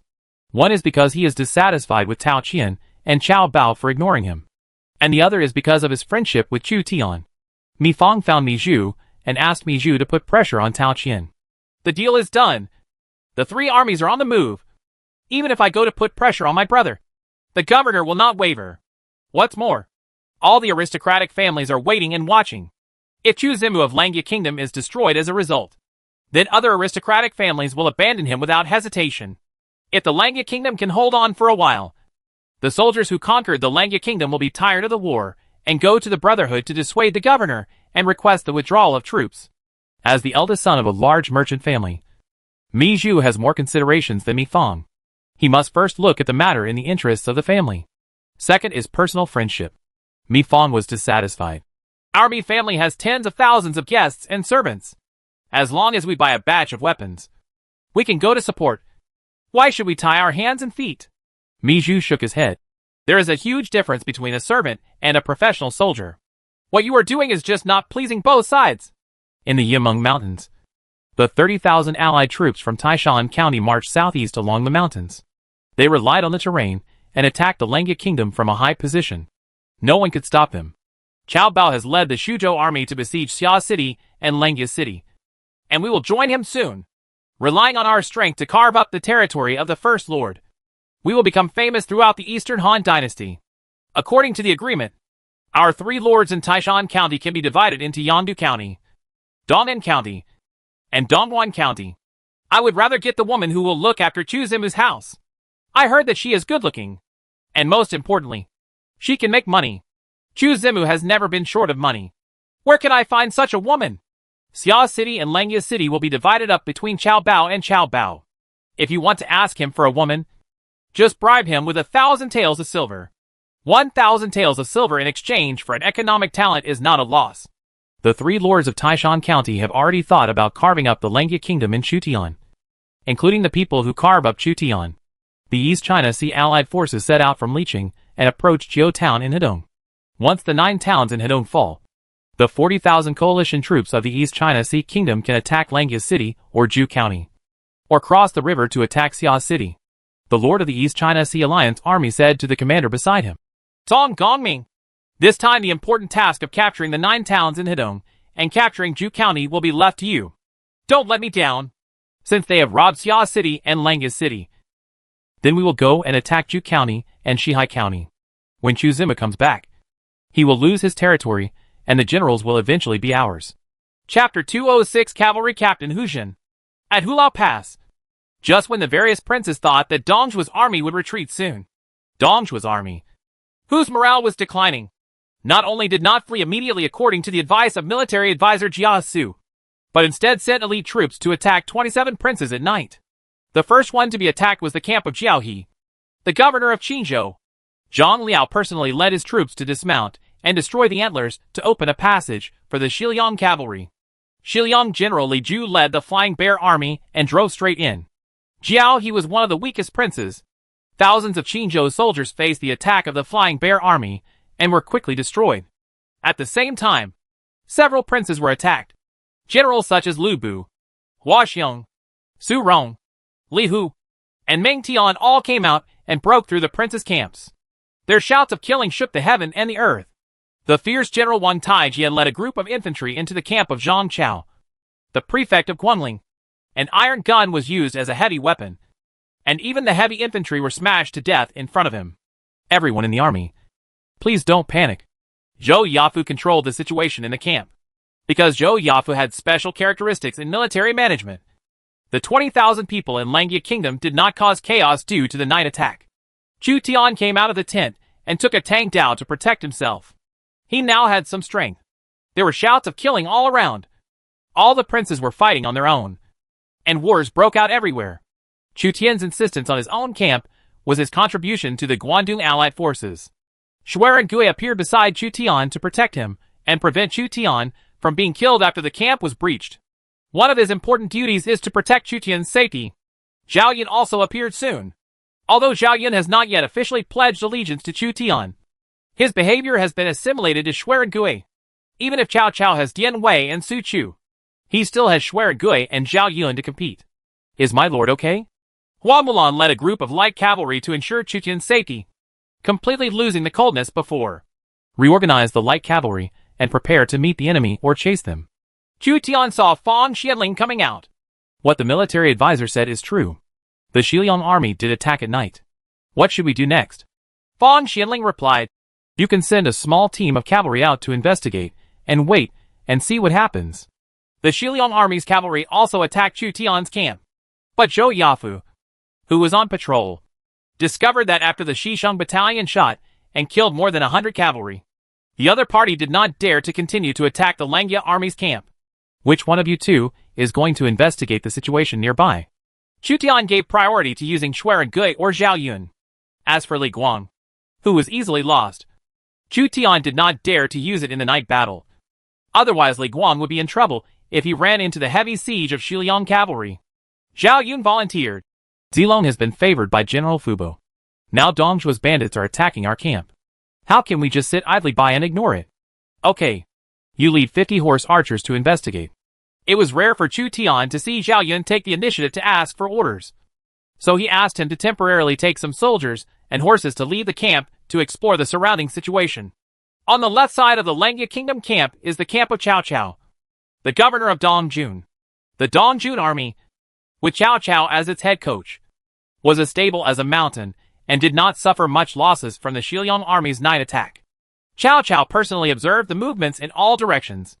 On the left, there were shouts of killing from the camp of Zhang Yao, the prefect of Qinlu. On the right, Chu Tian's camp was as motionless as a mountain. Which one is strong or weak can be known just by listening to the sound. My lord, Zhang Yao, the prefect of Qinlu, was attacked by the Xiliang cavalry. He is unable to support himself alone. He is seeking reinforcements from us. Zixia, you stay at the camp, and I will personally lead the cavalry to support you. Cao Cao left Cao Ren, who was good at holding on, to guard the family. Cao Ren is similar to Zhou Yafu in that he is good at defense. If he is left to defend the city, Cao Cao can go to fight with peace of mind. A group of strangers who had taken refuge with Cao Cao had already made up their minds and discussed privately. This is an opportunity to secretly kill Zhang Yao, the prefect of Qinlu. Zhang Yao usually has Dian Wei as his guard, so it is difficult for us to assassinate him. But I have one here. As long as a special assassin-type talent approaches Zhang Yao while taking advantage of the chaos, he can kill him, annex his tribe, and conquer Dian Wei. There is no movement in Cao Cao's camp. He cannot be attacked so easily. Chu Tian waited patiently for Zhao Yun to come back and report. After a while, Zhao Yun came back with a touch of blood on his face and captured a Xiliang cavalry alive. This man is a cavalryman under the cavalry commander Hu Zhen. His main force is attacking the camp, and there are only about 3,000 Xiliang cavalry around him. Zhao Yun reported an extremely important news to Chu Tian. Hu Zhen, one of the cavalrymen of the Xiliang army, was highly used by Dongzhuo like Su Rong, Li Ju, Guosi and others. The common Xiliang cavalry is the third-level light cavalry, which is more excellent than the light cavalry in the past. However, If Hu Jin only has 3,000 Shiliang cavalry, he may not pose a threat. Attack Hu Jin! Chu Tian was worried that there was no place to gain military merit. At this time, he found that the Shiliang general Hu Jin and 3,000 Shiliang cavalry were nearby. So he became interested. Zhou Yafa holds the camp, and the cavalry goes to attack Hu Jin. Either he will be captured, or I will see his head. Li Guang, you follow Hua Mulan to fight. Chu Tian considered that Hua Mulan had always been very lucky and gave Li Guang a little help. Xuerigui and Zhao Yun were also sent out. This time it was a beheading operation against Shiliang General Hu Jin, and all the cavalry generals were sent out to participate in the battle. It would be best if Hu Jin could be captured alive. But among the rebels, especially with Hu Jin surrounded by 3,000 fierce Shiliang cavalry, Chu Tian did not dare to let his generals risk their lives to capture Hu Jin alive. If any of the current cavalrymen died in order to capture Hu Jin alive, Chu Tian would feel at a disadvantage. In order not to cause unnecessary trouble to his subordinates, Chu Tian, Zhou Yafu, and Fang Xianling stayed in the camp. The Tang Dynasty cavalry, Western Han Dynasty cavalry, and light cavalry all came out of the Lengya Kingdom camp. Only the heavy cavalry remained in the camp. At night when vision was insufficient, it was difficult for the heavy cavalry to determine the direction of the charge. The direction of Hu Jin's attack was originally the Lengya Kingdom's camp. After being driven back by the Xisheng battalion, he was unable to clear the horses and trenches near the Lengya Kingdom's camp. So he turned to attack Beihai Xiang Kong Rong's camp. Beihai Prime Minister Kong Rong himself did not have the ability to command troops and horses, and the Qingzhou soldiers quickly collapsed. General Wu Anhua, holding a meteor hammer, killed the Shiliang cavalry approaching Kong Rong and protected Kong Rong as he retreated to the rear. If Wu Anhua had not faced off against Lu Bu, he would have been a relatively ferocious military commander, more than enough to protect Kong Rong. Hu Jin saw the war-torn camp of the allied forces of the princes. The military advisor is truly a god. No matter the morale drops, we can still defeat this rabble with the help of the Shiliang cavalry. General, there is a cavalry coming from the south. They are good at riding and shooting. They are unstoppable. Hu Jin was commanding the Shiliang cavalry to capture Kong Rong's camp. Two generals, Xuerigui and Zhao Yun, led the Tang cavalry to attack, followed by a group of low-level light cavalry. Xuerigui and Zhao Yun were neck and neck, and Li Guang was active on the battlefield following Hua Mulan. The bond of three heroes fighting Lu Bu took effect, and the morale of Hu Jin's army dropped. Taking advantage of the declining morale of Hu Jin's cavalry, Xuerigui and Zhao Yun had already entered the Shiliang cavalry and led the Tang cavalry in close combat. They were invincible, although the Tang cavalry are better at riding and shooting, because they are 6th level cavalry. Even if they use Tang swords in close combat, they can still defeat ordinary 3rd level Liangzhou cavalry. Li Guang's arrows were all fired, and he specifically shot down Hu Jin's generals and some military commanders and camp commanders who commanded the cavalry. Once the opponent's generals or mid-level and low-level officers are shot and killed, it will have a huge impact on the morale of Hu Jin's army. The morale of Hu Jin's army, which was already affected by the failure of the one-on-one battle at Hula Pass, fell even faster. Xuerigui and Zhao Yun used the light of torches to advance all the way, followed by the cavalry behind them. Hu Jin vaguely saw two young generals in silver armor and white robes approaching, and recognized that they were two of the 3 generals in the mighty Hula Pass. It's really unfortunate that the camp of Lengya Prime Minister Chu Zimu is nearby, Hu Jin complained in his heart. The Shiliang army came out in full force to attack at night and divided into several directions. As a result, he ran into the strong opposition of the Guandong allied forces. Now, whenever the Shiliang army sees the generals in silver armor and white robes, they will be surrounded by soldiers and dare not fight. Retreat! Hu Jin knew that Lu Bu had been killed by the enemy and was no match for him. So he wisely directed the Shiliang cavalry to retreat. Hu Jin's order to retreat spread, and the morale of the Shiliang cavalry was even lower, and they were on the verge of collapse. Xuerigui and Zhao Yun destroyed the opponent's morale and killed them all the way. The 300 Tang Dynasty archers seemed to be in no one's land, and they chased 3,000 Shiliang cavalry. Hu Jin fled in panic, when a fire dragon suddenly appeared in front of him, which was also a group of cavalry. Hu Jin was overjoyed and thought it was his reinforcements. However, there was a hail of arrows from the opposite side, and dozens of Shiliang cavalry were killed. Hua Mulan's Iron Eagle scouts marched faster than ordinary light cavalry. At this time, they had circled behind Hu Jin's army, blocking Hu Jin's retreat. They attacked him with Xuerengui and Zhao Yun, defeated Hu Jin, and beheaded hundreds of them. Surrender without killing! Hua Mulan knew that her lord lacked cavalry. If he captured a group of Shiliang cavalry that were better than Xuzhou and Qinzhou light cavalry, then his lord's power would be even stronger. The morale of many Shiliang cavalry fell to the bottom, and they were unable to fight anymore. So they became prisoners. Hu Jin, who was highly regarded by Dong Zhuo, was unwilling to surrender and wanted to break out with hundreds of soldiers. Where will the enemy general go? Li Guanda shouted, tightened the long bow in his hand, and shot an arrow.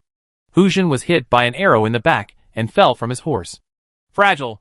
Li Guang rode over, struck another blow, beheaded Hu Jin, and planned to take him back to claim credit from Fang Xianling. Fang Xianling would not know how she would feel if she knew that Li Guang was carrying ahead to see him again. A cavalry captain sent out by Dong Zhuo died under Li Guang's arrow. Compared with the flying general Li Guang, Hu Jin had almost no impressive record, which was far behind. Some of the Shiliang cavalry escaped with their excellent Shiliang horses and superb riding skills. About 1,000 Shiliang cavalry became prisoners of the Lengge cavalry. In the camp of Zongyao, the prefect of Chenlu, Dian Wei, who was as tall as an iron tower and held an iron halberd, killed dozens of Shiliang light cavalry on foot. Standing still like a rock in the stormy sea, Cao Cao personally led the light cavalry, Xiahou Dun and Xiahou Yuan to support Zhang Yao, and fought with Su Rong's cavalry who attacked Zhang Yao's camp. Su Rong was a rare commander under Dong Zhuo, and it was difficult for Cao Cao to defeat this old enemy. But now Cao Cao is no longer the Cao Cao who only had a few thousand recruits in history. He has experienced the battle to suppress the Qinzhou Yellow Turban Army, and the Dongjun soldiers and horses have already formed combat effectiveness. With Cao Cao's help, Xiahou Dun and Xiahou Yuan attacked bravely and defeated the Shiliang cavalry. My lord, Zhang Yao, the governor of Chenlu, was killed in the rebellion. At this time, my lord should take over from Zhang Yao and take charge of Chenlu County's troops. A stranger who supports Cao Cao informed Cao Cao of this important news. When Cao Cao heard that Governor Chenlu had been killed by the rebels, he fell silent. He seemed to have sensed something, but the die was already cast. He could only take over Chenlu Commandery's troops. Chenlu County also has Dian Wei, a member of the Five Tiger general level, who he wants to get. As for whether Governor Chenlu was really killed by Shiliang soldiers and horses, it is no longer important. Cao Cao gathered the soldiers and horses of Chenlu County and recruited Dian Wei. At the same time, he ordered Xiahou Yuan to guard the camp in Chenlu County to prevent the Shiliang army from making another attack. The night battle between Dong Zhuo's army and the Guandong allied forces continued until the sky turned white, and then they gradually withdrew to Hulao Pass. The 27 princes suffered heavy losses under the planning of Dong Zhuo's military advisor Jiasu, and many camps were reduced to ruins. Zhang Yao, the prefect of Chenlu, was killed in the rebellion, and Zhang Chao, the prefect of Guangling, was killed by Wang Taijian, the fierce general of the 5 dynasties and 10 kingdoms. Wang Taijian became famous and frightened all the princes. Of the 27 princes, only 25 are now left. There were also weak princes such as Jiao He, the governor of Qinzhou, Kong Rong, the prime minister of Beihai, and Kong Yao, the governor of Yuzhou, who suffered heavy losses and basically lost their combat effectiveness. In fact, there may only be a dozen princes left who are truly capable of fighting. The only thing that excited the princes was that Hu Jin, a cavalry captain under Dong Zhuo, was shot dead by the subordinates of Prime Minister Leng Ye and General Fubo Chu Tian, and more than 1,000 Shiliang cavalry were captured. Chu Tian's reputation once again spread to Hulao Pass.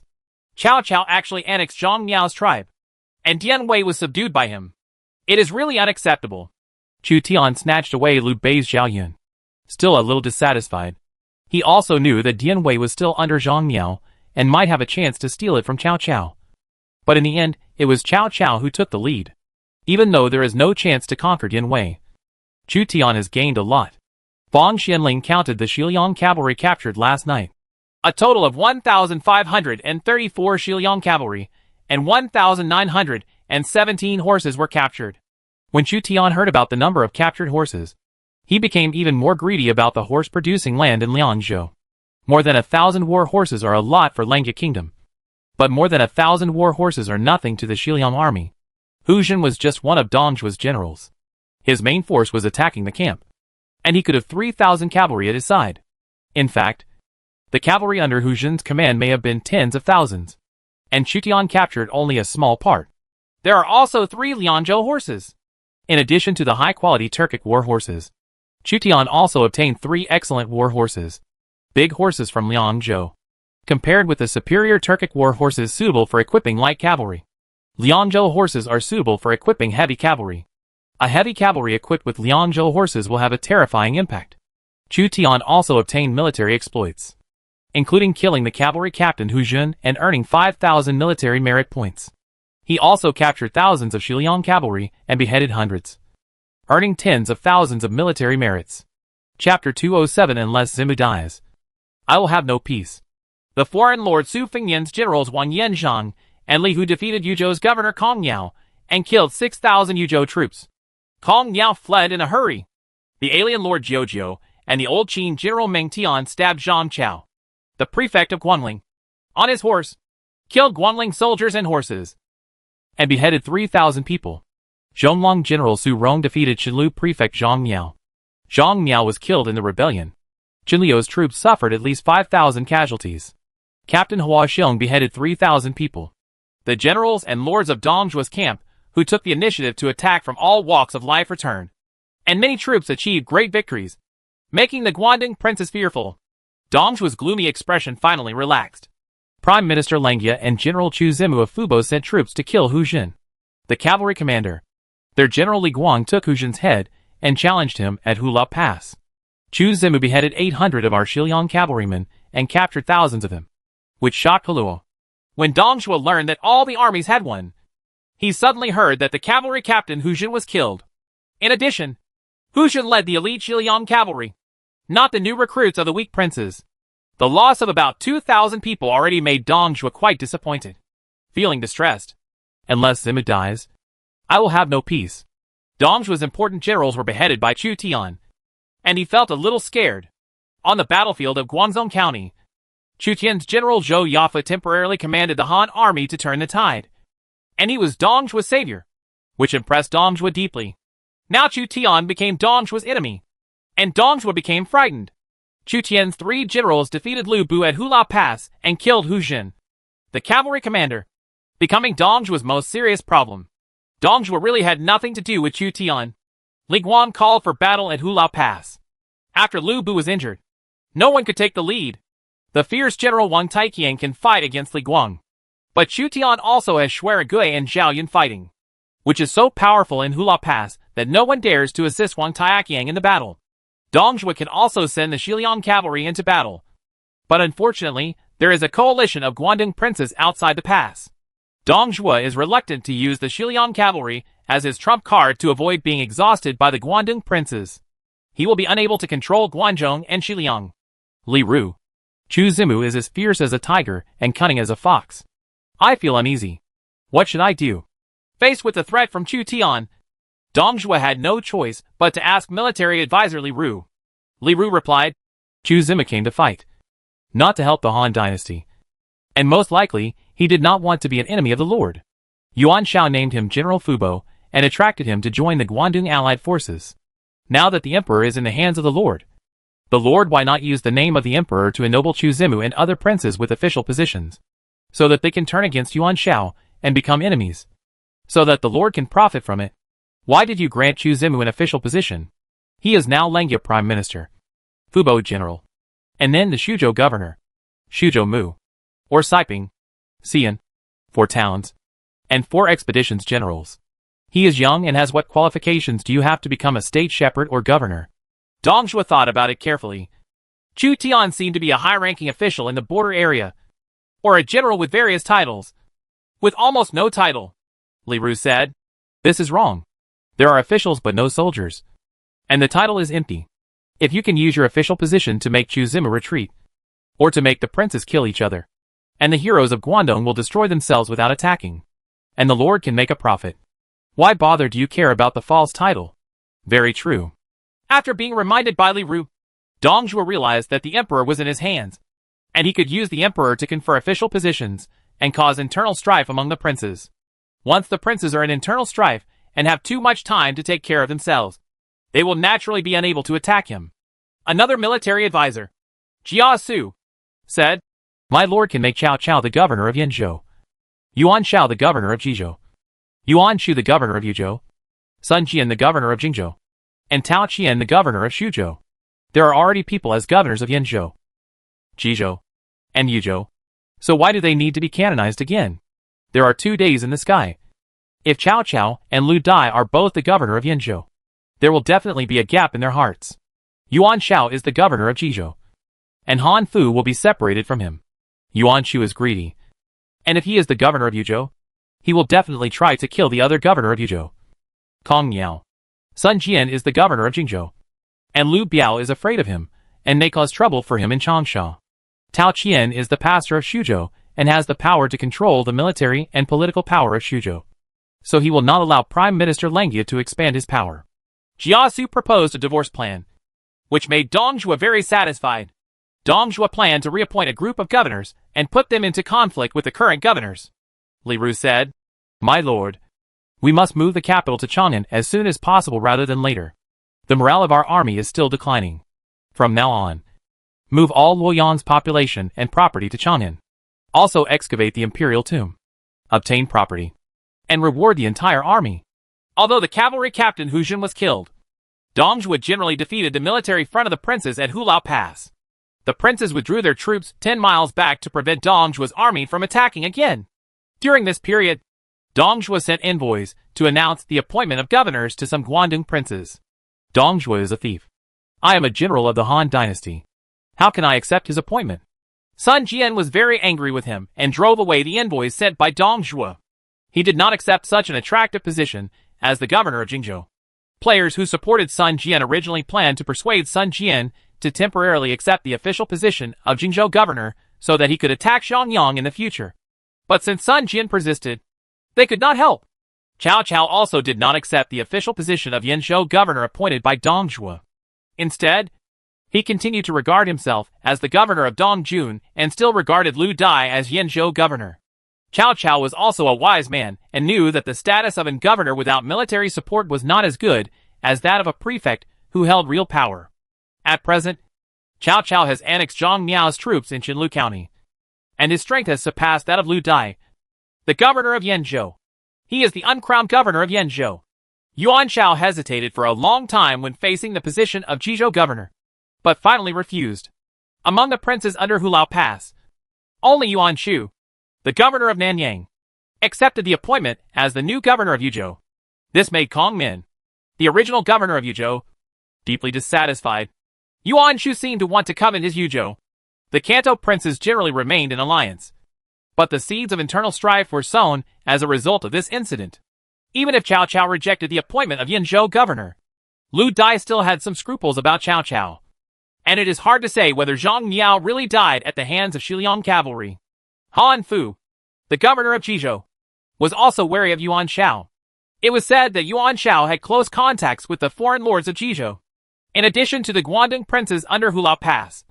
Tao Qian, a prince who did not join the Guangdong allied forces, was granted the title of Shuzhou Mu and took charge of the military and political power of Xuzhou. Tao Qian also sent envoys to Luoyang using the teleportation array to meet with the young emperor of the Han dynasty. Yuan Shu is both incompetent and greedy, and he actually secretly accepted the position of governor of Yuzhou conferred by Dong Zhuo. Now he and Kong Wan are incompatible with each other, and they are expected to be at odds soon. Chu Tian learned of Yuan Shu's decision and knew that Yuan Shu could not succeed. Compared with Cao Cao, Yuan Shao and others, Yuan Shu is far behind. Chu Tian was even more concerned about Tao Qian's acceptance of Dong Zhuo's canonization and becoming the shepherd of Xuzhou. Dong Zhuo wanted to use Tao Qian to contain him. If you canonize me as Xuzhou Mu, I will probably withdraw from the army. Chu Tian was dissatisfied that Dong Zhuo did not canonize him, but instead conferred Tao Qian. If he holds the title of Xuzhou Mu, then he can openly start to unify Xuzhou, declare war on Donghai Kingdom, Xiapi Kingdom, Pengcheng Kingdom, and Guangling County, and gain greater support from the Xuzhou family. Chu Tian thinks that Dong Zhuo has not been frightened by him yet, and he must frighten Dong Zhuo before he can grant you a bigger official position, ask you to withdraw from the army, and may even get married to you. Chu Tian also learned that Diachan seemed to have disappeared after the fall of Luoyang, and was not in the hands of Dong Zhuo. Many princes were frightened by the Xiliang army and were waiting for the morale of the Xiliang army to continue to decline. Therefore, they did not attack Hulao Pass by force, but began to fortify themselves and then drink and have fun. Chu Tian secretly contacted Cao Cao, Sun Jian, Liu Bei, Ming Guan, Prince Yin and other capable princes, planning to invade Hulao. Yuan Shao and others were indifferent, but Chu Tian and others still wanted to regain Luoyang. Maybe they could get more military exploits. Suddenly, Ming Guan, the governor of Liaodong, received the news and took the initiative to come to Chu Tian.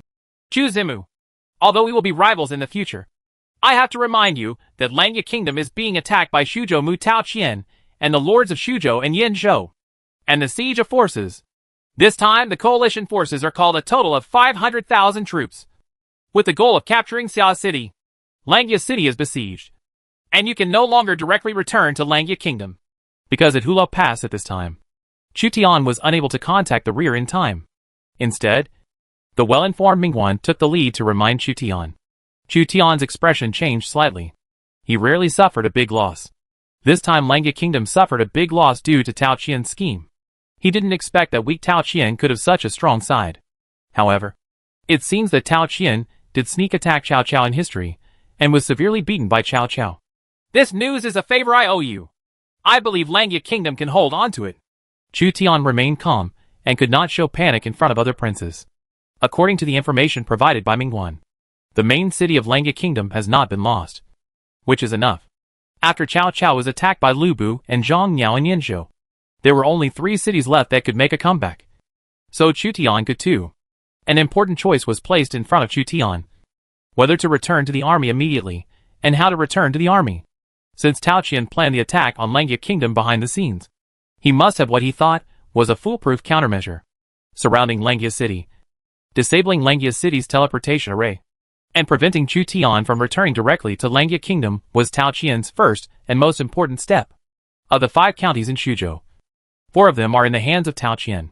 Chu Tian cannot use these 4 teleportation arrays to return to the army. The lords of Taishan County in the west were also enemies of Chu Tian. Then only Beihai Kingdom's teleportation array can be used. Master Zhao and I have fought side by side, and he controls Beihai Kingdom's teleportation array. If he can allow me to use Beihai Kingdom's teleportation array. Chu Tian found a way back to Langya Kingdom. The Langya Kingdom's teleportation array failed, which also brought about another problem. Except for the food provided by Han Fu, the governor of Jizhou, Chu Tian was unable to obtain other supplies, especially the most important supplies: arrows. Tao Qian, don't let me catch you in the future. Chu Tian resented Tao Qian for stabbing him in the back. I can lend you a batch of arrows, and you can return them later. Prince Yin, the governor of Western Liaoning, learned that Chu Tian's territory was under attack and offered to provide supplies to Chu Tian. Although our Western Region Protector's mansion is a little short on supplies, if you have any supplies that are lacking, I will definitely help you if you can. Huan of the Western Region Protectorate also intends to make friends with Chu Tian. Chu Tian just asked for a batch of bows and arrows as supplies, which he owed for the time being. He believed that Langya would be defended. Langya Kingdom still has 30,000 Shuzhou troops and 10,000 Qinzhou troops, plus a group of Taishan bandit generals and Su Sheng. It is not that simple for Tao Qian to swallow up Langya Kingdom. Then Chu Tian tried to contact Mr. Zhao of Beihai Kingdom to see if he could request reinforcements from Mr. Zhao.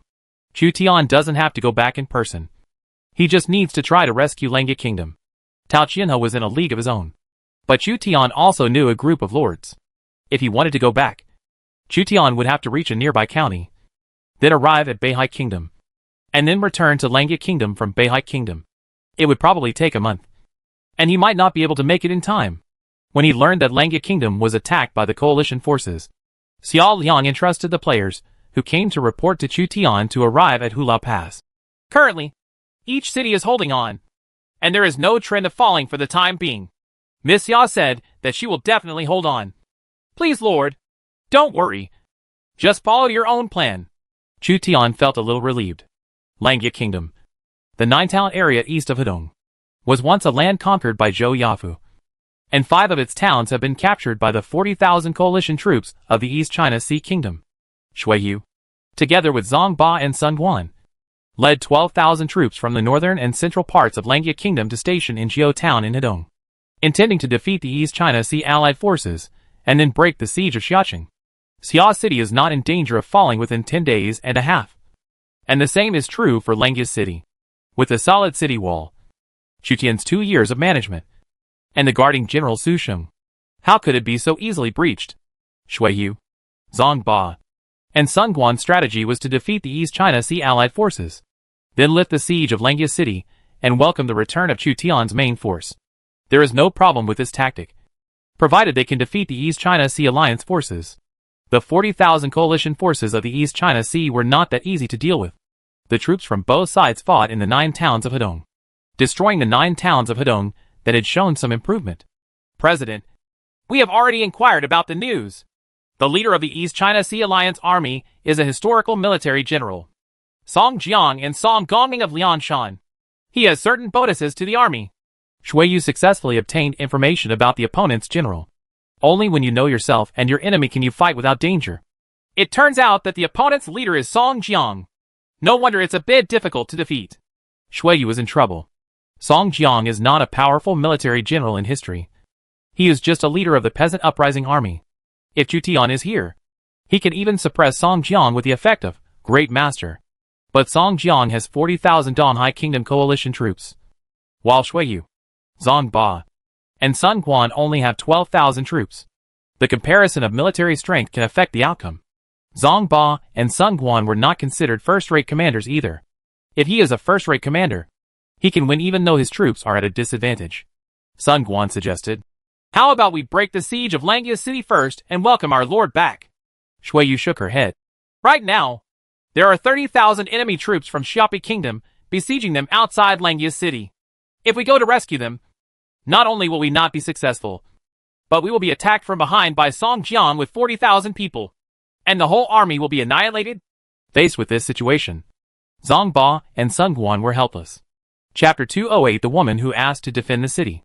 Dense arrow rain obscured the sky.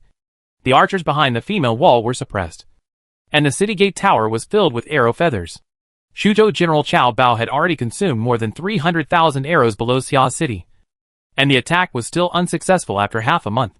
Qiao Bao lost 7,000 men and was unable to break the city. During this period, Xia Cheng recruited 4,000 light infantry and 4,000 crossbowmen to make up for the losses, and at the same time strengthen the city defense. Su Sheng, the defender of Xia City, personally sat on the city wall and used double bows, crossbows, and various defensive equipment to cause a large number of casualties to Qiao Bao's army. Qiao Bao gradually lost patience. Xia City was just a small city. He and the Lord of Pingcheng State combined 80,000 troops and attacked for half a month. But Xia City remained motionless. Several lords of Pingcheng Kingdom had now learned that Chu Tian was famous at Hulao Pass, and came to urge Qiao Bao to continue the attack on Xia City. Langya Prime Minister Chuzi plans to defeat Lu Bu, and he has a new general named Zhao Yun. If he comes back, we will definitely be defeated. He already has the idea of returning to the army. General Qiao Bao. 1 month. We need to capture Xia City within 1 month. The lords of Pingcheng State urged Qiao Bao to attack the city. After all, Qiao Bao is also a historical military general, and he has bonuses when commanding troops and horses. Therefore, the lords of Pingcheng Kingdom, who lack historical military generals, will worship Qiao Bao as their commander-in-chief. Qiao Bao's ability is not strong enough to easily capture Xia City. The only way to break the city as quickly as possible is to use human lives to pile up and attack by force at all costs. Of our 80,000 strong army, 7,000 have already died trying to attack the city. Do we need 30,000 to 40,000 people to die to capture a small city? Qiao Bao thought of the astonishing loss ratio. According to this ratio of siege losses, 200,000 troops would die if the entire Lengya Kingdom was captured. Xia City is where the Lord's Palace of the Lengya Kingdom is located. Chu Zi will definitely send his most capable subordinates to guard Xia City. After Xia City is captured, other cities will be defeated. So we don't have to worry about the death of 30,000 or 40,000 people. We will recruit them after they die. The death of these soldiers can also alleviate the pressure caused by food. Out of fear of Chu Tian, the lords of Pingcheng Kingdom believed that even if half of their troops were killed or wounded, it would still be worth it. Pay half the price. Qiao Bao thought that Dorgan had killed 40,000 Shuzhou soldiers in Jiqiu County, and Tao Qian had managed to replenish his troops. Now, in order to occupy Lengya Kingdom, It was acceptable to have 30,000 to 40,000 soldiers killed. The Lord of Taishan County has arrived with 30,000 troops. The governor has mobilized Warong to lead 20,000 elite troops to support us.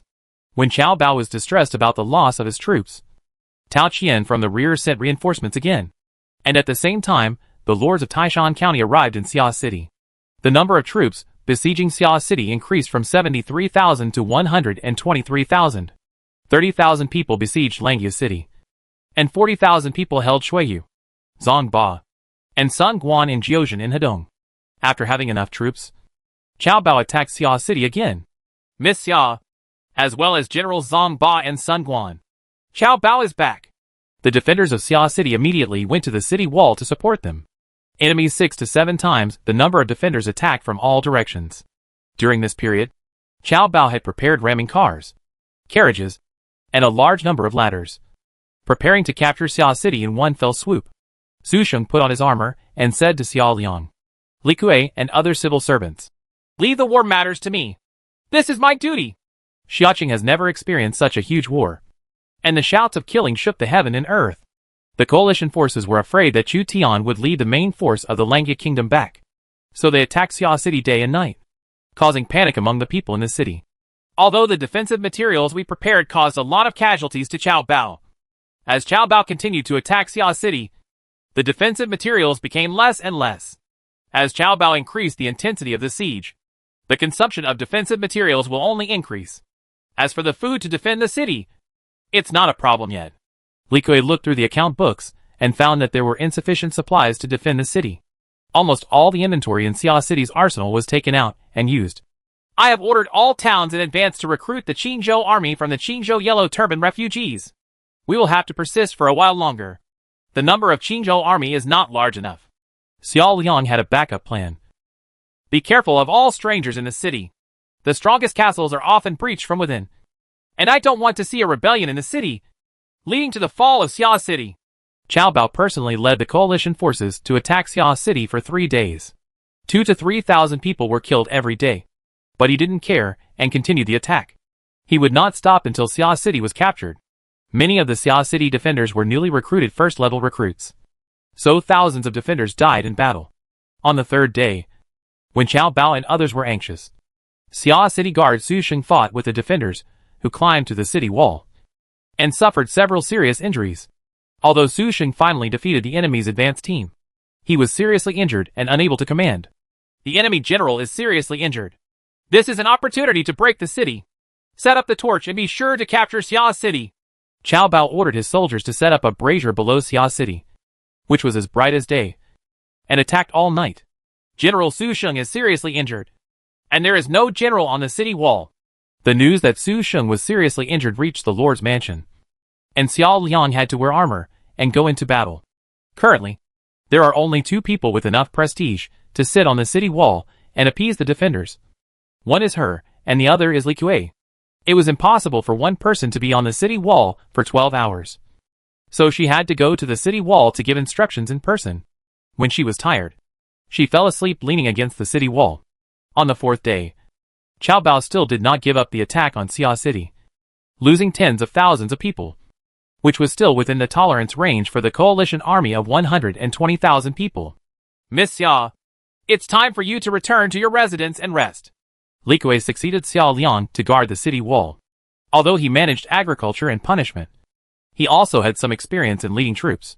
Xiao Liang was affected by the black smoke, but he was thinking about defending Xia City. She did not defend passively, but actively prepared forces outside the city for a counterattack. But she lacked a general. Su Sheng was originally the general she planned to use in the counterattack, but Su Sheng was seriously injured. Ordinary generals are not qualified for this important task, because the Qingzhou army is not large in number and must defeat the strong with the weak. Shuiyu, Zongba, and Sungguan were dragged by Song Zhang's 40,000 people to Jiuzhen in Hedong, and they had no time to take care of themselves. Xiao Liang almost fainted due to mental fatigue recently, but was supported by a passing woman. Xiao Liang clearly saw that there was a woman in front of him with a tangdao on her waist. He thought it was a female player, so he said, "Thank you very much." The woman with the sword asked, "You look weak. Why are you wearing iron armor? I see that you go up and down the city wall every day. Could it be that the Langya kingdom is short of generals, and has reached the point where a weak woman is needed to command the defenders? Xiao Liang heard that her tone was sonorous and powerful, and she was probably a female player who chose the military general direction. Langya country is full of talents, but going to attack Dongzhuo only allowed the villain to take advantage of it. If I have a qualified military general, I will be there soon. They can be deported. The woman added, Now Langya kingdom is besieged layer by the enemy's army. There are not many soldiers and horses. I am afraid that no matter how powerful the generals are, they will not be able to help. Xiao Liang shook his head gently. But not necessarily. The woman sent Xiao Liang to the Lord's mansion and was a little surprised. Why do you live in the Lord's mansion? It's convenient to dispatch troops and supplies here. Xiao Liang saw the woman leaving, and she didn't pay much attention as she was thinking about how to break the situation. The next day, it was Xiao Liang's turn to take over from Li Kui to guard the city wall. Cao Bao's offensive became more and more fierce, and the morale of the soldiers defending the city declined. This is a dangerous sign. If morale is completely lost, it will be difficult to defend. The arrows fell on the city wall like locusts, and the archers on the city wall were suppressed and found it difficult to take the lead. The advantage of abundant money and food was brought into play. Cao Bao could consume arrows regardless of the cost. Tao Qian's influence covered Donghai Kingdom, Xiaopi Kingdom, Pengcheng Kingdom, and Guangling County. Coupled with years of accumulation, arrows were continuously transported. The defenders were shot and killed one after another, and the defenders had to brave the dense rain of arrows from the siege to block the opponent's ladder from approaching. A small group of Lord's Palace guards holding iron shields protected Xiao Liang, who was guarding the city. Several of the guards were shot dead by Luya. There were siege troops besieging Xia City from all directions, and the drums were beating loudly. When Xiao Liang saw the dark cloud echelons, he felt a bit desperate. The offensive is too fierce. If Cao Bao does it at all costs, Xia City will eventually be difficult to defend. A stray arrow hit Xiao Liang's shoulder, and the guards of the Lord's mansion quickly formed a shield wall. The general was hit by an arrow, which was another heavy blow to morale. The opponent's arrow rain was too dense. When Su Sheng led the defenders to defend the city, he was also wounded by arrows. The enemy's advance team is coming up. A large number of ladders hooked the city wall, under the cover of the carriages. The soldiers approached the city wall and climbed up. Cao Bao specifically selected elite veterans from his Shuzhou army to serve as the first team to seize the city in one fell swoop. Miss Xia, you? Don't worry about me. Go and help defend the city. We can't let the first team gain a foothold on the city wall. Xiao Liang felt severe pain in his shoulder, and arrows pierced his muscles. Dr. Li Lan came in a hurry. Her extensive military experience in the past 2 years made her a senior doctor. The guards of the Lord's mansion were asked to join the battle with Cao Bao's advance team, and the two sides sought each other on the city wall. It's absolutely impossible to hold on to this situation, and morale is already very low. Xiao Liang still kept a calm mind. She was trying her best, but found that there was no effective solution. When morale is completely depleted, even if all the young men in the city are recruited as local warriors, they will not be able to resist the attackers, and there may even be a large-scale rebellion in the city. Cao Bao's advance team reached the city wall. Dozens of soldiers had already occupied a small section of the city wall, and a steady stream of soldiers from behind poured onto the city wall. The defenders used crossbows to kill a group of early soldiers, but they were unable to curb the trend of the city wall falling. At the critical moment, the city gate defenders came to report to Xiao Liang. There is a woman below requesting to come to the city to fight. What can a woman do? Come to die. Xiao Liang didn't expect it, but she suddenly realized that the woman who dared to come to ask for the city defense at this time was not an ordinary person. So she said, Please come up. Soon a woman in military uniform came to the city, carrying a bow and arrow behind her back, and a tang dao hanging on her waist. When Xiao Liang saw her, he vaguely saw the shadow of Hua Mulan. The other party might be a historical military general. When the woman saw the injured Xiao Liang, there was something strange in her eyes. As a scholar, he took the initiative to go to the city to supervise the battle, and was seriously wounded. This was enough to make him admire him. She also heard that Chaoshi in Xiaqing City defeated more than 10,000 Taishan bandits, with 3,000 new soldiers. Can you help me defend the city? Xiao Liang tried to win over this historical general. Only in this way could she defend Xia City for Chu Tian. The woman in military uniform held up her hands and said, I will obey you.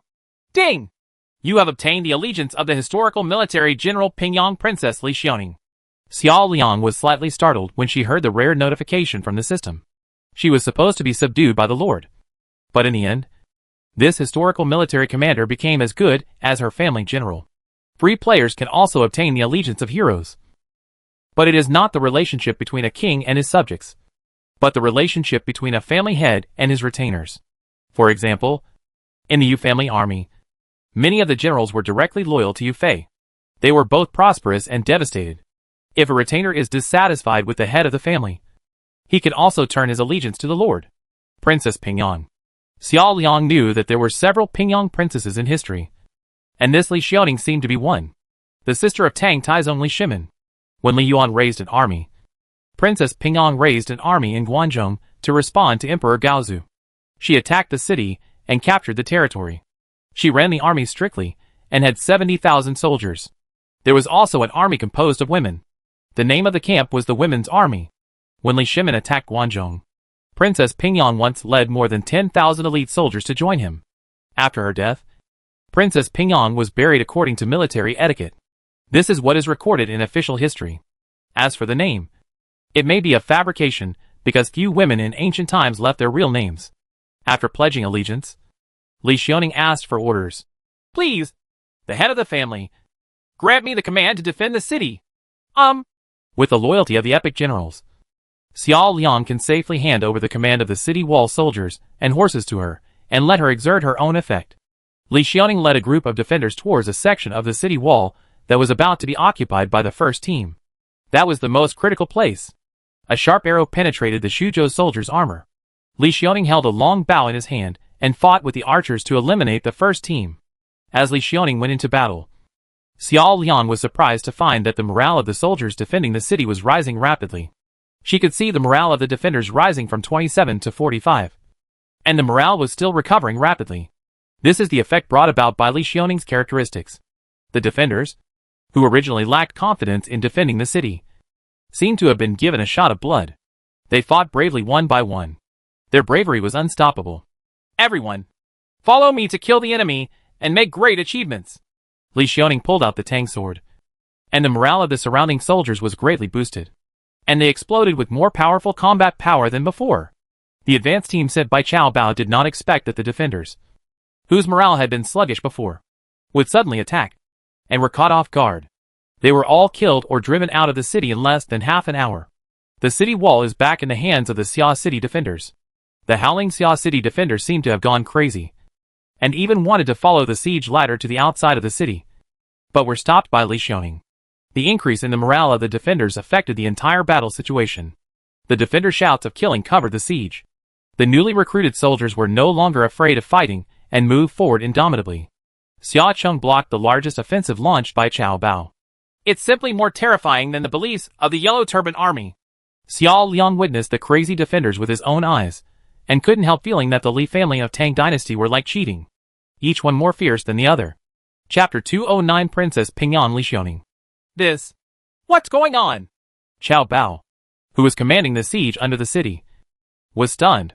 He clearly saw that the advance teams were continuously approaching the city, and that Xia City was within easy reach. However, in a short period of time, the morale of the defenders recovered. The siege troops were defeated, and the offensive and defensive positions changed. The lords of the coalition forces also looked at each other.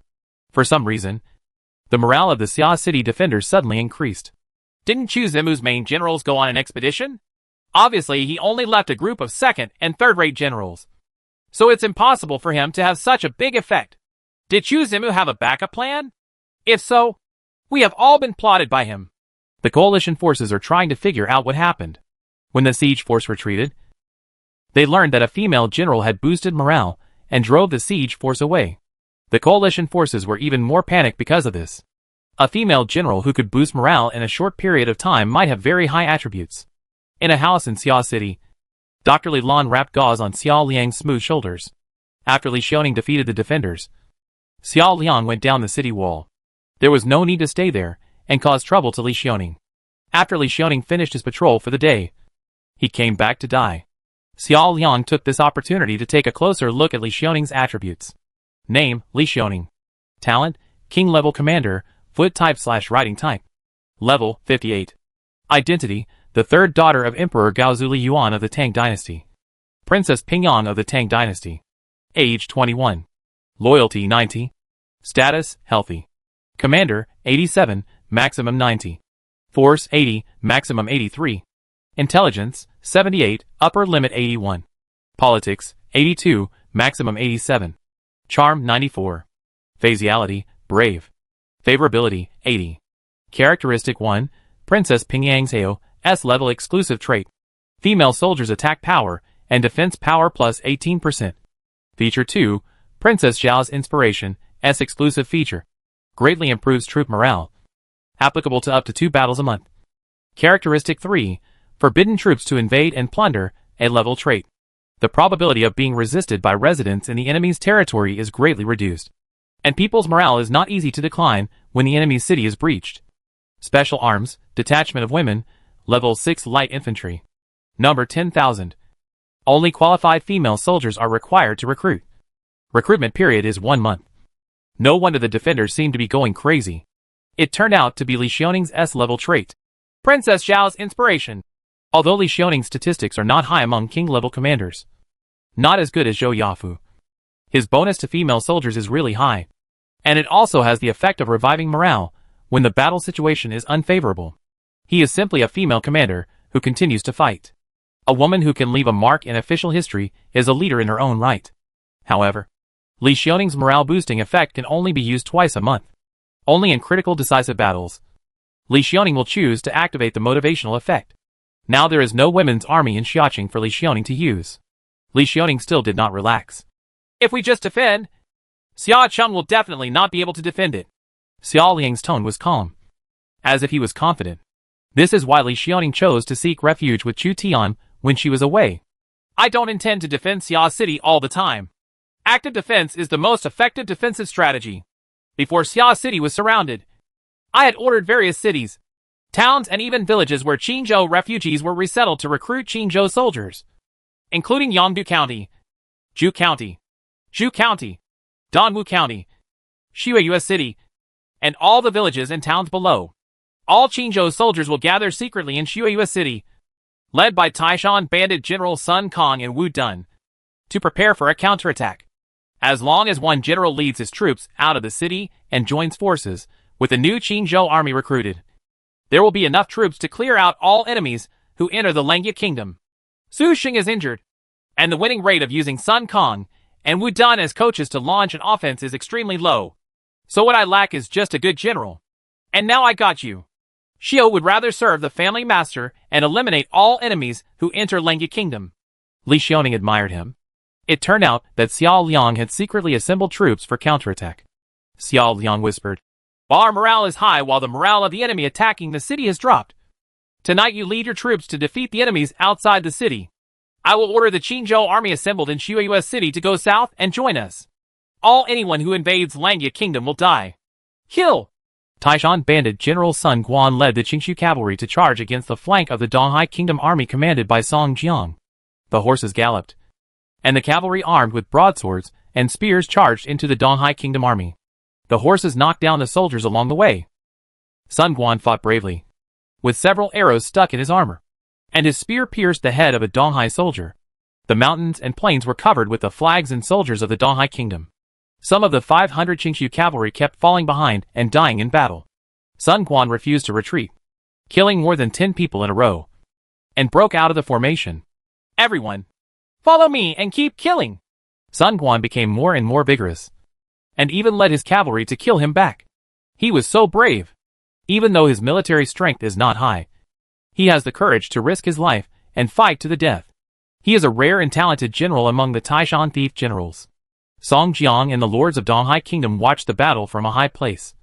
And there were still 10,000 soldiers as reserves and escorts who did not enter the battlefield. They couldn't help but feel frightened when they saw that a general on the other side was fighting hard. You must know that Chuqian's remaining troops in Lengya Kingdom are only a group of second- and third-rate reserve generals.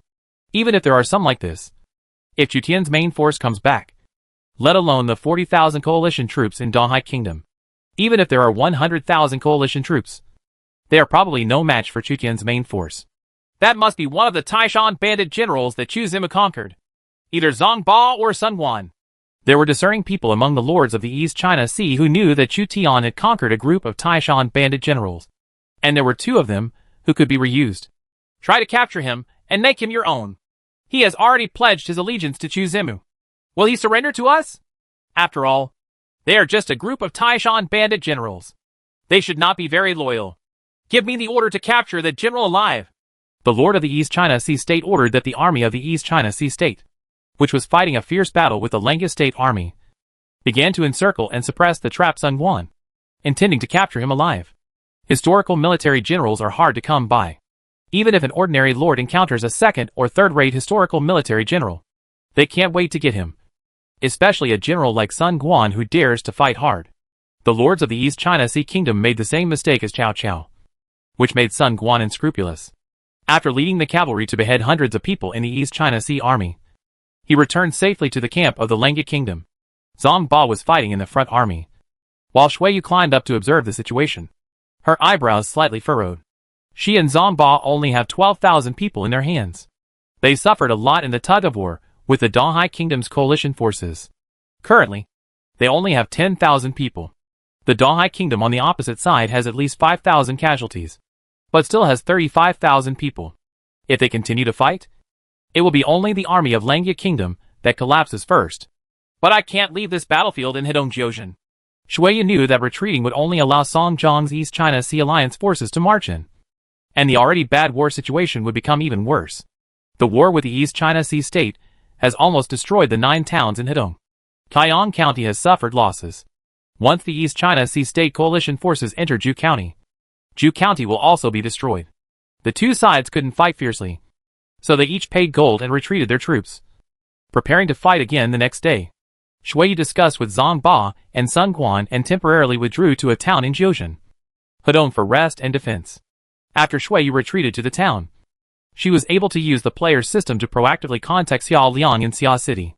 Shui Yu, hold on for 10 days and manage to drag the East China Sea Alliance forces to Jiao Town in Hedong. The counterattack will begin soon. After Cao Bao is defeated, I will join you. Are you sure? Xiao Liang's answer was brief, but Shui Yu still chose to believe it.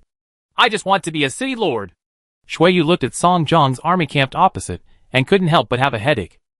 The official position that Chu Tian granted her was city lord or county magistrate. It was originally an official position for managing internal affairs, but she was forced to come out to help Chu Tian in fighting every time.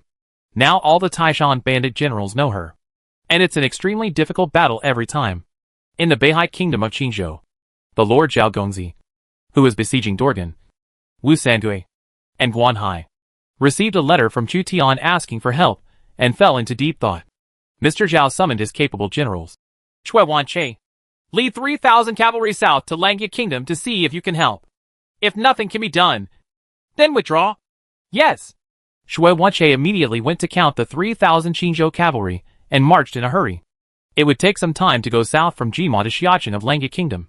Chu Zimu, I want to help you, but 3,000 Qingzhou cavalry is already the limit. If Dorgan and the others are allowed to escape from Jima, it will be difficult for you and my Beihai Kingdom. Mr. Zhao also has his troubles. In the northern border of Goryeo, in Weizhou City, a large army composed of 60,000 professional soldiers and 100,000 rural warriors and a grain transport team were gathering, taking this opportunity to invade Liaodong. As the commander-in-chief, Cui Zishan, the lord of Goryeo, gathered a group of lords and finally put together an expeditionary force. Liaodong is one of the horse-producing areas, and the local soil is fertile, but it has not been developed. Lord, it means there is huge potential. By capturing Liaodong, the threat to our north will be eliminated, and at the same time, it is possible to take over in the future Central Plains. Now the Liaodong governor of the Eastern Han district is leading the elite Liaodong cavalry to attack Dongzhuo. This is our chance to seize the opportunity, and we only have one chance. If there is no objection, we will secretly march to Liaodong, use cavalry to quickly cross the Qianshan Mountains, and approach Xiangping County to prevent the return of the Liaodong governor. Cui Zishan personally led the expeditionary force and began the first expedition of the Goryeo Kingdom in which the subordinates defeated the superiors. His goal was to capture Xiangping County. a county in Liaodong. As long as Xiamping County falls, Liaodong cavalry can be recruited in Xiamping County, and then the troops can be divided to pacify various places, and Liaodong County will be merged into the Goryeo Kingdom. The other princes and lords in the Eastern Han Dynasty were either busy attacking Dongzhuo or fighting with each other, and had no time to care about what was happening in Liaodong. Furthermore, Liaodong was a long way away, and other county lords simply could not afford the high cost of traveling to Liaodong. The only person capable of defending Liaodong was the Liaodong prefect. The 160,000-strong Goryeo army, with 20,000 cavalry as the vanguard, marched forcefully through the Qianshan Mountains and headed straight to Xiamping County. As night fell, Li Xiaoning gathered all the troops in Xia City, including 8,000 veterans and 4,000 recruits, a total of 12,000 people. The city wall was guarded by Xiangyong. Gathering all her forces meant that she was going to give it a go. The morale of the Xia City defenders had soared due to their recent victory. This was a rare opportunity. The coalition forces below Xia City were unable to attack for a long time and suffered another blow, which greatly affected their morale. Cao Bao and Zhuarong, another general said by Tao Qian, were discussing whether to continue attacking Xia City next. Xia Cheng's morale was restored by the appearance of a female military general, so they would continue to attack to suppress the morale of the defenders. For Cao Bao, the price he has to bear is getting bigger and bigger. Zhuarong was a ruthless character. He still advocated Cao Bao to launch a strong attack. These weak soldiers can be recruited after they die in battle. There is no need to feel pity. We have already lost 20,000 people in the siege. If we give up the attack, all our efforts will be wasted. The governor will be disappointed in you, and will give up the military power to Mi Fang. When Cao Bao heard that Mi Fang was trying to compete with him for military power, Cao Bao looked hard. Okay, from now on, we will continue to attack. We will take turns supervising the siege, investing 20,000 people each time, exhausting the physical strength of the defenders in the city. I don't believe it can't be broken. City. That's it. After the city is breached, we will plunder and make up for the losses. There was a bit of greed in Zhuarong's eyes. After breaking the city, looting the loot is enough to make countless soldiers march forward and risk their lives to attack the city. The lords of the coalition camp were also discussing. They were wary of the sudden appearance of a female general in Xia City. Although I don't know who the female military general is, there must be strict restrictions on her ability to inspire morale on such a large scale. She cannot be used every time the city is breached. So as long as we maintain high-intensity siege tactics, Xia City must be it can be broken through. Yes, no matter how powerful a famous general is, he will fall to our human wave tactics. If you capture that female general, please be sure to give it to me. Whoever catches it belongs to whoever catches it. Hopefully we won't get into a fight over a woman then. That's a historical military commander. Let's agree on 3 chapters first. After breaking the city, let's see who moves faster. However, neither Cao Bao, Kong Rong, nor the lords of the coalition forces would have thought that the defenders with only more than 10,000 people would dare to go out of the city to fight back under the premise of dividing their forces to defend the city. In Xueyue City, 120 kilometers away from Xia City, Taishan thieves Sun Kong and Wu Dun led 20,000 Qinzhou troops gathered from various villages, towns, and cities to go south. Originally, when the Taishan bandits were in such a dangerous situation, the first thing they thought of was rebellion. However, Chu Tian's monarch trait, Great Master, can win over the peasant army and bandit generals. And Zhang Ba and Sun Guan support Chu Tian, so the rest of the Taishan people will not surrender easily. This is why Xiao Liang ordered them to lead the Qinzhou army, recruited from Qinzhou refugees, recruited from all over Langya Kingdom to support Xia City. They are preparing to join forces with Li Xiaoning, and then Li Xiaoning will serve as the commander-in-chief to sweep away all enemies in Langya. The counterattack began. Chapter 210. The counterattack begins. Cao Bao was staying in the camp when suddenly there were shouts of killing and the soldiers and horses were alarmed. A group of more than 10,000 soldiers, led by Princess Pingyang, destroyed the coalition's antlers and other defenses, broke into the camp, defeated the patrolling guards, and set fires everywhere. Xiao Liang handed over all the kerosene, straw, fire arrows, and other materials to Li Xiaoning and the army led by her, and ordered them to set fire to Cao Bao's camp and create chaos. If you want to defeat more with less, just relying on sneak attacks is not enough. You must also use other means. That is, fire attacks. The defenders of Xia City burned the coalition camp, and the 100,000 coalition troops fell into chaos. Unable to tell which direction the enemy came from, Li Xiaoning took advantage of the chaos and sent troops to kill directly at the location of the coalition leader Cao Bao. When she was defending the city, she secretly observed the direction in which Cao Bao retreated to the camp to determine the location of the enemy general's military tent. As long as Cao Bao is successfully killed, the 100,000 coalition army will soon collapse. More than 10,000 elite soldiers marched forward, killing more than 1,000 enemies along the way. The defenders of Xia City, who were constantly being besieged, seemed to have poured out all the grievances they had felt in recent days, and they went forward one after another. They heard from their general that as long as the enemy general was killed, the enemy's siege of Xia City would end. The coalition forces from all walks of life destroyed the peaceful life in Xia City. They hated these enemies who destroyed their homeland. So they fought extraordinarily bravely, not just because of the charisma brought by the General Li Xiaoning. Li Xiaoning put on his iron armor, drew a bow in his hand, shot and killed Cao Bao's generals, and led the Xia City defenders in a beheading operation. There was a sea of fire everywhere, and the chaos covered her and Xia Qing's troops' actions. She wanted to complete the beheading operation before the various lords could react, and kill the coalition leader Cao Bao.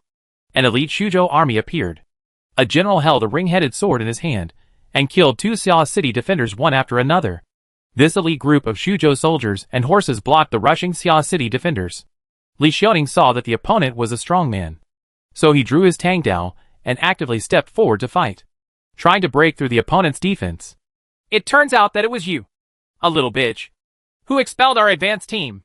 This time you throw yourself into the trap. I will make your life worse than death. Standing in front of Li Xiaoning's army, his Tao Qian's generals Wu Rong. The ferocious Wu Rong has a scar on his face. He is cruel by nature, even more vicious than the Taishan bandit. Li Xiaoning rode his horse to fight with Wu Rong. Tang Dao and Huanshou Dao connected, and the two of them rode past each other without killing each other. Li Xiaoning turned the horse's head, turned around in the sea of fire, and charged at Wu Rong again. If she could not capture Wu Rong, she would never give up. Wu Rong became fierce, and confronted Li Xiaoning again. The two generals fought for 7 or 8 rounds, and Li Xiaoning had the upper hand. When Wu Rong fought against his opponent, he realized that Li Xiaoning was more powerful than him, and gradually became afraid of Li Xiaoning. The army under Li Xiaoning concentrated some of its superior forces, and gradually wiped out the morale of Wu Rong's soldiers. Wu Rong's soldiers were elite, but due to the huge difference in numbers and morale, they were still wiped out by Li Xiaoning's army. Seeing that the situation was not good, Wu Rong jumped on his horse and planned to escape. Li Xiaoning rode the high-quality Turkic war horse given to her by Xiao Liang, passed through the collapsed and still burning tent, and caught up with Wu Rong. A piercing cold light flashed by. Li Xiaoning raised his knife and lowered his hand, killing Tao Qian's men and melting the under the horse, in order to prevent Wu Rong from cheating his death. Li Xiaoning took off his head and hung it on the saddle. It was extremely brave. Li Xiaoning killed an enemy general and continued to lead the defenders to attack, maintaining high morale and moving forward. Cao Bao, who was good at escaping, escaped from the main army tent early under the protection of his personal soldiers. Dorgan, who was good at cavalry raids, was unable to catch him in an ambush, and Li Xiaoning was unable to catch Cao Bao, who wanted to escape. Cao Bao was quite confident about escaping. It's just that he has been killed to the point of fear. An army of 100,000. A whole army of 100,000 perished in the sea of fire. When Cao Bao saw the burning company camp in the rear, countless tents, weapons, flags, and shields were submerged in the raging fire. His heart ached like a knife. It was not only these materials that were destroyed by the fire, but also the lives of many soldiers. He suffered 40,000 casualties in the crusade against the Beihai kingdom. This time he brought 50,000 people to the Langye kingdom. Wu Rong later reinforced 30,000 people, and the 80,000 army was almost wiped out. He could not explain it to Tao Qian, the current Xuzhou Mu. Even if the territory and population controlled by Xuzhou Mu were several times that of Langye kingdom, they would not be able to withstand the loss of 80,000 soldiers at a time. If we put it in the cold weapon era, in a country with a population of millions, 80,000 professional soldiers, especially veterans, were killed in battle. It would take a long time for this country to get back on its feet. Even in the world of Lord, where soldiers can be recruited quickly, it will take a year or 2 for new recruits to become veterans. Cao Bao's soldiers reminded. General, Not all of the army was killed or wounded. It is estimated that only about 10,000 soldiers were actually killed due to the fire. The rest of the soldiers were just scattered and will soon regroup under your command. General, you think I don't know? After being burned by this fire, the whole army has lost all morale and can no longer fight. What Cao Bao paid more attention to was the negative impact of the burning camp. The morale of his army has seriously declined. If they have no morale, they will be defeated by Li Xiaoning's army again if they fight again. Even if there are more soldiers, morale will be difficult to recover without 10 days and a half. I don't know who came up with such a vicious plan to burn 100,000 people to death. Cao Bao felt a chill inexplicably. His opponent is no ordinary person. Lord, this is the fate of the enemies who invade our Lengya kingdom. It would be great if you were here. Xiao Lian leaned on the wooden pillar of the city gate tower, looking at the sea of fire below the city, knowing that Xia City should be defended this time. But she has not vented her hatred yet. She wants to destroy all the troops that enter Lengya kingdom. Li Xiaoning sent his troops to defeat the opponent's camp. The troops of each lord either fled, were burned to death by fire, or were completely destroyed by Li Xiaoning's surprise attack. Li Xiaoning chased them all the way to the Yi River. 2,000 enemies were driven down the Yi River and drowned alive. 100,000 coalition troops collapsed overnight. When the residents of Xia City heard the loud shouts of killing outside the city, they thought Cao Bao was attacking the city again at night. So they closed their doors tightly. At dawn the next day, the enemy troops had retreated. The civilians and players in the city were all in disbelief when they heard the news. Yesterday, Xia City was still crumbling and in danger. But in one night, the enemy army was defeated? Could it be that the sound of war drums last night was a sign that the defenders in the city were launching a counterattack to defeat the coalition forces from various counties? 10,000 to 100,000. Is this possible? Perhaps the siege party took the initiative to withdraw the siege. They may not be willing to lose more troops in order to capture Xia City. Or perhaps there was internal strife and a fire in the backyard. Players in the city were spreading the news of Xia Cheng's successful defense. And Xuzhou, Qinzhou, and Yinzhou all heard about it. The siege of Xia City has been lifted, except for the soldiers who participated in the counterattack last night and the defeated coalition lords. No one knows how Xia City was rescued from the siege. They are guessing what happened last night that caused the 100,000 coalition forces besieging Xia City to withdraw from the siege. An even more unbelievable thing happened. The Xia City defenders escorted thousands of prisoners back to the city and concentrated them under guard. Some of the prisoners were executed by Xiao Liang's order, and the rest were declared to be enslaved forever. This woman will not be lenient in retaliation, because the other party has already touched her bottom line. Now the civilians and players in Xia City can roughly infer the reason why the 100,000 coalition troops surrounding Xia City retreated. The withdrawal of 100,000 coalition troops was definitely not caused by internal problems, but was defeated by more than 10,000 defenders. Otherwise, it cannot be explained why the defenders of Xia City captured thousands of prisoners alive. If the 100,000 coalition troops take the initiative to retreat, then there will definitely be an army behind them. And they will never lose so miserably. As the captain of Yinong, Li Kui couldn't believe that two women actually joined forces to defend Xiaqing. One was strategizing at the rear, and the other was fighting bravely at the front, working together in a tacit understanding. It was only after he saw thousands of prisoners that he realized this was true. Li Kui breathed a sigh of relief. We can go to Lengya City to relieve the siege, and ask the Lord to lead the main force back and pacify all parts of Lengya Kingdom. No need. Leave it to me to clean up the enemies in Lengya. Otherwise, I'm afraid that the Lord will be soft-hearted. Lift the siege of Lengya City. Immediately transport supplies to the Lord, and inform the Lord that General Li Xiaoning has taken refuge. Then the Lord will know about it. We can defeat the enemies who invade Lengya Kingdom without coming back. Xiao Liang's tone gradually became colder. She planned to use Lengya Kingdom's second and third line troops to defeat the coalition forces in order to enhance the reputation of Lengya Kingdom. Even if they are only second and third line troops, they can still defeat enemies coming from all directions. The current defender of Lianshan Town is Sun Luan, a Navy general and silver-level hero. Su Sheng was originally supposed to command the naval battalion, which currently had 2,000 people. However, Su Sheng was transferred by Chu Tian to serve as the defender of Xia City, and the task of commanding the naval battalion continued to be borne by Sun Luan. Sun Luan was only a silver-level general, and he was somewhat reluctant to command 2,000 men. He was cautious, and following Xia Cheng's instructions, he led the navy to plunder any ships related to Taoqian on the Yi River, especially merchant ships transporting grain and grass. The importance of the naval camp came into play. Under Sun Liuwan's constant harassment, Cao Bao's plan to transport food through the Yi River to supply the army was affected, which in turn affected the siege of Xia City. Cao Bao could only rely on carriages and mules on land to transport grain and grass. Xiaqing could not be captured for a long time, and Sun Liuwan also had a share of the credit. The siege of Xia City has been relieved, and the defeated troops are fleeing south? Sun Liuwan learned from the players in Lianshan town that the siege of Xia City by the coalition forces had been lifted, and he couldn't help but be overjoyed. He only had 2,000 navy battalions and 2,000 local warriors in his hands, and he was under great pressure. Fortunately, Cao Bao did not pay attention to Lianshan town, which was easy to defend and difficult to attack. Otherwise it would be difficult to defend Lianshan town. Sun Liuwan was keenly aware of the opportunity to make a meritorious deed, and immediately gathered all the soldiers and horses in Lianshan town to intercept Cao Bao's defeated troops, who fled south. Although Sun Liuwan was not very capable, and did not have many soldiers under his command, the coalition forces were burnt down, and their morale was destroyed. In addition, the army was defeated like a mountain. There were deserters everywhere in the south of Langya Kingdom. This was an opportunity to capture deserters in large numbers. At Xiao Liang's request, Li Xiaoning pursued Cao Bao from the north, and broke through Cao Bao's defeated troops near Yinlai town. Cao Bao escaped again, and met Sun Liuwan in Lianshan town.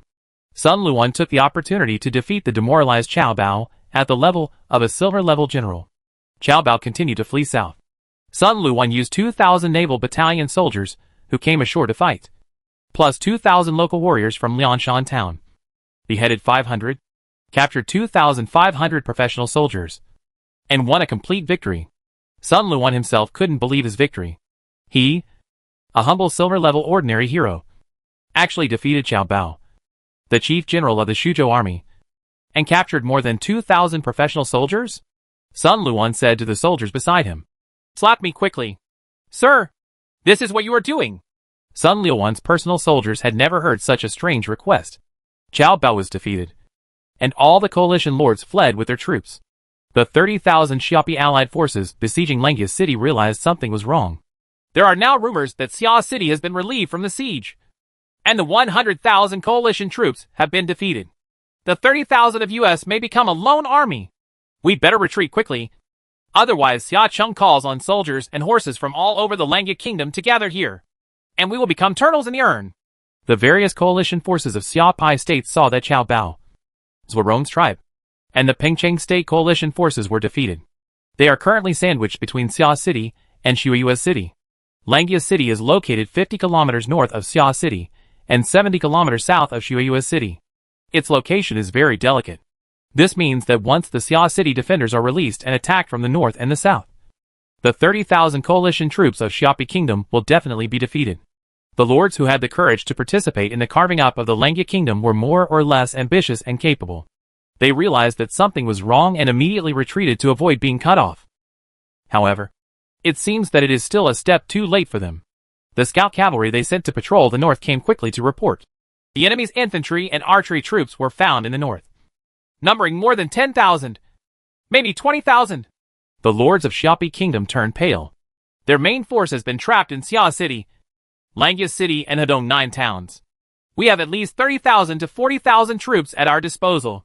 How can they still piece together 20,000 reinforcements? Langya Kingdom is a bottomless pit. They must have reserved their forces for counterattack. We have fallen into a trap. Retreat to Xiapi Kingdom quickly rather than later. Xiapi's 30,000 allied troops immediately broke out of camp and left. Lu Sandao, who was guarding the city, saw that the opponent was withdrawing. In order to avoid being ambushed, he followed Xiao Liang's order and could not leave the city under any circumstances. His mission is to guard the most important and only teleportation array in Langya Kingdom.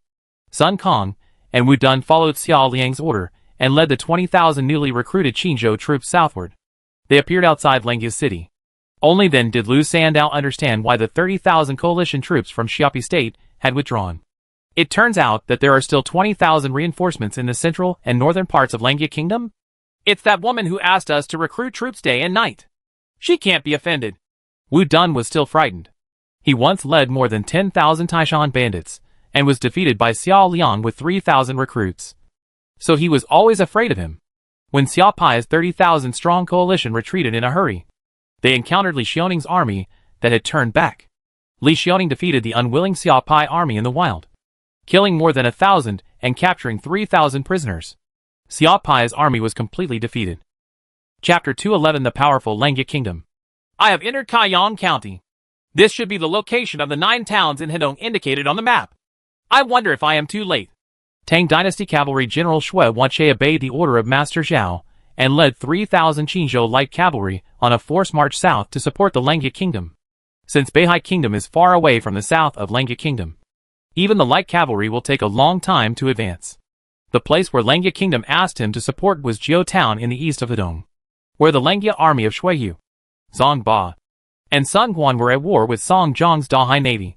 Delay Song Jiang at all costs, since they have caused us some small losses. They can't leave so easily.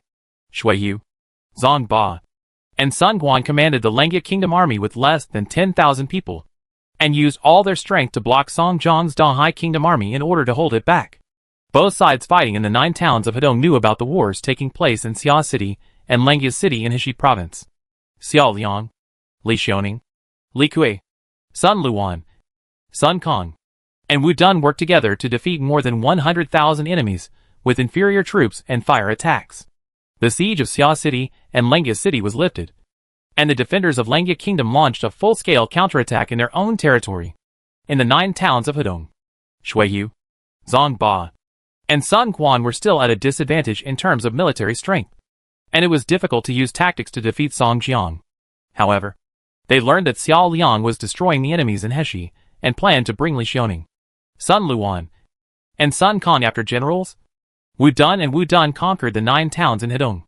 They made up their minds to drag Song Jiang's Dahai Kingdom army to the 9 towns in Hedong. The Dahai Kingdom's army looted 5 of the 9 towns in Hedong. If you want to just leave like this, you would be making a big mistake. The Lord of the East China Sea and Song Jiang wanted to escape back to Licheng of the East China Sea as soon as possible, but they were held back by the infantry archers of Shuiyu and Zhang Ba. The Taishan bandit General Sun Guan led a small number of light cavalry to continuously raid the flanks, making the East China Army's marching speed is greatly affected. If he leads the light cavalry to escape from Langya Kingdom, the Lord of Dahai Kingdom can easily escape, but that would mean abandoning 30,000 infantry and archers.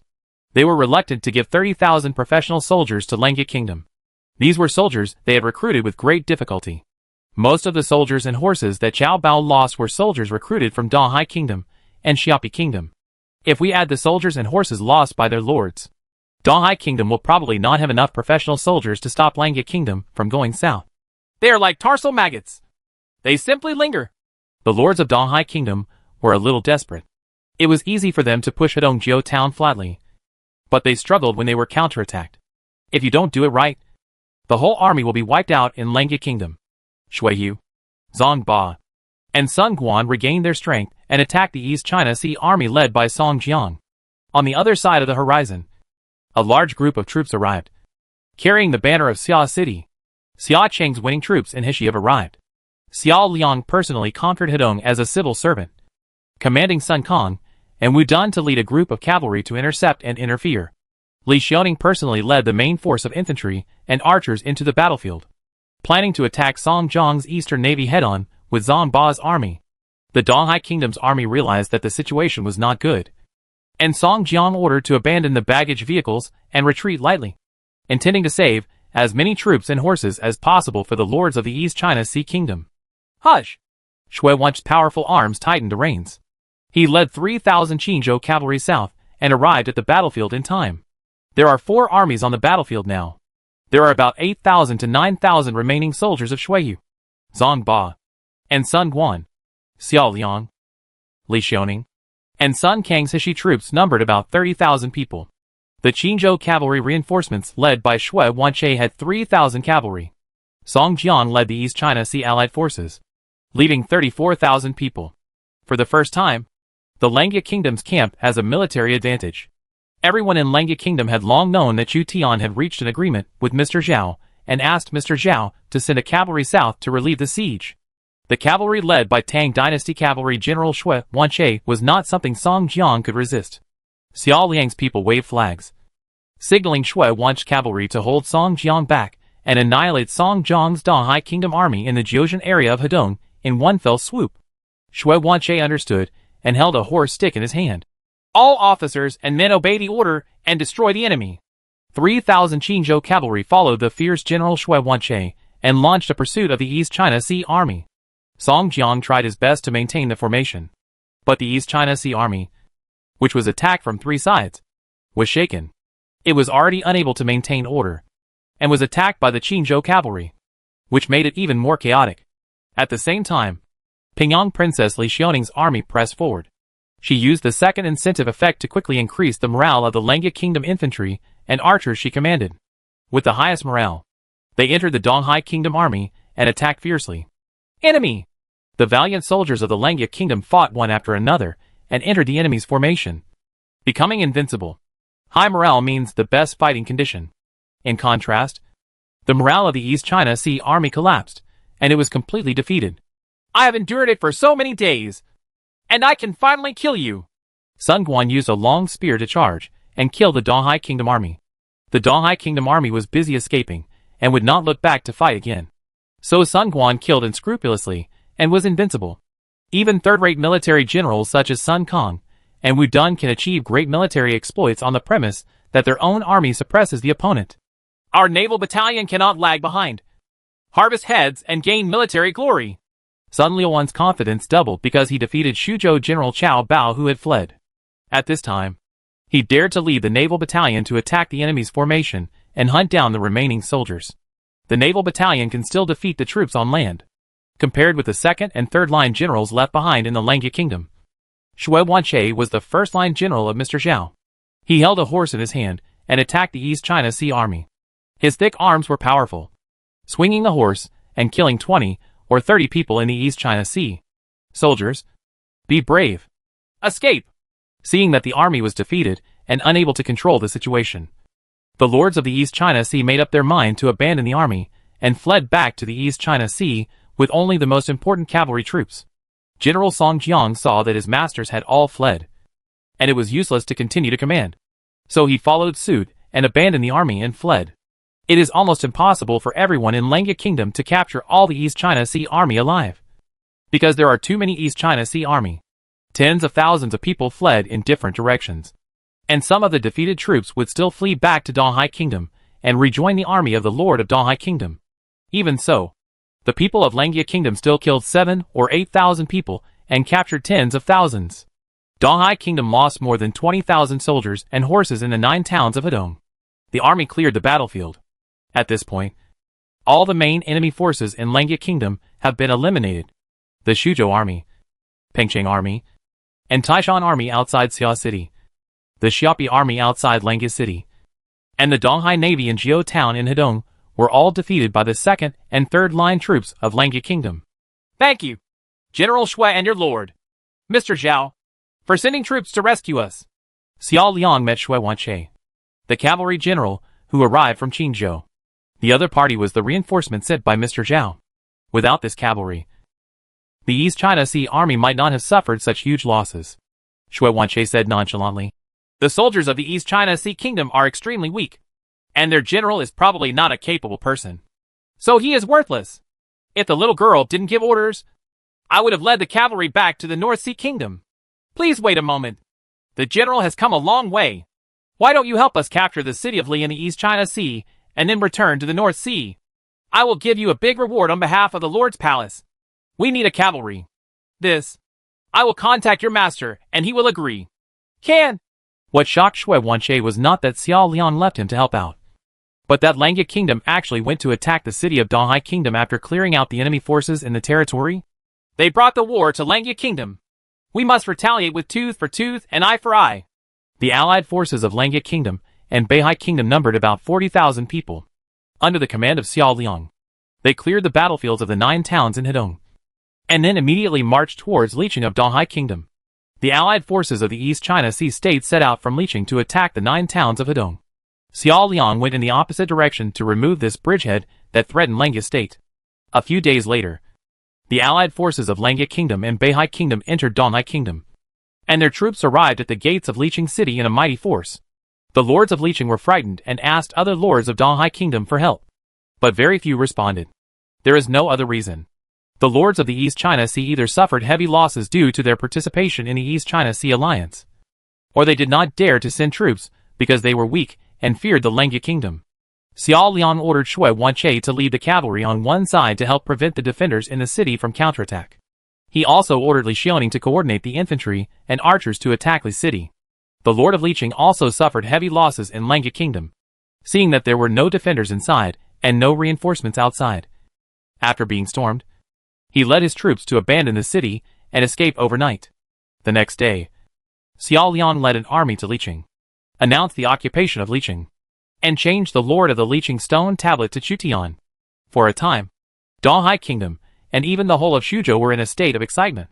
The second and third line troops of Langya Kingdom not only destroyed all the troops attacking Langya Kingdom, but also launched a massive counterattack and captured an important city of Donghai Kingdom. Liqing is not a city built by the player lord himself, but a county in Donghai Kingdom. Controlling Liqing is almost equivalent to controlling a county. When everyone thought that Langya Kingdom had taken advantage and the counterattack was over, Xiao Liang continued to send troops to attack Juqi County near Liqing. The lord of Juqi County was unwilling to be occupied, so he went out to fight, but was directly destroyed by Li Xiaoning. Xiao Liang ordered the execution of the captured lords of Juqi County and occupied Juqi County. Just when everyone thought that the revenge of Langya Kingdom should be enough, Xiao Liang continued to send troops to break through Ganyu County and kill its lord. Now the whole of Shuzhou was completely alarmed. 3 of the 13 counties of Donghai Kingdom were conquered and occupied by Langya Kingdom in less than 10 days. These 3 counties are close to Kaiyang County and Shihai County of Langya Kingdom. So in order to protect Langya Kingdom, Xiao Liang ruthlessly occupied and suppressed the 3 counties of Donghai Kingdom.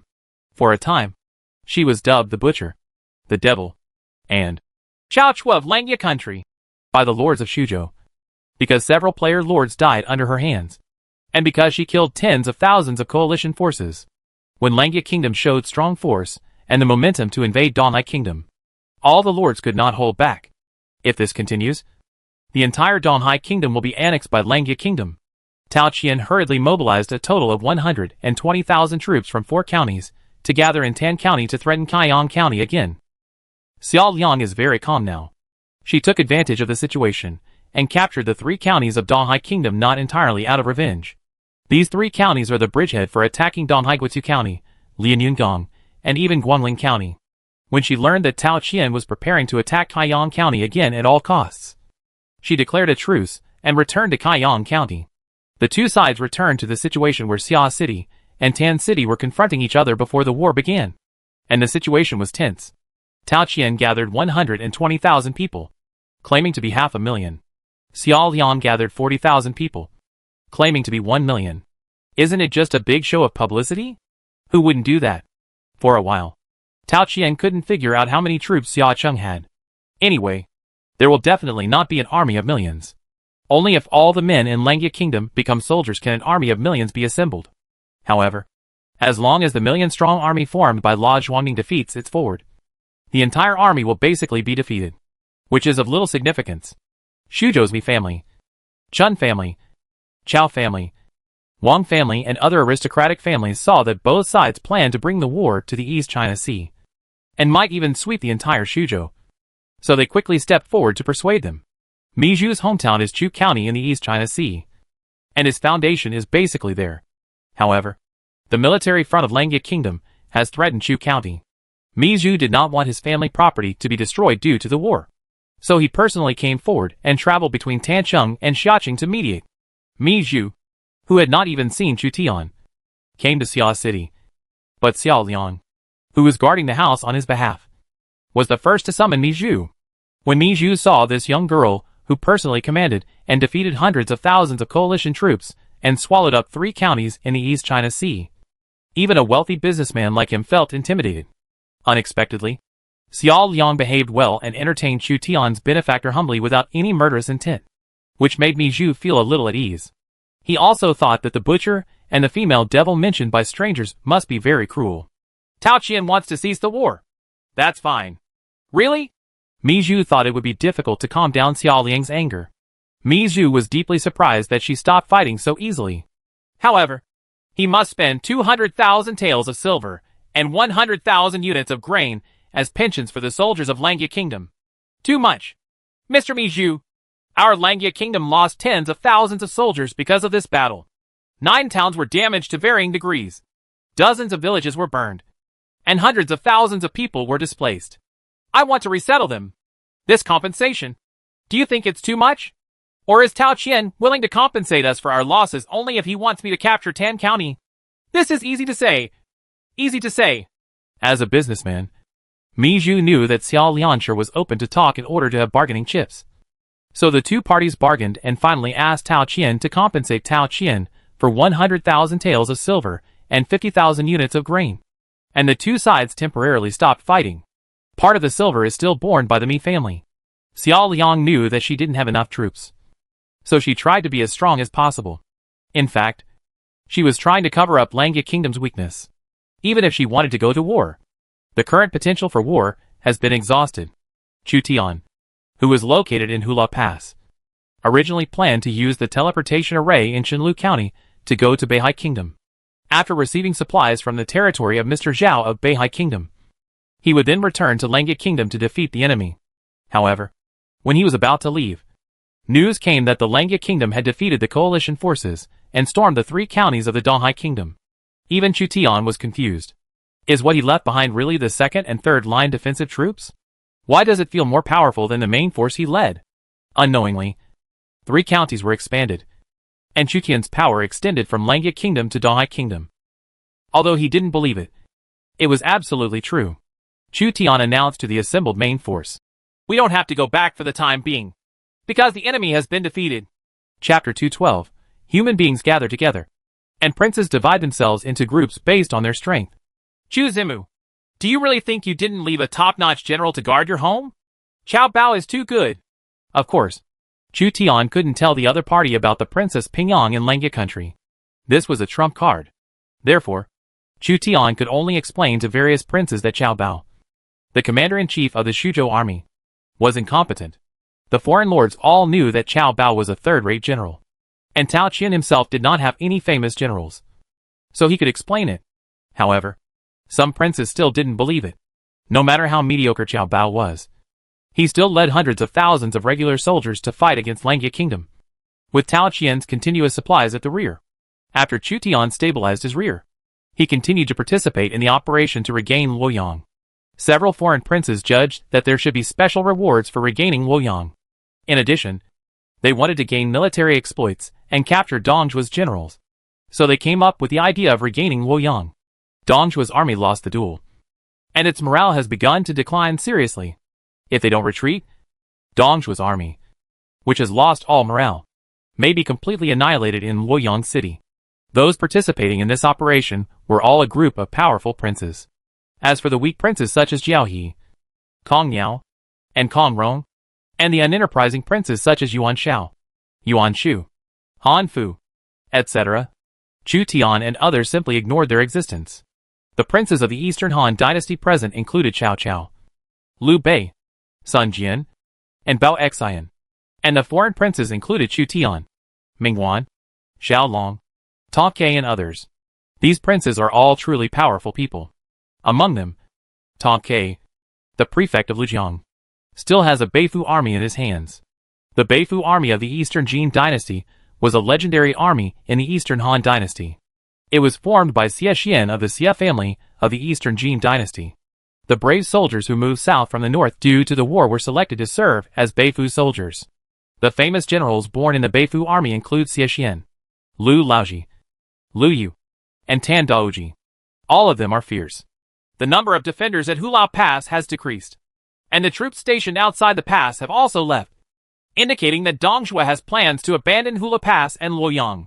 This is our opportunity to capture Hulao Pass and regain Luoyang. Mingwan took the initiative to attack Hulao Pass. He brought 20,000 Liaodun cavalry, which was regarded as a powerful prince. When it comes to cavalry, ordinary Central Plains princes may not necessarily be as good as him. Dongzhuo is preparing to burn Luoyang in 3 days. Just when Chu Tian and others were about to march, They learned that Dong Zhuo was about to abandon Luoyang and plunder Luoyang's population and property to Guangzhou, Liangzhou and other places. And the plan changed. There are also players or lords in Dong Zhuo's army who specialize in selling information. So the Guangdong allied forces can actually buy the opposite party's information. It is impossible to hide the big news of moving the capital to Luoyang. If we can capture Hulao Pass in advance, maybe we can hunt down Dong Zhuo, take back some of the officials and people, and even capture Dong Zhuo's generals alive. Chu Tian and others knew that the time to attack Hulao Pass had come. The current conditions are developing in a direction favorable to the coalition forces. First of all, the morale of Dong Zhuo's coalition forces has dropped to a certain level. Secondly, Dong Zhuo wanted to move the capital to Chang'an. The guards at Hulao Pass, including Li Ju, Su Rong, Hua Xiong and others, had no intention of fighting and were worried that they would be regarded as abandoned sons by Dong Zhuo. Moreover, the number of troops in Hulao Pass has dropped from hundreds of thousands to tens of thousands. The foreign lords in Dong Zhuo's camp all want to sack Luoyang to obtain enough wealth and population. And they have also gradually withdrawn from Hulao Pass to Luoyang. It is not impossible to storm Hulao Pass, break through the pass in advance, kill everyone in Hulao, and capture the Xiliang cavalry. Chu Tian, Ming Wan, Chao Chao, Sun Jian, Liu Bei, Ta Ke and others are all capable princes. They are different from Yuan Shu, Kong Rong, Kong Miao and other wimps. If they join forces, the Xiliang army with low morale may not be them opponent. The only thing that can stop them now is Hulao Pass. Once they break through Hulao Pass, they can plunder the troops, population and property of Dong Zhuo's camp. The siege equipment is ready. During this period, Chu Tian and the others were not completely unprepared. Some princes brought high-level siege equipment talents and prepared siege equipment at Hulao Pass, such as siege towers, bed crossbows, ladder trucks, siege trucks, etc. The instrument is ready. Chu Tian and other princes plan to do something big. Chao Ah and the others are plotting together and don't take your lord seriously at all.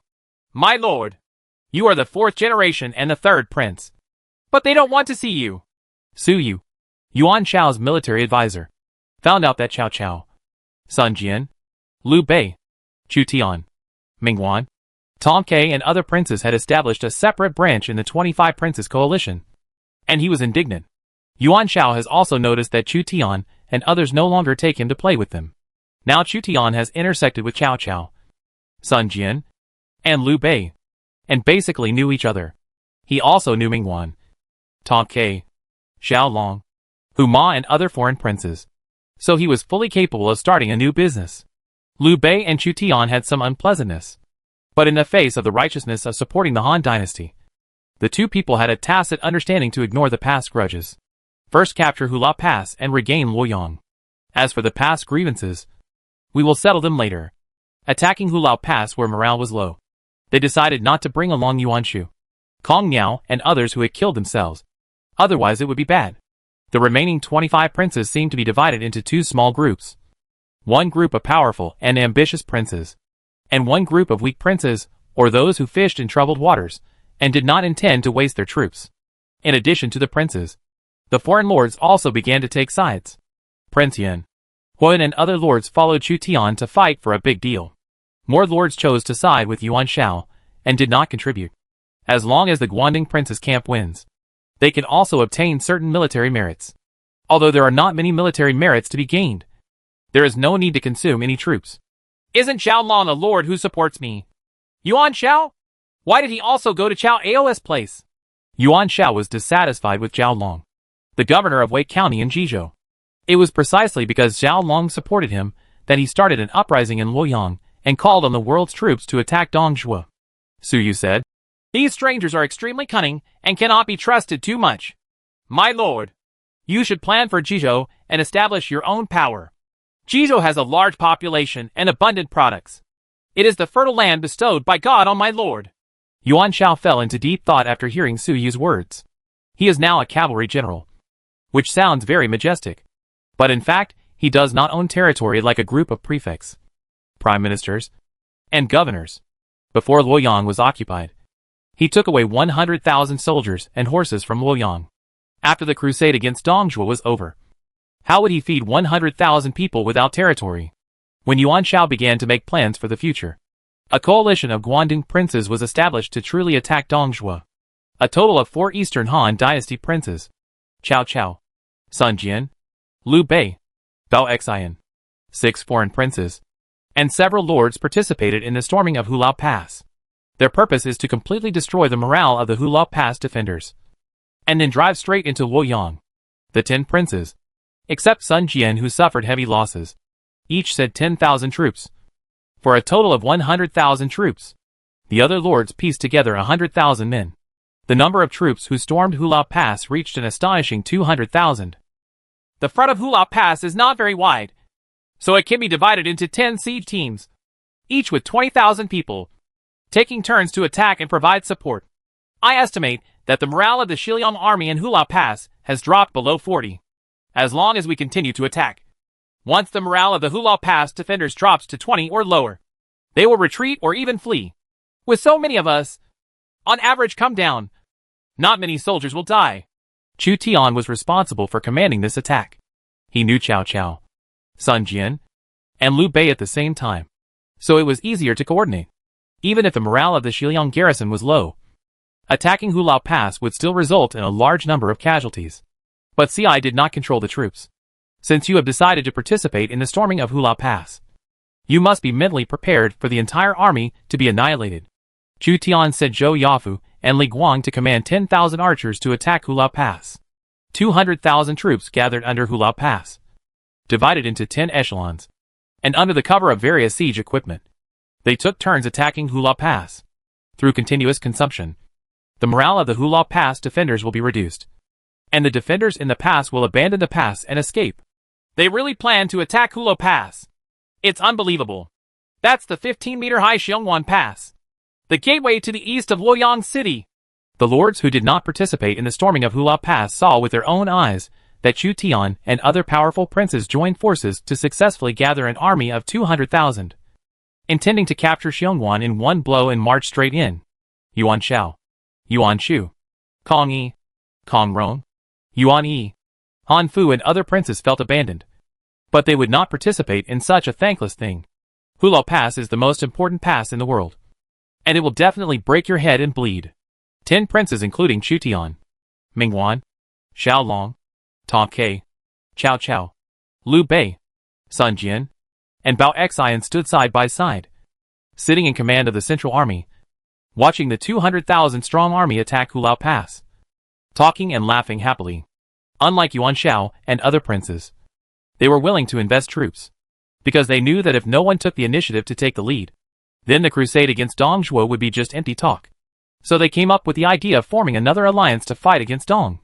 And now they have the real alliance of the Kanto princes, except for Bao Xian who joined forces with Cao Cao. These princes are all outstanding. The victory of the 10 princes was in hand. Cao Cao squinted his small eyes, looked at the majesty of Hulao Pass, and said, Dongzhuo is extremely stupid. Even if the morale of the Xiliang army has declined, if he still stationed 200,000 troops at Hulao Pass and personally sat down to show his determination, if there is no intention to retreat, the soldiers are of the same mind. Even though there are millions of people, Hulao Pass cannot be evacuated. But Dongzhuo personally withdrew his troops and escaped to the pass. The defender of Hulao Pass must have thought that he had been abandoned by Dongzhuo, so he wanted to retreat. We are waiting for him. Winnable, Chu Tian added. Not only that, Dongzhuo planned to burn down Luoyang and plunder the population and property. What should the Hulao Pass defenders think? Various Guangzhong and Xiliang troops looted Luoyang and each got what they needed. But the Hulao Pass defenders not only sacrificed their lives, but also had no way to participate. Divide the property. The spoils will be divided unevenly. Once our army attacks, the defenders of Hulao Pass should retreat immediately within 3 days.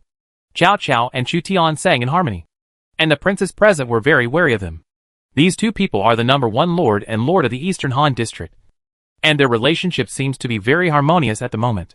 Chu Tian regarded Cao Cao as a powerful enemy in his heart. Xuzhou and Yanzhou are adjacent, and sooner or later the two will have a battle. It's just that it's unknown who will win at that time.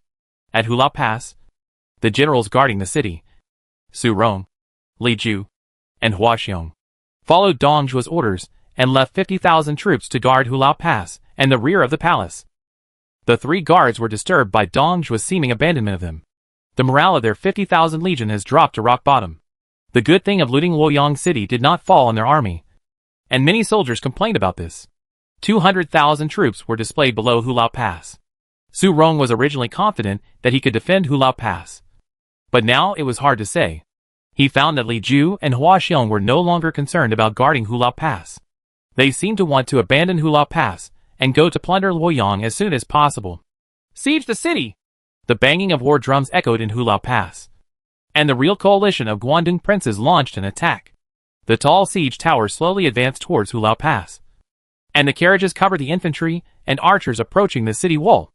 At the same time, Chu Tian ordered Xuerengui and Zhao Yun to show off their power below Hulao Pass, making the Hulao Pass defenders fear them, and their morale dropped again. The 200,000-strong army was divided into 10 groups, like a tide, attacking Hulao Pass one after another. Each time they retreated after hundreds of casualties, and the second group of troops followed. The 10 princes were leisurely watching the 200,000-strong army attack one after another in the center, without stopping for a moment. At night, the 10 princes ordered people to set up torches and continue the attack. Each phalanx of 20,000 people attacked for an hour, and then the 10 princes fell asleep. This offensive lasted for 3 full days and nights. The Xiliang garrison at Hulao Pass was really unable to withstand the torture of the Guangdong allied forces. They could not relax because they did not know when the Kanto princes would assemble several phalanxes at the same time and launch a strong attack. The initiative to attack rests in the hands of the 10 princes. They can increase the amount of troops invested at any time to put pressure on Hulao Pass. My lord is ready to burn down Luoyang City. My Flying Bear army has lost all morale. If we don't leave, I'm afraid the whole army will be annihilated. Li Ju offered to abandon Hulao Pass. Su Rong rejected Li Ju's request. We abandoned Hulao Pass, and the Guangdong allied forces marched straight in. What should we do? Hua Xiong was a little annoyed. My lord has decided to abandon Hulao Pass. If we continue to guard here, won't we become prisoners of others? Li Ju and Hua Xiong advocated retreat. But Su Rong, who served as the commander-in-chief, knew that abandoning Hulao Pass was equivalent to opening the floodgates, and the princes from Guangdong would rush into Hulao and drive directly to Luoyang. At Su Rong's insistence, Li Ju and Hua Xiong reluctantly stayed. On the 3rd day, at night, danger was approaching. Chu Tian, Cao Cao, Ming Wan, Liu Bei and others saw that the time was about to come. This time they did not use harassment tactics, but replaced the main strong generals to completely destroy the morale of the Hulao Pass guard tonight. Chu Tian said Zhou Yafu, Li Guang, Xuerengui, Zhao Yun, and Hua Mulan. Cao Cao said Xiahou Dun, Xiahou Yuan, Dian Wei, Lu Jin, and Chao Hong. Liu Bei said Zhang Fei, Guan Yu, and Ashina Shir. Ming Wan said 3 generals. Zhao Long said Shi Wan Sui. Tong Kai said Beifu Army General Lu Laoji. Huma said Lianpa. Sun Jian was even more aggressive and personally led the 4 Jiangdong generals to ascend first, intending to avenge his previous humiliation and defeat Su Rong. Bao Xian sent out of the band. There was also a foreign prince who sent Pan Mei. The lineup of 10 powerful princes participating in this battle is so luxurious that it is probably one of the few in the entire world. Chapter 213 Breaking Through Hulao Pass. On the 3rd day of the storming of Hulao Pass, shouts of killing broke out at night, and the defenders of Hulao Pass lit braziers to expand the defender site. In the past 2 days, the allied forces of the Guangdong princes have been sending a phalanx of 20,000 people to attack Hulao Pass in turns, causing the defenders of Hulao Pass to become accustomed to it. The harassment tactics of the Guangdong princes' coalition forces made the Hulao Pass defenders a little numb. This time it was not much different from the previous 2 nights. The coalition forces of the Guangdong princes sent another 20,000 siege team to harass Hulao Pass. Li Ju yawned, turning white in the cold winter. The Guangdong people are challenging me again. It really doesn't let anyone have a good sleep. He commanded the Hulao Pass garrison step by step, hoping to teach these Guangdong princes a lesson. There were 20,000 enemies attacking Xiongwan, facing the 15-meter-high Hulao Pass. They were as insignificant as ants. Every time the Guangdong princes attacked Hulao Pass, they did not spare the cost, but retreated in a hurry after hundreds of casualties. Li Ju concluded that the other party only came to harass the defenders and lower their morale. The effect was also obvious. Li Ju had not had a good night's sleep for 3 days, and 3 nights because the war drums in Guanxia continued to sound. The two sides began to shoot arrows at Hula Pass. The siege troops rolled out more than a dozen carts to cover the approach of the archers. The Shiliang archers' arrows landed on the cowhide cart, but the effect was not obvious. With your small force, it is impossible to capture Hula Pass. Even if the morale of my flying bear army declines, and they dismount to fight, how can you defeat it with the advantage of Xiongwan? Li Ju was thinking about plundering Luoyang. He was left here to guard the pass by Dongzhua, which meant that he could not participate in the Shiliang and Guanzhong Legion sacking of Luoyang, which was undoubtedly a huge loss for him. As the imperial city of the Eastern Han Dynasty, Luoyang had many good things. But these good things were in the hands of generals such as Guisi, Niu Fu, and Zhang Ji. Suddenly, Li Ju vaguely realized that danger was approaching. Years of experience on the battlefield told him that he heard the sound of large wooden equipment moving. The brazier on Hulao Pass can only provide partial sight for the defenders. Most of the places outside Hulao Pass are dark for the defenders. The sound of large wooden instruments was getting closer and closer, making Li Ju more and more uneasy. He seemed to have realized what it was. Team fire arrow! Li Ju urged the archers with rockets to shoot rockets towards the source of the sound. Hundreds of fire arrows pierced the sky, slightly illuminating the darkness along the way. The defenders could vaguely see what it was. It was a ferocious monster. A giant siege tower 20 meters high was pulled by hundreds of soldiers. With the push of others, we slowly approached Hulao Pass. The archers of the Xisheng battalion at the top of the siege tower shot arrows at the Hulao Pass defenders to suppress them and cover the siege tower as they approached the city wall. The siege tower was covered with cowhide on all sides to prevent it from being easily ignited. The defenders of Hulao Pass panicked. The allied forces of the Guangdong princes were not harassing them this time, but were seriously attacking the city. Kill! The first one to climb will be rewarded. Under Hulao Pass, countless torches were lit and gathered into fire dragons. An army of 200,000 people suddenly attacked Hulao Pass at night, trying to capture Hulao Pass in one fell swoop. They mean it this time. Li Ju's scalp was numb, and he suddenly woke up. The princes of Guangdong in front were constantly harassing us, so they suddenly launched an attack this time and attacked Hulao Pass. The sky was full of arrows shooting at the defenders of Hulao Pass. All 10 princes sent elite archers. Chu Tian sent his elite Xisheng battalion into battle, led by Li Guang, and other princes to suppress the Shiliang archers at Hulao Pass. Cao Cao sent Dongjun archers led by Xia Hoyuan. Liu Bei had no Bao generals to use, so he sent Zhang Fei to lead the Jizhou archers to join the battle. Ming Wan sent Zhu Das Ho to command the archers of Liaodong. The 10 princes are in full swing, and no one can stop them. The Shiliang archers at Hulao Pass were suppressed by the elite troops of the 10 princes. They hid behind the female wall, and did not dare to shoot arrows easily. Xuerengui was standing on the 20-meter-high siege tower, looking down from a high position.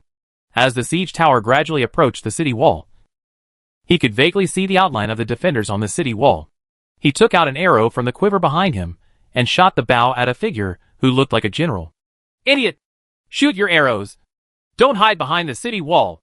Li Ju drew his sword and took command. A stray arrow from the siege tower hit a soldier next to him. The Shiliang soldiers, who were hit by arrows, fell to the ground and howled. Li Ju hurriedly ordered his soldiers to take off their shields and form a circular formation to protect them. The latter hooked the city wall, and the Kanto soldiers all over the mountains and plains swarmed up, making it difficult for the tired Shiliang soldiers to defend. Brother, I'm going to climb up first and come to see Hua Xiong's head. Guan Yu smoothed his long beard, carried the Qinglong Yanyu sword, and led a group of Jizhou light infantry to serve as the first team. Lord, Lianpa must be defeated. Lianpa, with slightly white temples, held a warring state sword and led the Taiyuan infantry in Bingzhou to attack. Li Guang led the Xisheng battalion to suppress the archers above Xiongwan, while Xuerengui sniped and killed the opponent's generals on the siege tower. Chu Tian only had 2 powerful generals, Zhao Yun and Hua Mulan, at his side. Zhao Yun looked at Chu Tian, probably wanting to fight. Zhao Yun, you lead 500 Shilio camp soldiers to ascend first. Chu Tian finally agreed. Zhao Yun is not suitable for commanding too many soldiers and horses, so it should not be a problem to lead some elites to be the first to ascend. As you command? Zhao Yun drew up his spear and led 500 Shilio camp soldiers into a huge siege. This time, the 10 princes made up their minds and worked together to break through Hulao Pass. My lord, Cao Hao and the others have committed all their forces to attack Xiongwan. Yuan Shao's counselor Su Yu was in a hurry, and woke up Yuan Shao, who was sleeping soundly. Yuan Shao came out, followed by Yin Liang and Wen Chou. In the distance, there were thousands of torches, bright as day, and the shouts of killing shook the Yellow River, so that Yuan Shao's army was alarmed. Yuan Shu, Kong Min, Yuan Yi and other princes were horrified when they heard the shouts of killing. Chu Tian and Cao Cao actually used all their strength to attack Hulao Pass. Yuan Shao shook his head. Hulao Pass is one of the most powerful passes in the world. How could it be breached by them? I will continue to sleep. When I wake up tomorrow, Cao Amma will definitely return without success. The giant siege tower was close to Hulao Pass, and the 6-meter-long suspension bridge was heavily smashed down, smashing the few Xiliang soldiers who could not escape in time into a pulp. Kill! The elite infantry hidden inside the siege tower, led by Xuerengui, climbed up the wall of Hulao Pass along the suspension bridge. The soldiers below walked along the winding corridor inside the siege tower, climbed to the top of the siege tower, and then followed the drawbridge to the city wall. The siege tower provides an effect similar to a ladder truck, and the 15-meter-high Hulao Pass city wall is no longer a natural hazard. Xuerengui wielded Lu Bu's exclusive Fangtian painted halberd, assassinated several Xiliang soldiers one after another, and captured the wall.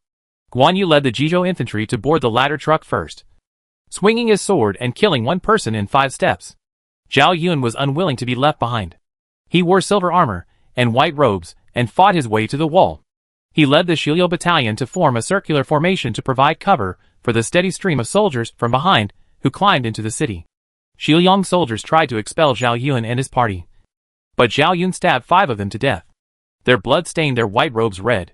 When the Xiliang soldiers saw that he was one of the 3 generals who defeated Lu Bu at Hulao Pass that day, they couldn't help but be horrified and took a few steps back.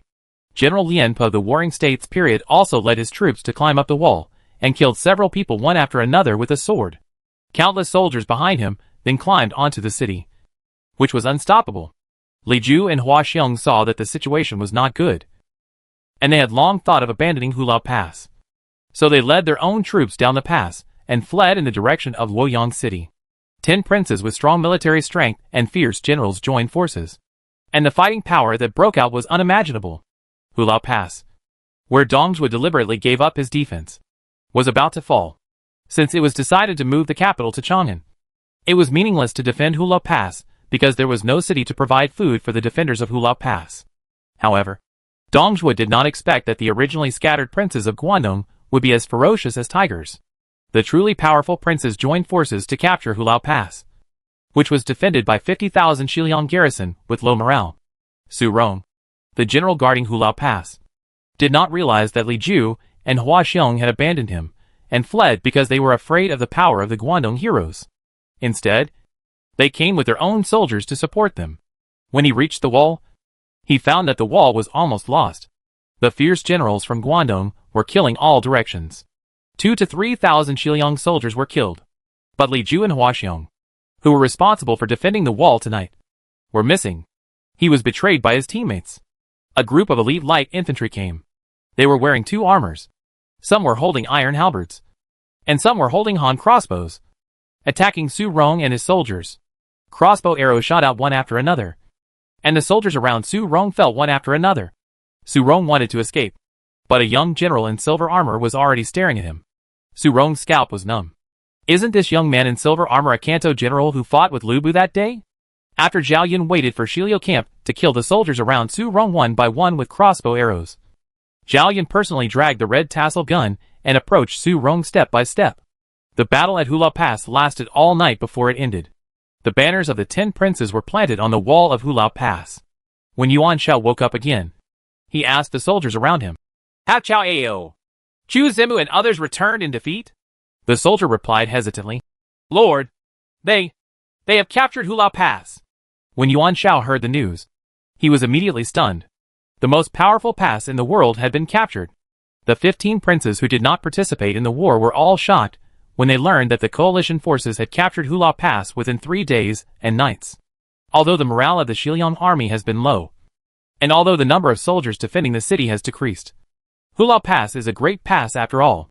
Su Yu hurried over again to look for Yuan Shao. "My lord, Hulao Pass has been broken. We can send our troops to the west to recapture Luoyang and recapture the emperor. Great things can be accomplished. However, Hulao Pass was not captured by me. The princes from all walks of life worked together to make Dongjua retreat. The capture of Hulao Pass is also due to my lord. If Luoyang and the emperor are not recaptured at this time, the emperor will be taken away by Chao Ao and Chu Zimu. Wouldn't my lord be disgraced? What you say makes sense. Let Yin Liang and Wen Chou order 10,000 cavalry, and our alliance will personally pursue the national traitor Dongjua and avenge the previous humiliation. Yuan Shao personally put on his own troops and led the cavalry with Yin Liang and Wen Chou to pursue Dongjua.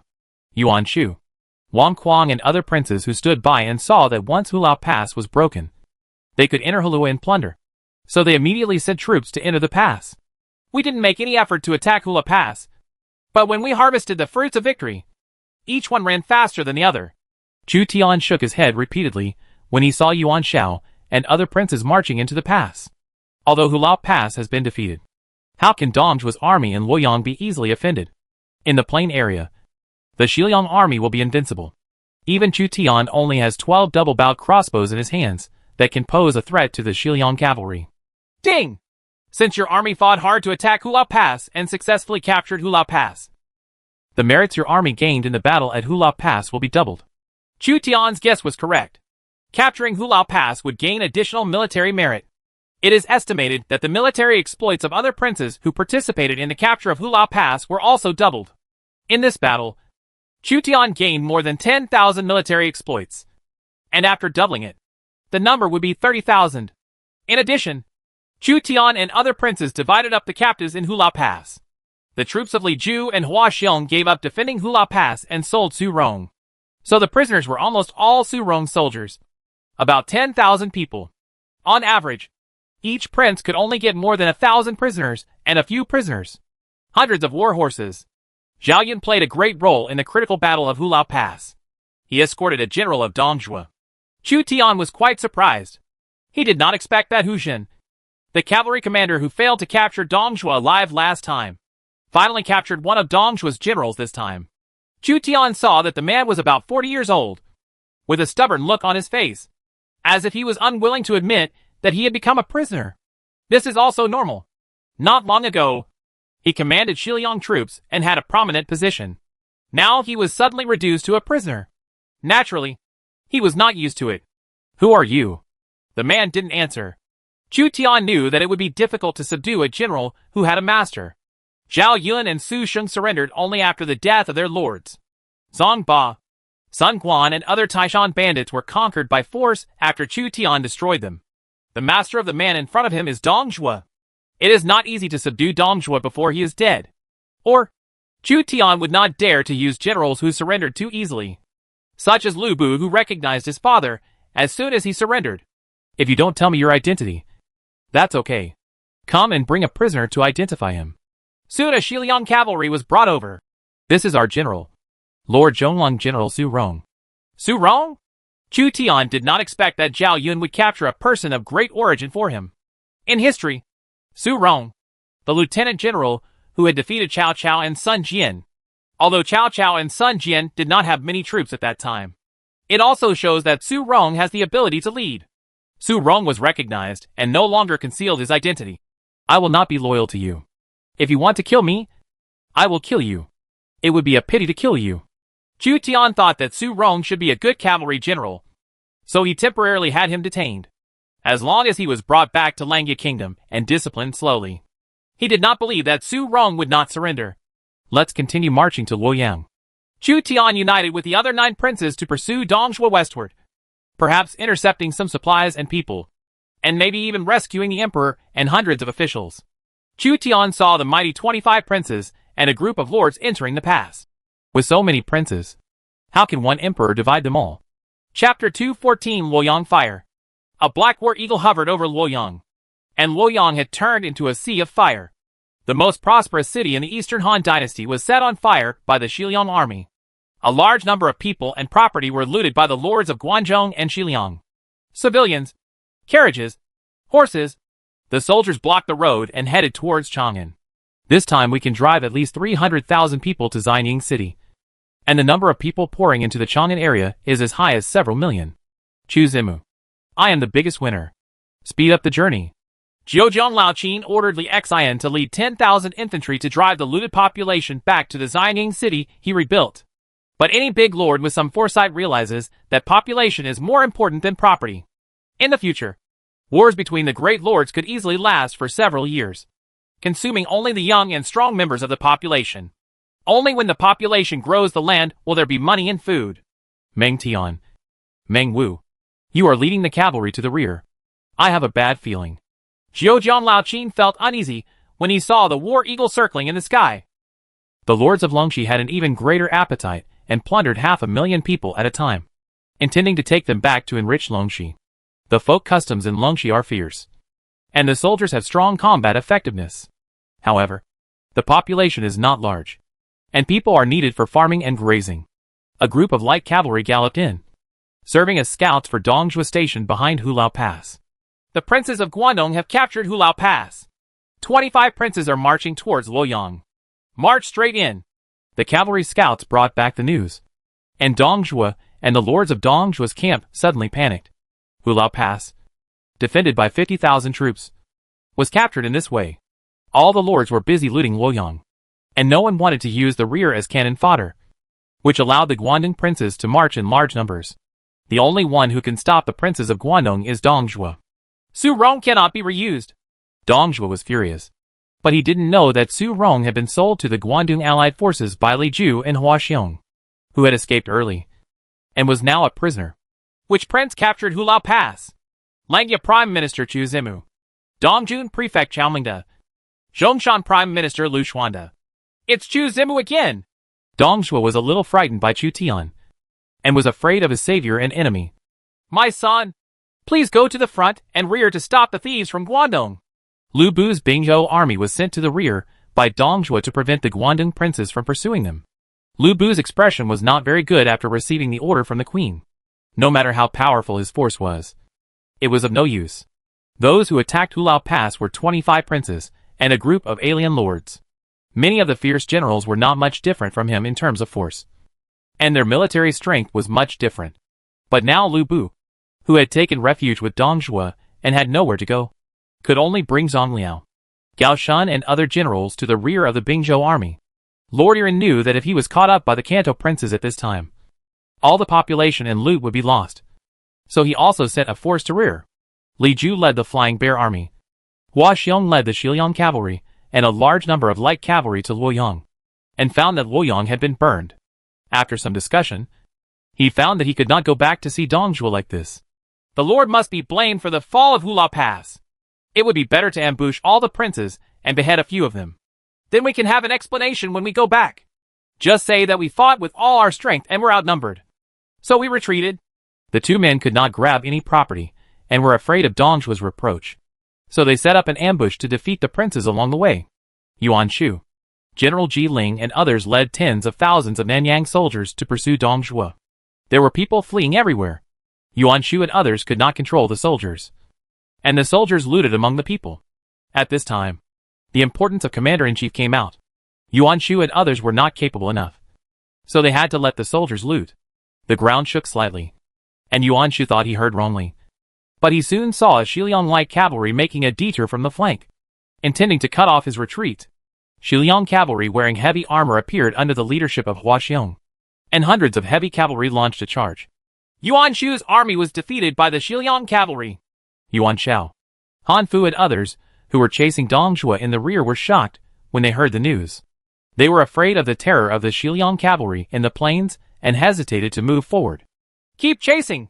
The 10 princes, including Chu Tian, knew that the Shiliang army was at the end of its war effort. So they bullied Yuan Shu. So they led their troops to surpass Yuan Shao and others and went to pursue him.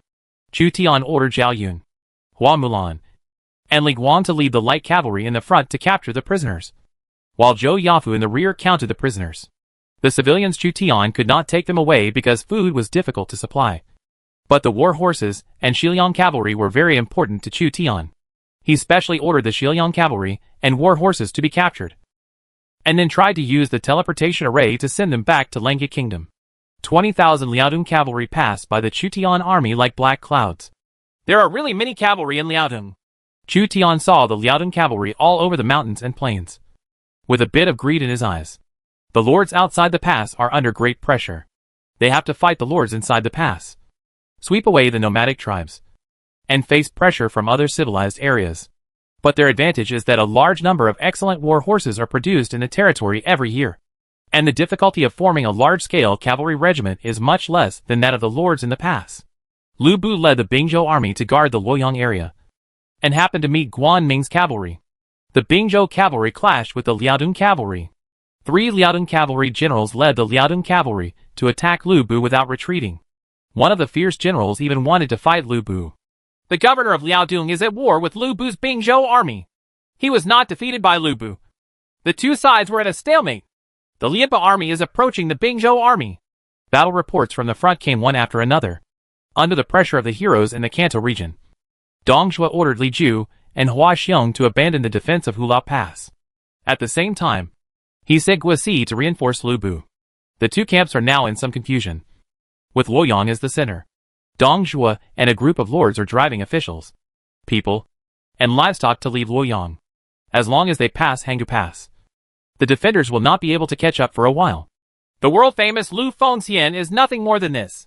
Mingwan's General Zhong Liaodong cavalry fought against Lu Bu's Bingzhou Wolf cavalry several times, but was not overwhelmed by Lu Bu's Bingzhou Wolf cavalry. With their numerical advantage, they fought back and forth with Lu Bu's Bingzhou Wolf cavalry, and even annexed Bingzhou Wolf cavalry in one fell swoop. Possible. Capture Lu Bu alive and take him to Liaodong. Mingwan wanted to get Lu Bu's Bingzhou Wolf cavalry to attack Goryeo. Throwing Lu Bu, a hungry wolf, into the Goryeo kingdom would cause huge damage to the Goryeo kingdom. Although the number of generals at Mingwan was not large, they were all cavalry generals, which brought a huge bonus to the Liaodong cavalry. Li Chengliang led some cavalry to hold back Zhang Liao, while Zhu Dasho held back other soldiers and horses. Lord, the opponent has a group of heavy infantry, and the general's cavalry suffered heavy losses. Just as Mingwan's attention was on Lu Bu, Zhu Dasho's soldiers came to report to Mingwan. Heavy infantry? Could it be that they are trapped in the camp? Mingwan thought of Lu Bu's General Gao Shun, who numbered 700 and was said to be 1,000 men. In Lords, the trapped camp is a high-level heavy infantry, and because the number is sparse, the level may be very high. I am lacking a heavy infantry general to hold down the formation, and I can fill the gap with Gao Shun. Under the protection of his own soldiers, Mingwan went to the battlefield where Zhu Dasho was fighting.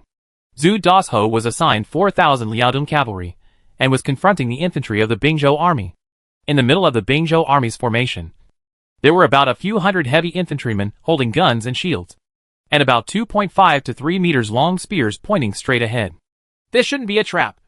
Just an ordinary heavy infantry. Mingwan could easily tell that the heavy infantry on the opposite side was not trapped in the camp. Maybe even Lu Bu hasn't had time to recruit Gao Shun into the trapped camp.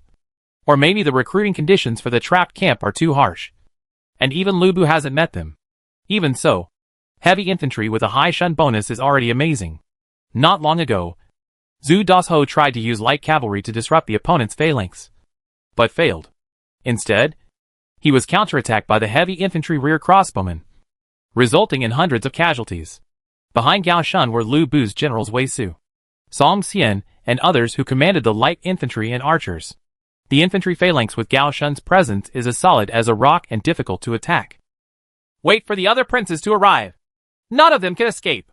Mingwan did not forcefully attack the infantry phalanx composed of Gao Shun, Wei Su, Song Xian, and other generals. The light cavalry forcefully attacked the waiting infantry phalanx, only to seek death. Various princes are fighting in the vicinity of Luoyang, and Chu Tian is also in trouble. Li Guang led 300 Western Han Dynasty horse archers, and encountered Li Ju's Flying Bear army on the way, but was driven back by the Flying Bear army. Knowing that Li Ju's Flying Bear army appeared nearby, Chu Tian ordered the army to slow down its march and begin to gather in order to prevent being attacked by the opponent. The previous battle showed that Li Ju and Hua Xiong might act together, and Chu Tian had to guard against them, being hit from the flank by the Shiliang cavalry led by Hua Xiong on the plain terrain. The entire army might collapse. Li Ju appeared with the Flying Bear army, and Zhou Yafa moved away the Shiliu camp, Shisheng camp, and low-level infantry archers to confront Li Ju. The Flying Bear army should be high-level light cavalry that pays attention to speed. plus Shilian Iron Cavalry, which is a high-level heavy cavalry. If anyone can catch Li Ju and Hua Xiong at the same time, the cooperation of the two troops can cause unforeseen consequences to the enemy. A small nuisance. Chu Tian wanted to capture Li Ju alive.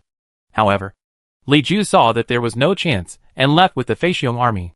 Chu Tian continued to advance. He was now very close to Luoyang and could see billowing black smoke. Sure enough, Dongjua set fire to Luoyang, and the largest and most prosperous city in the Eastern Han Dynasty was destroyed.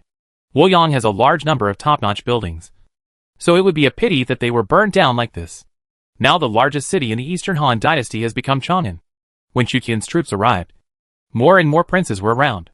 Sun Jian, Liu Bei, Tong Ke and other princes arrived one after another. They saw the Luoyang city in flames and were helpless. Hundreds of thousands of troops could not save the fire that swept through the city because it was difficult to transport water. All the princes who witnessed the fire in Luoyang realized that the order of the Eastern Han Dynasty had been destroyed, and the era of separatism among the heroes would follow. The princes who join forces may become enemies. The future wars among the princes may be even more tragic than the crusade against Dongjua. The Quangfu Han room is just a dream. Liu Bei's eyes reflected the blazing fire, and the prosperous city of Luoyang was reduced to ashes in the raging fire. Like a dream, the capital of this huge dynasty was set on fire. How to save it? The emperor was supposed to be aloof and represent the herdsmen, but he was unable to even protect himself in troubled times. Cao Cao and Sun Jian also had their own ideas. Their enthusiasm for saving the imperial court was extinguished, and their eyes looked a little tired. Especially Sun Jian, who suppressed the Yellow Turban army and the Shiliang rebels for the Han dynasty, saw Luoyang burning for several days and fell into deep thought. Mingwan was originally at war with Lu Bu. Lu Bu saw more and more princes appearing, so he slowly withdrew his troops. Now is not the time to be shocked by the burning of Luoyang city. Dongjua's army is in front, carrying people and property. It marches slowly every day. Lu Bu is retreating. It is the time to pursue him. After Mingwan defeated Lu Bu, there were only more than 10,000 Liaodong cavalry left. He realized that his strength was not enough to destroy Lu Bu's Bingzhou army, so he encouraged other princes to pursue with him. Yes, hunt down Dongjua immediately. Save the emperor. Liu Bei was the first to respond. Since Chu Tian and other powerful princes have already reached Luoyang, it is better to take advantage of the victory and pursue Dongjua all the way. The cavalry goes first and pursues day and night, and the infantry takes the rear. In order to catch up with Dongjua as soon as possible, Chu Tian used light cavalry. The other princes also arranged it in this way. Only the light cavalry has enough mobility to carry out an attack. Dongjua and a group of Guanzhong lords brought their population and baggage with them, so they must not be marching very fast. Light cavalry is a unit that can perform miracles. Xuerengui, Zhao Yun, Li Guang, and Hua Mulan. Go and pursue them. Take all the war horses, generals, gold and silver that can be captured, and forget about the population. Chu Tian considered that he had no food in Luoyang, and saving the people in Luoyang would only starve them to death. So he did not consider accepting Luoyang's population. When there is enough food, the population is a resource. But when marching and fighting, the population is a burden. All the light cavalry were sent out to pursue Dongjua, and Chu Tian followed Zhou Yafu and Fang Xianling to respond. If it weren't for the lack of war horses, Chu Tian even planned to equip each infantryman and archer with a war horse to increase their mobility. Compared with Chu Tian, who was marching in the rear, Prince Yan, Huan and other lords personally led the Liaoxi cavalry and the Western Region cavalry to pursue. They were accustomed to fighting on horseback. Whenever my strength reaches 80 or 90, I will dare to rush to the front myself. Chu Tian noticed that the lords whose territory was at the border almost always followed the cavalry in person. In contrast, the lords within the pass generally hid in the center or rear. Mingwan saw that the number of light cavalry sent by various princes was at least 50,000 to 60,000, and he was planning to pursue it with other cavalry. A group of cavalry from Qinlu County came to Mingwan. Lord, the Lord of Goryeo is attacking Xiamping County. The military advisors are trying to resist. The enemy force is huge. Please return to Liaodong. My lord. Those lords of Goryeo. It would be good if I didn't take the initiative to attack them. But I didn't expect them to dare to attack Liaodong. Fortunately, I left a military advisor. Mingwan weighed the pros and cons and said to his generals, Chang Yuchen, Li Chengyang, Zhu Dasho, Let's give up the pursuit and return to Liaodong to fight the Koreans. Chapter 215 The Surrounded Shiliang Cavalry. The lords of Koryo are attacking Liaodong. As the governor of Liaodong, can you stop their advance? Chu Tian was worried when he learned that Mingwan's territory was being attacked by the northern lord of Koryo. Chu Tian had no good impression of Korea, although Mingwan may be a strong enemy in the future. Between Koryo and Mingwan, Chu Tian will still choose to support the lords of the Eastern Han dynasty. You don't need to guess to know that it is Cui Zishan, the lord of Izhou City in the Koryo Kingdom. He has been coveting Liaodong for more than a year and a half. Unless he has the ability to unify the Koryo Kingdom, I will let him see the front of the Liaodong cavalry. Mingwan left with more than 10,000 Liaodong cavalry. Among the remaining 25 princes, Mingwan, the governor of Liaodong, led the withdrawal from the Guangdong Princes Alliance. Chu Tian said nothing. Mingwan was even more unlucky than him. Being targeted, Chu Tian was attacked by Tao Qian, the governor of Shuzhou, while Mingwan was attacked by the lord of Koryo. In a sense, the lord of Koryo dared to take the initiative to attack Liaodong, which showed that the opponent was prepared and was a greater threat than Tao Qian. Only 9 of the 10 powerful princes were left, which was still enough to pursue Dongzhuo, who had retreated hastily. The light cavalry sent by the princes has bitten the troops at the rear of Dongzhuo's army, and the two sides are fighting again. After Liu Bei had the strength, he personally led Guan Yu, Zhang Fei, and Ashina Shir to defeat Guisi, who faced him, and then caught up with Lu Bu, which was unstoppable. Lu Bu suffered a small loss from the Liaodong cavalry, and met the fierce Lu Guanzhong, plus a Turkic prince, and was very worried. Zhang Liao, Gao Shun, and other generals fought beside him. Guan Yu tried to break through the heavy infantry led by Gao Shun, but Gao Shun's heavy infantry used a spear phalanx to assassinate many Jizhou light cavalry. After Guan Yu killed 2 heavy infantrymen with force, he was unable to make a move in the face of a dense forest of guns, so he had to give up attacking Gao Shun. Gao Shun's heavy infantry phalanx with bows and crossbows is like a hedgehog. Even the heavy cavalry will not be stupid enough to attack the dense heavy infantry phalanx head-on. Longbowmen! Liu Bei waved his hand, and the Jizhou archers fired a rain of arrows. Thousands of arrows rained down on Gao Shun and his heavy infantry. The rain of arrows fell obliquely, hitting the armor and shields of the heavy infantry, making a harsh metal collision sound. Longbowmen stand at a distance and can do limited damage to heavy infantry. A hail of arrows fell, causing limited casualties to the heavy infantry. Facing Liu Bei's long archers, Gao Shun just calmly gave the order, "Fight back." The archers behind the heavy infantry fired arrows at Liu Bei. Dozens of archers under Liu Bei were killed, and Liu Bei himself had to avoid Gao Shun's rain of arrows. Liu Bei was a little surprised. Who is that general? Can he be used by me? The alien strategist Chen, she had already guessed who was commanding the phalanx. So he said to Liu Bei, "It's probably Lu Bu's general Gao Shun. The heavy infantry he commands is indestructible. Is there any way to make him loyal?" Liu Bei was short of heavy infantry generals, and couldn't help but want Gao Shun's loyalty. There was no doubt whether the pursuit of Dongzhuo could save the Emperor of Han this time. The imperial city of Luoyang was burned down by fire. This incident shocked Liu Bei so much that he had to plan for the future. Qin Shi shook his head. This man is loyal to Lu Bu, unless the Lord can get Lu Bu's loyalty, and Gao Shafang will be loyal. It will be difficult. Can Lu Bu use it?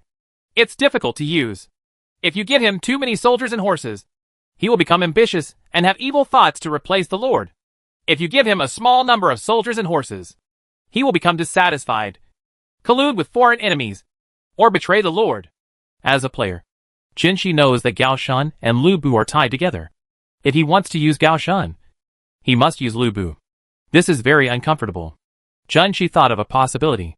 Unless Lu Bu is killed, it is possible to recruit Gao Shun, and the Lord cannot be the one to kill Lu Bu. Liu Bei thought that it would be very difficult to use Gao Shun, so he gave up this idea. As the Prime Minister, he still hopes that his generals can use it smoothly. No one wants to send a general on an expedition only for him to collude with the enemy to betray him and then attack him. Lu Bu, Zhang Liao, Gao Shun and other generals repulsed Lu Guan and Zhang. And then Sun Jian appeared again and led the 4 Jiangdong generals to attack Lu Bu. Lu Bu was very unlucky in this series of battles in Luoyang. Not only was he wounded by Li Guang's cold arrow, but he was also left behind by his adoptive father Dongzhuo. He was constantly attacked by the princes, and his troops were also depleted. In order to avenge his revenge in Xingyang that day, Sun Jian and the 4 Jiandong generals attacked Lu Bu fiercely. He personally wielded the ancient ingot sword and killed 2 Bingzhou wolves riding under his horse. Lu Bu was about to fight Sun Jian with his halberd. Shi Wansui, a subordinate of Zhao Long, the prefect of Wei County in Jizhou, led the Jizhou cavalry to attack Lu Bu's flank. Shi Wansui was a fierce general of the Sui dynasty, and his cavalry was extremely brave. Zhang Liao, who had been fighting for a long time, could not resist, and the Bingzhou cavalry was defeated. This is a good time to gain military exploits. Lianpe, the general of the Lord of Taiyuan County in Bingzhou, led the Taiyuan army to attack Wei Su's troops under Lu Bu. Wei Su was no match for the famous Warring States General Lianpe. Not to mention the morale of Lianpe's army was high. Under a sudden attack, Wei Su was defeated. Gao Shun tried to support Wei Su and consolidate his flanks. The heavy infantry led by Gao Shun met Lianpe's army. Lianpe's legion also had a group of heavy infantry. The 2 heavy armored troops clashed and stabbed each other with their spears or long swords. Finally, I have met a decent opponent. All soldiers, please destroy the enemy on the opposite side. Lianpe's army originally destroyed Wei Su's army with overwhelming force. But when they encountered Gao Shun's army, their breakthrough momentum was blocked. However, the obstruction by Gao Shun was temporary. As one of the 4 famous generals of the Warring States period, Lianpe's bonus to the army was even greater than that of Gao Shun. He also had 20,000 troops and horses given to him by the Taiyuan prefect of Bingzhou, and his morale was high. Strong soldiers and strong horses. Gao Shun's less than 1,000 men were attacked by Lianpe's 20,000 legion. And even the calm Gao Shun couldn't help but change his face slightly.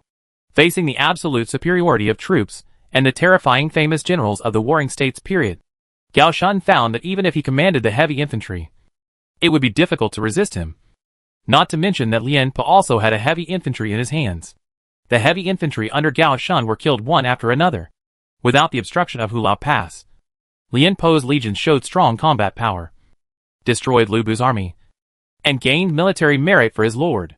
General, the situation is unfavorable. Please retreat immediately. Zhang Liao found Lu Bu. After fighting for a long time, he was no match for the Sui dynasty's fierce general Shi Wansui, because Shi Wansui's military strength was already at the level of the 5 tiger generals, and the cavalry he commanded was extremely fierce. Withdraw troops? Unable to fight fiercely with many princes, Lu Bu ordered his troops to withdraw. No matter how brave he is, no matter how swift Zhang Liao, Gao Shun and other generals are, they will not be able to withstand the siege of the Guangdong princes when their own morale is low. The people who besieged him were not Yuan Shu, Kong Men and other weak princes, but a prefect who had developed and had famous generals from various dynasties. Lu Bu wanted to withdraw his troops, but Lianpe did not give him any time to breathe. He pursued him closely and wanted to destroy Lu Bu's army in one fell swoop. Probably feeling the courage of Lianpe's army, the Lord of Jizhou said to Shi Wansui, "Try to capture Zhang Liao alive. I need his service. Gao Shun is loyal to Lu Bu and is difficult to use, but Zhang Liao will abandon the secret and turn to the bright side." The Jizhou army and the Bingzhou army joined forces to attack, trying their best to delay Lu Bu's army. Liu Bei and Sun Jian, 2 princes of the Eastern Han dynasty, marched hand in hand to defeat the forces at the rear of Lu Bu's army. Lu Bu's army was besieged by 4 heroes. Even the Bingzhou wolf cavalry led by Lu Bu himself suffered hundreds of casualties. The Bingzhou wolf cavalry is powerful, but it can't withstand the opponent's many famous generals and a large number of soldiers and horses. Lu Bu's heart felt like a knife piercing his heart. The conditions for recruiting Bingzhou wolf cavalry are quite harsh. In addition, these Bingzhou wolf cavalry are veterans who have followed him since Bingzhou. They suffered heavy casualties. It will take at least 2 or 3 years to rebuild a high-level Bingzhou wolf cavalry. Veterans of hundreds of battles are more valuable than war horses. Although Lu Bu was furious, he still fled for his life because Lianpe almost destroyed Gao Shun's heavy infantry. Gao Shun, who had not yet formed a trap, took more than 100 remaining soldiers and fought and retreated. Lu Bu, who was regarded as a half-abandoned son by Dong Zhuo, lost half of his Bingzhou army in the battle, and only half fled. The princes advanced again to capture prisoners. The light cavalry sent by Chu Tian did not participate in the battle against Lu Bu's army because they encountered Hua Xiong's army that had been cut off. Hua Xiong had a Shiliang cavalry force as a decisive force, numbering 1,000. Although there are only 1,000 people, this is heavy cavalry. with everything from cavalry armor to horse armor. The cost is high, and ordinary lords really cannot maintain a large-scale Shiliang cavalry. At present, Dong Zhuo regards this 1,000-man Shiliang cavalry as his trump card, led by Hua Xiong, who is not low in military force. Hua Xiong, who was in charge of the rear, was even more unlucky than Lu Bu. He was targeted by 4 cavalry generals, Xuerengui, Zhao Yun, Li Guang, and Hua Mulan. Moreover, the 4 generals from the Langya Kingdom commanded light cavalry, and they were constantly attacking Hua Xiong's Shiliang iron cavalry roaming nearby. This is like a male lion encountering a pack of wolves on the plains. The male lion can fight one of the wolves, but he has to guard against being attacked by other wolves. Where are Li Ju and his flying bear army? Hua Xiong shouted bad luck. He and Li Ju abandoned Su Rong, which led to Su Rong's arrest. Now it is his turn to be abandoned by Li Ju. The troops and horses of the princes were everywhere. Even Yuan Shao's generals Yin Liang and Wen Chou dared to send troops to capture the Shiliang cavalry. Li Ju's flying bear army marched very fast, abandoning Hua Xiong's heavy Shiliang cavalry. Hua Xiong is now desperate and helpless. He was besieged by 3 generals who defeated Lu Bu, and a female general holding a horse was watching him with eagerness. What troubled him the most was that the cavalry of Langya Kingdom were all light cavalry. If Hua Xiong led the heavy cavalry to attack them, with the speed of the light cavalry, he could easily avoid it. And then, the exhausted heavy cavalry would have no choice but to surrender. Hua Xiong could neither advance nor retreat. His cavalry moved forward, and the Langya Kingdom's cavalry regiment followed suit, always surrounding Hua Xiong and his Shiliang cavalry. My lord is very short of money and horse armor. If I can capture these 1,000 Shiliang cavalry and take them back, my lord will be more excited than seeing the emperor. Hua Mulan already knew a little about Chu Tian's character, and thought that Chu Tian would be eager to get these 1,000 Shiliang cavalry. There are only 300 ordinary heavy cavalry in the Langya Kingdom, 4th level Shuzhou heavy cavalry and Goguryeo heavy cavalry. Chu Tian has already regarded them as treasures. If he could capture the Shiliang cavalry and take them back, Chu Tian would probably wake up laughing in his dreams. Bringing the Shiliang cavalry back to Shuzhou. They have no monarch to serve, so they can only work for the Langya Kingdom. After all, it is the soldiers who have to eat. Without military pay, they will starve to death. Even if the Shiliang cavalry are unwilling to be loyal, they can still take off their equipment and recruit a group of 4th level heavy cavalry. The horses of the Shiliang cavalry were worth 100 taels of silver in the Central Plains. 1,000 cavalry is equivalent to 100,000 snowflakes of silver. Facing the surrounded Hua Xiong, Xuerengui, Zhao Yun, Li Guang, and Hua Mulan didn't know what to do for a while, so they continued to besiege Hua Xiong. Hua Xiong did not dare to chase the light cavalry, and the Langya light cavalry did not dare to take the initiative to attack the group of tin cans. Both sides glared at each other and marched westward for several miles. Eventually Hua Xiong became a little unbearable. The cavalry of Xuerengui, Zhao Yun, Li Guang, and Hua Mulan went into battle lightly, while his Shiliang cavalry were covered in large armor and kept in fighting condition at all times. They were tired. The cavalry's physical strength and morale are both invisible factors, but they will determine the timing of victory or defeat. Hua Xiong had to give it a try. If this continues, when the infantry and archers from the rear princes come to pursue them, the heavy cavalry will be completely wiped out. In addition to 1,000 Shiliang cavalry, Hua Xiong also had 2,000 Liangzhou light cavalry. He ordered the light cavalry, "Go forward and drive away the enemy." The captain in charge of the light cavalry frowned. Didn't Hua Xiong want them to die? It was obvious that Hua Xiong wanted to abandon the light cavalry and only protect the Shiliang cavalry and himself. Here! Hua Xiong's captain still led the 3rd Order Liangzhou light cavalry to attack the Langya cavalry. The enemy wants to abandon his vehicle to protect his commander. General Li Guang goes to assist General Hua Mulan and defeats the enemy's light cavalry. Zilong and I intercept the enemy's heavy cavalry and cannot let them escape. Xuerengui took command on the battlefield. 2,000 Liangzhou light cavalry rushed towards the Iron Eagle Scout cavalry where Hua Mulan was. Hua Mulan stretched out her right hand and made a fist with her 5 fingers, signaling the Iron Eagle Scout to prepare for riding and shooting with the horn bow. Behind Hua Mulan's 300 Iron Eagle Scouts, there are 1,000 light cavalry, ranging from 1st level cavalry to 3rd level light cavalry, which is somewhat different from the Liangzhou cavalry. The Iron Eagle Scouts can compete with the Liangzhou light cavalry, but the number is too small. This can be an uphill battle. Hua Mulan thought. Hush! When the 2,000 Liangzhou light cavalry were about to enter the bow and arrow range of the Iron Eagle scouts, the Xiliang general suddenly reined in his horses and ordered the cavalry troops to stop. Hua Mulan was stunned. I saw the Xiliang military general dismounting from his horse and kneeling in front of the formation. Colonel Wang Fang is willing to abandon the dark side and surrender to the bright side. I hope the general will accept it. Hua Mulan was prepared for a bloody battle. But she didn't expect that the morale of Xiliang's generals had dropped to such a low level. The school captain Wang Fang surrendered without a fight. The 2,000 Liangzhou light cavalry were in an uproar, and they also surrendered one after another. Wang Fang was sweating profusely. When he knew that Hua Xiong wanted to sell him, he made up his mind to surrender. Since you surrender, of course you have to choose to surrender to Hua Mulan as a woman.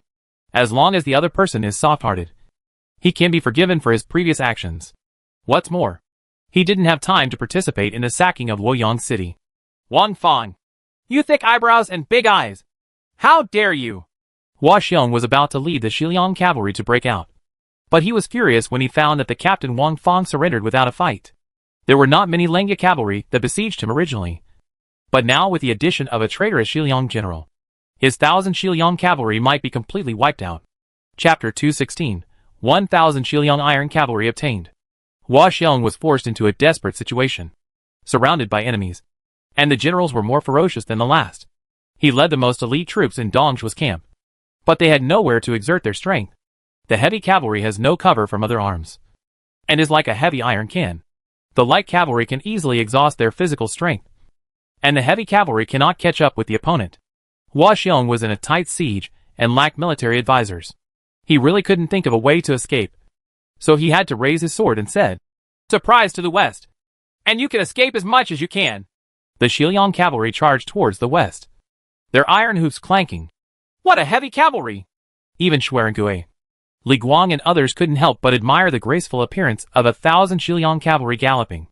If there are 10,000 Xiliang cavalry, they can sweep the opponent's 100,000 troops on the Great Plains, avoid its front, and consume its energy.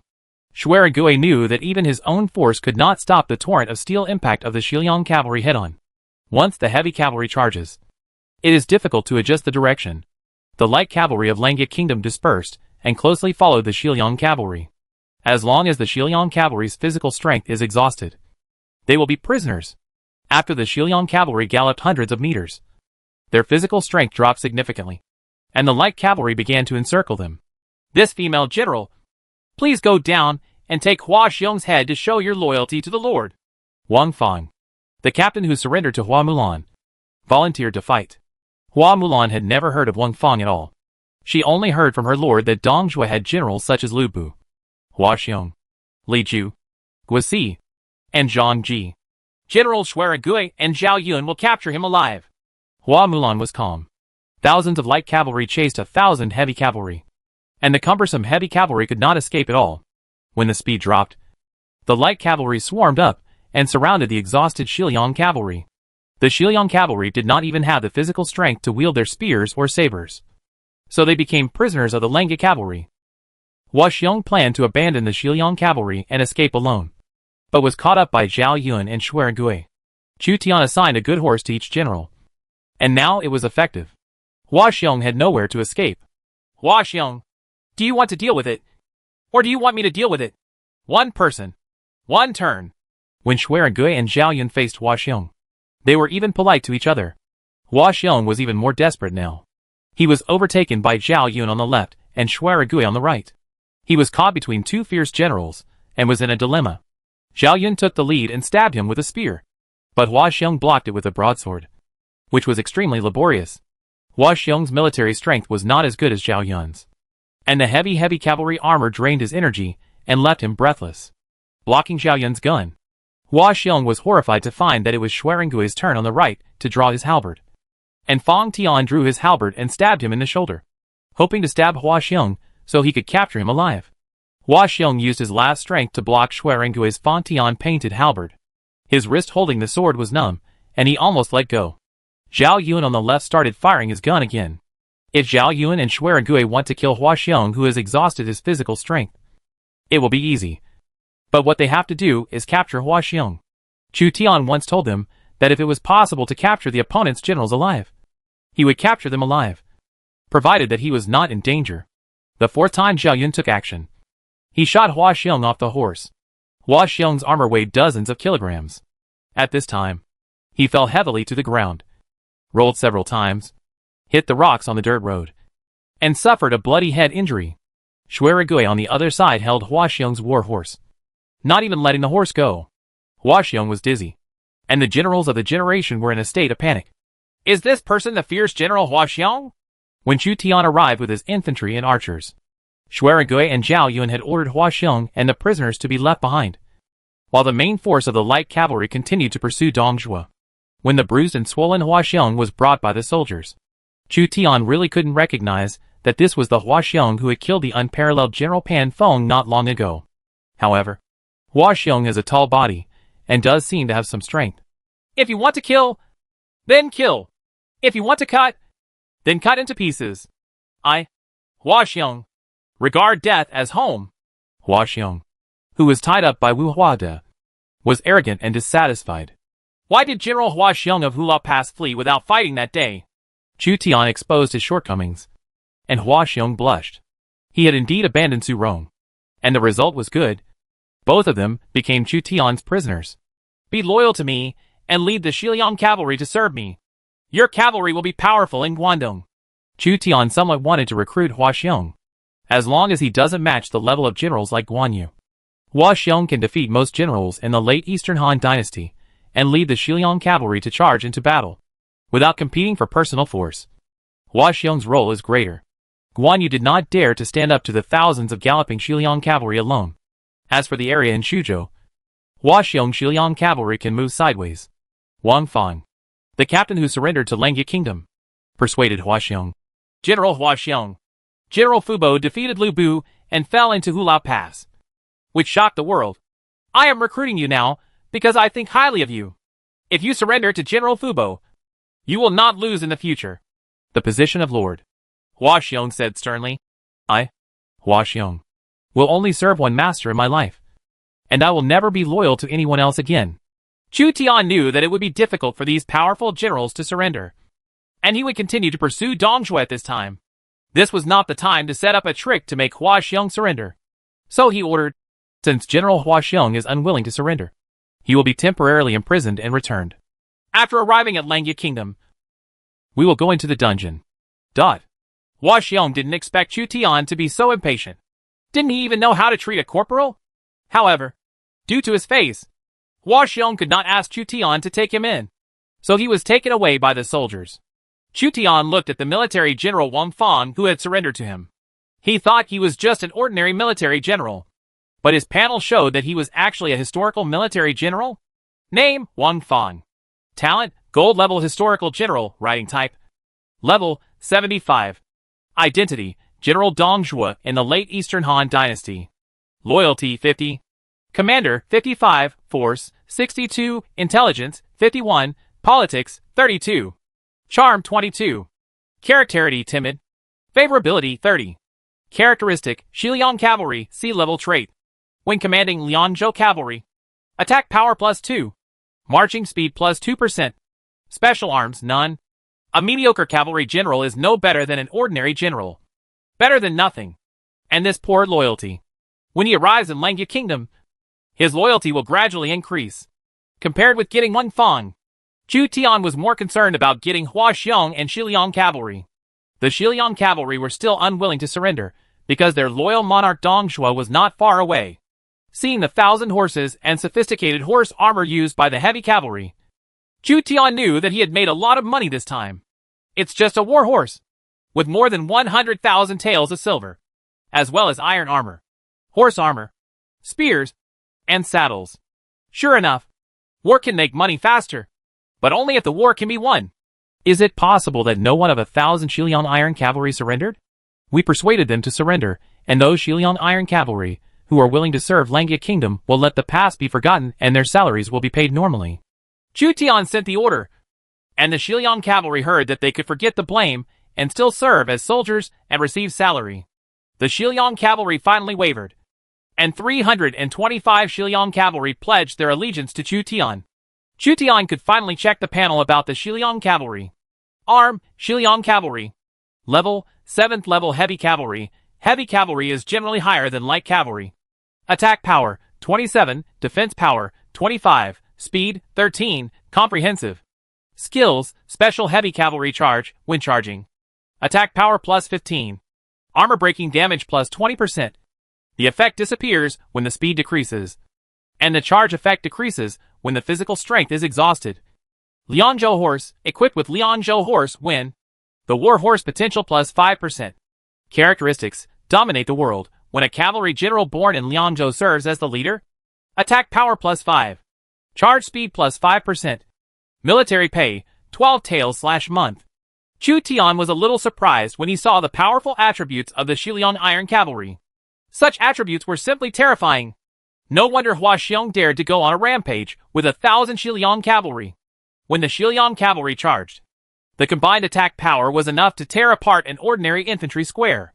If you add in the bonuses of Shiliang generals such as Ma Chao, it is not surprising that such cavalry can defeat 10,000 with 1,000. Dong Zhuo was willing to spend real money on such a cavalry, because if used well, the Shiliang cavalry would become the key to determining the outcome of a decisive battle. However, the high expenses include war horses, cavalry armor, horse armor, and cavalry spears that are suitable for Shiliang cavalry. Let the number of heavy cavalry always be limited. With Dong Zhuo's current financial resources, he only had 3,000 Shiliang cavalry, and Hua Xiong was equipped with 1,000 Shiliang cavalry. The perfect Shiliang cavalry should be equipped with Lianzhou horses and use Lianzhou generals. At present, Chu Tian has no Lianzhou generals. Although Su Rong and Hua Xiong were captured, they have no intention of being loyal to Chu Tian. No, there is another Wang Feng, but it would be a waste to give the Shiliang cavalry to the king's commander. The Shiliang cavalry are good things, much stronger than the Goguryeo heavy cavalry. Chu Tian ordered Zhou Yafu to watch and guard them to prevent them from being snatched away by other princes. In the face of interests, alliances are not reliable. Moreover, the alliance against Dong Zhuo was not an alliance in the true sense. Continue to pursue Dong Zhuo and see if we can catch any other generals. Chu Tian has captured 2 generals under Dong Zhuo's command. One is Su Rong, and the other is Hua Xiong. Almost all of them were captured by Xuerengui and Zhao Yun. So there is no suspense. Less than 60 miles away from Hanga Pass, the light cavalry of the Guangdong princes had caught up with Dong Zhuo and the lords of Hanzhong, Guangzhong, and Lianzhou, and the two sides were fighting. Hanga Pass is a dangerous pass. If Dong Zhuo and others are ordered to cross Hanga Pass, and then have a military officer guard Hanga Pass, Dong Zhuo and others will soon reach Tongwan and Chang'an, and they will be unable to catch up. Mediocre people dare to attack our army. Meng Tian dismounted one of Yuan Shao's generals, shocking Yuan Shao's army. Yan Liang, under Yuan Shao, wielded his sword and led his cavalry to fight against Meng Tian. Fighting with Meng Tian's Guangzhong cavalry, the two camps fought fiercely, and thousands of soldiers and residents of Luoyang City died in the confrontation. The lords of Dong Zhuo's camp wanted to rob the population and hundreds of officials, and the lords of the Guangdong prince's camp also wanted to plunder. What they coveted were war horses, gold, silver, and officials. Dong Zhuo's general flag. The allied forces of the Guangdong princes had gone crazy. They saw Dong Zhuo's flags in the distance and knew that something good was going on.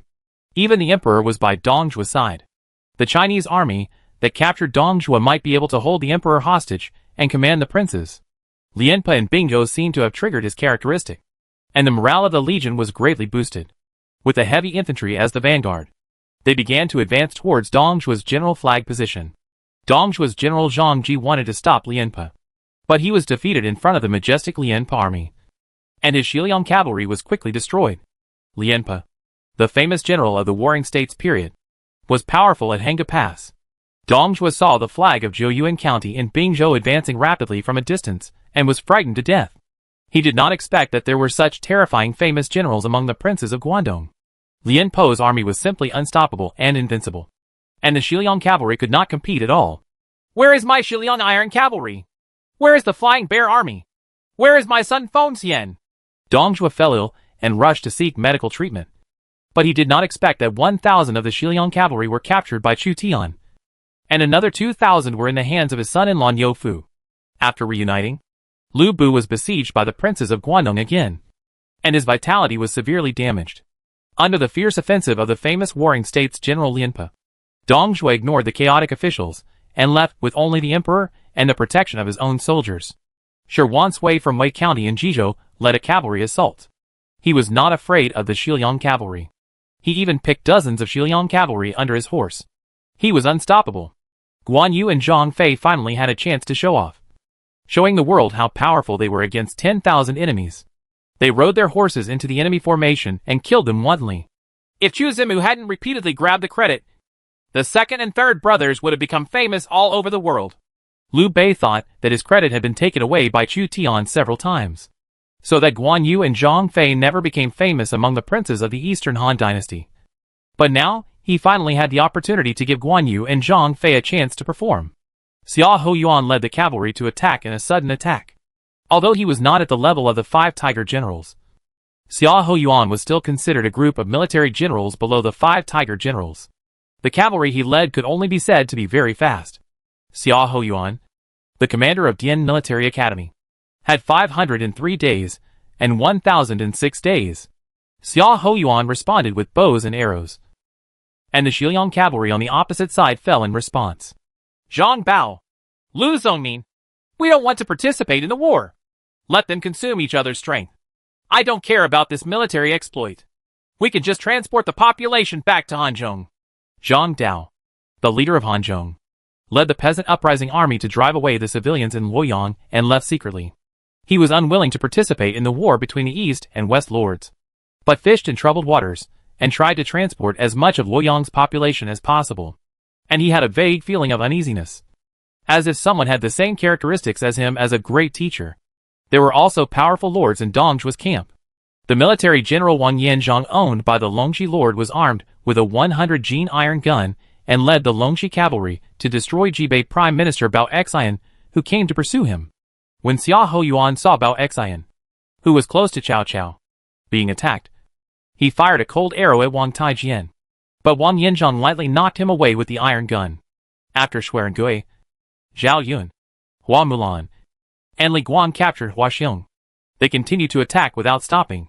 Hua Mulan's Iron Eagle scouts were the fastest, weaving in and out, and cooperated with the reinforcements to attack Dong Zhuo. She caught a glimpse of Dong Zhuo being chased by Lianpe and Shi Wanshui in the rebel army and escaping to Hanga Pass. The emperor has been taken away by Dong Zhuo. There were also a group of officials whose clothes were more splendid than the common people. Hua Mulan briefly thought about it. If she couldn't capture the emperor, she might be able to capture a group of ministers and go back.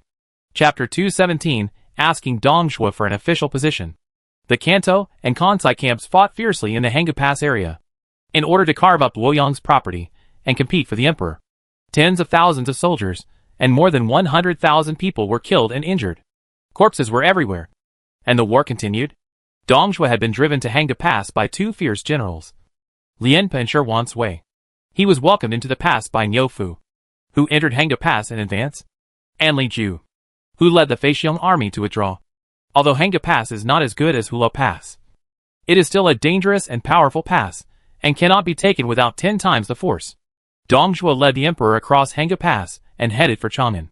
Other lords from Dong Zhuo's camp also entered the pass one after another and returned to their own territories. Although they lost part of the population, they still robbed millions of people from Luoyang City to fill Hanzhong, Guangzhou, Liangzhou and other places, and obtained a large amount of gold and silver treasures. Many princes saw that they could not capture Dong Zhuo alive and rescue the emperor, so they camped under Hanga Pass to peek at Chang'an. Luoyang was burned down, but Chang'an has not yet been burned down. Chang'an is now the largest city in the Eastern Han dynasty, with Chang'an as a stronghold and some people migrating from Luoyang. Dong Zhuo's power can also develop very well in Chang'an. The princes of Guangdong suffered a lot in this series of battles to pursue Dong Zhuo, but they did not gain anything. First of all, military achievements, and secondly, gold and silver treasures. Dong Zhuo's camp robbed millions of people, and the princes of Guangdong captured a group of war horses and plundered the residents of Luoyang. Rise and fall. In the end, it is the common people who die the most. After such a war, the population of the Luoyang basin dropped sharply, and rebuilding Luoyang city required a lot of time and energy. Not many princes were willing to occupy this place, and few considered using this scorched Luoyang as a stronghold to expand their power. Without people, no matter how rich the land is, It will be of no use. When Chu Tian's infantry arrived near Hangdu Pass, the battle to pursue Dong Zhuo had ended. The speed of the infantry archers was still too slow after all. Chu Tian had no choice but to equip each soldier with a war horse. So the entire Langya kingdom would need 50,000 to 60,000 war horses. The emperor was eventually taken away by Dong Zhuo. It seems that Dong Zhuo is still holding the emperor hostage to control the princes. And other lords have no hope. Dong Zhuo still has a large number of troops and horses that have not been used. With Chang'an as his base, he will try his best to expand to the surrounding areas. If he advances, he can conquer the central plains, and if he retreats, he can dominate one area. He will be the emperor of the land. I think that if Dong Zhuo wants to expand in Guanzhong, the lords of Guanzhong and Liangzhou might join forces to prevent Dong Zhuo from expanding. Their support of Dong Zhuo does not mean that they are willing to be Dong Zhuo's dogs. They have no ambitions, and they will not be so keen to come to Luoyang robbing people. Are we going to capture Hangdu Pass? March to Tongguan, and then capture Chang'an? Tongguan is easy to defend but difficult to attack. In addition, Tongguan is far away from Qinlu County and close to Chang'an. Our supply line is too long, which is not conducive to long-term operations. A group of foreign princes were considering whether to continue to hunt Dong Zhuo. But in the end they decided to give up this ridiculous idea. They came to defeat Dong Zhuo. In addition to obtaining military exploits and rewards, they also had a very important purpose to curb the rapid development of Dong Zhuo's power and prevent Dong Zhuo from sweeping Halua and taking over the world. This is the same as Chu Tian, Cao Cao, and others suppressing the Qingzhou Yellow Turban Army. The Qingzhou Yellow Turban Army cannot be allowed to grow bigger, but should be killed before it grows bigger. Dong Zhuo's forces lost troops and generals, and the lords of Guanzhong and Liangzhou were ready to take action. It was difficult for Dong Zhuo to become the largest prince in the Eastern Han dynasty again. After the princes of Guangdong have achieved their goals, they will naturally not consider continuing to attack Dong Zhuo. No. We should make a big splash and make a gesture of marching to Chang'an. Unexpectedly, Chu Tian did not retreat but advanced, and proposed at the meeting of the foreign princes to continue to pursue Dong Zhuo. Xiao Long, the lord of Wei County in Jizhou, said, Chu Zimu, we have achieved our goal, and there is no need to continue marching. Do you know how many troops it will take to attack Hangdu Pass, Tongguan, and Chang'an? Even an army with 100,000 casualties cannot capture Chang'an. It is also becoming more and more difficult to supply food. We players know very well that it is unrealistic to support the Han dynasty. Everyone is just competing for the emperor. It is not worth using 100,000 troops to exchange for an emperor in name only. Chu Tian pondered. I just proposed to march into Chang'an with great fanfare. But I didn't say that I would actually attack Chang'an. You mean we put pressure on Dong Zhuo and made him sue for peace with us? Exactly. Not only did Chu Tian want to scare Dong Zhuo, but he also continued to put pressure on Dong Zhuo to confer official positions on himself and other princes in the name of the Emperor of Han. You want to ask Dong Zhuo for the location of Shuzhou Mu? Tong Kai, the lord of Lujiang County, couldn't help but feel moved. Those who are qualified to sit in the same tent with Chu Tian for discussion are a group of lords who have survived until now. They have very high IQs and can easily guess Chu Tian's intentions. If Dong Zhuo is willing to give me the position of Shuzhou Mu, it would be best. It doesn't matter if he doesn't have it. I will eliminate Tao Qian and then go to Shuzhou Mu. If Dong Zhuo still doesn't agree, I will send out the Shuzhou army and call on all the princes to attack Chang'an. Hearing Chu Tian's threat to Dong Zhuo, the lords present murmured that Dong Zhuo was too unlucky to meet a lord who specifically targeted him. They didn't know that Chu Tian saved Dong Zhuo in a sense, but Dong Zhuo named Tao Qian the Mu of Shuzhou, preventing Chu Tian from attacking him. Shuzhou Mu is the position he covets. In the era of separatist rule, each prince was either a prefect or a state pastor. The prefects and state pastors merged with each other. The states were unified. And finally there were interstate crusade. The warring states period in Dongying district was also somewhat similar, with village battles first, and then joint battles involving thousands or tens of thousands of people. Chu Tian wants to replace Tao Qian as the legitimate Shuzhou Mu. The title of Shuzhou Mu sounds much more prestigious than that of Langya Prime Minister. Dong Zhuo would not easily give the position of Zhou Mu to the alien lord. After all, Zhou Mu is already a feudal official and holds the army of a whole state. If Dong Zhuo really gave the position of Zhou Mu, I would not retreat until I have a Bing Zhou Mu. Being a Yangzhou shepherd seems not bad. A group of foreign princes were instigated by Chu Tian, and they all had Dong Zhuo's thoughts in mind. Dong Zhuo controlled the court and had the emperor. And the official positions he appointed were formal official positions. This is the effect brought about by the emperor. Having the emperor can also attract a group of old diehards and generals loyal to the Han dynasty to go to Chang'an. They can put pressure on Dong Zhuo through alliance and ask Dong Zhuo to grant them official positions. And the foreign lords will also have the opportunity to become a state pastor. We sent people to contact Dong Zhuo and explain the terms of the negotiation. As long as he can provide an official position that meets our expectations, then we will withdraw our troops and end the crusade against Dong Zhuo. If not, we will capture Hangda Pass and shock Chang'an. The various foreign princes discussed and decided to ask Dong Zhuo for the positions of state pastors and generals, and sent several envoys to Chang'an to bargain with Dong Zhuo. They have enmity with Dong Zhuo, but Dong Zhuo will definitely make certain compromises in order to resolve the current crisis. Just don't push Dong Zhuo into a desperate situation. In the final analysis, Dong Zhuo still lacks the ambition to compete in the Central Plains. He prefers to stay in a corner. If he stays in Chang'an, he will soon lose his ambition in the wine pool and meat forest.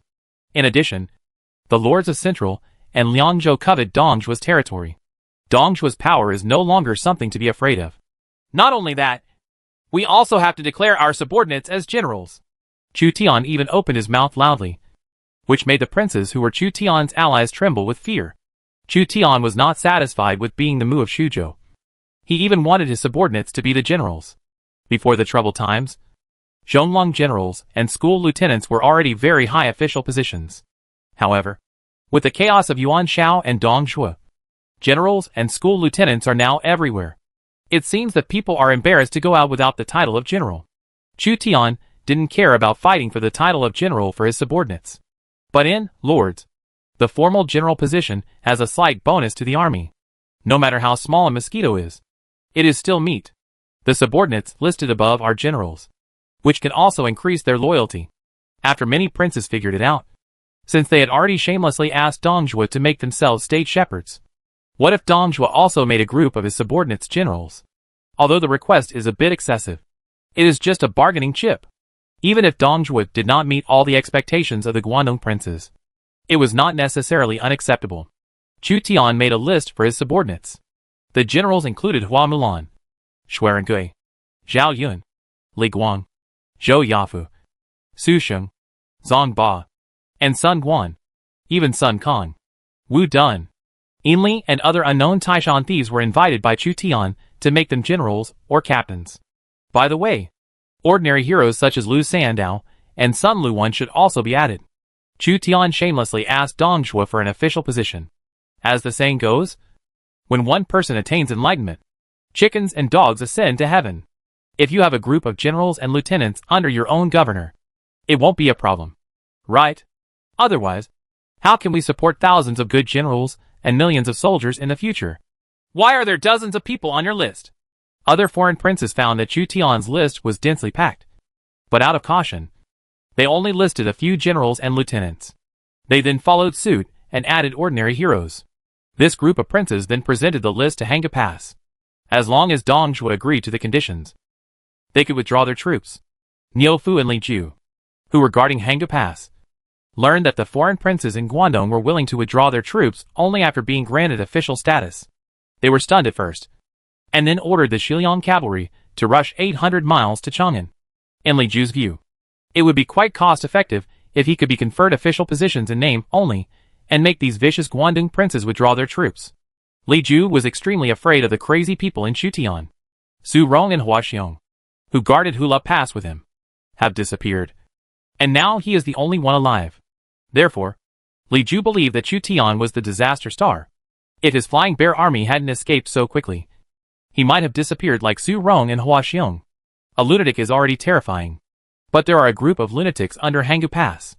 Neither Lu Bu's Bingzhou army nor Dong Zhuo's Shiliang army could withstand the onslaught of a group of lunatics. Dong Zhuo probably won't completely agree.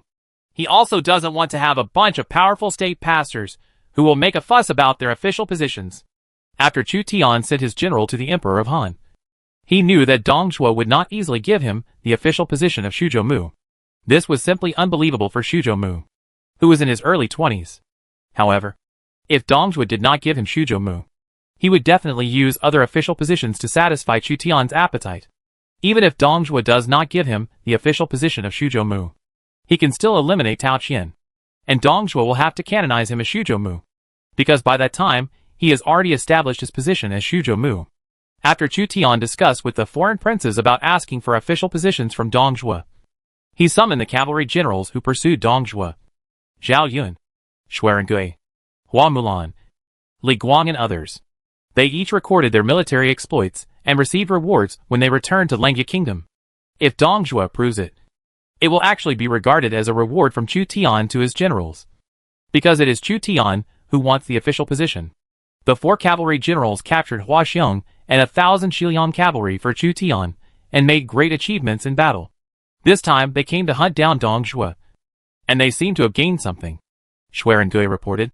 The final general captured 421 Shiliang cavalry and 792 horses. Zhao Yun said, I have captured 213 Shiliang cavalrymen and 412 horses. Chu Tian nodded approvingly. Zhao Yun's battle results were less than Xuerengui's, and the reason was very simple. Because Zhao Yun was not yet Chu Tian's subordinate, and he allocated fewer troops than Xuerengui. Chu Tian looked at Hua Mulan, and Hua Mulan stepped out and replied, My subordinates captured 125 Shiliang cavalry and 213 horses. Chu Tian was a little dissatisfied when he heard the result. Hua Mulan led a lot of cavalry this time, but they only had such a small amount of loot. Logically speaking, Hua Mulan should not be lazy, Hua Mulan added. However, the final general rescued a group of officials from the imperial court, because he was competing with the Shiliang soldiers for hundreds of officials. There was no spare time to capture the war horses. Officials? Chu Tian was slightly shocked. No one in the emperor got it, and it fell into Dong Zhuo's hands. It was neither a gain nor a loss for Chu Tian. The person who held the emperor hostage and commanded the princes was Dong Zhuo, not a powerful foreign prince, and he was still within the acceptance range of Chu Tian.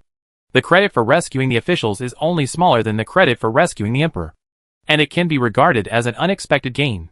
Chu Tian took a look at his military exploits. In the battles of Xingyang, Hulao, and the pursuit of Dong Zhuo, there were a total of 70,000 military exploits, of which 10,000 military exploits came from some of the officials rescued. Bring them to me! Instead of getting the emperor, getting a group of officials can increase the influence of the territory. After all, many of the officials were relatively famous figures in the late Eastern Han Dynasty. The 4th and 3rd generation of the Yuan Shao family brought huge influence to Yuan Shao. Soon, Hua Mulan used Tang Dao to invite a group of rescued officials to enter Chu Tian's camp. There were about 20 or 30 people in the group. Many of them seemed to be scared out of their wits by the war. They were submissive and no longer behaved like a court official. One of them had gray hair, but he was calm and fearless, unlike most civil servants. Master Lu. Chu Tian was deeply surprised that this person appeared here. This person is none other than his former boss on the battlefield in Guangzhou County, Beizhong Lang General Lu Ji, Liu Bei's teacher. He was actually among the hundreds of officials captured by Dong Zhuo. Lu Ji was a little bit sad when he saw Chu Tian. I didn't expect to see each other again. Chapter 218 Lu Ji and Kai Yong. Chu Tian did not expect that Hua Mulan would snatch back Lu Ji, one of the hundreds of officials in Luoyang. In a sense, this time I robbed a big boss and came back. Lu Ji was not only a commander-in-chief, but also a great scholar of the Eastern Han Dynasty. He was higher than Liu Bei, Cao Cao, and Sun Jian, and the latter still had to be respectful in front of him. Unlike the recruited generals, he is a truly influential celebrity in the Eastern Han Dynasty of the Lord World. He is also one of the 3 heroes of the late Han Dynasty, who suppressed the Yellow Turban Uprising, alongside Huang Fusong and Zhu Jun. When he met his former temporary boss, Chu Tian quickly asked someone to give him a seat, to please Lu Ji. With Lu Ji's reputation, Chu Tian could still gain the support of the Eastern Han Dynasty scholar official class even if his reputation was not as good as that of Yuan Shao 4 and 3 dukes. I will also give you a seat for all your lords. Chu Tian saw that the other officials were still silent. In order to ease the atmosphere, Chu Tian made these officials believe that he was a good person and different from Dong Zhuo. So he showed his kindness to them. Lu Ji saw that the officials had calmed down, so he patiently recalled the past with Chu Tian. 2 years ago, we said goodbye on the battlefield in Guangzhou County. At that time, you were still a rebel lord. Now you are powerful in Guangdong, and you are General Fubo and Prime Minister Langya. I have heard about it, Chu Tian said respectfully. Zimu is still a little immature in front of Sir. Today, Dong Zhuo has brought cholera to the government and set fire to Luoyang. Heaven and man are outraged. So he responded to the coalition of Guangdong princes to attack Dong's thieves. Zimu serves the country and the people. This is a good thing. I see that my husband and all of you have nowhere to go. So why not move to Xia City? Although Xia City is not an absolute paradise, it has never been conquered. The people live and work in peace and contentment, which is just suitable for you to live. Although I am poor, I can still live there. I will provide you with money and food every month. Chu Tian tried to trick Lu Ji and this group of famous civil servants into going to Xia City. Xiaoqing can support 20 or 30 hard-working civil servants. This group of civil servants can bring some intangible bonuses to Xiaoqing and expand the cultural influence of Langya Kingdom. Overall, it is not a loss. Lu Ji's expression was gloomy. Now that the Chao dynasty is in chaos and the world is difficult to stabilize, I plan to return to Zhuoxian County to live in seclusion and not be interested in worldly affairs from now on. Lu Ji wants to live in seclusion? Chu Tian did not want to give up the opportunity to recruit a commander and a great scholar. So he said, "This is a bad statement. Every man is responsible for the rise and fall of the world. The world is in chaos and the people are in dire straits. Even a butcher should join the army and bring peace to the world, in exchange for the people to rule the world. Not to mention that Mr. Bei Zhonglong suppressed the yellow turbans. Don't you feel ashamed? Everyone is responsible for the rise and fall of the world." Lu Ji was preached by a young man. But this young man also hit the mark every step of the way. Lu Ji himself is an upright person. But when he was so stimulated by Chu Tian, even though he knew 2 or 3 parts of Chu Tian's intentions, he was still willing to take the bait. This is a conspiracy. Chu Tian found it easy to deal with people who had upright personalities and no lords. Loyalty, filial piety, righteousness, fame, profit, and sex are all human nature. Lu Ji took the initiative and asked, "General Fubo is young and promising. He must have great ambitions. I wonder what countermeasures can be taken to pacify the world." Chu Tian replied, "The only way to stop force is to fight with force." Lu Ji pondered. "I have been thinking about it for a long time recently, and this is the only way." It turns out that Lu Ji also advocated using force to pacify the world.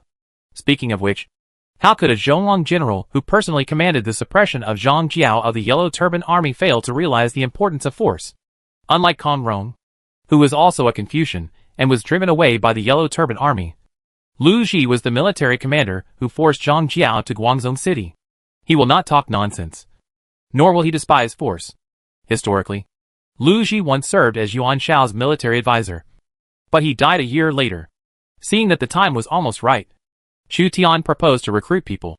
Zimu is not talented.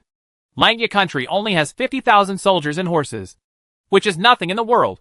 It is incomparable with Dong Zhuo's hundreds of thousands of troops. But Zimu is determined to do it. To cultivate oneself, manage one's family, govern the country, and bring peace to the world. I hope that I can get help from my husband." Chu Tian openly recruited Lu Ji, and the other 20 or 30 officials all showed strange expressions. In their view, it would be condescension for Lu Ji to be loyal to Chu Tian. Lu Ji is 2 generations older than Chu Tian, and coupled with his amazing influence, do you want Lu Ji to become an official under Chu Tian, a Langya prime minister? Please allow me to think about it. Lu Ji obviously did not consider whether to live in seclusion or become an official. In the past few months, Shi Changshi, Yuan Shao, and Dong Zhuo had come to power like a quickie, which had a great impact on Lu Ji. My lords, you can think carefully during this time. Dong Zhuo controls the court like a hungry tiger or a wolf. If you go to Chang'an, you will inevitably die, and you will not be able to govern the government. If you want to live in seclusion, you can consider going to Langya Kingdom. I will not force you to do so. Except for Lu Ji. To be honest, Chu Tian didn't like anyone else. It would be best if they could be allowed to move to Xia City to increase the influence of Langya Kingdom. If they are not willing, Chu Tian does not want to force a group of Confucian scholars to stay. Otherwise, he is afraid that he will become notorious. Yes, there's a Du Fu thatched cottage in Xiaoqing, which is a gathering place for literati. I believe you will benefit a lot from a visit to Xiaoqing. Chu Tian tried to use literati to attract literati, so that more literati could gather in Du Fu thatched cottage and expand the influence of Du Fu thatched cottage. Many civil servants looked at each other and said, General Fubo, none of us have heard of Du Fu Thatched Cottage. My lords are in trouble, and have nowhere to go.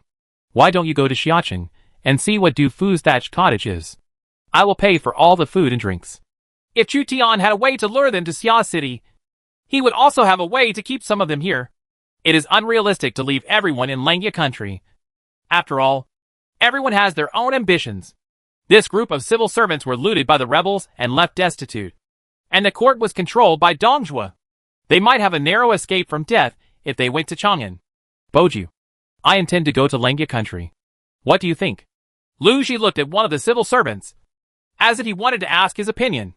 Chu Tian knew that Lu Ji called the other party by his name. Boja. Isn't this the character of Kai Yong? Kai Yong, a writer and calligrapher in the Eastern Han Dynasty, was proficient in music and was very famous in the Eastern Han Dynasty. He was also the father of Kai Wenji.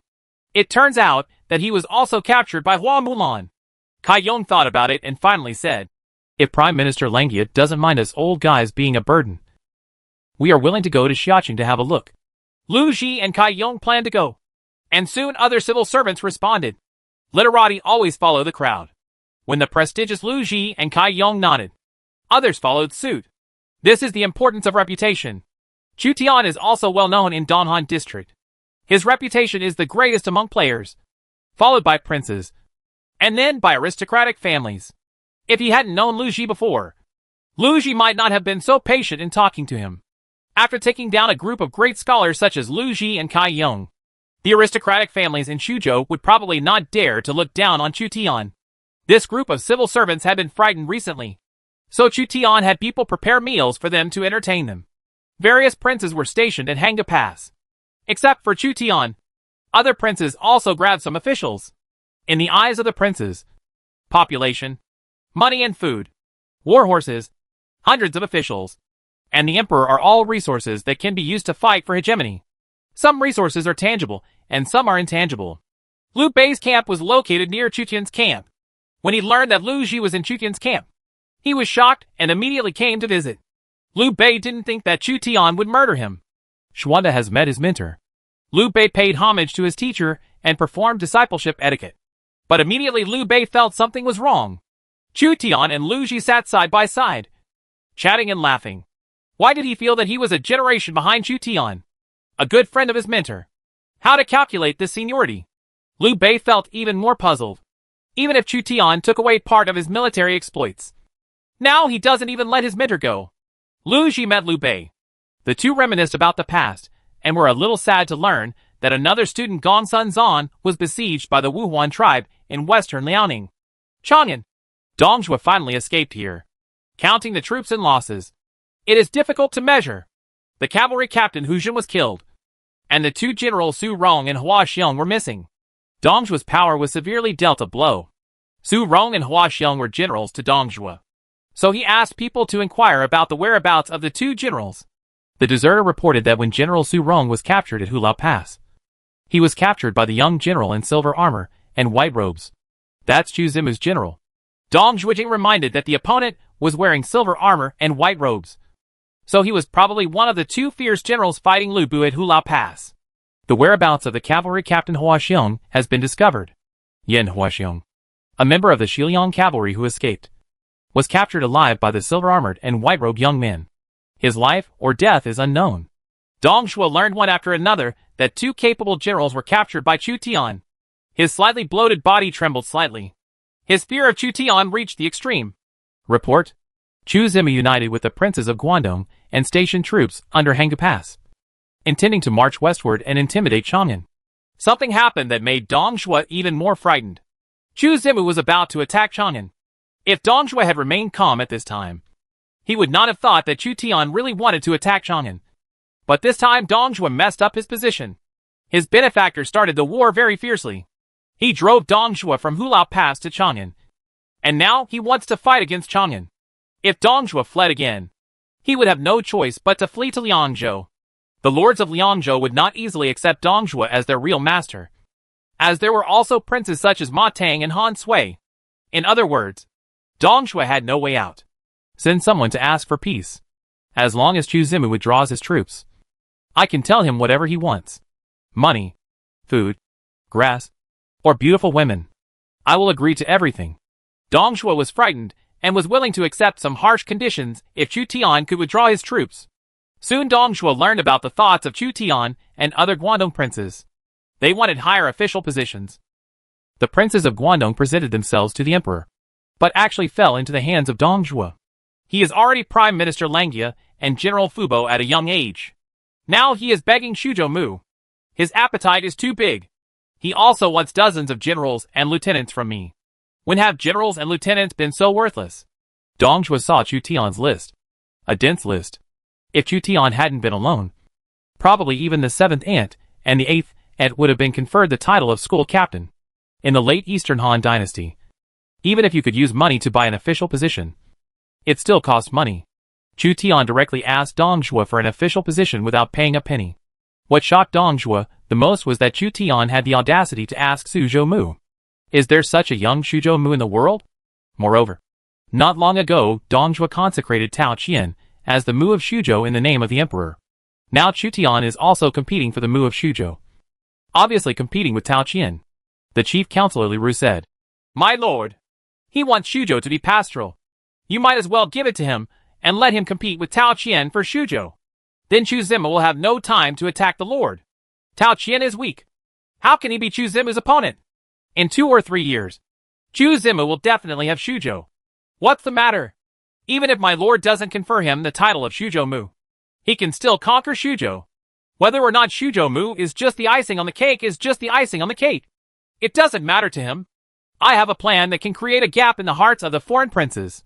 What's the plan? My lord only made Chu Zimu the state shepherd, and the other foreign lords only gave some trivial official positions to their subordinates. In this way, the foreign lords will definitely be suspicious of Chu Zimu, and the Guangdong allied forces will be defeated without attacking. Li Ru's plan to alienate people was very insidious. After hearing this, Dong Zhuo finally relaxed his brows and said, I canonized Chu Zimu as the Mu of Shuzhou, the General of Anton, and the Marquis of Kaiyang County. All his requirements have been met. The other foreign princes only named a few of their subordinates as captains. They themselves, the official position remains unchanged. Dong Zhuo sent envoys to communicate with the opposing princes. When the imperial court's canonization reached the camp of the Guangdong princes, Chu Tian realized that something was wrong. He was tricked by Li Ru. If he accepts Dong Zhuo's canonization and becomes Shuzhou Mu and Anton general, then the other princes, who are allies, will have a disapproval of him. Why did Dong Zhuo only appoint Chu Tian as the governor of the state, while remaining indifferent to other foreign princes? Although some people can see that this is Dong Zhuo's alienation plot, they still fall for it because they feel unbalanced. Fang Xianling dissuaded Chu Tian. The person who came up with this plan is extremely insidious and wants to put the Lord in an unjust position. If the Lord accepts it happily, I am afraid that his prestige will be affected in the future. It seems that we underestimated Dong Zhuo. Dong Zhuo has a capable person there. Chu Tian thought that Dong Zhuo had 2 military advisors, Li Ru and Jia Su. They must have seen through his purpose of using the coalition forces of the Guangdong princes to intimidate Chang'an. So they turned against him. After discussing with Fang Xianling, Chu Tian decided to take control of Shuzhou first, and then show Shuzhou Mu to the court. Then no one would be able to gossip. Please go back and report to Dong Zhuo. If you cannot satisfy everyone, I will not lead Shuzhou Mu alone. We will not withdraw our troops.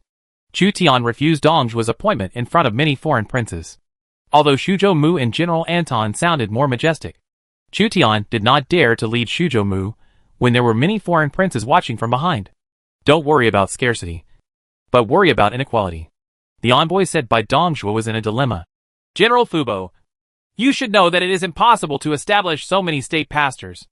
All the lords want to lead the state pastors. If this continues, the entire state pastors in the Eastern Han district will belong to the alien lords. Let Dong Zhuo think of a solution. Chu Tian's tone was impolite. If Dong Zhuo wants them to retreat, he must come up with a plan that satisfies everyone. Chapter 219 Internal Strife and Powerful Enemies. In the envoy exchanges between the Guangdong princes and Dong Zhuo, the two parties bargained in order to determine the official positions of each party. Each foreign lord wanted to obtain the official position of Zhou Mu and become a prince with great power. But Dong Zhuo was not happy. There are only 13 states in the whole world, which is not enough for the 25 princes to divide it. There are also state pastors such as Tao Qian, Lu Yu, Lu Yin, and Lu Biao who are not present.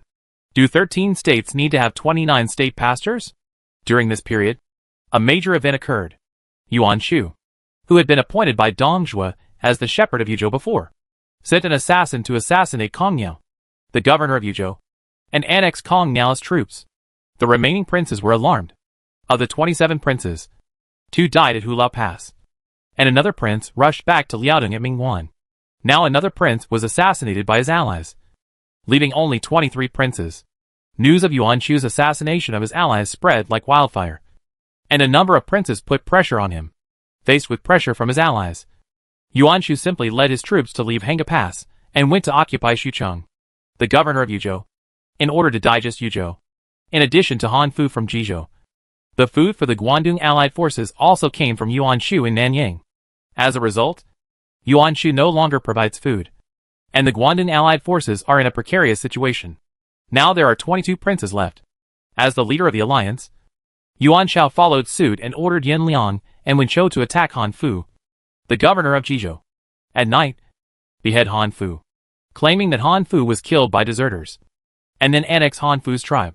Yuan Shao also announced his withdrawal and took charge of Jizhou as a herder. There are only 21 princes left, without food from Jizhou and Yuzhou. The 19th princes found themselves tricked by a pair of stupid brothers Yuan Shao and Yuan Shu. Bong Xianling reported the dire situation to Chu Tian. If this continues, the army will soon be short of food. It's fine that Yuan Shao and Yuan Shu had no contribution. Unexpectedly, they actually attacked their allies and left immediately as soon as they succeeded. They cut off the food provided by Han Fu and Kong Nin. They were really short-sighted. They were so ruthless in their actions. In the future, any princes who have a grudge against them will never leave a way to survive after defeating them. Chu Tian learned that Yuan Shao and Yuan Shu not only annexed other princes, but also quickly withdrew from Luoyang to seize territory in order to worry about the revenge of other princes. In other words, the current alliance of Kanto princes has fallen apart. Without the nearby princes to provide food, they could not attack Chang'an. Now all the princes hate Yuan Shao and Yuan Shu. Yuan Shao and Yuan Shu attacked their allies at a critical moment and left without saying goodbye, cutting off food routes and making sure everything was done. Other princes would not let them go in the future. Dong Zhuo had originally agreed to grant the title of Prefecture Mu, General, and County Marquis to the princes. But when he learned that Yuan Shao and Yuan Shu had left, and the other princes were short of food, his attitude became tough again, and he was only willing to grant the title of Prefecture Mu, Xian, and Xian. The generals of towns and 4 expeditions will not be considered. I didn't expect to be tricked by Yuan Shao and Yuan Shu. Chu Tian felt helpless towards the 2 brothers Yuan Shao and Yuan Shu. Their greedy attitude of seizing territory would make it difficult for them to accomplish anything great. In the end, the princes of Guangdong, represented by Chu Tian, compromised with Dong Zhuo. Chu Tian was granted the title of Kaiyang County Marquis, while the other foreign princes were the powerful County Marquis, the weak Xiangho and Tingho. Official position, Marquis of Kaiyang County. Effect, people's hearts in Kaiyang County are not easy to decline. The family's support rate increases slightly, its prestige increases, and its attraction to historical heroes from the late Han Dynasty increases slightly. As a title, the title of County Marquis can actually bring considerable effects. At present, the titles of Chu Tian are Khan of Heaven, Great Master, Langya Prime Minister, General Fubo, and Marquis of Kaiyang County. Because Yuan Shao and Yuan Shu lost the opportunity to be promoted to Shuzhou Mu and General Anton, Chu Tian silently wrote down his grudges with the 2 brothers Yuan Shao and Yuan Shu. The prefect of Lujiang was equally angry with Yuan Shao and Yuan Shu. His official position was Yangzhou Mu and Annan General. Dong Zhuo was about to agree, but was ruined by the Yuan brothers. There is also Huma, who was listed as the governor of the state and the general of Anqi. He also lost his official position and was only granted the title of a rural marquis. Don't let me catch Yuan Shu in the future. Otherwise I will execute him. Tong Kai, the prefect of Lujiang, was indignant. The remaining 19 princes began to withdraw their troops. If they don't withdraw their troops, and the food is gone, as long as Dong Zhuo sends tens of thousands of cavalry to pursue him, the remaining 19 princes will be defeated and return. We can only conquer Shuzhou by force, and then ask Dong Zhuo for Zhou Mu and General Anton. Chu Tian is still coveting the position of Shuzhou Mu. It was unrealistic to obtain the official position of Shuzhou Mu through trickery. So Chu Tian forcibly controlled Shuzhou, and then petitioned to be granted the title of Shuzhou Mu. By then the deal was done, even if Dong Zhuo didn't want to admit it. Due to internal strife among the princes and lack of food, they retreated one after another. Before breaking camp, Chu Tian counted the gains from participating in the crusade against Dong Zhuo.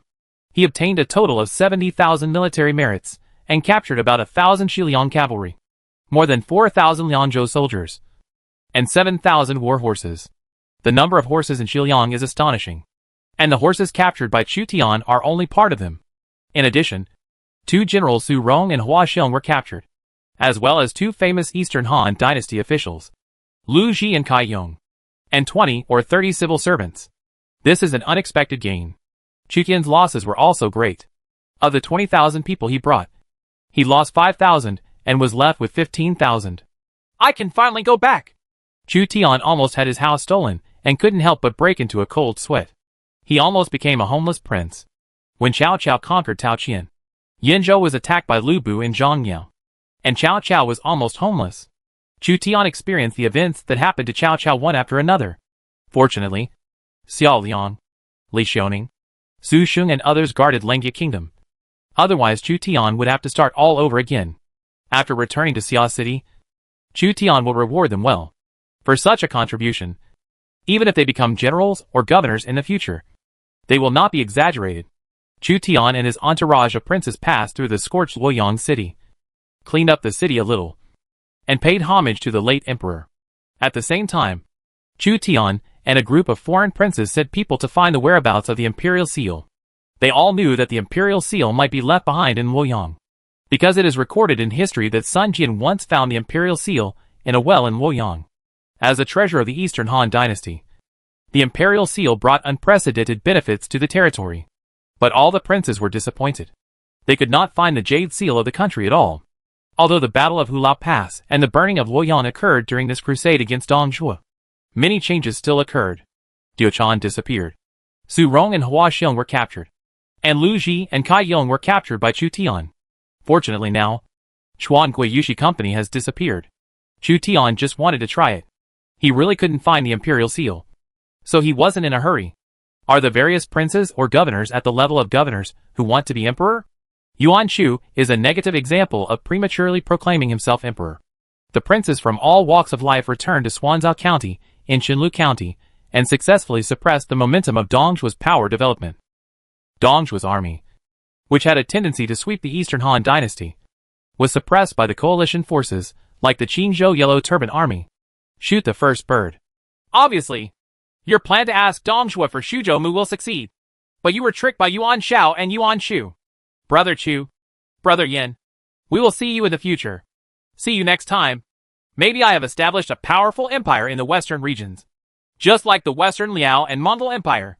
Huan, the lord of the Western Region Protectorate, bid farewell to Chu Tian and Prince Yin.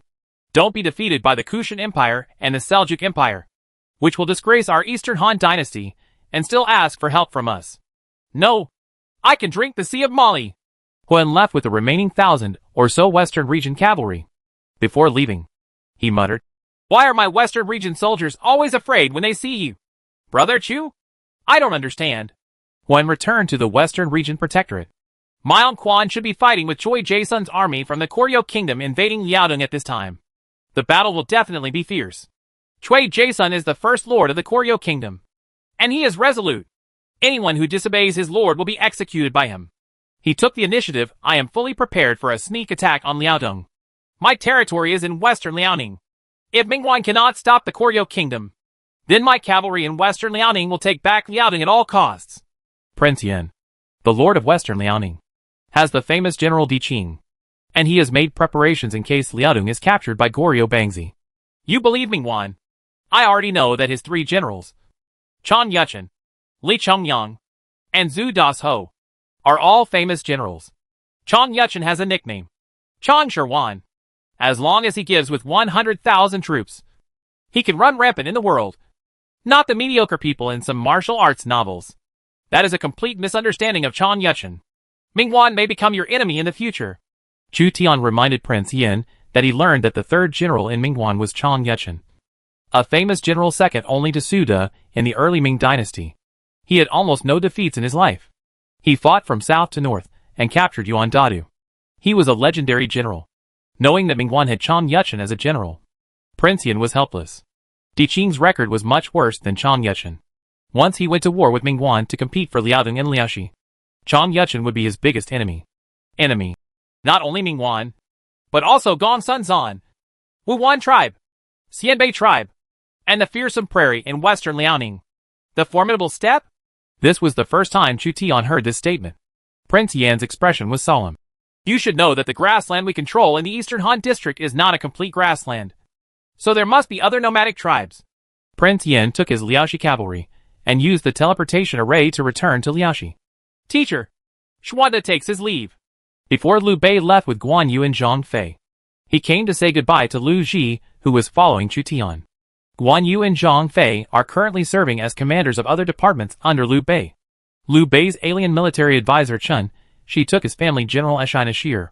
Before returning to Zhongshan Kingdom with Liu Bei, he whispered to Chu Tian. The era of separatist rule among heroes will soon come. I hope that one day we will not become enemies. Hope so. Chu Tian does not regard Liu Bei, who is located in the north of Jizhou, as an opponent for the time being. Liu Bei chose to develop the Zhongshan Kingdom in the north of Jizhou, and his opponent was extremely powerful. Mingguan in Liaodong, Prince Yan and Gongsun Zan in western Liaoning, Liu Yu, the Mu of Yuzhou, Yuan Shao, the Mu of Jizhou, Xiao Long, the prefect of Wei County, and Hu Ma, the prefect of Taiyuan. The fierce battles between the princes in Yuzhou, Bingzhou, Jizhou and other Hebei regions will be quite fierce, even more tragic than the fierce battles between the princes in Hunan. Liu Bei faced the princes with generals such as Chang Yuchen, Lianpe, Shi Wansui, Di Qing, Yan Liang, Wen Chou, etc., and he might not be able to survive and annex the three states. Therefore, the future opponent may not be Liu Bei. In comparison, Chu Tian could capture Suzhou relatively quickly. As long as you are faster than other princes, you will have an early development advantage, and you can continue to snowball in the future. Tao Qian in Suzhou doesn't have any good generals. There is Song Jiang in Donghai State, but Song Jiang is just a leader of a peasant uprising. Compared with my generals, he is nothing. Chu Tian led the main force back to Langia Kingdom this time, after taking a rest and digesting the rewards. The first person Chu Tian did not let go was Tao Qian. Tao Qian will be killed as soon as spring begins. Chu Tian made up his mind. We may become enemies in the future. Cao Cao took the Xiahou brothers and the General Dian Wei, who had conquered Dongzhuo, on his way to take the initiative to say goodbye to Chu Tian. One of them is in Yanzhou, and the other is in Suzhou. They are located in the place where the 4 battles were fought. There is no danger to defend. In the event of a battle, they will mainly focus on offense. To be honest, Chu Tian thought Cao Cao was more difficult to deal with than Liu Bei and Sun Jian. Liu Bei's Guan Yu and Zhang Fei are the 5 tiger generals, but they all have fatal flaws, as long as they make good use of their shortcomings. Guan Yu and Zhang Fei have nothing to fear. Cao Cao has a large number of second and third-rate generals under his command, and Cao Cao can give them bonuses. In addition, it is difficult to plot against Cao Cao, so Cao Cao's army is difficult to defeat.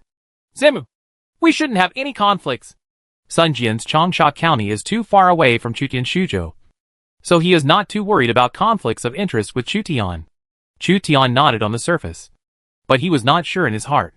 Since ancient times, after the reunification of the Central Plains, people have drank from the Yangtze River. All the princes said goodbye to Chu Tian, and Chu Tian got to know more princes. Some people may become powerful enemies next, such as Cao Cao, and some may become allies. Chu Tian and others returned to Xia City with the loot.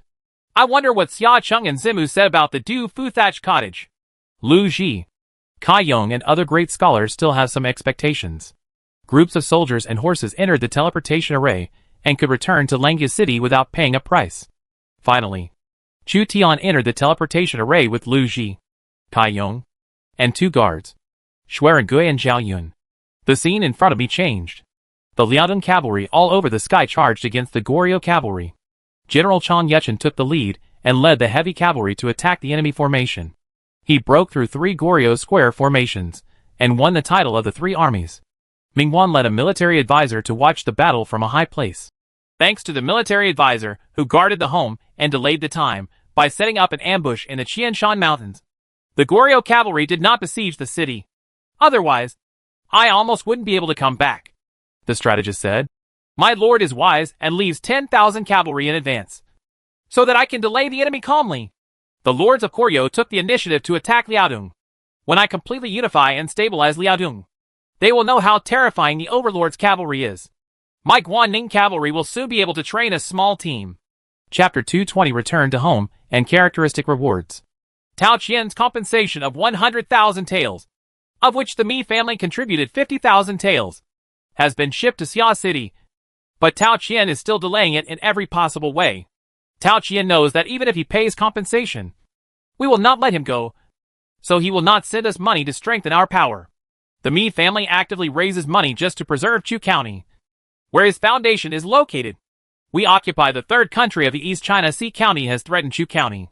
In order to prevent Chu County from being destroyed, Mi Zhu is still willing to spend money to eliminate disasters.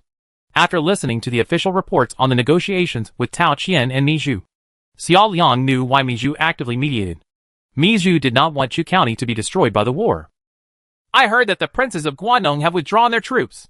Why haven't the lords returned yet? After she finished handling these trivial matters, she still didn't receive any notification that Chu Tian was going to return to the teacher. Princess Pingyang Li Xiaoning came in with her sword in hand, but her expression was a little strange. She reported to her about the recruitment and training. A group of new recruits are currently at level 30, with a total of 5,000 people. They will be sent to Liqing in the East China Sea for garrison. They have been stationed in Liqing. A scout team of 100 people has been deployed in the northern area of Tancheng, so that once Tanqing's army moves north, they can be informed immediately. I see. There's more. Li Xiaoning hesitated. I'm finally going to leave. Wait a minute. I'll go with you to inspect the city defenses. Xiao Liang was worried that Tao Qian would make a comeback, so he followed Li Xiaoning and left the lord's mansion. She noticed something was wrong with Li Xiaoning's expression. What happened? You defend Xia City, and this will be remembered as a great achievement. Chu Qian's voice sounded, and Xiao Liang's mind went blank. When he turned his head, Chu Tian was leaning on the stone lion next to the lord's mansion. It turned out that he had secretly returned to the lord's mansion. Lord. She finally understood why Li Xiaoning was a little strange today. She was probably very confused when she found Chu Tian, a lord, waiting outside the mansion. Is this General Li Xiaoning? Chu Tian knew that female military generals were generally more accustomed to calling themselves generals rather than girls. He took a brief look at Li Shimon's sister, thinking that he had met Li Shimon not long ago. But now, Li Shimon's sister was working under his own power. The Li family is all cheaters, and Li Xiaoning is no exception.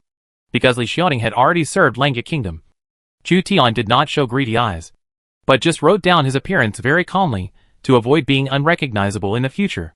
But it's impossible not to recognize her. And, Lord, there is a named female general who looks outstanding. Li Xiaoning was also able to see Langya Prime Minister and General Fubo up close, a man with a good reputation in Langya Kingdom. Lord, you should notify us in advance so that officials can go and greet you. When Xiao Liang saw Chu Tian coming back, his eyes were first on Li Xiaoning, and he felt inexplicably disappointed in his heart. Isn't it just to defeat Dong Zhuo and capture a few generals? There is no need to make a big show of it. If Dong Zhuo heard Chu Tian say this, he would be so angry that he could not sleep all night. I want to know everything that happened during this period, the losses of Langya Kingdom, and so on. The first thing Chu Tian did when he came back was to understand the situation of Langya Kingdom. Various account books were transferred. In the battle with Cao Bao's coalition forces, several towns in Langya State were looted and suffered heavy losses, with more than 10,000 soldiers killed or injured. However, under the governance of Xiao Liang, the 9 towns in Hedong resettled the victims and basically returned to peace. As for the 3 counties of the East China Sea, because of Li Xiaoning's characteristic of forbidden invasion and plunder, as the commander-in-chief, the people's support will not drop significantly when the enemy's city is conquered.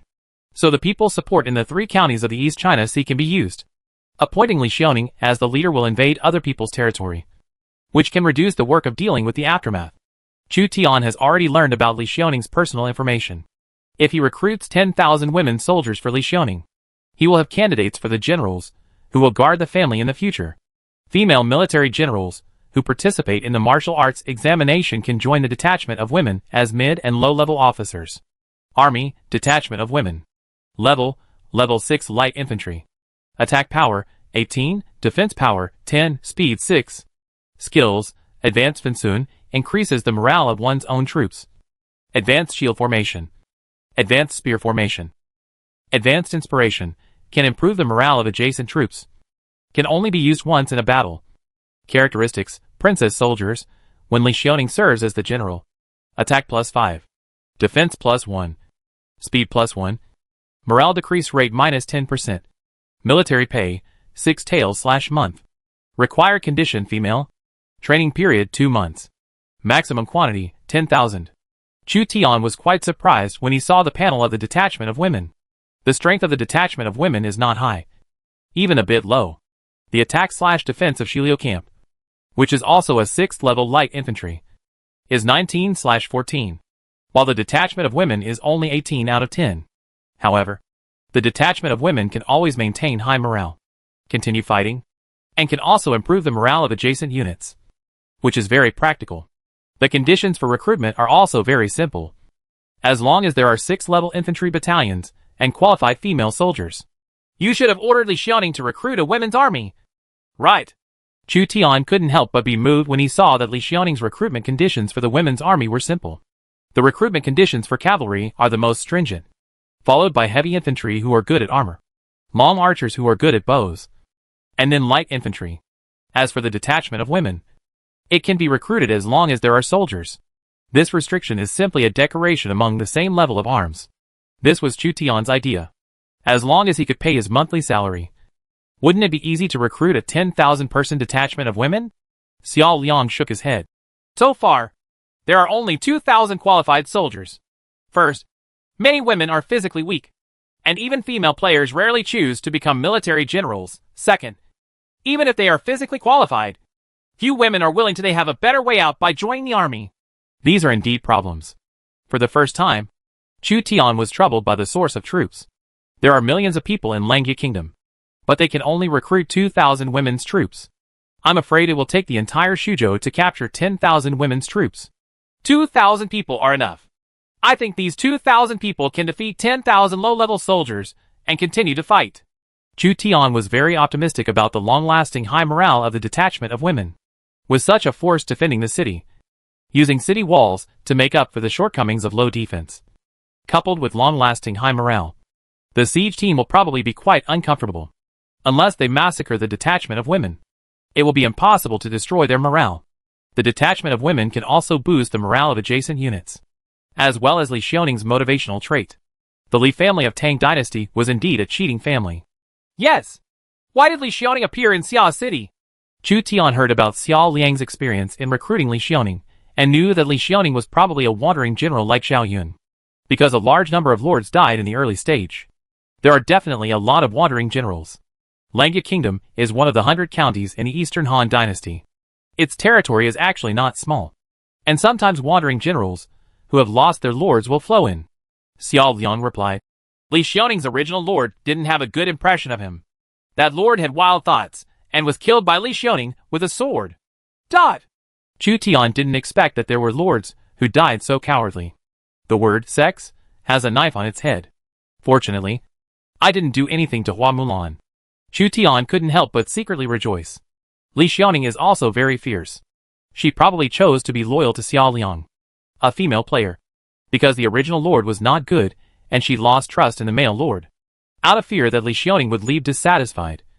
Chu Tian acquiesced to Li Xiaoning becoming Xiao Liang's retainer and staying to defend the city from now on.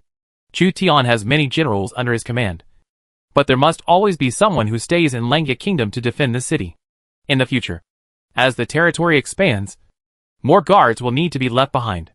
A county must have at least one guard. Tao Qian took advantage of my absence to sneak attack Langya Kingdom. When the winter is over, he will go south along the river and capture Tan City and Xiapai City. Chu Tian was already angry with Tao Qian. It is said that Tao Qian took the initiative to form this coalition. It would be impossible for Dong Zhuo to capture Tao Qian, lead him as a herdsman in Shuzhou, and then submit it to the imperial court.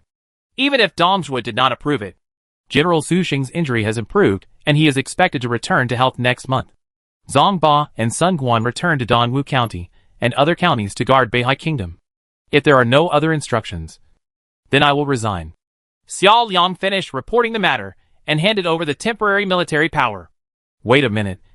You have made great achievements in guarding the Langya Kingdom. What reward do you want? Land? Houses? Official positions? As long as I can give it, I can give it to you. Chu Tian didn't know how to reward her. She was already a Kaiyan order, and she couldn't be given a higher official position until Chu Tian got Shuzhou Mu. If you must reward me, then please, Lord, reward your subordinates with 1,000 taels of silver. Can. Although he didn't know what Xiao Liang wanted with 1,000 taels of silver, Chu Tian thought it was a good deal, or rather a great deal, to use 1,000 taels of silver to defend the huge Langya Kingdom. Not to mention 1,000 taels. In that case, Chu Tian would be willing to give it even if it was 10,000 taels, 100,000 taels, or 500,000 taels, because there were too many silver coins. Li Xiaoning helped Xiao Liang move the silver coins back. It started to snow lightly outside the Lord's mansion, and Li Xiaoning found that Xiao Liang, the head of the family, was a little distracted and did not seem to be excited about getting 1,000 taels of silver. Hot tears fell on the snow, and Li Xiaoning asked worriedly, Master, are you okay? Xiao Liang rubbed his eyes. It's just that the snow fell in my eyes. Military advisor Fang Xianling came to talk to Chu Tian and happened to see the scene in secret. As a strategist, one not only provides advice when marching and fighting, but also has the ability to discern interpersonal relationships. Chu Tian returned to the back hall and found that the room was much tidier and there was a faint smell of rouge. For a moment, he thought he had gone to the wrong place. He recruited soldiers from the Lord's mansion and found out that Miss Xia had temporarily lived here during the defense of the city, so that it would be convenient to dispatch troops and supplies at any time. The next day, Chu Tian went to check Su Sheng's injury again. Su Sheng was seriously injured, and Chu Tian rewarded him and ordered him to recover from his injuries. At the same time, Chu Tian made an important decision to expand the naval camp. Next to attack Shuzhou, you can attack Tancheng and Xiapi along the river. The Navy camp will be used to transport grain, so there is no need to worry about the safety of the grain road. The naval battalion originally had 2,000 men, but a small number were lost during Qiao Bao's attack on Langya Kingdom. Chu Tian planned to temporarily expand the navy to 10,000 men to facilitate food transportation and fight for control of the Yi River. At present, it is difficult for Langya Kingdom to support a naval camp of 10,000 people with the strength of a county. However, if the entire Shuzhou is conquered, then the naval camp of 10,000 people can be fully supported without much pressure. Military expansion is based on the premise that the war is expected to be won, and the expenses of military expansion are made up of with spoils and occupied territory. So a militaristic empire will strive to expand. Otherwise its economy will quickly collapse. All they need to start a war is an excuse. The so-called trigger. Tao Qian sent Qiao Bao to attack the Langya Kingdom, giving Chu Tian a reason to occupy Shuzhou. He could attack Tao Qian in the name of avenging the people of the Langya Kingdom who died in the battle. 15 warships, 40 sailing boats, several sentry ships, and several grain ships.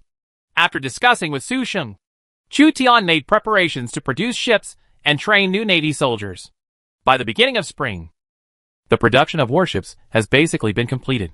At that time, the warships can be used to control the Yi River, and then go south to attack Tancheng and open the gateway to Xiapi. Su Sheng's serious injury also reminded Chu Tian that even famous generals may die in battle. Therefore, Chu Tian ordered all generals to minimize the number of charges into battle. If they can use their troops to consume the opponent, then there is no need to go into battle personally. Ding! The second historical battle is over, and the Kanto princes won. All princes, lords, and free players in the Kanto princes camp will receive plus 50% military merit. You will receive the characteristic reward S-level characteristic 4 generations and 3 lords. Chu Tian was planning with Su Sheng to expand the navy and received a reminder, because the second historical battle allowed various princes to fish in troubled waters. The top 10 rewards were the same, with a random feature, 4 generations and 3 princes. Chu Tian was very sure that these were the characteristics of Yuan Shao and Yuan Shu. Not long ago, he had a grudge against Yuan Shao and Yuan Shu, but now he has acquired their characteristics. which is to manipulate people. Chu Tian looked at the effects of the 4 generations and 3 dukes. characteristics. Name, the 4th generation and the 3rd duke. Level, S-level characteristics. Effect, both you and your descendants will gain the status of disciples of the noble family. The favorability of aristocratic families is plus 5%. The favorability of heroes from noble families is plus 5%. The probability of special talents seeking refuge is slightly increased. And the probability of historical heroes being loyal is slightly increased. This is a characteristic that has nothing to do with fighting, but is used to recruit talents and easily gain the support of famous families. Yuan Shao gained the support of a large number of talents by virtue of his status as the 4th generation and the 3rd prince. Unfortunately, Yuan Shao did not know how to employ people, which resulted in the loss of a large number of talents to Cao Cao's camp. It can be said that with this characteristic, even if Chu Tian does nothing in Langya Kingdom, there is a very low probability that a hero will come to seek refuge with Chu Tian. That's the benefit of fame. It can also increase the appeal to aristocratic families. Now Chu Tian is attractive to foreign races, peasant armies, and aristocratic families. Leave the matter of expanding the naval camp to the general. Su Sheng is still slightly injured, but it does not affect military training. So he handed over the expansion of the naval camp to Su Sheng, and then went to find Lu Ji, Kai Yong and other literati from aristocratic families. He wants to try the effect of his 4 generations and 3 sons. Chu Tian also became a disciple of the family he hated most. Fang Xianling seems to be from a noble family. There are also a large number of aristocratic heroes from aristocratic families, such as Zhang Liang and Xie Xian in history. It will not be that difficult to recruit them in the future.